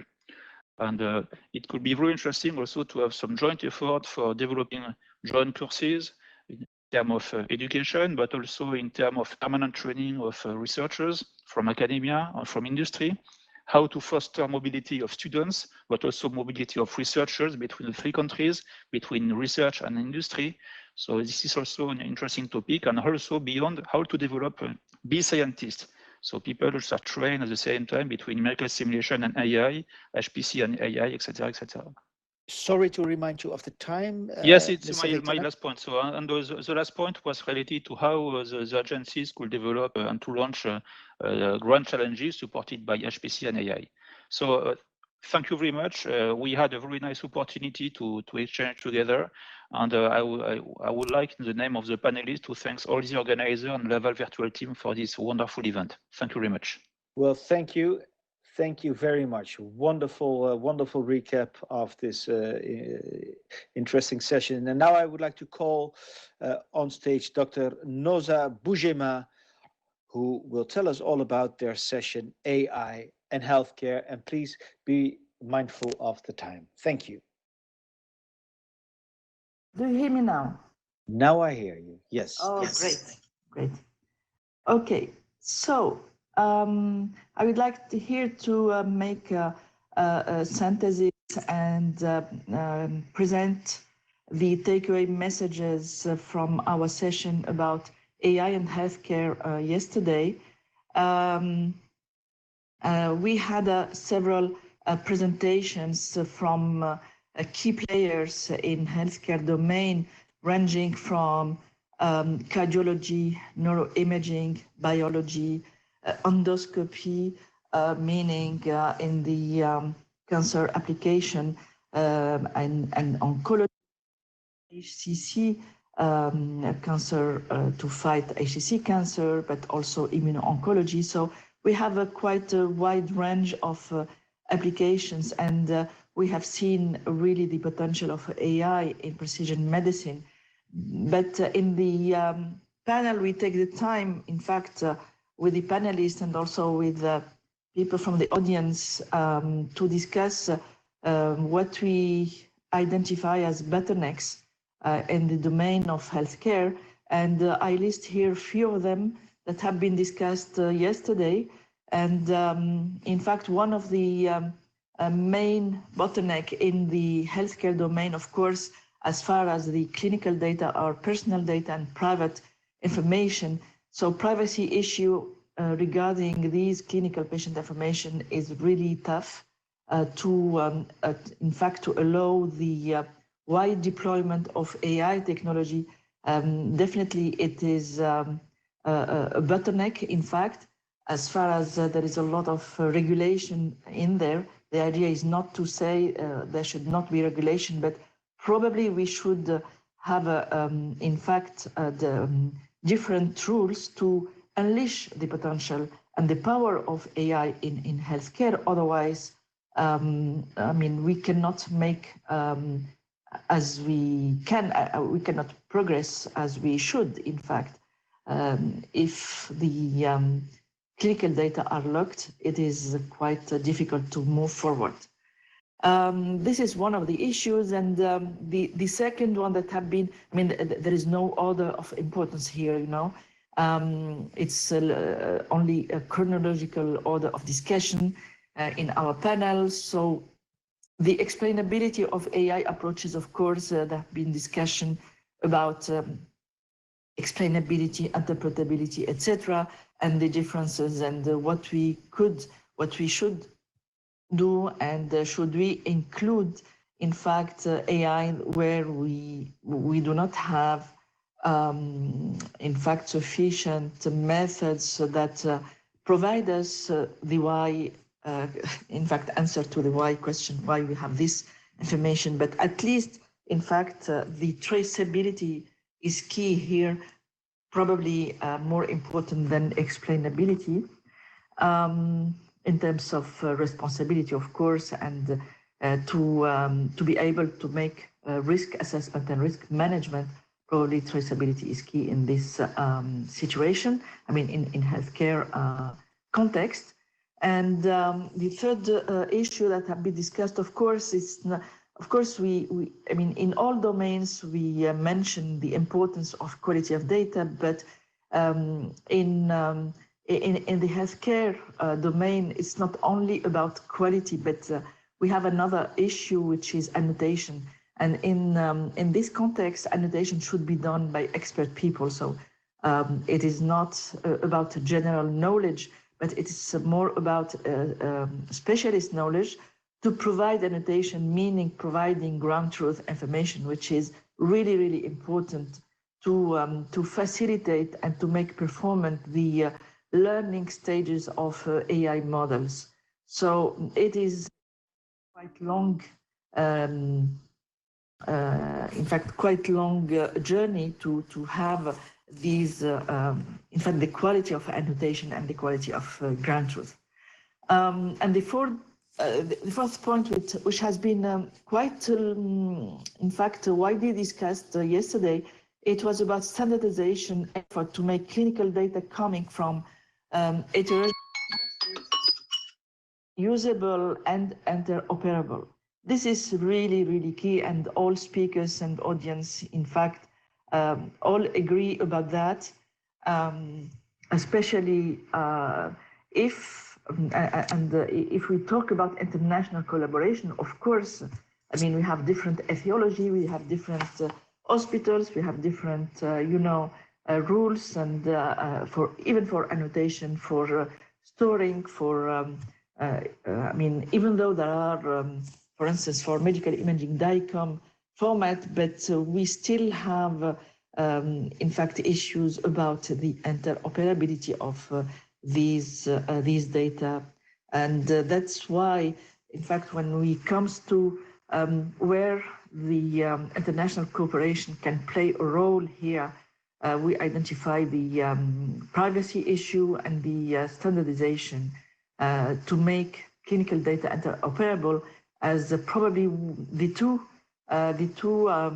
topics where international collaboration can play a key role in there. And that's it. Thank you. Yeah, thank you. Thank you so much. Thank you so much for this recap of the session.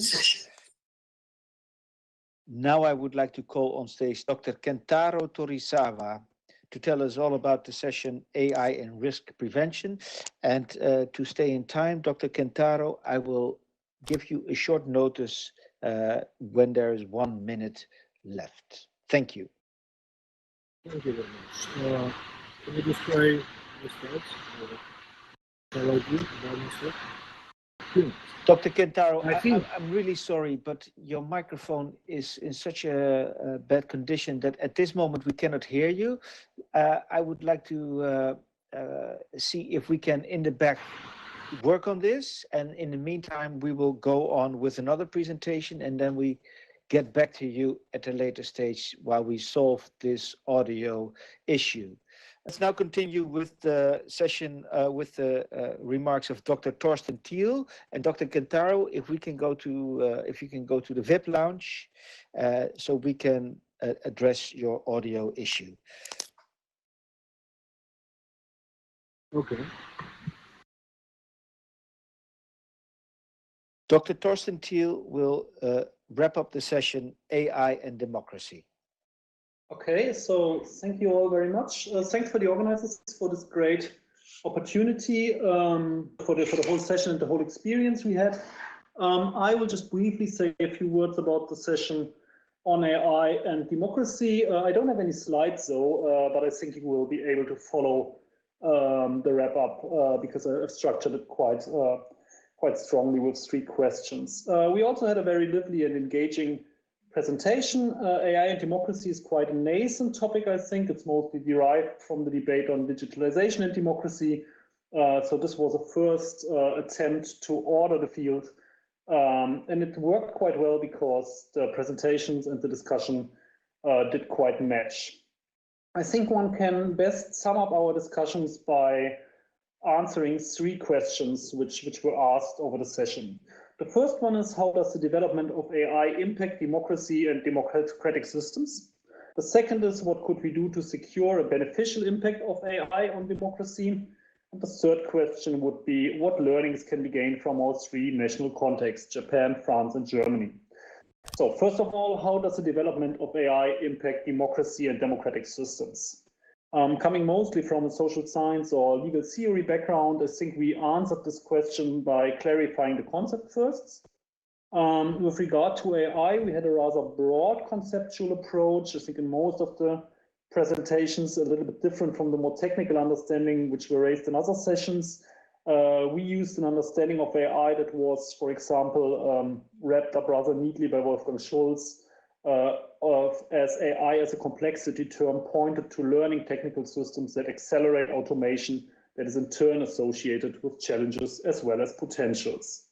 With regard to democracy, we also used a rather broad definition, not so much focused on electoral systems and participatory mechanisms, but very much also interested in societal preconditions on citizen abilities to influence developments and structures. For example, Claude Kirchner from France highlighted that democracy can and should be conceptualized from the role of information and information sharing in it, and emphasized how important it is that we are able to trust our public discourses.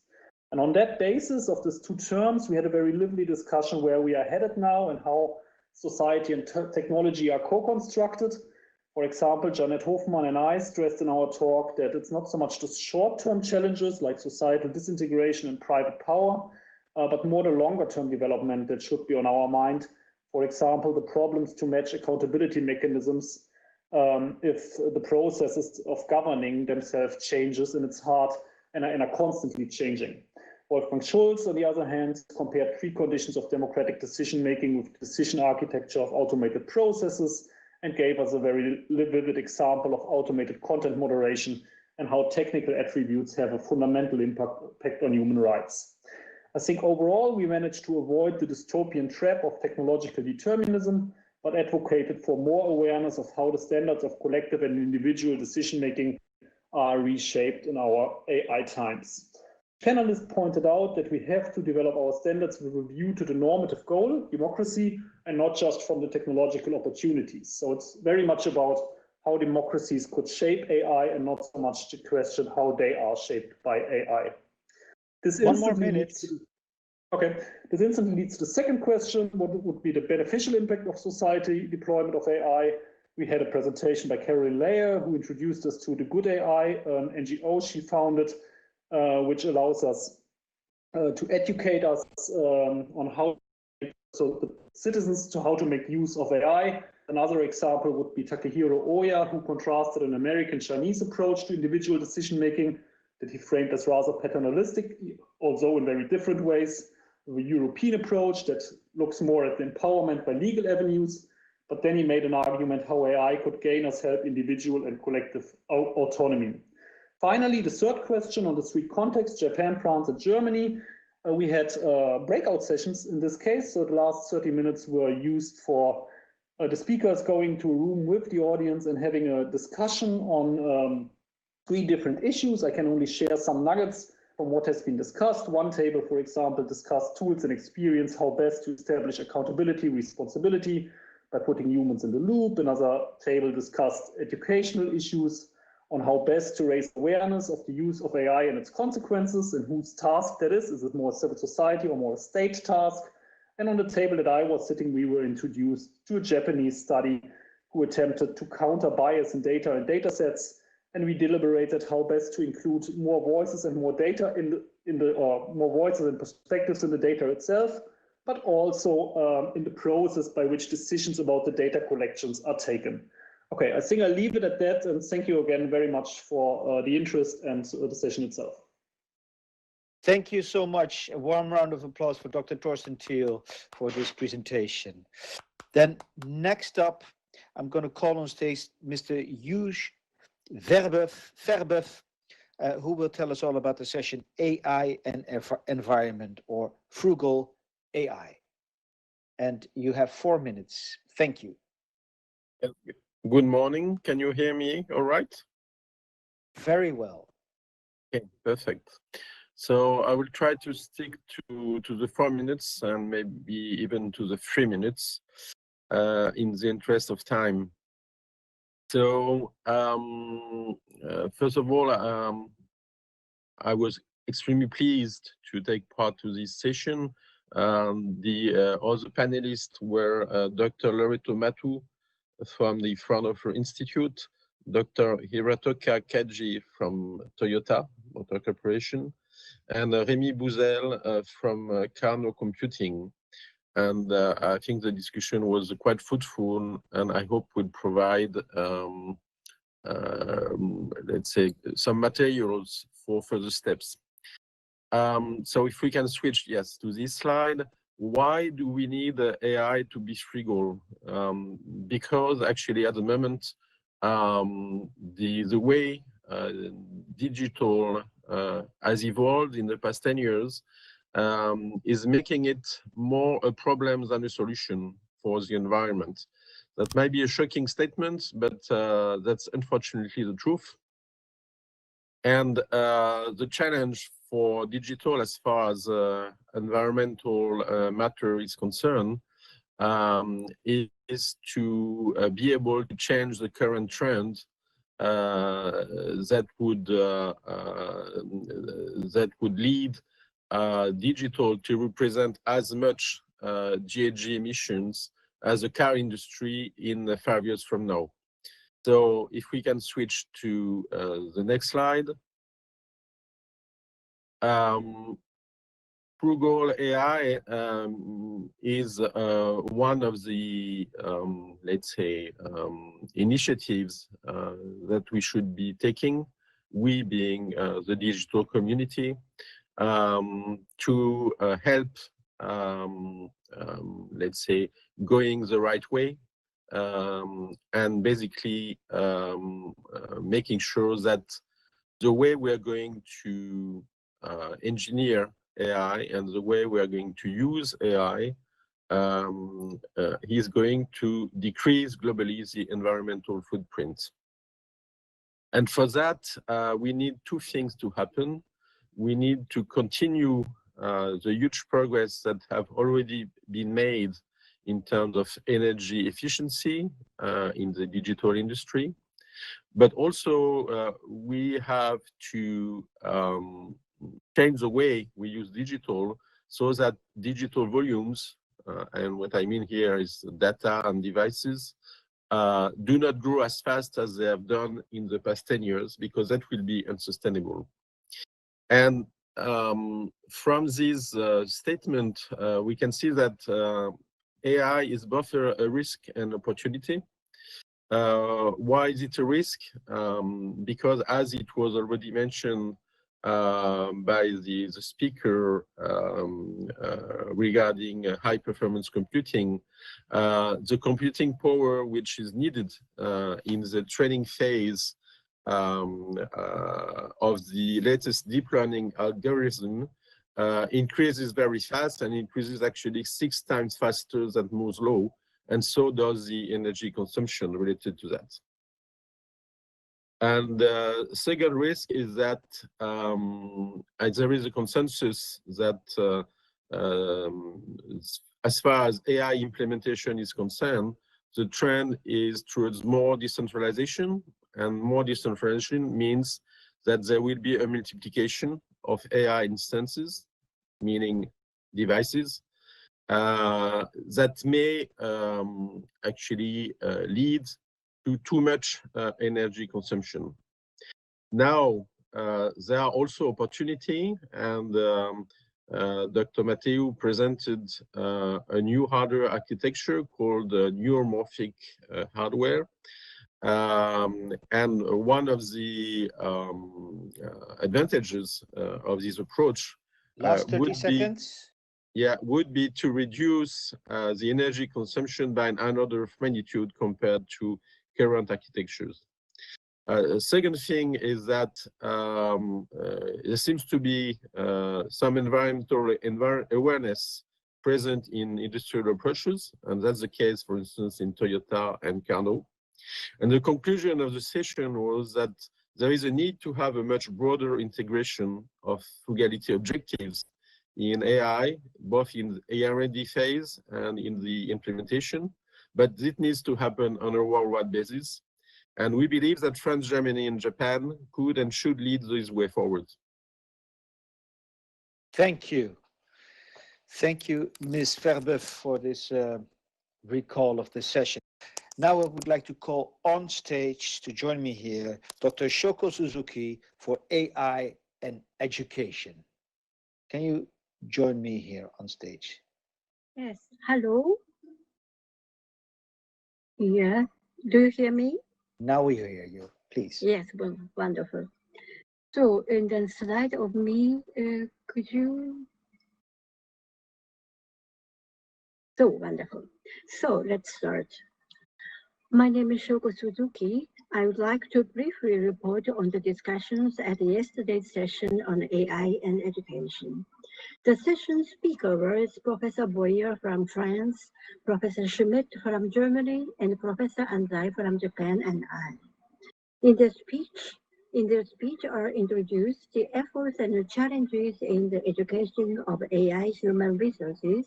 In each country, it was clear that the AI education policy and its projects are developed rapidly in the past 2 years. In France, the development of AI curricula, the design of roadmap for the realization of AI education, ranging from the training of AI specialists, experts, and technicians to AI education from children for a student. Among other things are pointed out the following. Intending to double the number of AI students with a master's degree, developing a diverse curriculum, and the acquisition of funds to promote new education. Also, improving ethics and diversity in AI education, such as gender. In Germany, the emphasis is on AI teaching and learning for diverse students of different ages, social and educational backgrounds, and different types of schools. That is important to integrate AI education into the traditional education system, but it is a long way. And Professor Schmidt emphasized improving teachers' understanding of AI and AI education itself, particularly in terms of the basics of AI, such as logic-based knowledge representation, sophisticated heuristic search algorithm, etc. In Japan, AI education is promoting under the following motto. All citizens will be able to develop such as the basics of mathematics, data science, and AI, which are the reading, writing, and abacus of digital society. Here is focused on strengthening AI education at the undergraduate stage. In this transitional stage between literacy education and the applied level, the following goals is utilization of certification systems and qualifications. One more minute. Professor Anzai concluded this presentation with concrete proposals for future cooperation between France, Germany, and Japan on the topic of AI and education. The proposals are as follows. Establishing an France, Germany, Japan Trilateral Committee for the development of AI-supported education. And in the space of the committee as a platform, we have workshops for discussing learning in our AI era, or technical exchanges of researchers, educators, administrative officials, and business persons, and so on. This proposal is very impressive that will involve all stakeholders in the platform for AI education. It was welcome accepted by other speakers.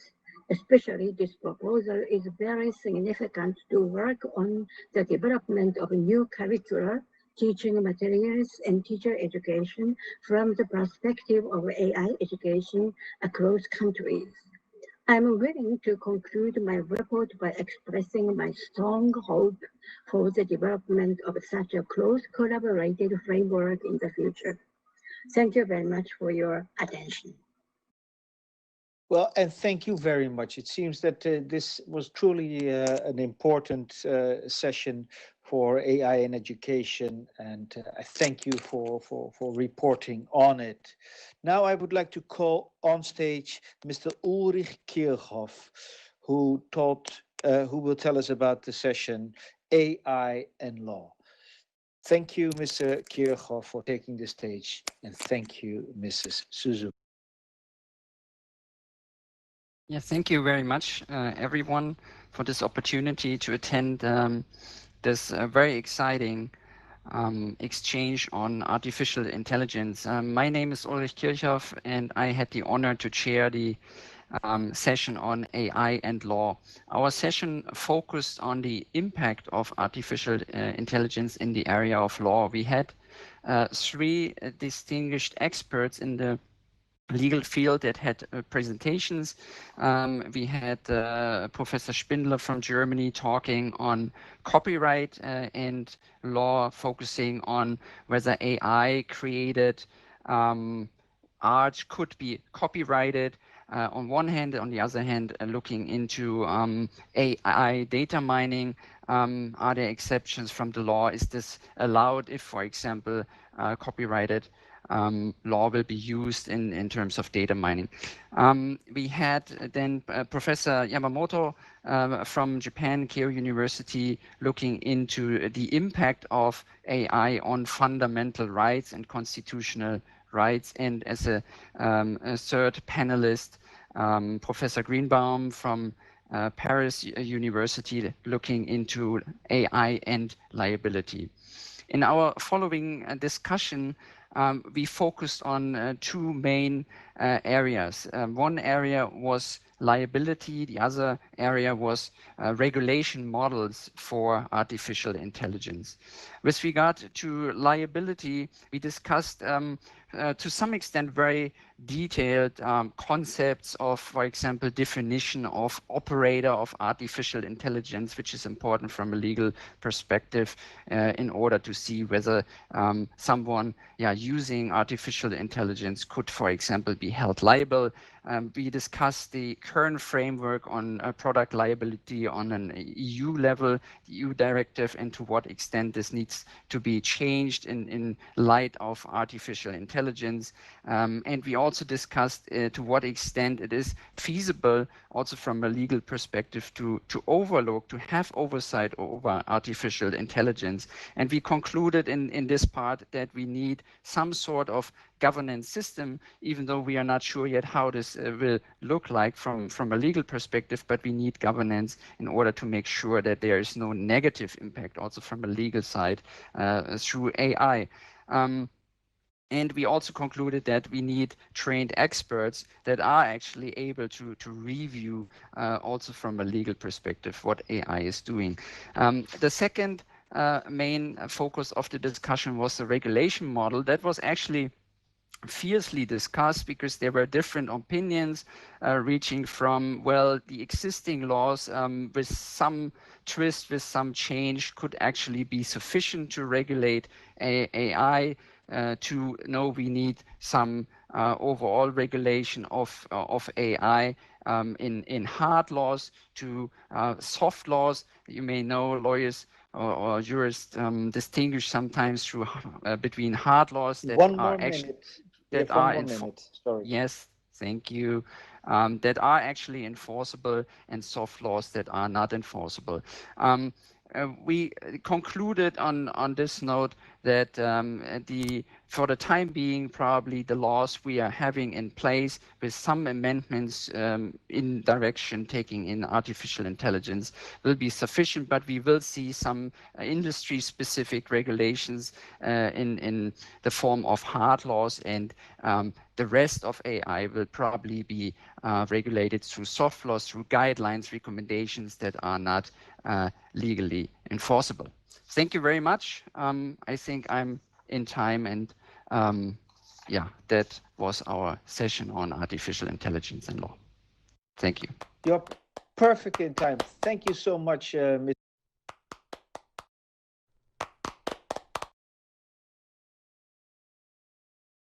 So now I would like to call on stage back Dr. Kentaro Torishawa to tell us about the session AI and Risk Prevention. So for the second time today, Dr. Kentaro.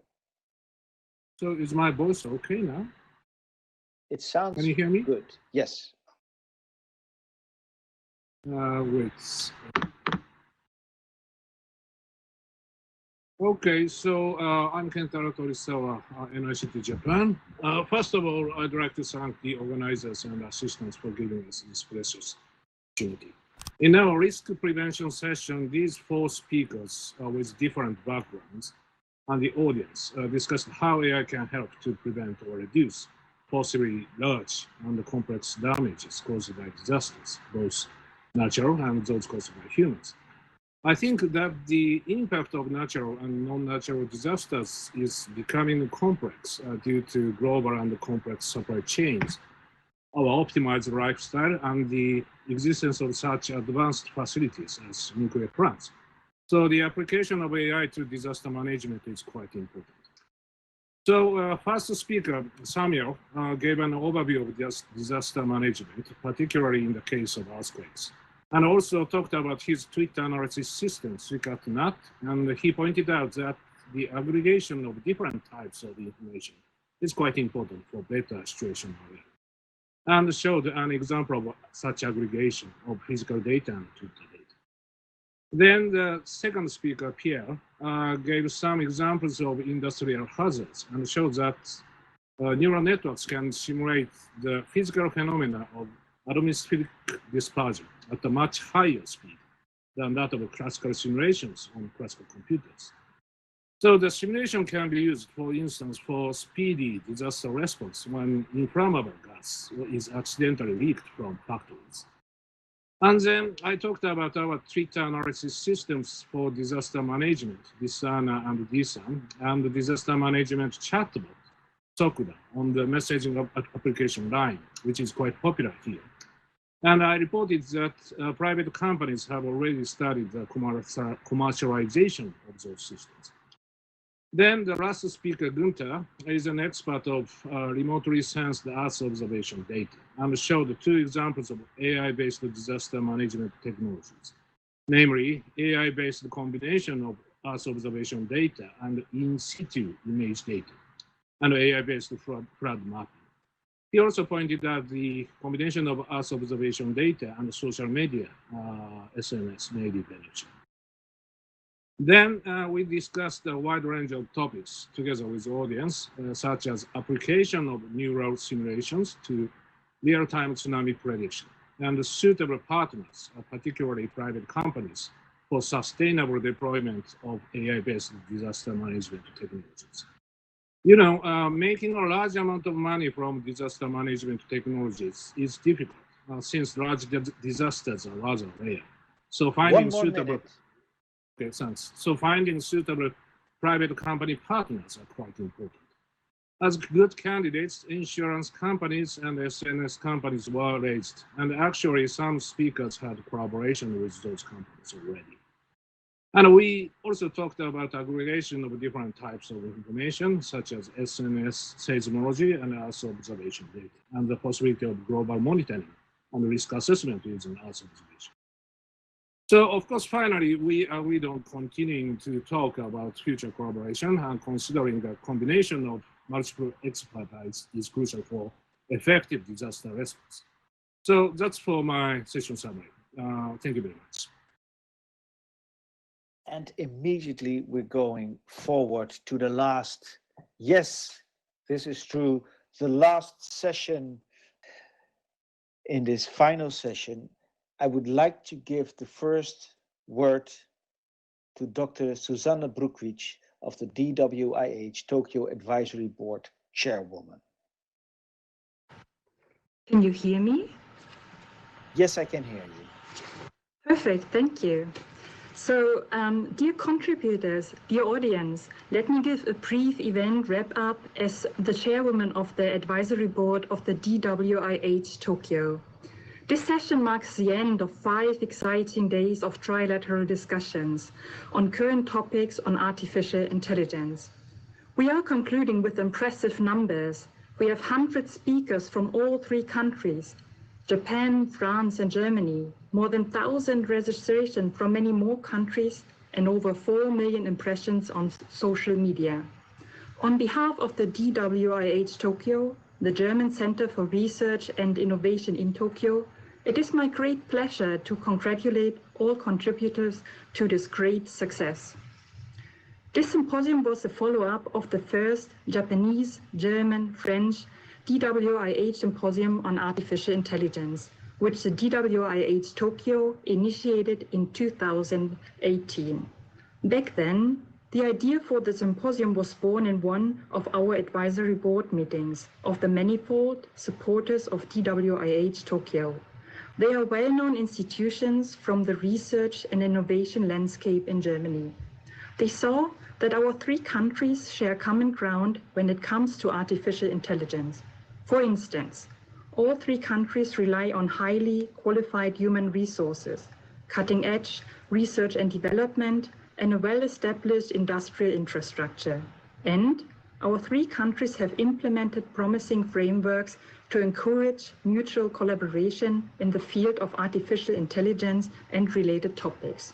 Thus, the symposium in 2018 aimed at triggering international collaboration in the field of AI. With this symposium began a fruitful series of joint endeavors. For instance, the 3 funding agencies, ANR in France, GST in Japan, and DFG in Germany, launched a joint call which led to the funding of 9 promising trilateral AI projects. What is more, DWIH Tokyo and the French Embassy jointly organized 3 further events on AI in 2019. One event about AI for environmental SDGs that refers to the Sustainable Development Goals, one about HPC that tackles highly performance computing, and one on AI and healthcare. All of them aimed at deepening the trilateral networks in each area. I vividly remember the discussion in our advisory board meeting at DWIH Tokyo when we were debating potential topics for this symposium in 2020, being of interest to the German side. Almost all of our supporters agreed that the question will be central on how AI can help to combat environmental challenges. While we broadly discussed this question in our conference on AI for SDGs in 2019, in 2020, we have concentrated on specific areas of application, such as agriculture, risk prevention, and frugal AI. Healthcare is another crucial topic which gained unforeseen urgency due to the global corona pandemic.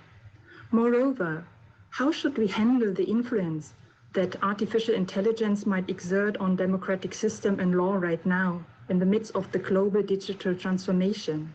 This question gains more relevance than ever. The second symposium offered a platform to take up all these questions and many more. I am sure it is the beginning for many new collaboration and endeavors by our participants. I wish you all the greatest success. Last but not least, I would like to thank all contributors for their hard work, especially the team of the French Embassy, who took the lead for this second symposium and managed the whole logistic behind it. We were also very delighted to have the AI Japan R&D network on board as co-organizer this time, making the symposium a truly trilateral event. Finally, I would like to thank the team of DWIH Tokyo, all of our supporters and speakers, and of course, the audience. Please stay in contact with DWIH Tokyo. We are very much looking forward to meeting or e-meeting you again in the near future. Thank you very much.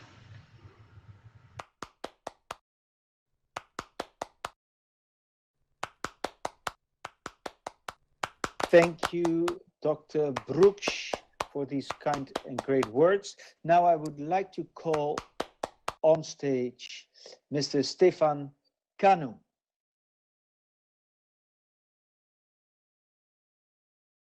Okay, thank you very much. And thank you, Suzanne. I do agree with all you said. You said everything. It was really an amazing event. As a participant, I was impressed and excited all along the symposium. I was impressed also by the quality of interaction and all the trilateral project we have seen from all these parallel sessions. I have to confess, I do prefer physical meetings and I miss physical encounters. But this Laval virtual environment was really amazing.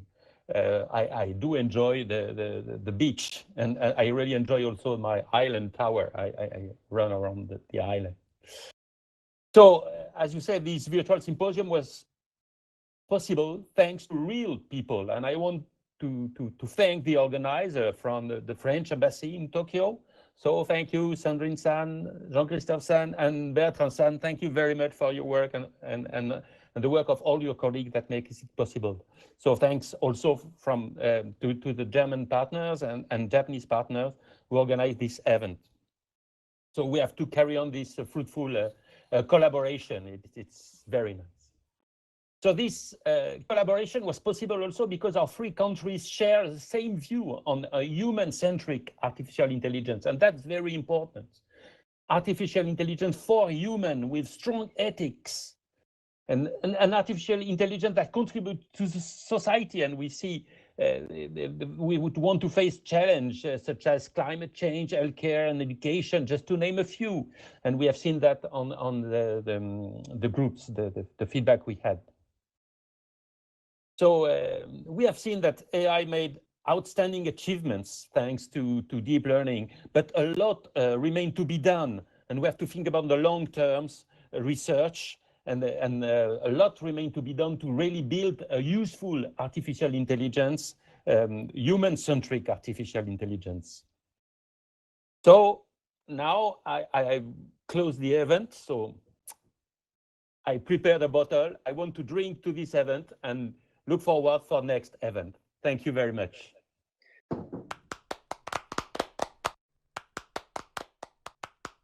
Thank you, Mr. Kanu, and we want to drink with you on this wonderful event, for sure. Let's make sure to meet in person next time and beat this pandemic. For now, I would like to give the word to Professor Dr. Yunichi Tsuji, AIST Fellow and AIRC Director. Thank you for introduction. I share with the participants of this event the belief that AI is now a technology that has a significant impact on various aspects of our society. We expect AI to significantly change the ways how society works. It will form the future of our life and the future of our planet.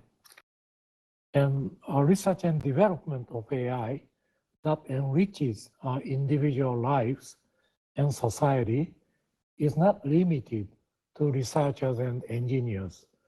In order to be accepted by a wide range of society, it is very important to build consensus across society, how to cooperate closely with experts in diverse fields, which will benefit from and be affected by the advance of AI technology.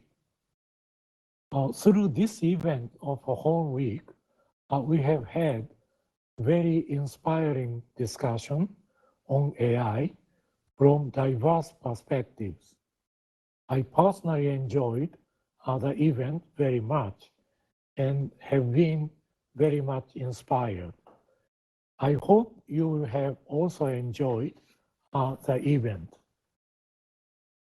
The research and development of AI and its deployment will be strongly influenced by the values of the society in which AI is embedded. Our three countries, Germany, France, and Japan, share the values such as respect of the dignity and free will of individuals, and have a lot of many things in common. I'm convinced that it is crucial for these three countries to work together to lead research and development of AI based on our basic values, and to lead discussion on the future of society to be realized by AI. On behalf of our Japanese co-organizers of the event, I would like to thank our French partners, our Embassy of France, to take initiative in organizing of this event, and German colleagues in Tokyo. And I would like also thank you very much for your participation, which has made the event very successful. And I also would like to express our intention as a Japanese co-organizer that we will organize the third edition of this event in 2022, together with the co-organizers of France and Germany. Thank you again for your participation. And as we did in the first event, we want to issue joint statement on behalf of participants of this event. And our three co-organizers drafted a joint statement of this event, which is shown in this slide. I will read that joint statement we drafted. So joint statement of the France, German, and Japanese participants on AI collaboration for tackling planetary scale problems in AI Anthropocene. In the second French-German-Japanese Symposium, organized by the Embassy of France to Japan, the DWIH Tokyo, and AI Japan RD Network, shareholders from academia, industry, government, and civil society from the three countries networked in a virtual space on the subject of human-centric artificial intelligence. This human-centric approach was a central message of the first joint statement of 2018. And as a shared value of the three countries, the importance of human-AI collaboration was discussed in this event on various topics, such as health, agriculture, risk prevention, education, and democracy. On the other hand, humanity is currently facing various planetary scale challenges, such as the pandemic caused by COVID-19, climate change, and community fragmentation. In preparation for our third symposium in 2022, we will address the issues we face in the Anthropocene, in which humanity will have a profound impact on the planet, including ecosystems from a broader perspective that includes not only human and AI technologies, but also the environment we live in. Three countries which share the same values and social challenges will be at the core of these efforts, and we will invite other regions and countries to exchange ideas on how AI can solve these challenges, not only for a single nation or company, but also for the benefit of humanity and for our planet. Laval Virtual World, November 20, 2020. So I would like to have your approval. Please clap in your hands to show your approval. Thank you very much.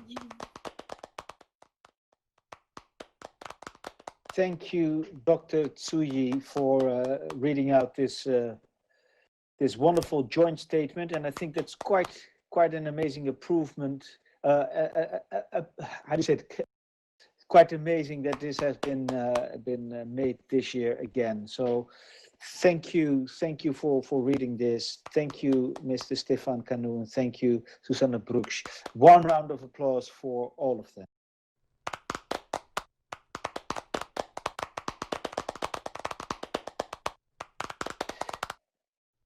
Now I would like to, you can leave the stage or take a seat behind me. You can stay on stage after this. I would like to thank a couple of people. First of all, of course, the three organizations that made this possible: the Embassy of France to Japan, the German Center for Research and Innovation Tokyo, the DWIH Tokyo, and the AI Japan R&D Network. But most of all, now we go to the organizing committee. And I would like to thank the following people: Dorothea Manke, and you may clap all the while through, Dr. Sandrine Maximilien, Dr. Arisa Ema, Laura Blecken, Robin Sofinovski, Prun Bobkopsa, Agathe Teilhard, Hélène Lebrun, Ikuyo Matsumoto, and Guillaume Barrault. And I would also like to thank the whole of Arisa's team and the translators who have done a remarkable job. I think this has really been tremendously well organized, and I'm super thankful to be here. And now I would like to call on stage Dr. Sandrine Maximilien, and a one round of applause.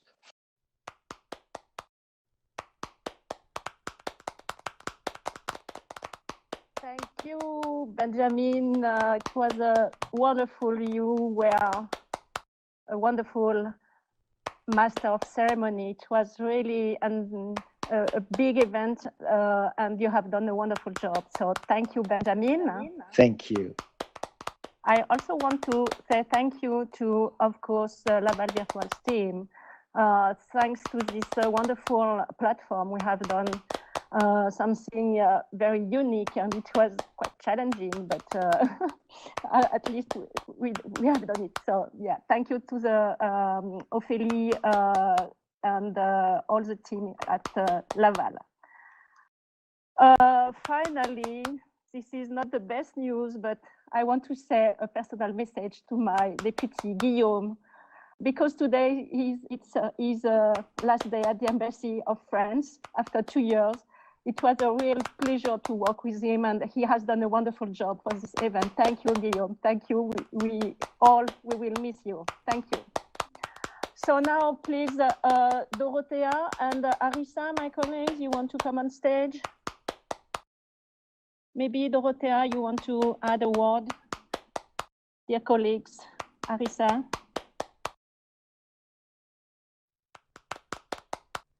Well, yes, thank you very much also from my side, and also in the name of the German Center for Research and Innovation, the DWIH. We were very, very happy to work with you, the French Embassy. You have done a wonderful job. Thank you very much. And also, Arisa, you have supported us so much and did so much behind the scenes.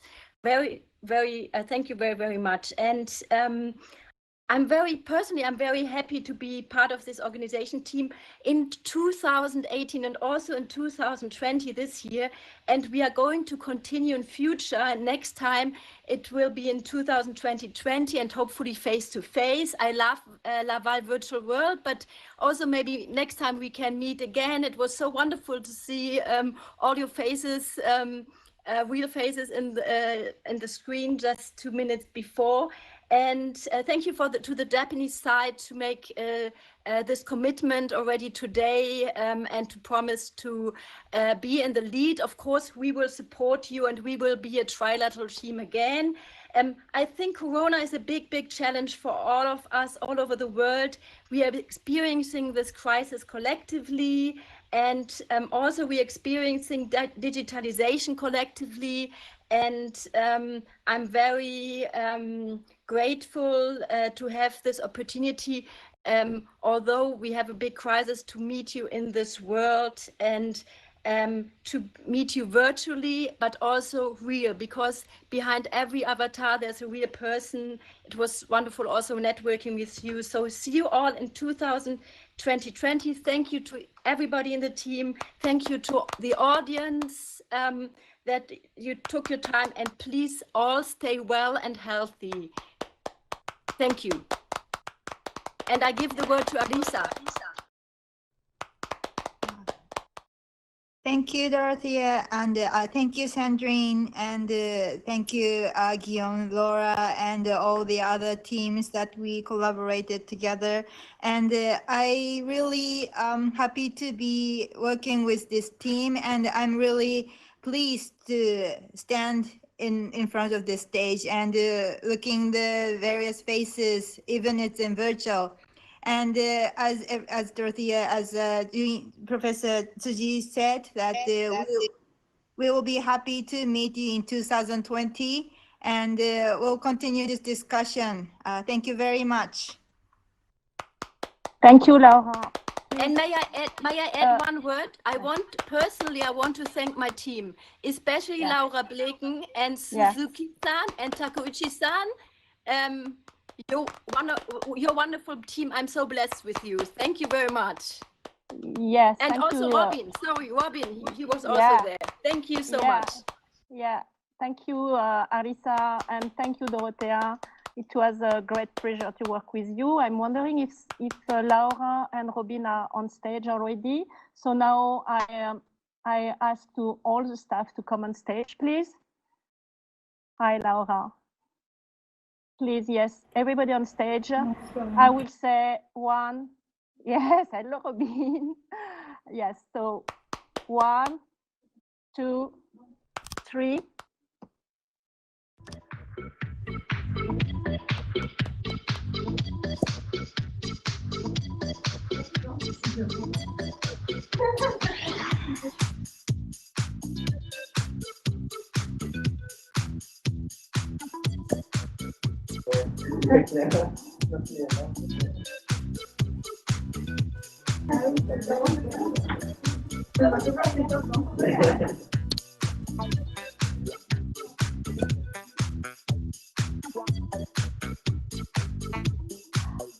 Wonderful, Jean-Christophe.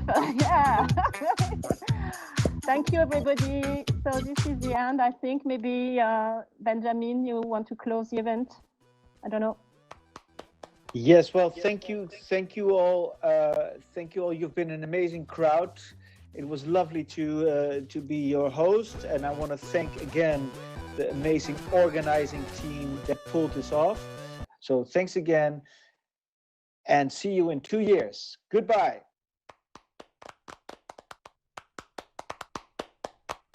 Bye-bye.